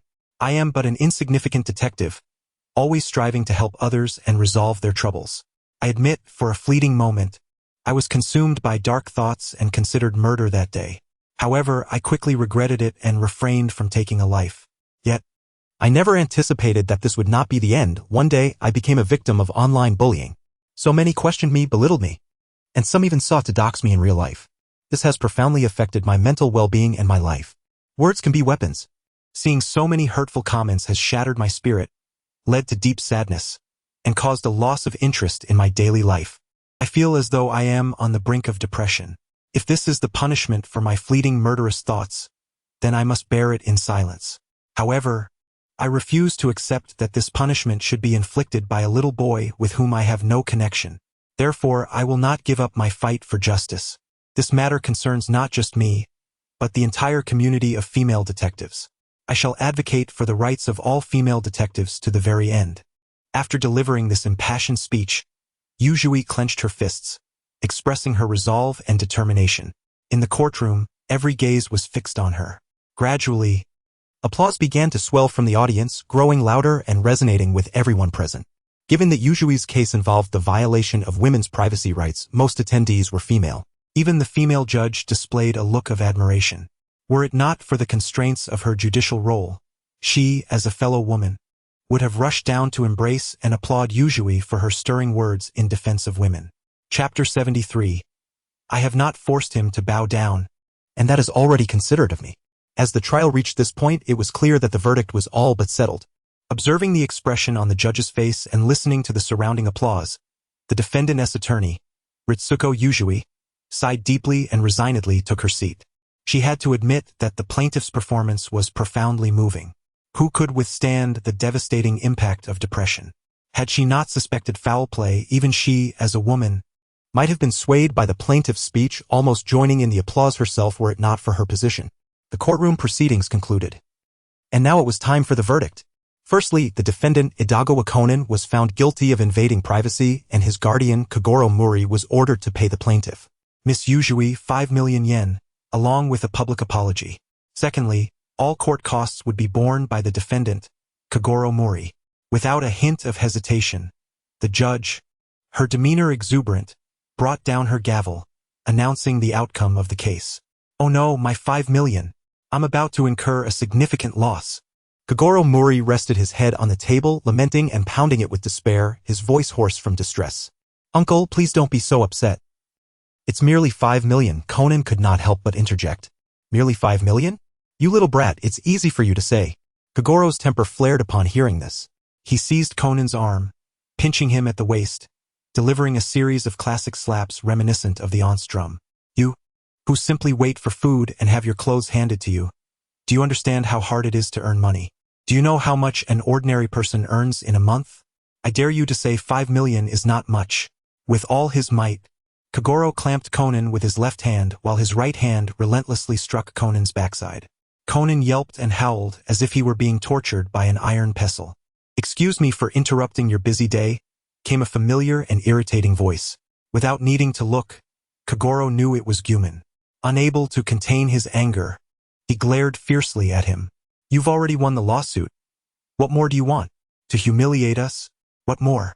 Naturally, I'm here to ensure the defendant fulfills the judgment. Guman raised an eyebrow, pulling out the ruling, pointing to a line on the document. He then smiled at Conan, who was still stubbornly staring back at him. However, Conan's expression was far from pleasant. One hand was clutching his sore backside, grimacing in pain, indicating that recovery would take a day or two. Of course, Guman showed no pity. Did you hear the judge's ruling? In addition to paying us 5 million, you must also apologize. He gestured slightly to Uesue Nanaki beside him. Uesue shrugged, seemingly indifferent. She had accompanied Guman, and all she wanted was the money to settle debts. The apology was merely a formality. Conan glanced silently at Uesue, then at the grinning Guman filled with disdain. Why should I apologize to you? He gritted his teeth, forcing the words out one by one. If it were Miss Uesue, Conan would indeed feel a twinge of guilt, as he had nearly wronged someone. However, to apologize alongside Guman, he would rather perish. You certainly must apologize to me, Guman replied with a smile. In this lawsuit, I am Miss Uesue's authorized representative. Your apology to me is equivalent to apologizing to her. Both hold the same legal weight. This despicable man, wielding the authority of another. Conan felt as if his teeth might shatter from clenching so hard. He defiantly turned his head away, refusing to meet Guman's vile gaze.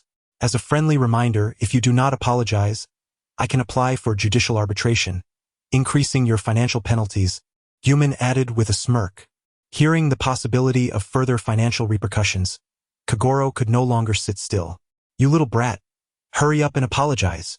He forcefully pressed Conan's head, twisting it back to face him.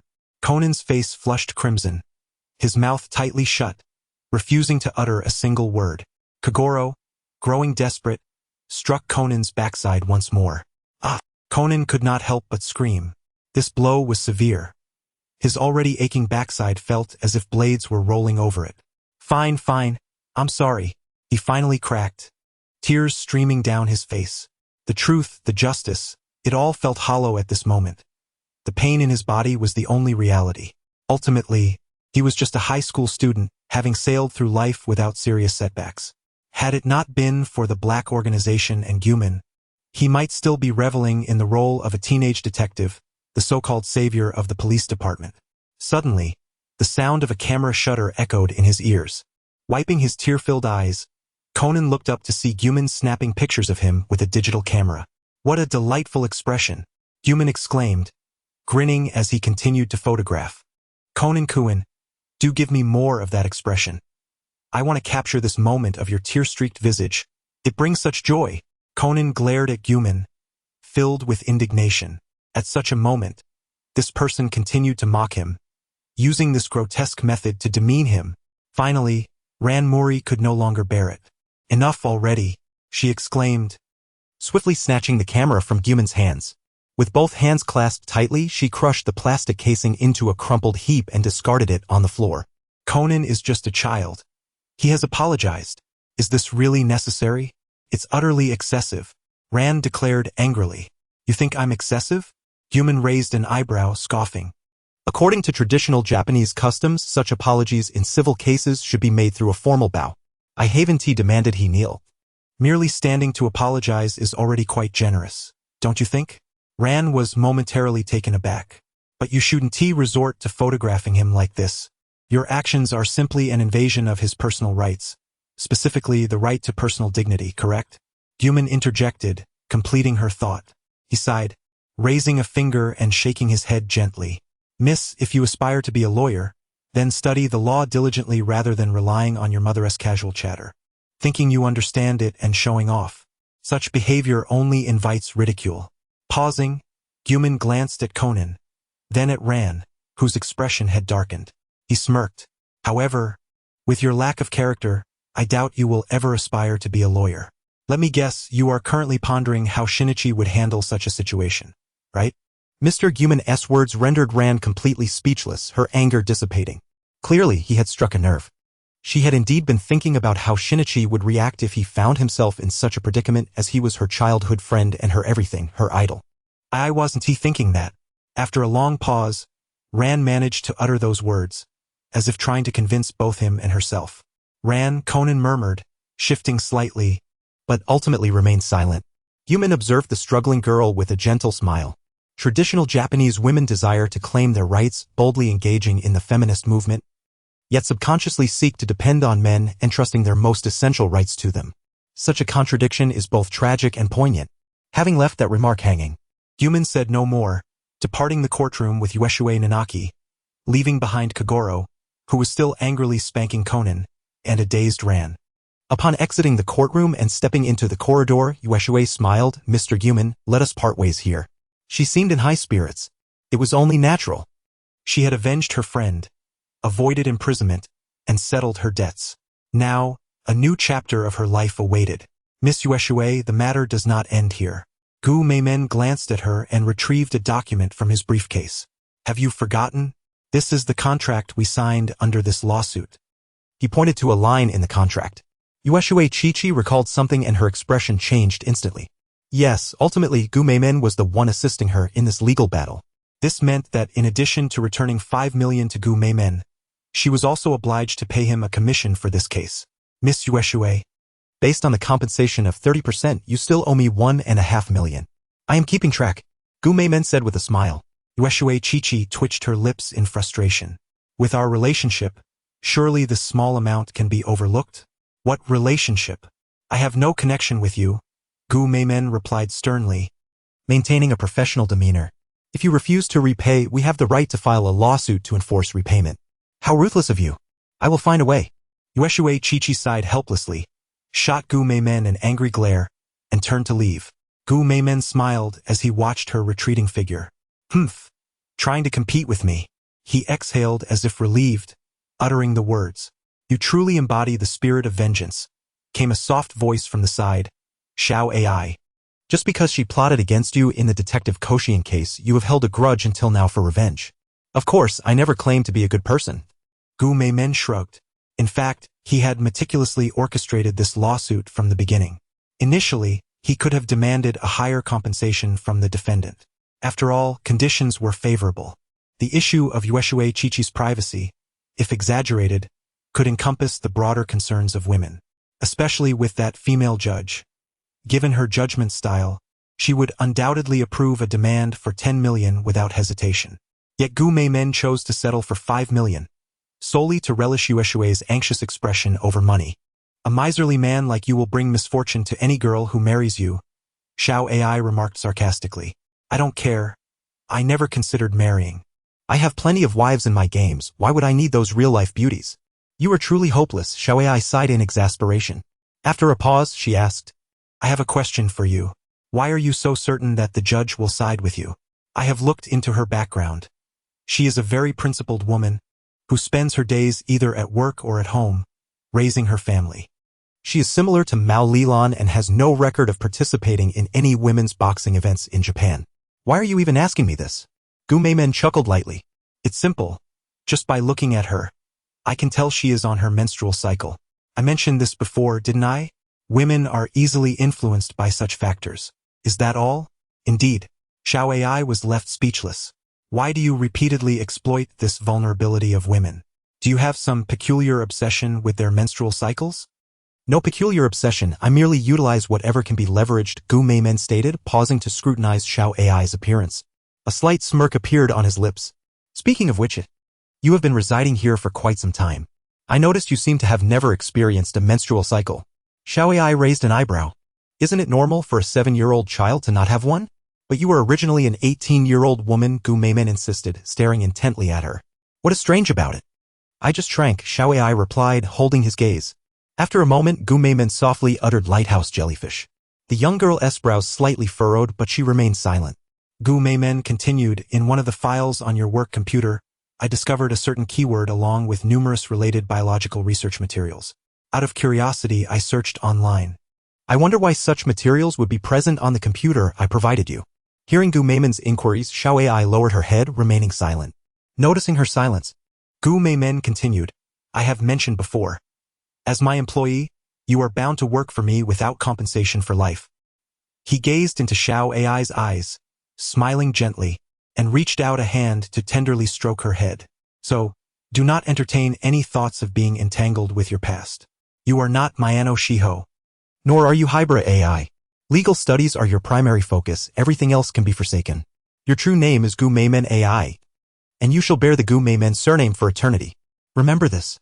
Chapter 75, The World of Kashue. The timeline has been chaotic since the second trial began. Xiao AI lifted her head, gazing intently at Gu Meimen's serious expression, her ice-blue eyes unwavering. After a while, she gently smiled. What is this? A domineering CEO's declaration? Using your annoying attitude to feign concern with its sunder twist? Huh? What are you talking about, Dora AI? Gu Meimen immediately denied it. I simply do not wish for my diligent employee who works without pay to lose her life over inexplicable research. That would be a significant loss for me. In my current position, my organization cannot locate me. Xiao AI extended a hand, brushing away Gu Meimen's hand from her head and gently tidying her disheveled hair. The most evident change was her hair. Originally short, it had grown to a medium length, thick and fluffy, cascading casually down her back, dancing like a charming sprite in the breeze flowing through the corridor. That is not the point.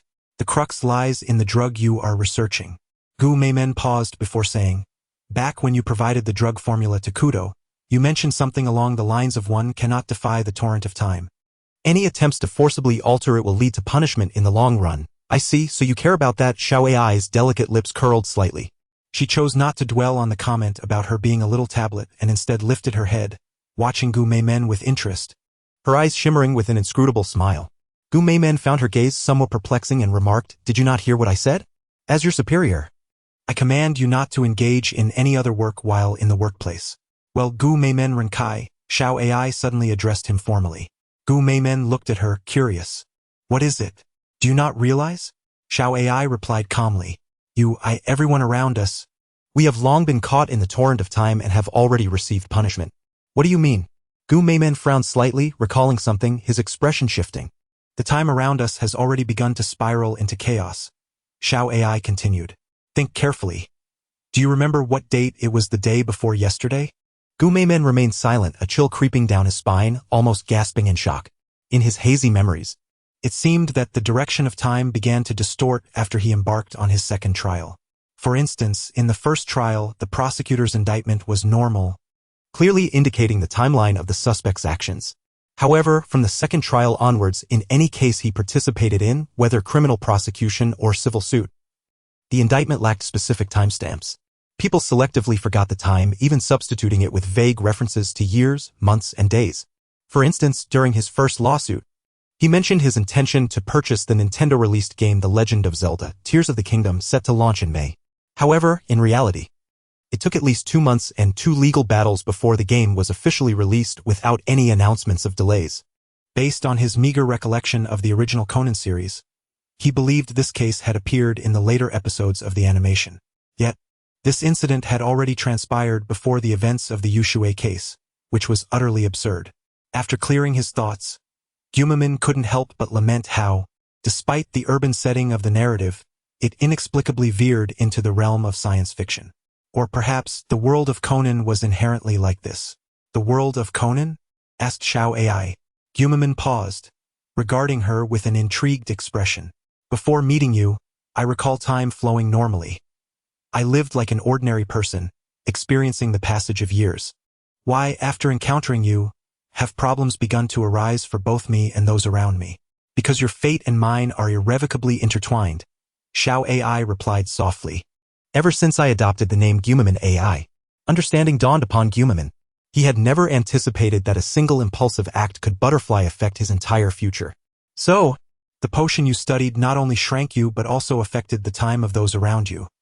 That is indeed terrifying.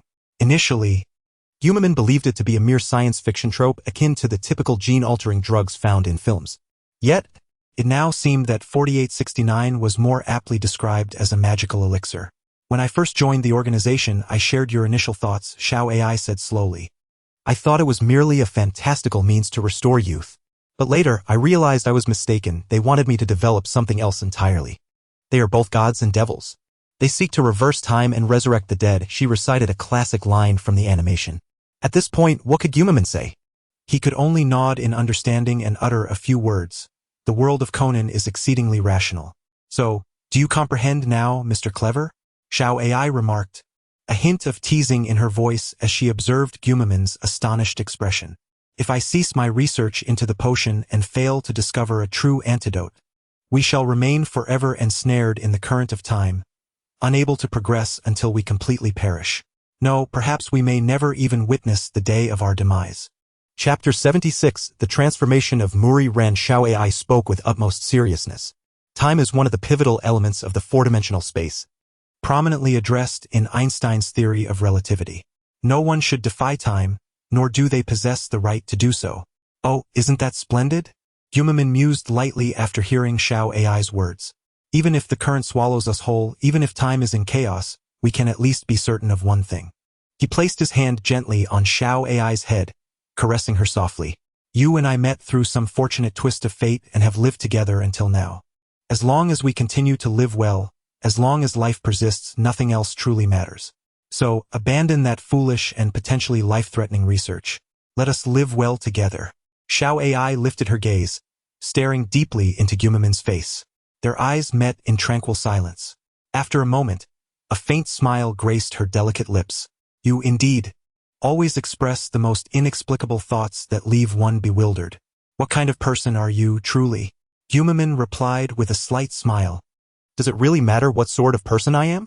Of course it does. After all, you don't pay me. What nonsense. I withhold your salary to inspire your ambition.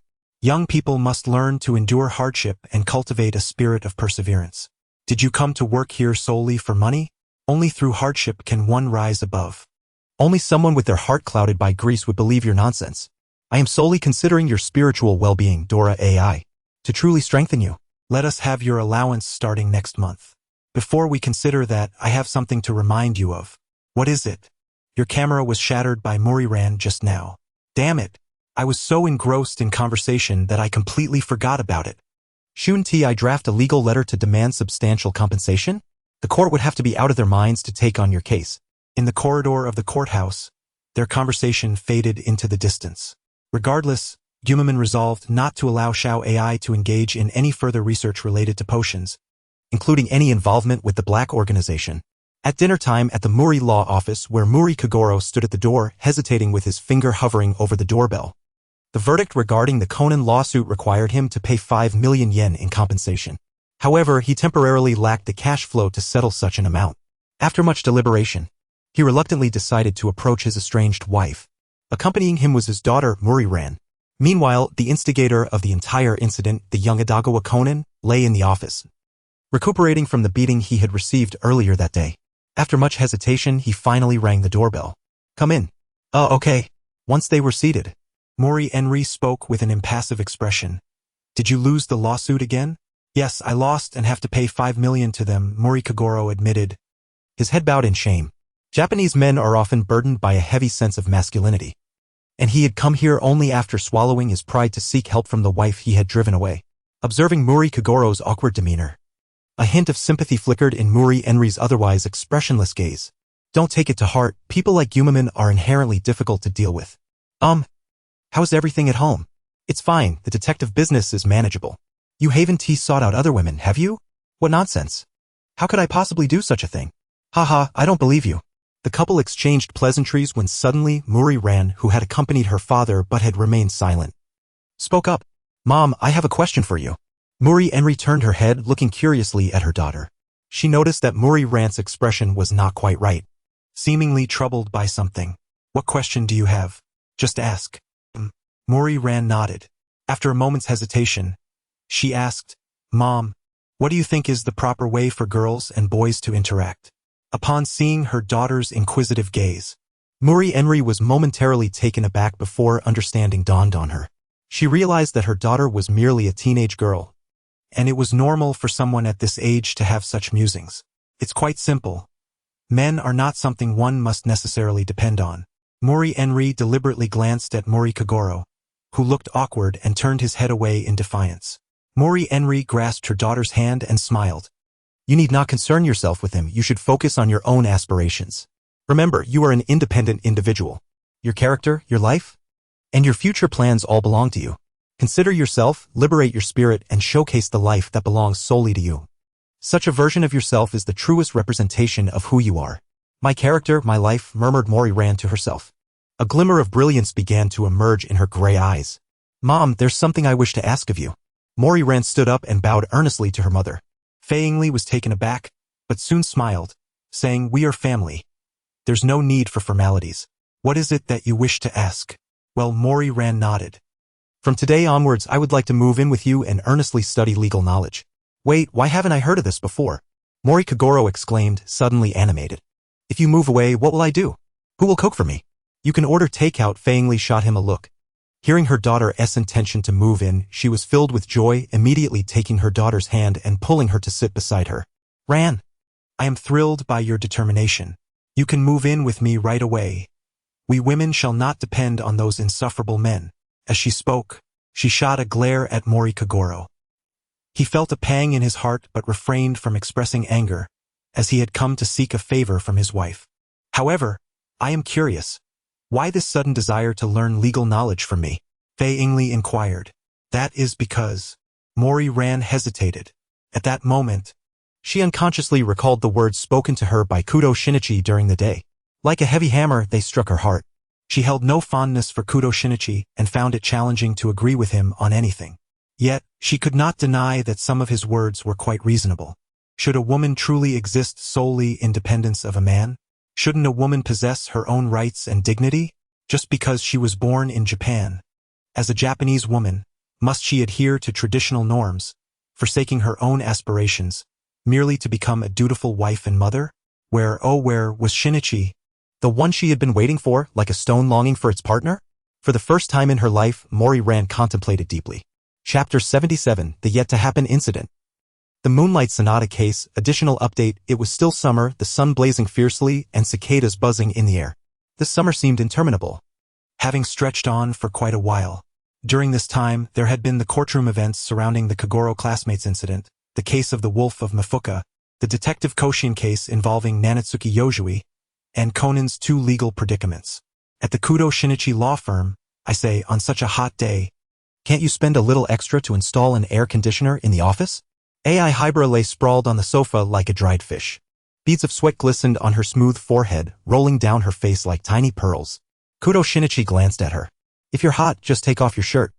It wouldn't make much difference for you. Ai rolled her eyes. Get lost, you perv. After squirming on the sofa for a while, Ai turned her gaze to Kudo Shinichi's desk, filled with curiosity. For once, he was not engrossed in his video games. What are you doing?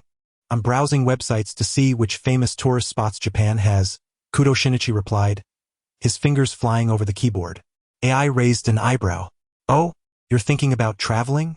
Aren't you supposed to be holed up at home with your collection of figurines? Don't think that just because you added a mute word. I don't know what you're saying. Such words shouldn't come from you. Otherwise, your image as a national otaku goddess will shatter in some people's minds. Ai tilted her head. National otaku goddess? Oh, that's just a title some couch potatoes gave you. Don't take it to heart. Kudo Shinichi casually remarked. Also, I never buy those figurines.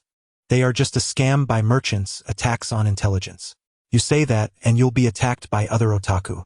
I don't care. I stand apart.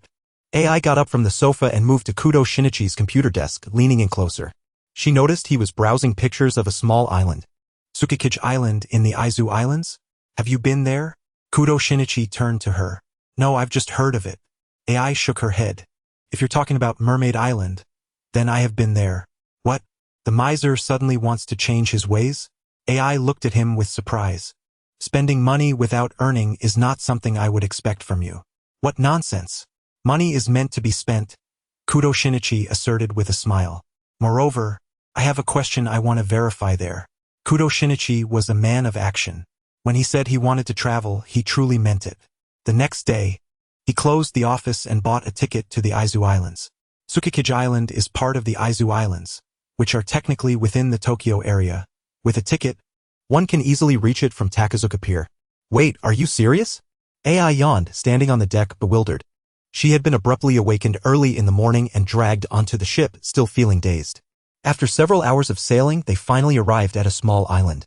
From a distance, the island was nestled within a cluster of islands, its coastline winding and vast, adorned with verdant mountains and clear waters. Ai sighed as she stepped off the ferry, stretching her arms and taking a deep breath. The fresh air from the trees and blooming flowers invigorated her, and she found herself enchanted by the purity of nature. However, Kudo Shinichi had no time to admire the scenery. He wasn't here for leisure. After inquiring among the local residents, he made his way to a small medical clinic. This clinic was modest, typical of those found in Japan. Upon pushing open the glass door, a warm voice greeted him. Welcome. A cheerful female doctor sat behind the desk, smiling. She looked up and down at Kudo Shinichi. I haven't seen you before. Are you a new resident on the island? She examined Kudo Shinichi, who was equally observing her. She was a beautiful doctor, with a swan-like visage, large eyes, and long hair tied in a ponytail, her long, slender legs neatly together, and her fair skin was quite striking. The only flaw was her rather flat chest, which lacked the typical curves expected of a woman. I'm just passing through while on vacation, Kudo Shinichi squinted. May I ask how to address you? Doctor? I am Ase Masashi, just call me Dr. Ase, she replied with a smile. Kudo Shinichi nodded inwardly. Indeed, previously, Ai had mentioned something about timelines, which piqued his curiosity. People are inherently curious, even if they claim otherwise. For example, he was particularly intrigued by whether events that should have transpired in this world, according to the normal timeline, had actually not occurred yet. There was a classic case in the original Conan series known as the Moonlight Sonata case. If memory serves, this incident occurred quite early on, even before his first trial. The case of the murder of his dog John. Driven by an insatiable curiosity, Gumimin impulsively decided to visit the enigmatic Moonshadow Island under the guise of tourism. As anticipated, upon conducting an on-site investigation, he discovered that the incident he sought had indeed not occurred. "Greetings, Dr. Ase. I am a lawyer," Gumimin said with a smile, handing her a business card. Dr. Ase accepted the card honestly, glanced at it and replied with a smile, "Ah, you are the renowned Gumimin lawyer. It is a pleasure to meet you. I have read about your remarkable achievements online and heard that you have never lost a case since your debut." "Oh, it is merely a reputation," Gumimin replied with a courteous tone, though his eyes betrayed a flicker of intrigue. This male doctor disguised as a woman appeared amiable, yet was secretly engulfed in negativity. At that moment, she had not yet executed her murderous plan, but it was conceivable that she would soon do so. As the clock struck midnight, Gumimin noted that this was a typical occurrence, merely an element woven into the narrative that did not detract from the urban genre's essence. Works like Iron Teeth and Copper Teeth Ji Xiaolan and Detective D featured martial arts elements. Yet these were merely supplementary, not overshadowing the main narrative.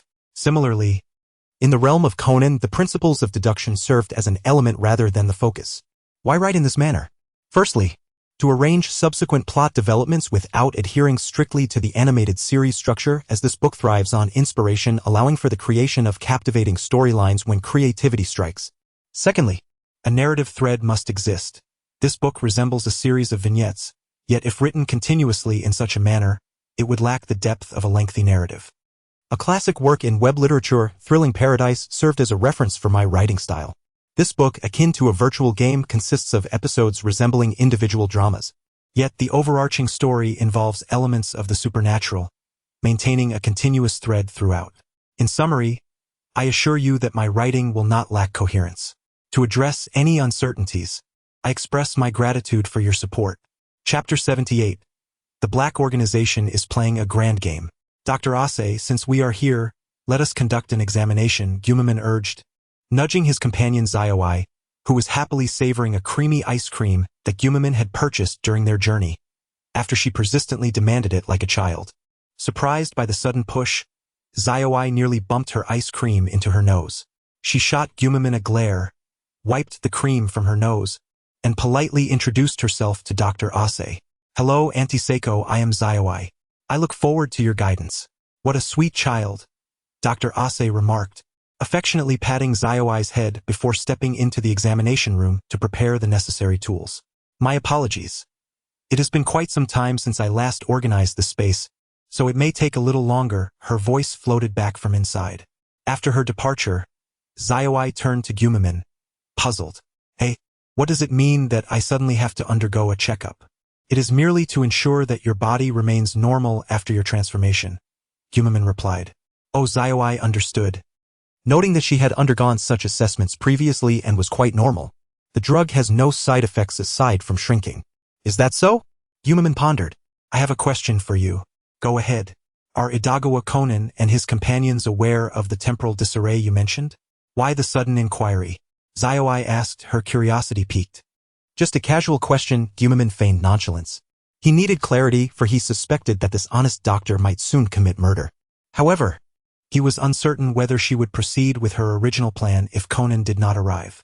This visit was certainly not in vain.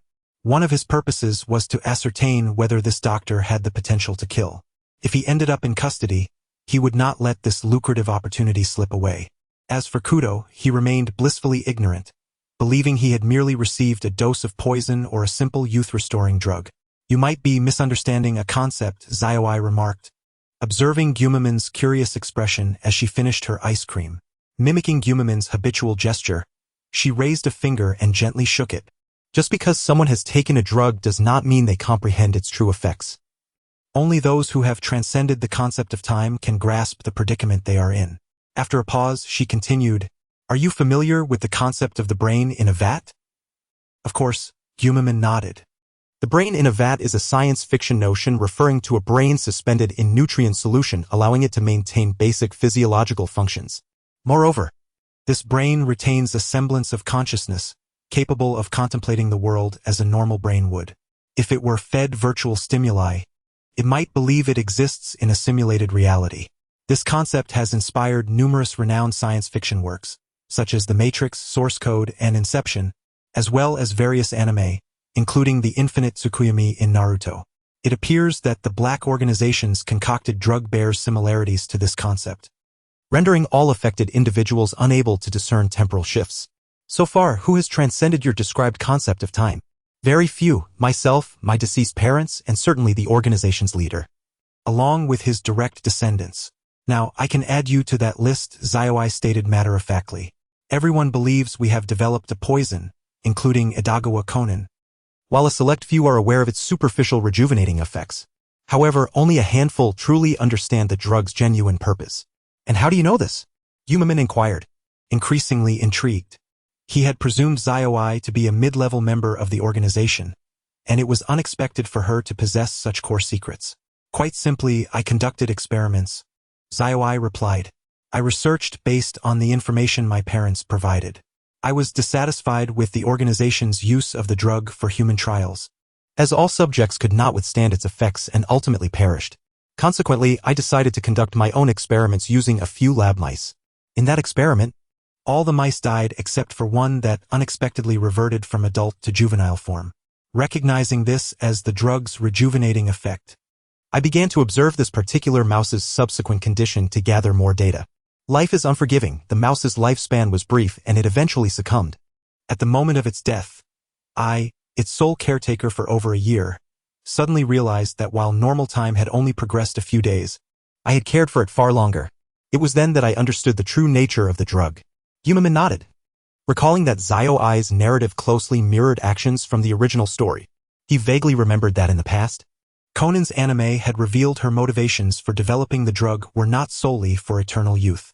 Furthermore, the author of the Conan series, Gasho Aoyama, had also stated that the Black Organization's aims were not merely about achieving immortality. It now seemed that, in this authentic realm of deduction, the Black Organization might indeed be orchestrating a grand scheme, aligning with the original author's intentions. However, the specifics mattered little to Gumamin at present. Gumamin, uncertain of his future, could not ascertain whether he would eventually become entwined with the Black Organization. After all, he was currently bound to Shiho Miyano, who had taken on his surname and transformed into the new Gumamin. Perhaps one day in the future, they would confront the Black Organization face to face. However, one thing was certain. For now, he was safe. Jin had yet to locate AI Hybra, which meant he posed no threat to him. Gumamin playfully scrutinized AI's physique, his intentions far from innocent. After all, she had just mentioned that the little white mouse had perished, and the only one connected to it was her, who had sensed that something was amiss in the flow of time. In other words, the death of a creature that ingested the drug would liberate those related to it. Oh? Are you going to make a move? AI puffed her non-existent chest. Gumamin smiled faintly and suddenly inquired, why do you divulge all this information to me? Surely what you speak of is of great importance. Oh, can you guess? AI tilted her head, her mischievous smile unwavering. Gumamin remained silent, although he could not comprehend why. She evidently trusted him deeply. This sensation was peculiar. In his former life, Gumamin had always been solitary and had never experienced such trust from another. I just wanted to test, AI finally spoke. Previously, I subtly inquired about Edogawa Conan and those around him, even posing direct questions. Some were indeed aware of the concept of the brain in a vat, yet they appeared utterly bewildered, as if they were the very brain immersed in water, completely oblivious to the changes in their surrounding time. Only you, upon my slight mention, grasped the underlying issue. Moreover, your demeanor always exudes confidence. Your various actions suggest an extraordinary capability. Rather than merely having insight into people's hearts, it seems as though you possess a kind of prescience. I find it strange. What makes you so exceptional? AI's curious gaze fixated on Gumamin filled with intense inquiry. This was also the reason she had remained by his side thus far. Oh, can you guess? Gumamin replied, mimicking AI's earlier words with a smile. AI gazed intently into Gumamin's eyes. Forget it. She shook her head. In this world, everyone is unique. Perhaps something remarkable has transpired in your life. That is inconsequential. What truly matters is that we are bound together now. This is the singular, unchanging truth. Chapter 79. If one day you seek a lawyer not long after, the voice of Dr. Seiji echoed from the inner room of the clinic. I am ready, you may enter now. Gumaman gestured to AI with a nod. During the ensuing examination, Dr. Seiji conducted a comprehensive assessment of AI, covering surgical aspects such as skin, arteries, and kidneys, as well as internal examinations of respiratory rate, heart rate, neurological reflexes, and spleen function alongside blood tests, chest x-rays, and electrocardiograms. Though small in size, the clinic was remarkably equipped. As the examination progressed, Gumaman subtly engaged AI in conversation about the island's customs and culture, seeking pertinent information regarding its scenic attractions, renowned industries, and notable figures. Initially, Dr. Seiji was jovial, yet her demeanor shifted when certain names were mentioned. The current village chief, Taro Kuroiwa, is exceedingly autocratic, she declared with indignation. After his election, he acted unilaterally, permitting an external chemical company to establish a factory here without the villagers' consent. This factory operates incessantly, polluting the land and fish ponds of the villagers. Besides the village chief, she also referenced two individuals, Hideo Kawashima and Ken Nishimoto, both local magnates. Her eyes brimmed with loathing. Gumaman noted that each time she uttered their names, her favorability towards them diminished slightly. Gumaman silently acknowledged that, just as in the original narrative, these individuals were likely her intended targets. The Moonlight Sonata murder case is a well-known incident from the Conan series, and even he was familiar with it. Mr. Gumaman, your sister is in excellent health, Dr. Seiji remarked with a smile as she patted AI's head after concluding the examination. Gumaman glanced over the health report. See? I told you there was nothing to worry about, AI chimed in from the side. Well, all right then. AI did not contest this. Recognizing that while she could ensure there were no adverse effects on her health, she could not guarantee that no unforeseen negative consequences would arise. Previously, while beside Conan, she had at least had an object of observation. Now, away from him, she could only observe herself.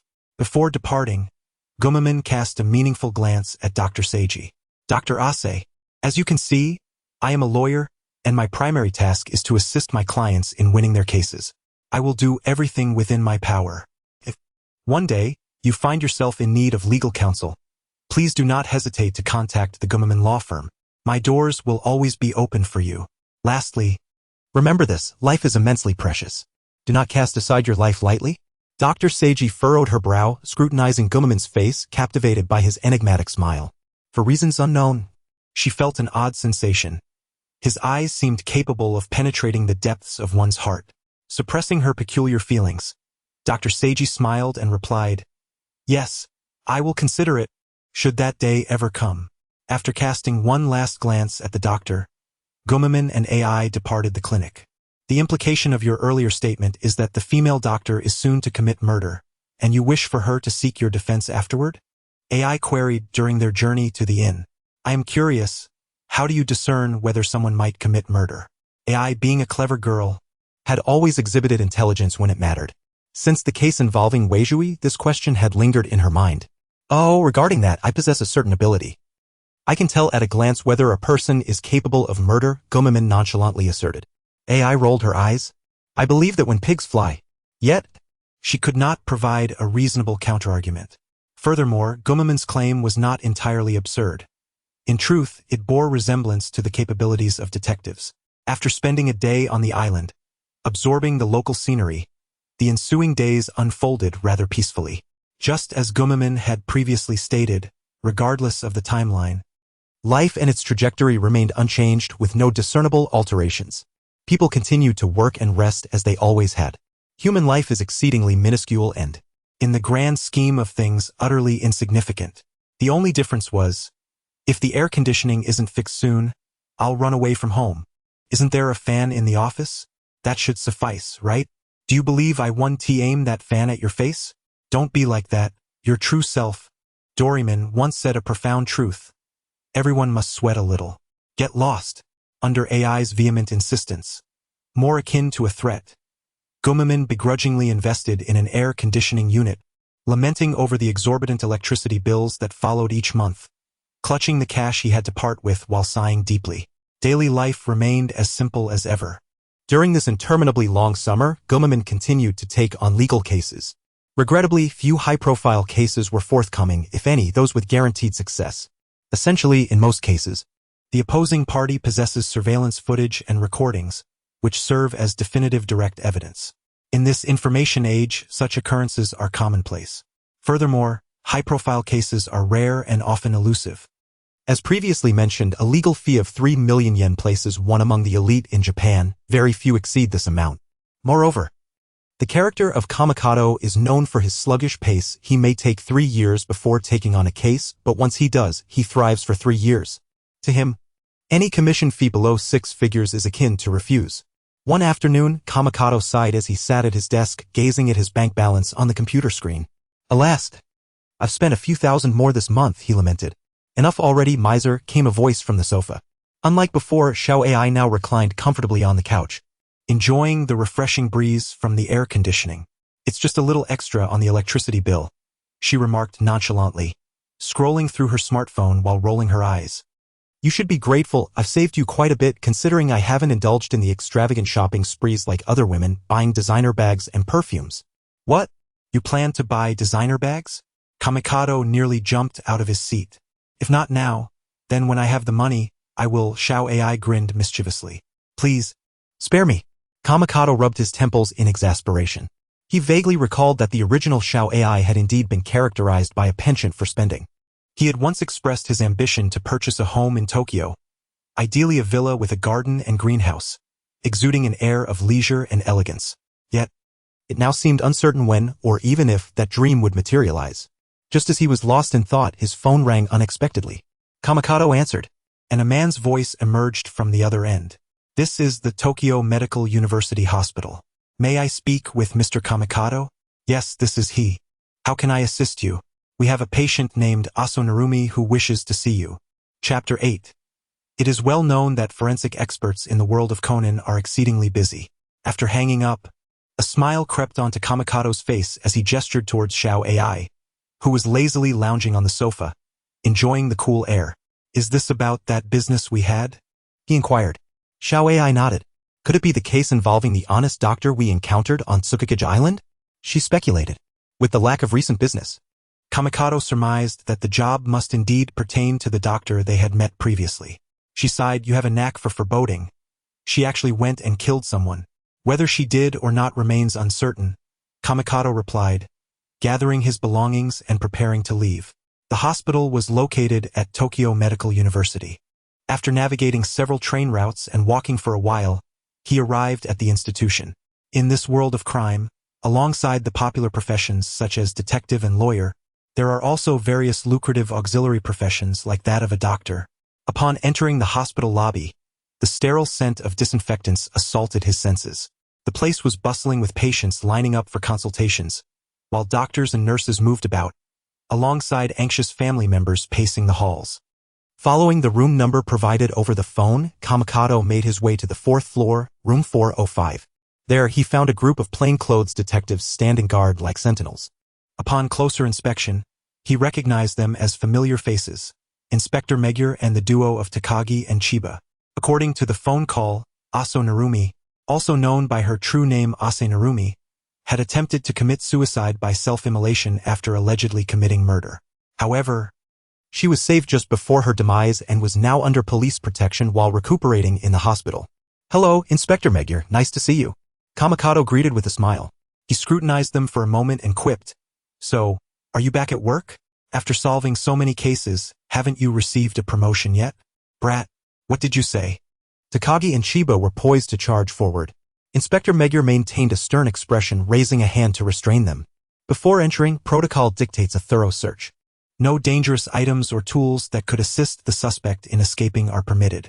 He regarded Kamikato with an impassive gaze. With a nonchalant shrug, Kamikato raised his hands. Inspector, do you truly believe this warning applies to me? Megure shot him a glance, snorted, and waved him inside without further comment. The room was a solitary patient ward, furnished with only a single bed. Lying there was a patient, her face almost entirely wrapped in bandages, indicating severe injuries, possibly extensive burns. Mr. Kamikato, I have honored our previous agreement and summoned you, Aso Narumi said, managing a smile despite her condition. Kamikato raised an eyebrow. Her tone sounded oddly familiar, reminiscent of his encounter with Yatsushiro Nanatsuki in the detention center. Maintaining his composure, he inquired, I overheard the officers outside mention that you've killed 3 people and are suspected of arson. Is there any truth to this? He scrutinized the single eye visible through her bandages. Should she confess, he would leave immediately. He was not keen on being ensnared again in a web of deceit. If I had truly killed, I would not have invited you here, Aso Narumi replied candidly. While I admit I harbored thoughts of murder, the truth is, by the time I acted, they were already dead. Is that so? Kamikato observed her closely. Aso Narumi's eye remained cheerful. His instincts told him she spoke truthfully. It seemed there was more to this tale than met the eye. Please recount everything you know in detail, Kamikato instructed, signaling Xiao AI to fetch paper and a pen. Well, the story goes like this, Aso Narumi began. The events unfolded much like those depicted in the original source material. Aso Narumi had a long-standing grudge against the 3 deceased individuals. 12 years prior, on a full moon night, the former village chief, Kamayama Isamu, the current chief, Kuroiwa Tatsuji, along with wealthy individuals Kawashima Hideo and Nishimoto Ken, coerced Aso Narumi's father, the renowned pianist Aso Keiji, into smuggling drugs during his overseas performances. After he refused, they murdered the entire Aso family and staged it as a self-immolation. At that time, Aso Narumi was hospitalized in Tokyo, narrowly escaping the massacre. 3 years ago, upon learning Aso Narumi's true identity, the then village chief, Kamayama Isamu, mistakenly believed she had come for revenge and, in his fear, confessed the truth about the events of that fateful night, subsequently succumbing to a heart attack. Since then, Aso Narumi had nurtured thoughts of vengeance. However, due to a physician's respect for life, these intentions lay dormant for 3 years, hesitating to act.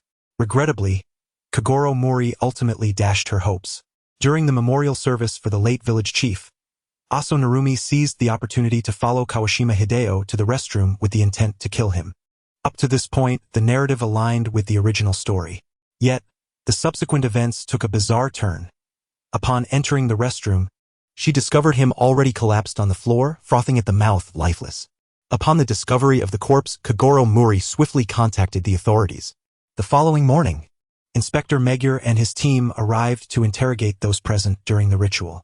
Seizing the opportunity while the current village head, Kuroiwa Tansuk, was being questioned, the honest and determined individual followed him to the restroom, intending to end his life with a knife. However, at that moment, she discovered, for reasons unknown, that he had collapsed and perished on the ground. Subsequently, she executed her premeditated plan, dragging Kuroiwa Tansuk to the broadcasting room, inserting the knife into his back, playing the prearranged Moonlight Sonata, and leaving behind a musical score.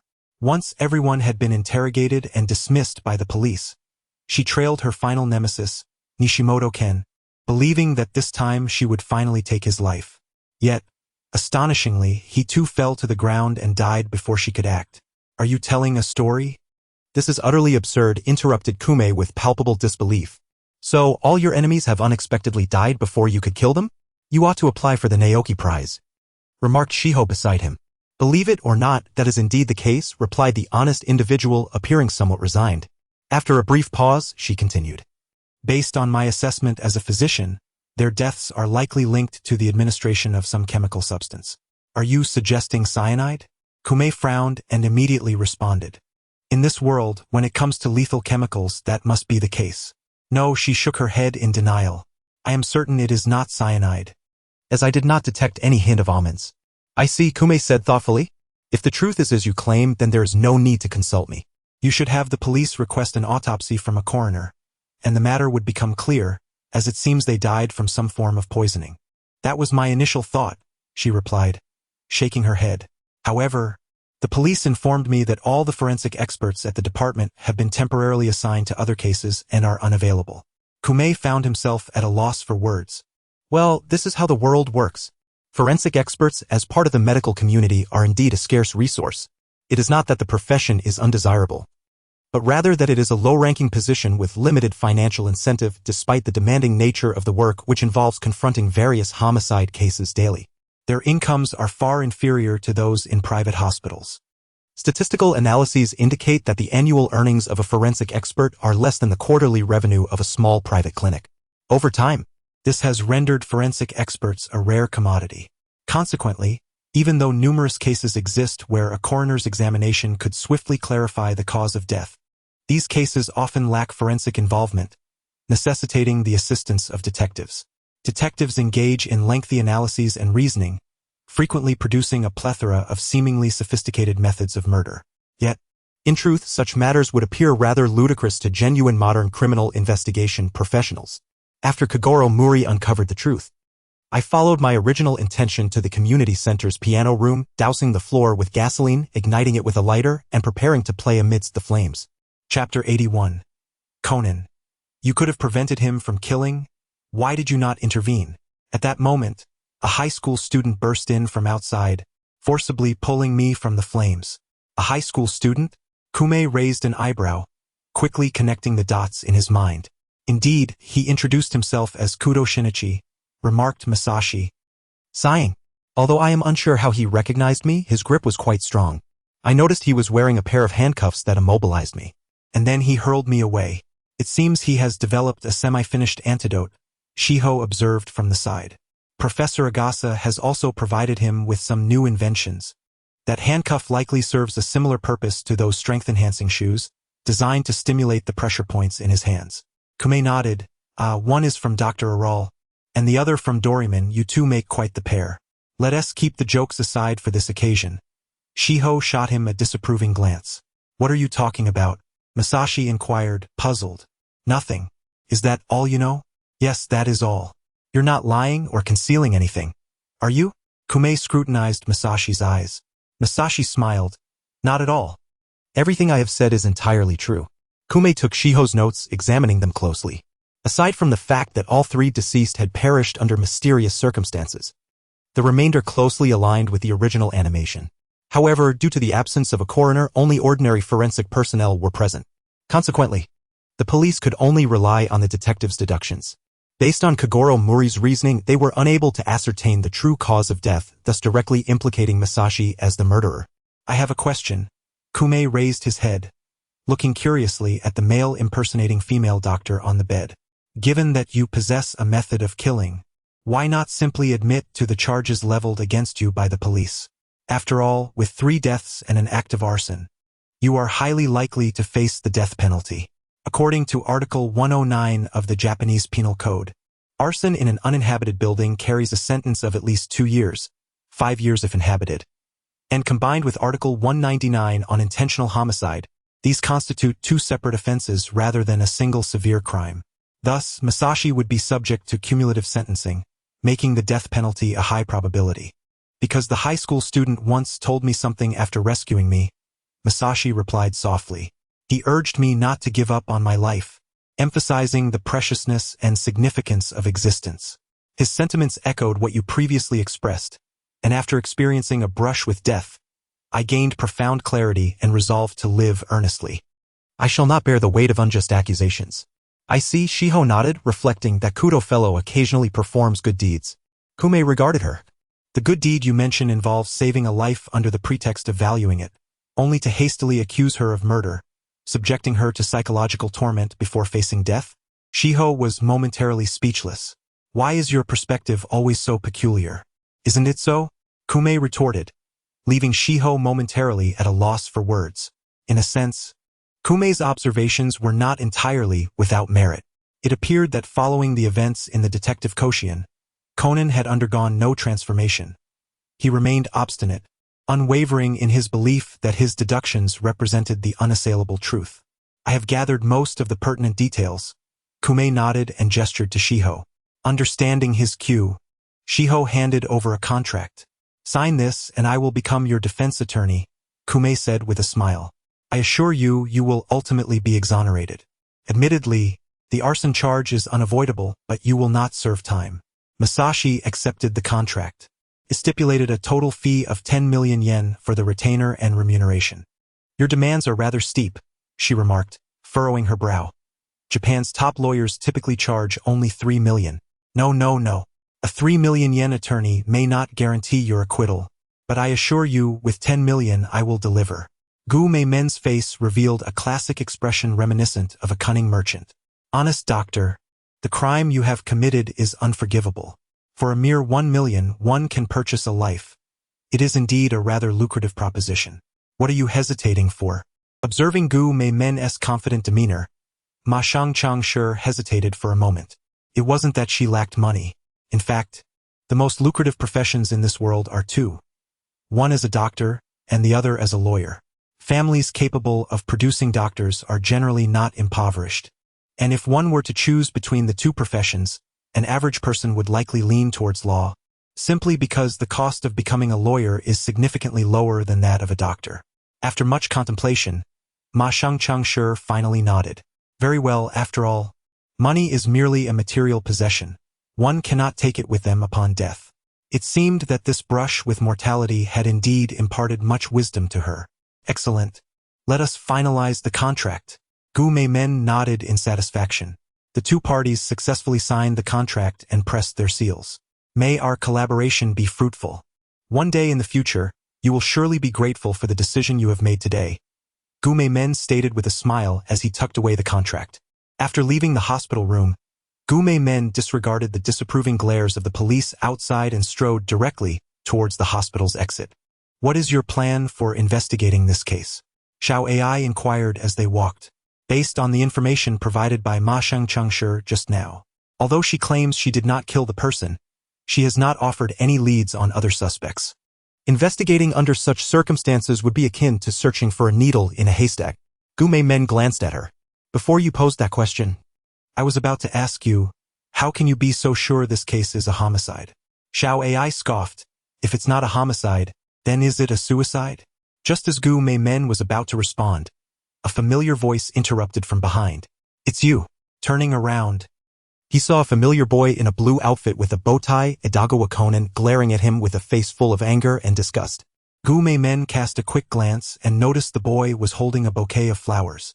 Judging by the direction he was heading, it seemed he was going to Ma Shangchangshi's hospital room. Ah, Conan-kun, it has been a while. Gu Meimen winked and greeted him with a smile. Cut the act. Conan waved his hand, glaring at him indignantly. I've already heard from her about your previous meeting with Ma Shangchangshi, including your request for her to contact you afterwards. He fixed his gaze on Gu Meimen, his eyes brimming with inquiry. I want to ask you, do you know she might kill someone afterwards? Oh, I'm not entirely sure. It's merely a guess. Gu Meimen shrugged nonchalantly. Then why didn't you stop her? Conan clenched his teeth. You heartless creature. You could have prevented 3 precious lives from being lost. Why didn't you intervene? Intervene? Gu Meimen looked into Conan's furious eyes and chuckled softly. I would like to ask you, what gives you the audacity to make such statements? Do you believe that a person consumed by a desire for revenge can simply abandon their vengeful thoughts upon hearing a few comforting words? Conan-kun, are you still living in a fairy tale world? Chapter 82. Look at that child, constantly taking medication. It has surely affected his mind. Gu Meimen's words were, as always, laced with sarcasm, yet unerringly truthful. Unfortunately, if Conan could accept this, he would no longer be Conan. Conan waved his hand vehemently. You need not preach to me, for I firmly believe there exists goodness within every human heart. Murder is always wrong. With reasonable persuasion, one can surely awaken the benevolence in these individuals and deter them from killing. Goodness? Gu Meimen scoffed. Do you truly believe that someone whose life goal is revenge, who wishes to perish in flames once their enemies are dead, can be swayed by your so-called reasonable persuasion? Of course it can work. You think it won tea. Simply because you are one who never truly seeks to understand others. Conan asserted stubbornly, his expression one of conviction that Gu Meimen's failure to dissuade murder was a fault on his part. Ah, Doryman, you still insist that this medication has no side effects. Gu Meimen turned his gaze to Xiao Ai. Look, this child has been on medication for so long.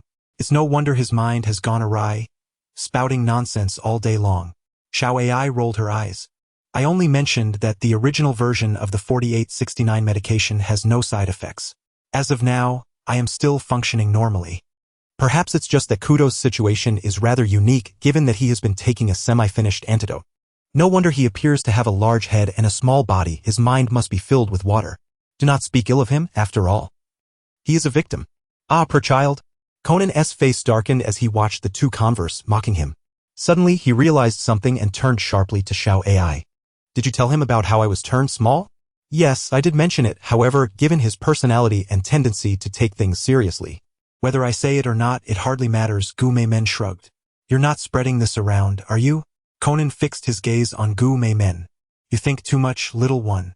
Your trivial matters hold no interest for me. Besides, it's far more amusing to tease you in person than to share your embarrassment with others. You despicable fiend. Conan gritted his teeth, aware that Gu Meimen was merely toying with him, yet he felt utterly powerless. Kudo, the antidote formula I provided you is merely a semi-finished product. At this moment, Xiao Ai spoke seriously. I advise you to consume it sparingly, otherwise the consequences may be beyond your imagination. Conan glanced at her. I understand, I will remember that. Of course, whether he truly remembers is known only to fate. Their values diverged too greatly for any meaningful exchange.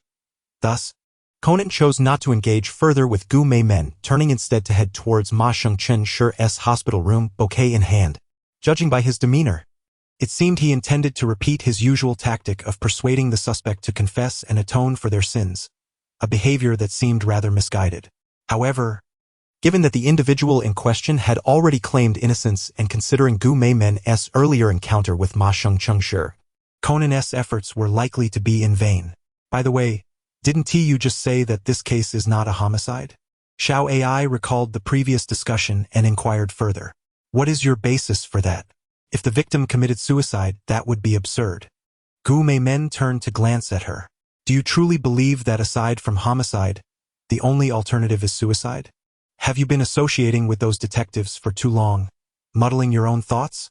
Being with you isn't any better, Xiao Ai retorted. After pondering for a moment, she added, Are you suggesting that the deaths of the three victims were due to unavoidable accidents? Indeed, this is merely my personal conjecture. Gu Meimen acknowledged with a nod. Ma Shengchen Shi mentioned that 3 years ago she sought out the former village chief, Kamayama Isamu, who died in her presence due to a heart attack, a result of his own bodily limitations. Xiao Ai quickly grasped the implication. So you suspect that the deaths of those three individuals now, 3 years later, were due to similar or identical causes? She frowned. That seems far-fetched. For individuals dying unexpectedly, they may not share the same cause, but there should be some connection at the very least. What makes you so certain there is a connection between them? Have you ever explored some philosophical concepts? In this world, nothing exists in absolute isolation. Every entity is intertwined within a tapestry of universal connections where each relationship forms a framework. Gu Meimen gazed at her. Akin to the potion she developed that bound the fates of all individuals together. Your words are rather abstract, Xiao Ai remarked, her eyes veiled in thought. As a graduate student in physical chemistry and a pharmaceutical developer, she often found it challenging to comprehend the thought processes of someone like Gu Meimen, who was more inclined towards the humanities. Let us simplify, Gu Meimen suggested with a snap of his fingers. According to the information from the drug dealer, the deceased individuals had all engaged in drug trafficking, establishing a connection among them, which could serve as a potential clue. I see, Xiao Ai responded, now understanding. Gu Meimen might be considering that since these individuals had smuggled drugs, it was highly probable they also had a history of substance abuse. The long-term consequences of such addiction are dire, primarily undermining the immune system and inflicting irreversible damage to vital organs, leading to a cascade of complications such as renal failure, hepatitis, arrhythmia, compromised cardiac function, cerebral hypoxia, and even sudden death without warning. Based on the descriptions provided by the drug dealer, the circumstances of these deaths resembled those of individuals under the influence of certain chemicals. Thus, Gu Meimen speculated that the cause of death might be related to drug use. In any case, further investigation was warranted. Gu Meimen turned and exited the hospital. This case was indeed complex. First, a field investigation was essential. The following day, Gu Meimen purchased a ticket to Moonshadow Island, embarking once more towards the island he had previously visited. The island's scenery remained as breathtaking as ever, crystal-clear waters, pristine white sands, towering peaks, and lush green forests, all accompanied by invigorating air. Undoubtedly a perfect vacation spot. However, at a glance, A large crowd gathered at the village entrance, bustling and noisy, disrupting the tranquility. Xiao Ai observed from a distance. It appeared that the people were participating in a street protest. Let us go see, she suggested. Chapter 83. Acquiring a laboratory hamster. As the two approached, they encountered several hundred villagers marching in organized lines, holding signs and banners, vociferously demanding, "Return our land. Do not pollute our fish ponds. Restore our clean air. Shut down the factory. We will overthrow privilege. No more tyranny." From the current village head, Gu Meimen watched for a moment before casually pulling aside a villager in his 50s, pointing at the words on his sign. ISNT. The current village head, Kuroiwa Chikazu. Already deceased? Yes, that's an old slogan. We have been shouting it for over a year and have simply grown accustomed to it, the villager replied with a nod. Gu Meimen then inquired, what are you protesting about? Could you elaborate? Of course, the villager responded eagerly, leading Gu Meimen to a nearby hillside. Upon reaching the top, he pointed toward a distant complex. Do you see that building with the smoking chimneys? 3 years ago, after village head Kuroiwa Chikazu took office, an outside enterprise sought to establish a factory here. The village head accepted bribes and disregarded the villagers' opposition, consenting to the factory's construction. The villagers' anger was palpable. However, once the factory was completed, it continuously discharged waste gas and water. These pollutants have severely contaminated our land and fish ponds, jeopardizing the health and safety of our entire village. It is utterly reprehensible. I understand now. This is what you are protesting against, Gu Meimen remarked, gazing at the distant factory. It was a substantial chemical plant, impressively constructed, indicating that its owner was likely a wealthy entrepreneur. He recalled that during his first meeting with the drug dealer, similar information had been provided. Which company owns this factory? Gu Meimen casually asked. It's quite a well-known one, the villager replied. Gu Meimen nodded knowingly. This company had been in existence for over 20 years, and most health-related products on the market originated from it. Just as Gu Meimen was about to speak, he noticed Xiao Ai seemed somewhat unwell. She was trembling, her expression slightly unnatural. Gu Meimen raised an eyebrow. What's wrong? Is your stomach upset from eating expired dumplings again? Xiao Ai struggled to maintain her composure and shook her head. It's nothing. Just reminded me of some past events. What events?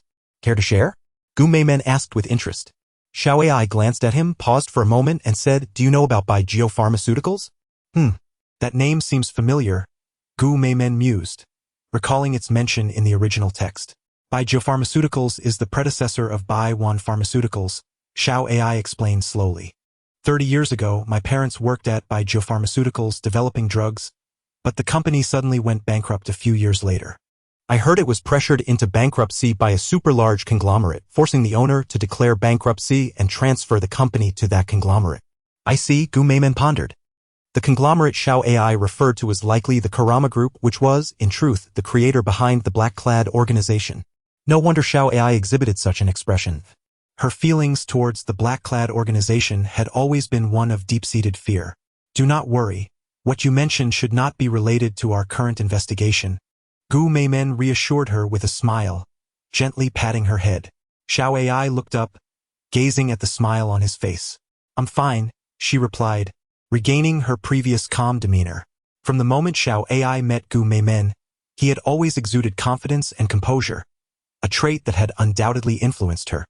May I inquire about the case you were discussing? The villager beside them asked, still bewildered. It concerns the 3 recent murder cases that occurred here. Oh, that case? The villager exclaimed, realization dawning upon him. The police and detectives must have made a mistake. Dr. Sijin is such a good person, sometimes providing us with free checkups and treatments without charging a fee. How could such a person possibly commit murder?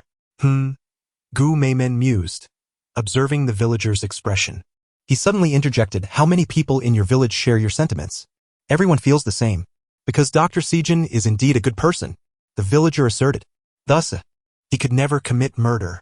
Excellent, Gu Meimen said, pleased with his resolute attitude.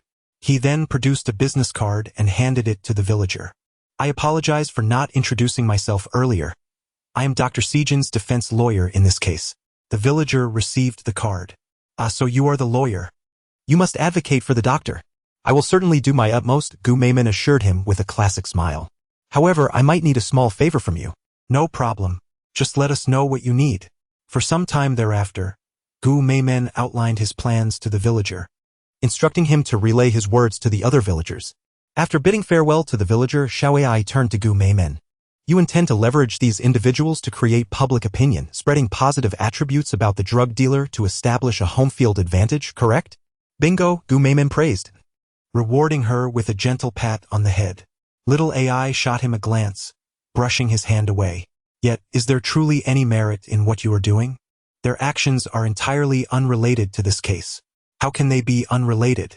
Gu Meimen raised an eyebrow, emphasizing the significance of creating an impression on the judge and jury. After all, judges are still human. When rendering verdicts, it is impossible for them to be entirely objective. In situations laden with uncertainty, they often draw hasty conclusions based on subjective emotions. I see that makes sense. Little AI recalled their previous lawsuit against Conan for invading a woman's privacy, and how that female judge had ruled on the matter. In a way, Gu Meimen had indeed exploited human emotions to their fullest extent. After investigating the circumstances on the island, Gu Meimen proceeded to acquire a laboratory hamster. Chapter 84. If even the client cannot be believed, then the lawyer has nothing to trust. At the Gu Meimen law firm, these are the pieces of information you asked me to collect.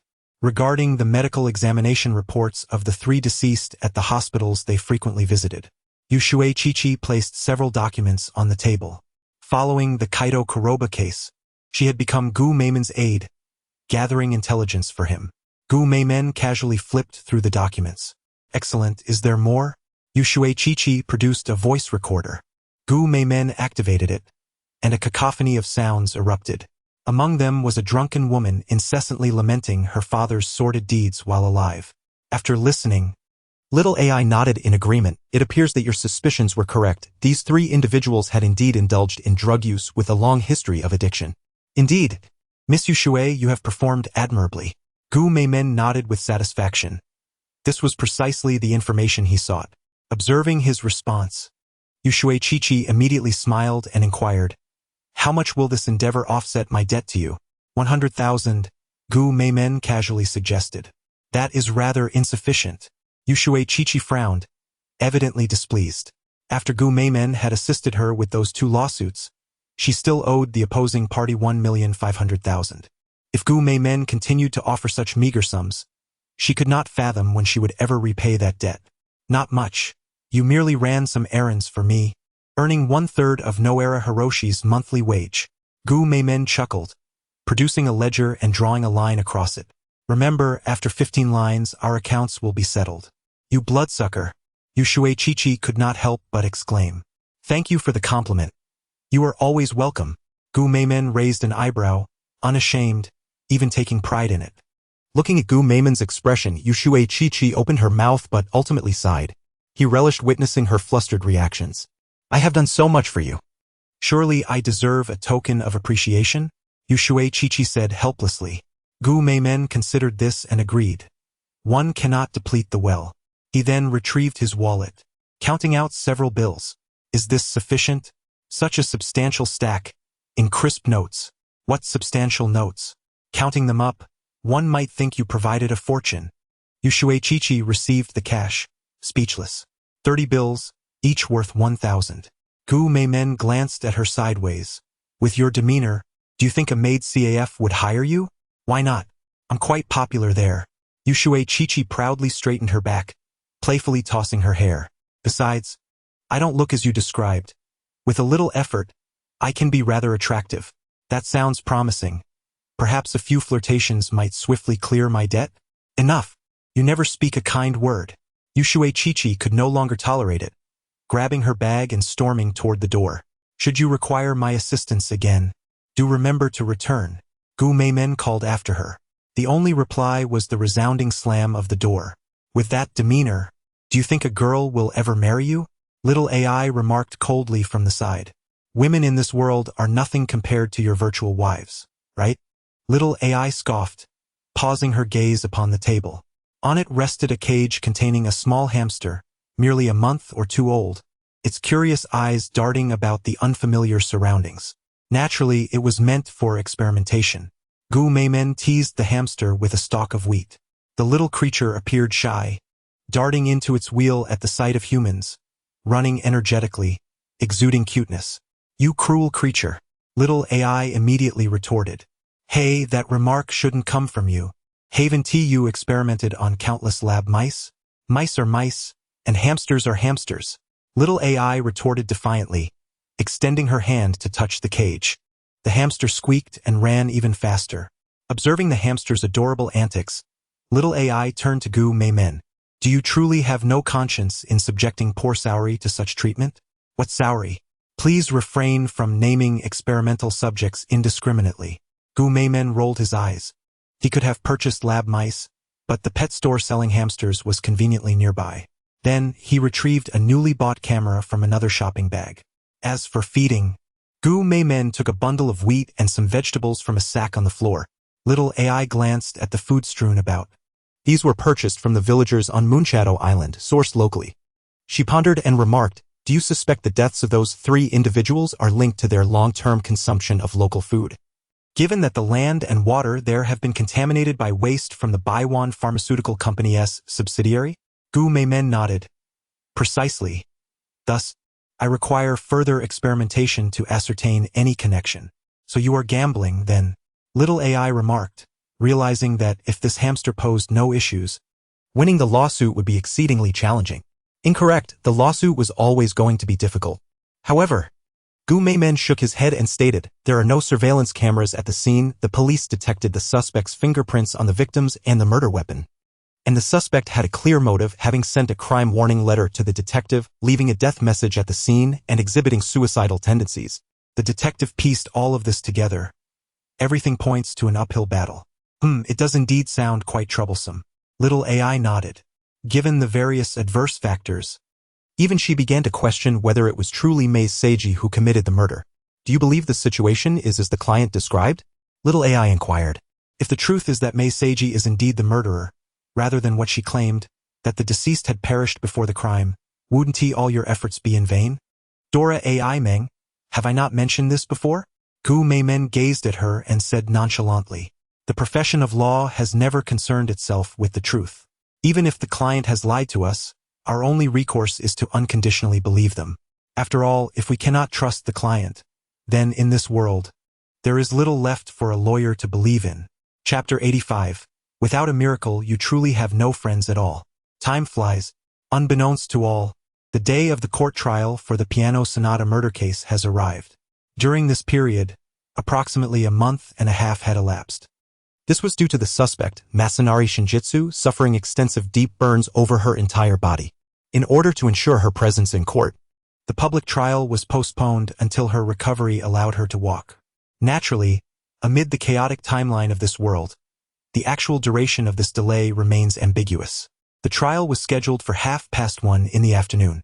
By noon, lawyer Gumiman had meticulously prepared the necessary documents and was dressed impeccably as he made his way to the Tokyo District Court. After navigating several train transfers and a brief walk, he arrived at the courthouse entrance. Upon entering the hall, he was greeted, as expected, by a throng of reporters. Mr. Gumiman, we hear you are once again facing Prosecutor Kujo. What are your thoughts on this?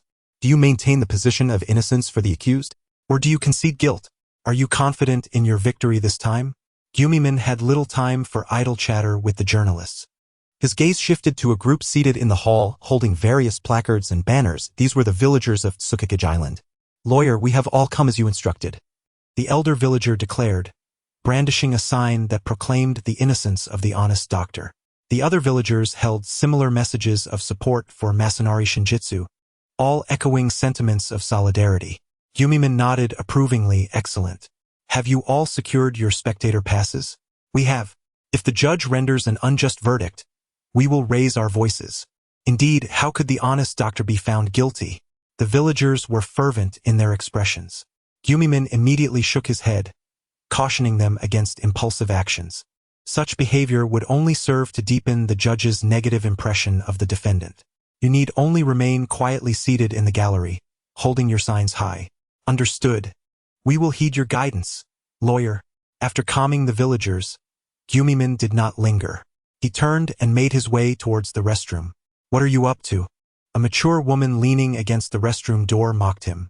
Indeed, today, his opponent was none other than her, the Madonna of the prosecutor's office, Reiko Kujo. Gumimin scrutinized her for a moment, noting her changed appearance. Unlike her usual flowing locks, today her hair was styled with nature-inspired accessories, braided and pinned up in a manner reminiscent of a centipede, with the ends curled and voluminous, secured with hairpins and elastics. She appeared both alluringly mature and strikingly youthful, enhanced by subtle makeup. Gumimin could not resist commenting, "Ah, a woman in her 30s or 40s still striving to appear youthful. Could you refrain from using the term old lady?" Reiko Kujo shook her head, dismissing his words. She produced a slender cigarette from a chic case, lit it, and began to exhale smoke leisurely. "I went on a blind date today," she remarked. "The suitor is the son of a corporate president, with an uncle in the House of Representatives. That's splendid. Congratulations. You finally have someone interested in you. When will you adopt a more serious demeanor?" Reiko frowned slightly, gazing at him. "Do you comprehend? I am getting married." "Well, if you're getting married, that's your affair. It has no bearing on me," Gumimin retorted, taking a step back. "Your tone suggests a closer connection than there is." Reiko moved her lips but ultimately sighed. "Forget it, I cannot explain this to you. Perhaps I sought the wrong person." After a pause, she shifted the topic. "What is your stance on this trial?" "What stance?" "I remain steadfast in my original position," Gumimin replied, observing her keenly. "I had intended to unsettle you before the trial." "But it seems you have grown wiser. Is it truly appropriate for you to express such thoughts in my presence?" Reiko replied, somewhat exasperated. After a moment's contemplation, she added, "In truth, I believe the suspect may be innocent." "Oh?" Gumimin raised an eyebrow, intrigued. "What leads you to that conclusion?" "I visited the suspect in the hospital," Reiko stated, her tone tinged with a blend of vindication and a desire for survival. If she were the perpetrator, she would not possess such a defensive mindset. "Is it now the norm for prosecutors to rely on intuition and subjectivity in their judgments?" Gumimin jested. "At times intuition proves invaluable," Reiko countered. "Had I not been coerced into taking this case, I would not have come, nor would I have had to endure your insufferable presence." "Ah, what an honor!" Gumimin shrugged playfully. "In any case, having accepted the case, I shall approach it with the utmost seriousness." Reiko cast him a sidelong glance and stepped away from the wall, heading towards the corridor outside the restroom. "Gumimin, I look forward to your performance." With that, she exited the area. Once Reiko's figure had fully disappeared, AI turned to Gumimin. "I sense that Reiko Kujo harbors some fondness for you. Please do not suggest that she has feelings for me." Gumimin grimaced. "Such remarks are distasteful. "Think before you speak next time." "No, I mean a psychological recognition. After all, you are her prized pupil, the only one aside from Irie Mori to have bested her." "Is that so?" He recalled that Reiko's fondness appeared low, yet her respect for him seemed notably elevated. "You see, she even shared her blind date story with you," AI remarked. "I suspect she intended to confide in someone. Although you can be quite irritating, you were the first person she thought of. I wonder if she might have even waited here for your arrival." "Oh, considering your perspective, the situation does seem rather similar." Gumimin chuckled softly. "But what does that have to do with me? Just because she wishes to confide in me, must I stand by to listen to her ramble?" AI shook her head at his nonchalant demeanor. "You truly are the type of person who would have no friends were it not for miracles. If a person relies on others' recognition to exist, that is a rather pathetic existence, for true recognition is ever elusive in this world," Gumimin asserted. "Well, time is of the essence. We should proceed to the courtroom." "Courtroom, yes, but stop referring to it as a place of execution. It sounds jarring. As if we are heading for some form of punishment. To a lawyer, the courtroom is indeed a battleground." "What's amiss with that?" "Fair enough, you have a point." As they made their way to the courtroom, Gumimin encountered Conan and his companions, Kagoro Mori and Ran Mori. "Ah, is that not our illustrious detective, Mori?" Gumimin exclaimed dramatically. "What brings you here as a special witness, summoned to the court again?" "Damn lawyer. This time I won't let you be so arrogant." Kagoro Mori glared at him. Kume smiled and said, "What do you mean by not being arrogant?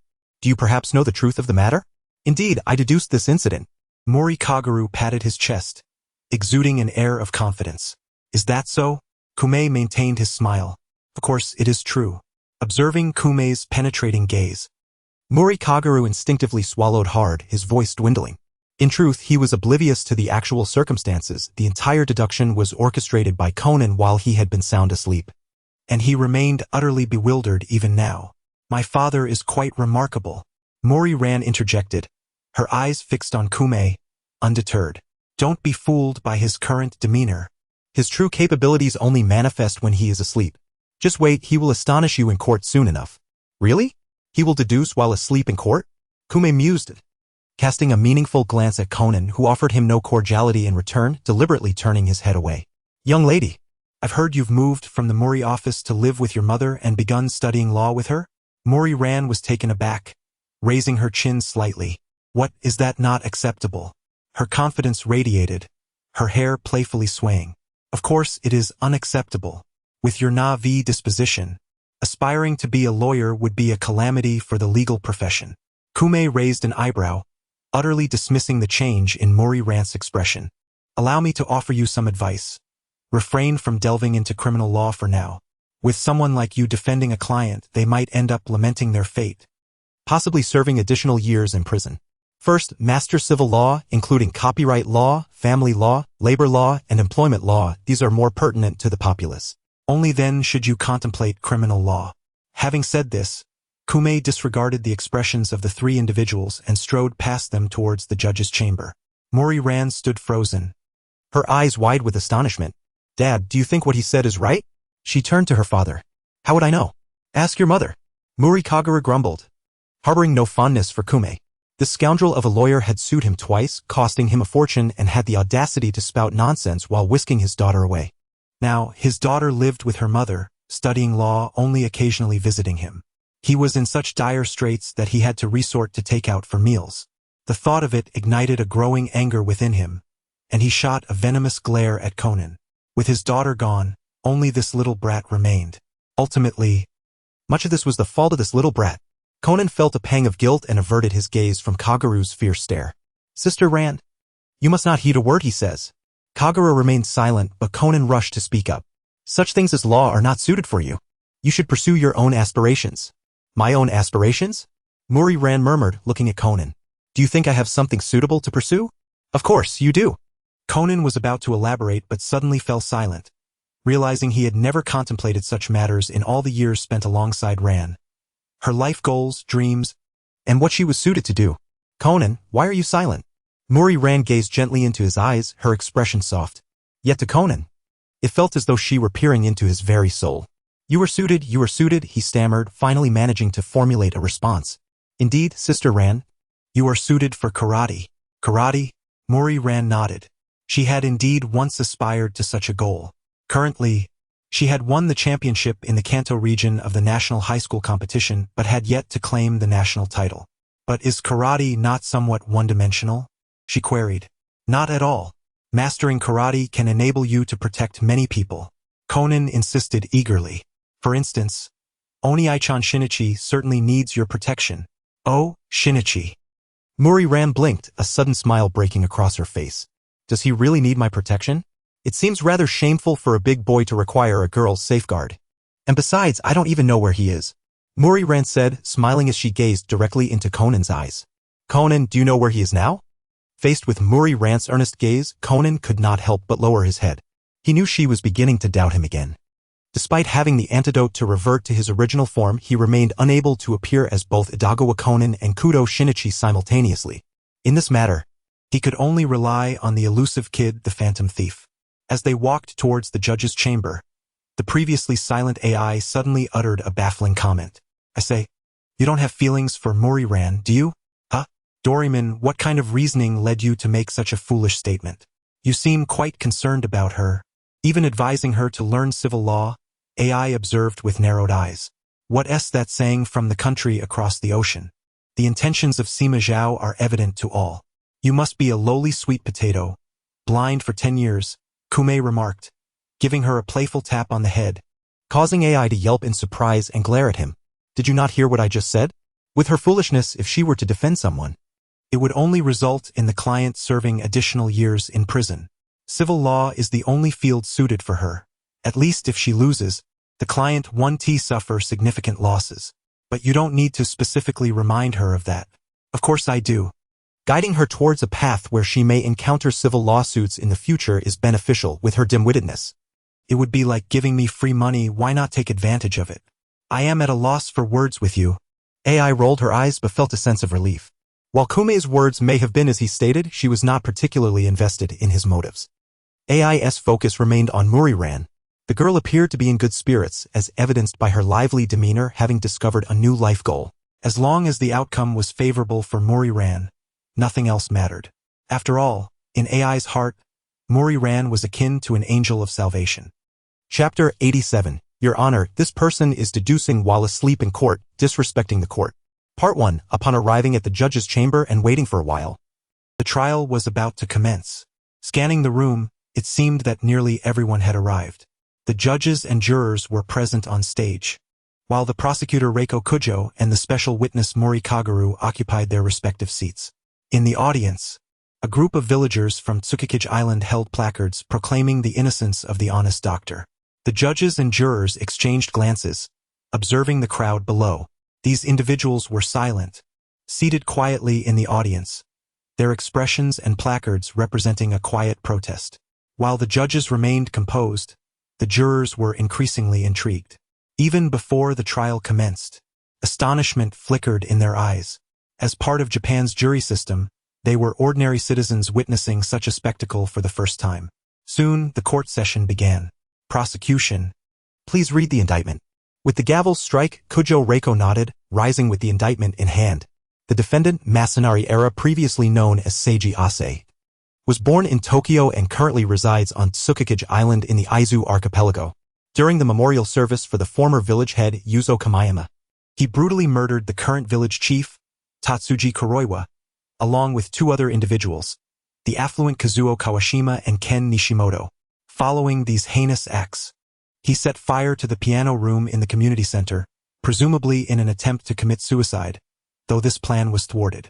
His actions constitute violations of Article 199 of the Japanese Penal Code concerning willful murder and Article 109 regarding arson, for which he is to be prosecuted accordingly. Reiko Kujo methodically read the indictment. The judge nodded and turned to the defendant's stand. Do the defendant and their counsel acknowledge the criminal facts as stated by the prosecution? Beside Kamikado stood the now-recovered Masanari Era. Despite suffering severe burns that left a scar marring her once delicate features, she appeared more resolute, exuding an air of confidence. Her demeanor was calm, her posture upright, and she seemed unperturbed, as if free from any guilt. Kamikado offered his client a reassuring glance before rising to address the court. To begin with, we concede to the prosecution's claim regarding the arson charge. However, we categorically deny the allegations concerning willful murder. Kamikado declared emphatically, casting a glance towards the spectators. Instantly, the villagers in attendance understood and raised their placards and banners in support. Indeed, we are unequivocally innocent, Kamikado concluded his impassioned statement. Observing the scene, the jurors exchanged curious glances. Kamikado's keen eyes detected a glimmer of shared recognition among them, a sense of camaraderie. A subtle smile crept onto his lips. The jurors were ordinary citizens, as were the villagers in the gallery, not capitalists or high-ranking officials, merely the common populace. This shared social standing fostered a collective sense of solidarity. This court calls upon special witness Kagoro Mori to speak, Reiko Kujo announced with conviction. Kamikado noticed that although she had pledged to take the matter seriously in the restroom, she appeared somewhat distracted now. Her gaze was unfocused and her elegant eyebrows were slightly furrowed as if troubled by unseen worries. It seemed she might not be fully committed to the case, which was fortuitous for Kamikado. Following Reiko Kujo's request for a special witness, Kagoro Mori cleared his throat, adjusted his attire, and rose from the witness stand. A chorus of disapproving murmurs erupted from the gallery. The judge cast an inquisitive glance his way. Mori felt a wave of embarrassment wash over him, acutely aware that his testimony was met with skepticism. Since the debacle of the Detective Conan trial, the reputation of detectives within judicial circles had notably declined. Heiji Hattori, son of the Osaka prefectural chief, had been ejected from the courtroom for his outbursts, while the son of the Metropolitan Police Superintendent Shinichi Kudo had wrongly accused an innocent person, resulting in widespread media scrutiny of the detectives. Public sentiment often questioned the presence of detectives in court, as seen in the fervent discussions across various online platforms. Under the weight of the skeptical gazes surrounding him, Mori felt increasingly uncomfortable, yet he steeled himself to speak. If I may have a moment to say a few words, he began, but what could he possibly say? He had been asleep during the Moonlight Sonata incident and was utterly in the dark regarding the details of the crime. Consequently, he could only stammer and delay for time.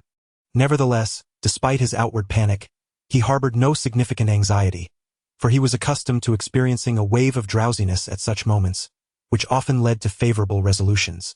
Indeed, it wasn't long before he felt a sharp pain in his neck. Elated, he leaned back, feigning collapse, and closed his eyes, adopting a posture of repose. Ahem, I was merely joking with everyone. A voice emerged from him, manipulated from afar by Conan, who had cleverly placed a speaker on Mori beforehand. With confidence, Conan shot a challenging glance at the defendant's stand. He was resolute in his belief that Masanari-era was the true perpetrator. This conclusion felt self-evident. Having learned from past mistakes, he had meticulously studied the relationships and grievances between the suspect and the victims. Consulting Mori's name, he had reviewed the forensic reports and the evidence, analyzing the clues left by the murderer, confirming that no other suspects existed. The victims' deaths were solely attributable to murder. With no alternative explanations, his reasoning was undeniably sound. All right, Kamikato, let us see how you handle this. Conan thought, preparing to speak through the voice changer in his bow tie. However, at that moment, Kamikato unexpectedly raised his hand from the defendant's stand. Before we proceed, I would like to pose a question to the special witness. The judge nodded, granting the defendant's counsel permission to speak. Kamikato stood, a smile gracing his face as he directed his gaze towards Kagoro Mori. Mori-san, is it customary for you to converse with others whilst appearing to be asleep? A murmur of intrigue rippled through the courtroom. Conan, who had been operating Mori from afar, felt an unexpected pang of concern at the sight of Kamikato's classic smile. I certainly do not speak to others in this manner. Conan feigned composure, continuing to manipulate the voice. It is merely that I often maintain this posture while reasoning, as it allows my faculties to flourish. Is that so? Kamikato remarked, feigning enlightenment. So, when you engage in this so-called reasoning, do you keep your mouth closed? How then do your words emerge? Because I use ventriloquism. Conan felt increasingly anxious, beads of sweat forming on his forehead. I tend to use ventriloquism while reasoning, as it provides me with sufficient inspiration. Ah, I see, Kamikato replied, his smile broadening. So, you are accustomed to reasoning with your chin propped up, your head slightly bowed, your eyes closed, avoiding direct eye contact, and speaking in a manner akin to a performer of ventriloquism, even here in this hallowed court? With those words, all eyes in the courtroom converged upon Kagoro Mori. The judge and jurors, already predisposed to skepticism, now bore expressions of disdain. I've maintained that I must do this to harness my abilities. Conan's voice inadvertently rose in urgency. Yet such actions only serve to deepen the negative impressions harbored by the jurors. The judge promptly struck the gavel and declared, I request the special witness to maintain basic decorum and address the court in a proper manner. Conan felt a sudden tightness in his chest, entirely unprepared for the unexpected tactic employed by Kume. This maneuver caught him off guard, rendering his meticulously prepared deductions useless. However, it appeared that Kume had no intention of letting him off easily. Japan, known for its deep reverence for etiquette and customs, was about to be highlighted. Kume scanned the room and spoke loudly. Upon entering a home, one must remove their shoes. In traditional Japanese inns or restaurants, clean footwear is required. When meeting others, a bow is customary. Subordinates must wait for their superiors to lift their heads before they may do so themselves. In significant activities such as tea ceremonies or haiku readings, one must sit in a kneeling position rather than cross-legged. Conversations often necessitate self-deprecating language, and one must excel at downplaying oneself to please others. Kume enumerated these traditions. He then turned his gaze toward Kagoro Mori. Mr. Mori, do you reside in Japan? Are you Japanese? You avoid eye contact and speak through ventriloquism. You insist on this posture when delivering your deductions.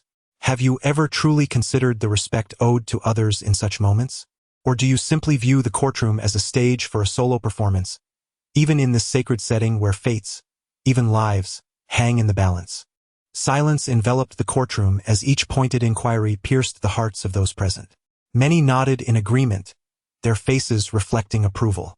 Some villagers from Tsukikage Island, seated in the gallery, began to applaud in response to Kumei's rhetoric. Of course, Kagoro Mori remained unresponsive, as he had fallen asleep. However, Conan, hidden in the back of the gallery, sank to the ground, his face pale and sweat pouring down. He realized that his uncle's involvement was futile. Conan had initially intended to showcase his reasoning in court, perhaps even stepping forward as Mori's assistant. Yet, after Kumei's sharp display, those aspirations were utterly dashed. Soon, the judge struck the gavel again, commanding, "I request the special witness to speak in a normal posture. Otherwise, you will be removed from the courtroom for contempt." The judge's authoritative voice resonated throughout the chamber, a final ultimatum. Unfortunately, Kagoro Mori exhibited no reaction. Under the judge's directive, the court officers stepped forward, grasping the sleeping Kagoro Mori by the arms, dragging him out of the courtroom like a drunken man. During this, Kumei slyly winked in Conan's direction. "You scoundrel!" Conan silently cursed, his teeth nearly grinding in frustration. He recognized the pointed nature of Kumei's words, which, although directed at Mori, were clearly aimed at him to inflict humiliation. How infuriating! He thought, had he known earlier, he would have aimed the tranquilizer dart at Kumei instead. This trial would have been far less troublesome. Yet, as that thought arose, he swiftly suppressed it. He was a representative of justice. He could not stoop to such despicable acts. He reminded himself of this conviction. "Please, the prosecution, present any additional evidence," the judge commanded, striking the gavel once more. Reiko Kujo nodded and stood. She glanced at Kumei, yet within her, there was an unusual absence of repulsion. Perhaps it was a flicker of doubt regarding the truth or a sense of sympathy for the suspect. Or perhaps her gaze toward Kumei bore a hint of something more complex. Kumei's earlier remarks had been profoundly stirring, so much so that even as her adversary, Reiko felt on the verge of being persuaded. This letter was sent by the suspect, a crime notification addressed to the Muri Detective Agency. "We have verified its origin through the post office," Reiko announced, producing a sheet of paper to display to the court. The text on the letter was a collage of printed characters. Reading, "On the next full moon night, shadows will once again disappear on Tsukikage Island. Please investigate the cause." From Keiichi Masu. The forensic department of the Metropolitan Police had confirmed the presence of the suspect's fingerprints on the document, establishing that it was indeed sent by her, indicating a strong motive for the crime. Reiko then requested the presentation of new evidence. Shortly thereafter, a dagger stained with dried blood, a length of rope, and a tape recording were submitted as evidence. The dagger and rope were identified as the instruments used in the crime, from which the forensic team had extracted the suspect's fingerprints, confirming her prior use of the weapon. The recording contained a death message left by the perpetrator, which also bore the suspect's fingerprints. Reiko meticulously listed the evidence, her voice strong yet tinged with an undercurrent of resignation. Despite her instinctual belief that the defendant was innocent, the evidence presented by the police department was damning. Reluctantly, Reiko recognized that her position could not waver. The court clerk presented the evidence and forensic reports for examination. Once the judge and jury affirmed the validity of the evidence, the judge nodded and struck the gavel, inquiring, "Does the defendant or their counsel have any objections?" Kumei shook his head, stating no objections. However, he paused. "These are merely circumstantial pieces of evidence. They can only demonstrate that the defendant had a motive for murder and had contact with the weapon. They do not prove that she was the one who killed the victim." The judge nodded and turned to the prosecution. "What is the prosecution's stance on this?" "I have no objections," Reiko replied. "Does the prosecution possess any further evidence?" "Not at this time," Reiko shook her head. In truth, aside from Kagoro Mori, there were other relevant witnesses from the police department, including Inspector Magyar and his team, as 3 individuals had perished in this case. Inspector Magyar had arrived at the scene upon the first victim's death, and he and his team were present during the subsequent 2 fatalities, making them crucial witnesses. However, these officers could not attend the trial due to their busy schedules at the police department, as they were inundated with numerous cases requiring their attention. Consequently, the situation became apparent. With the critical special witness, Kagoro Mori, removed from the courtroom, the trial was left in a state of impasse. The existing physical evidence, serving only as circumstantial proof, was insufficient to definitively establish the suspect's guilt. This court requests a recess To reconvene on a later date, Reiko announced to the judges. The judge and jury exchanged glances, engaging in a brief discussion. During the proceedings, the jurors' gazes inadvertently drifted towards the spectators in the gallery, where villagers brandished placards and banners. The subjective notions previously instilled by Gumimin began to take effect. Consequently, the judges no longer hesitated. The presiding judge promptly rapped the gavel. Once the announcement was made, the courtroom's occupants began to stir. In a short while, people departed in dribs and drabs. I had anticipated a more captivating performance from you, came the sardonic voice of AI beside him. Is this it? A postponement of the trial? Gumimin turned to cast a glance at her. Did I not inform you? This case was inherently difficult to win. Securing a postponement for a later hearing is already quite commendable. Is that so? Did you not prepare a plethora of materials and evidence? Why not present them? AI inquired, eyeing the documents still scattered across his desk. Oh, you mean those? Gumimin smiled, glancing at Conan, who had yet to leave his seat. They were initially intended for use, but the ultimate outcome of doing so would not differ significantly from the current situation. At this moment, there happens to be an insufferably arrogant fool, determined to sleep through the reasoning in court, which has proven beneficial to me. Merely a fortuitous turn of events. Conan's expression, of course, was far from pleasant. He wore a stern visage, glaring at Gumimin with indignation. I fail to comprehend why you consistently oppose me, Conan questioned. You are mistaken. It is not I who stands against you, Gumimin replied, raising a finger and shaking it gently before him. Rather, it is you, a child wholly ignorant of the true concepts of law who insists on meddling in legal matters. He leaned closer to Conan, smiling as he spoke. Do you know? The ones you should truly be grateful to are the Black Organization. For it is they who, through their drugs, have transformed you into this diminutive form of a 7-year-old, allowing you to undertake actions that Kudo Shinichi cannot, actions that are legally impermissible. You should consider yourself fortunate that only civil law can constrain you. Otherwise, under criminal law's purview, you would have long been incarcerated. The Black Organization is indeed your benefactor, not your adversary. Why not resolve to abandon the red side and join the Black Organization instead? After delivering this remark, Gumimin departed from Conan's side, playfully patting his shoulder before departing the courtroom with a laugh. Conan stood frozen in place, his expression a mask of fury. Gumimin's words were a veritable dagger to the heart. After all, the Black Organization was his lifelong nemesis. Yet, in Gumimin's discourse, it appeared as though he were advocating for their cause. Conan clenched his fists resolutely. He would never concede to Gumimin's assertions. Indeed, these were merely Gumimin's one-sided opinions, his attempts to mislead the public. With this thought, he patted his chest, attempting to reassure himself. What is certain now is that this trial has not concluded. It has merely been postponed. The ultimate outcome remains to be seen. Conan firmly believed that this time it would culminate in Gumimin's defeat. I have a question. In the corridor outside the courtroom, AI spoke up. Go on. Regarding the injection that Mori Kagoro received earlier in court, AI looked at Gumimin. With such confidence, do you not fear that Kudo might suddenly change his target and aim the anesthetic at you instead?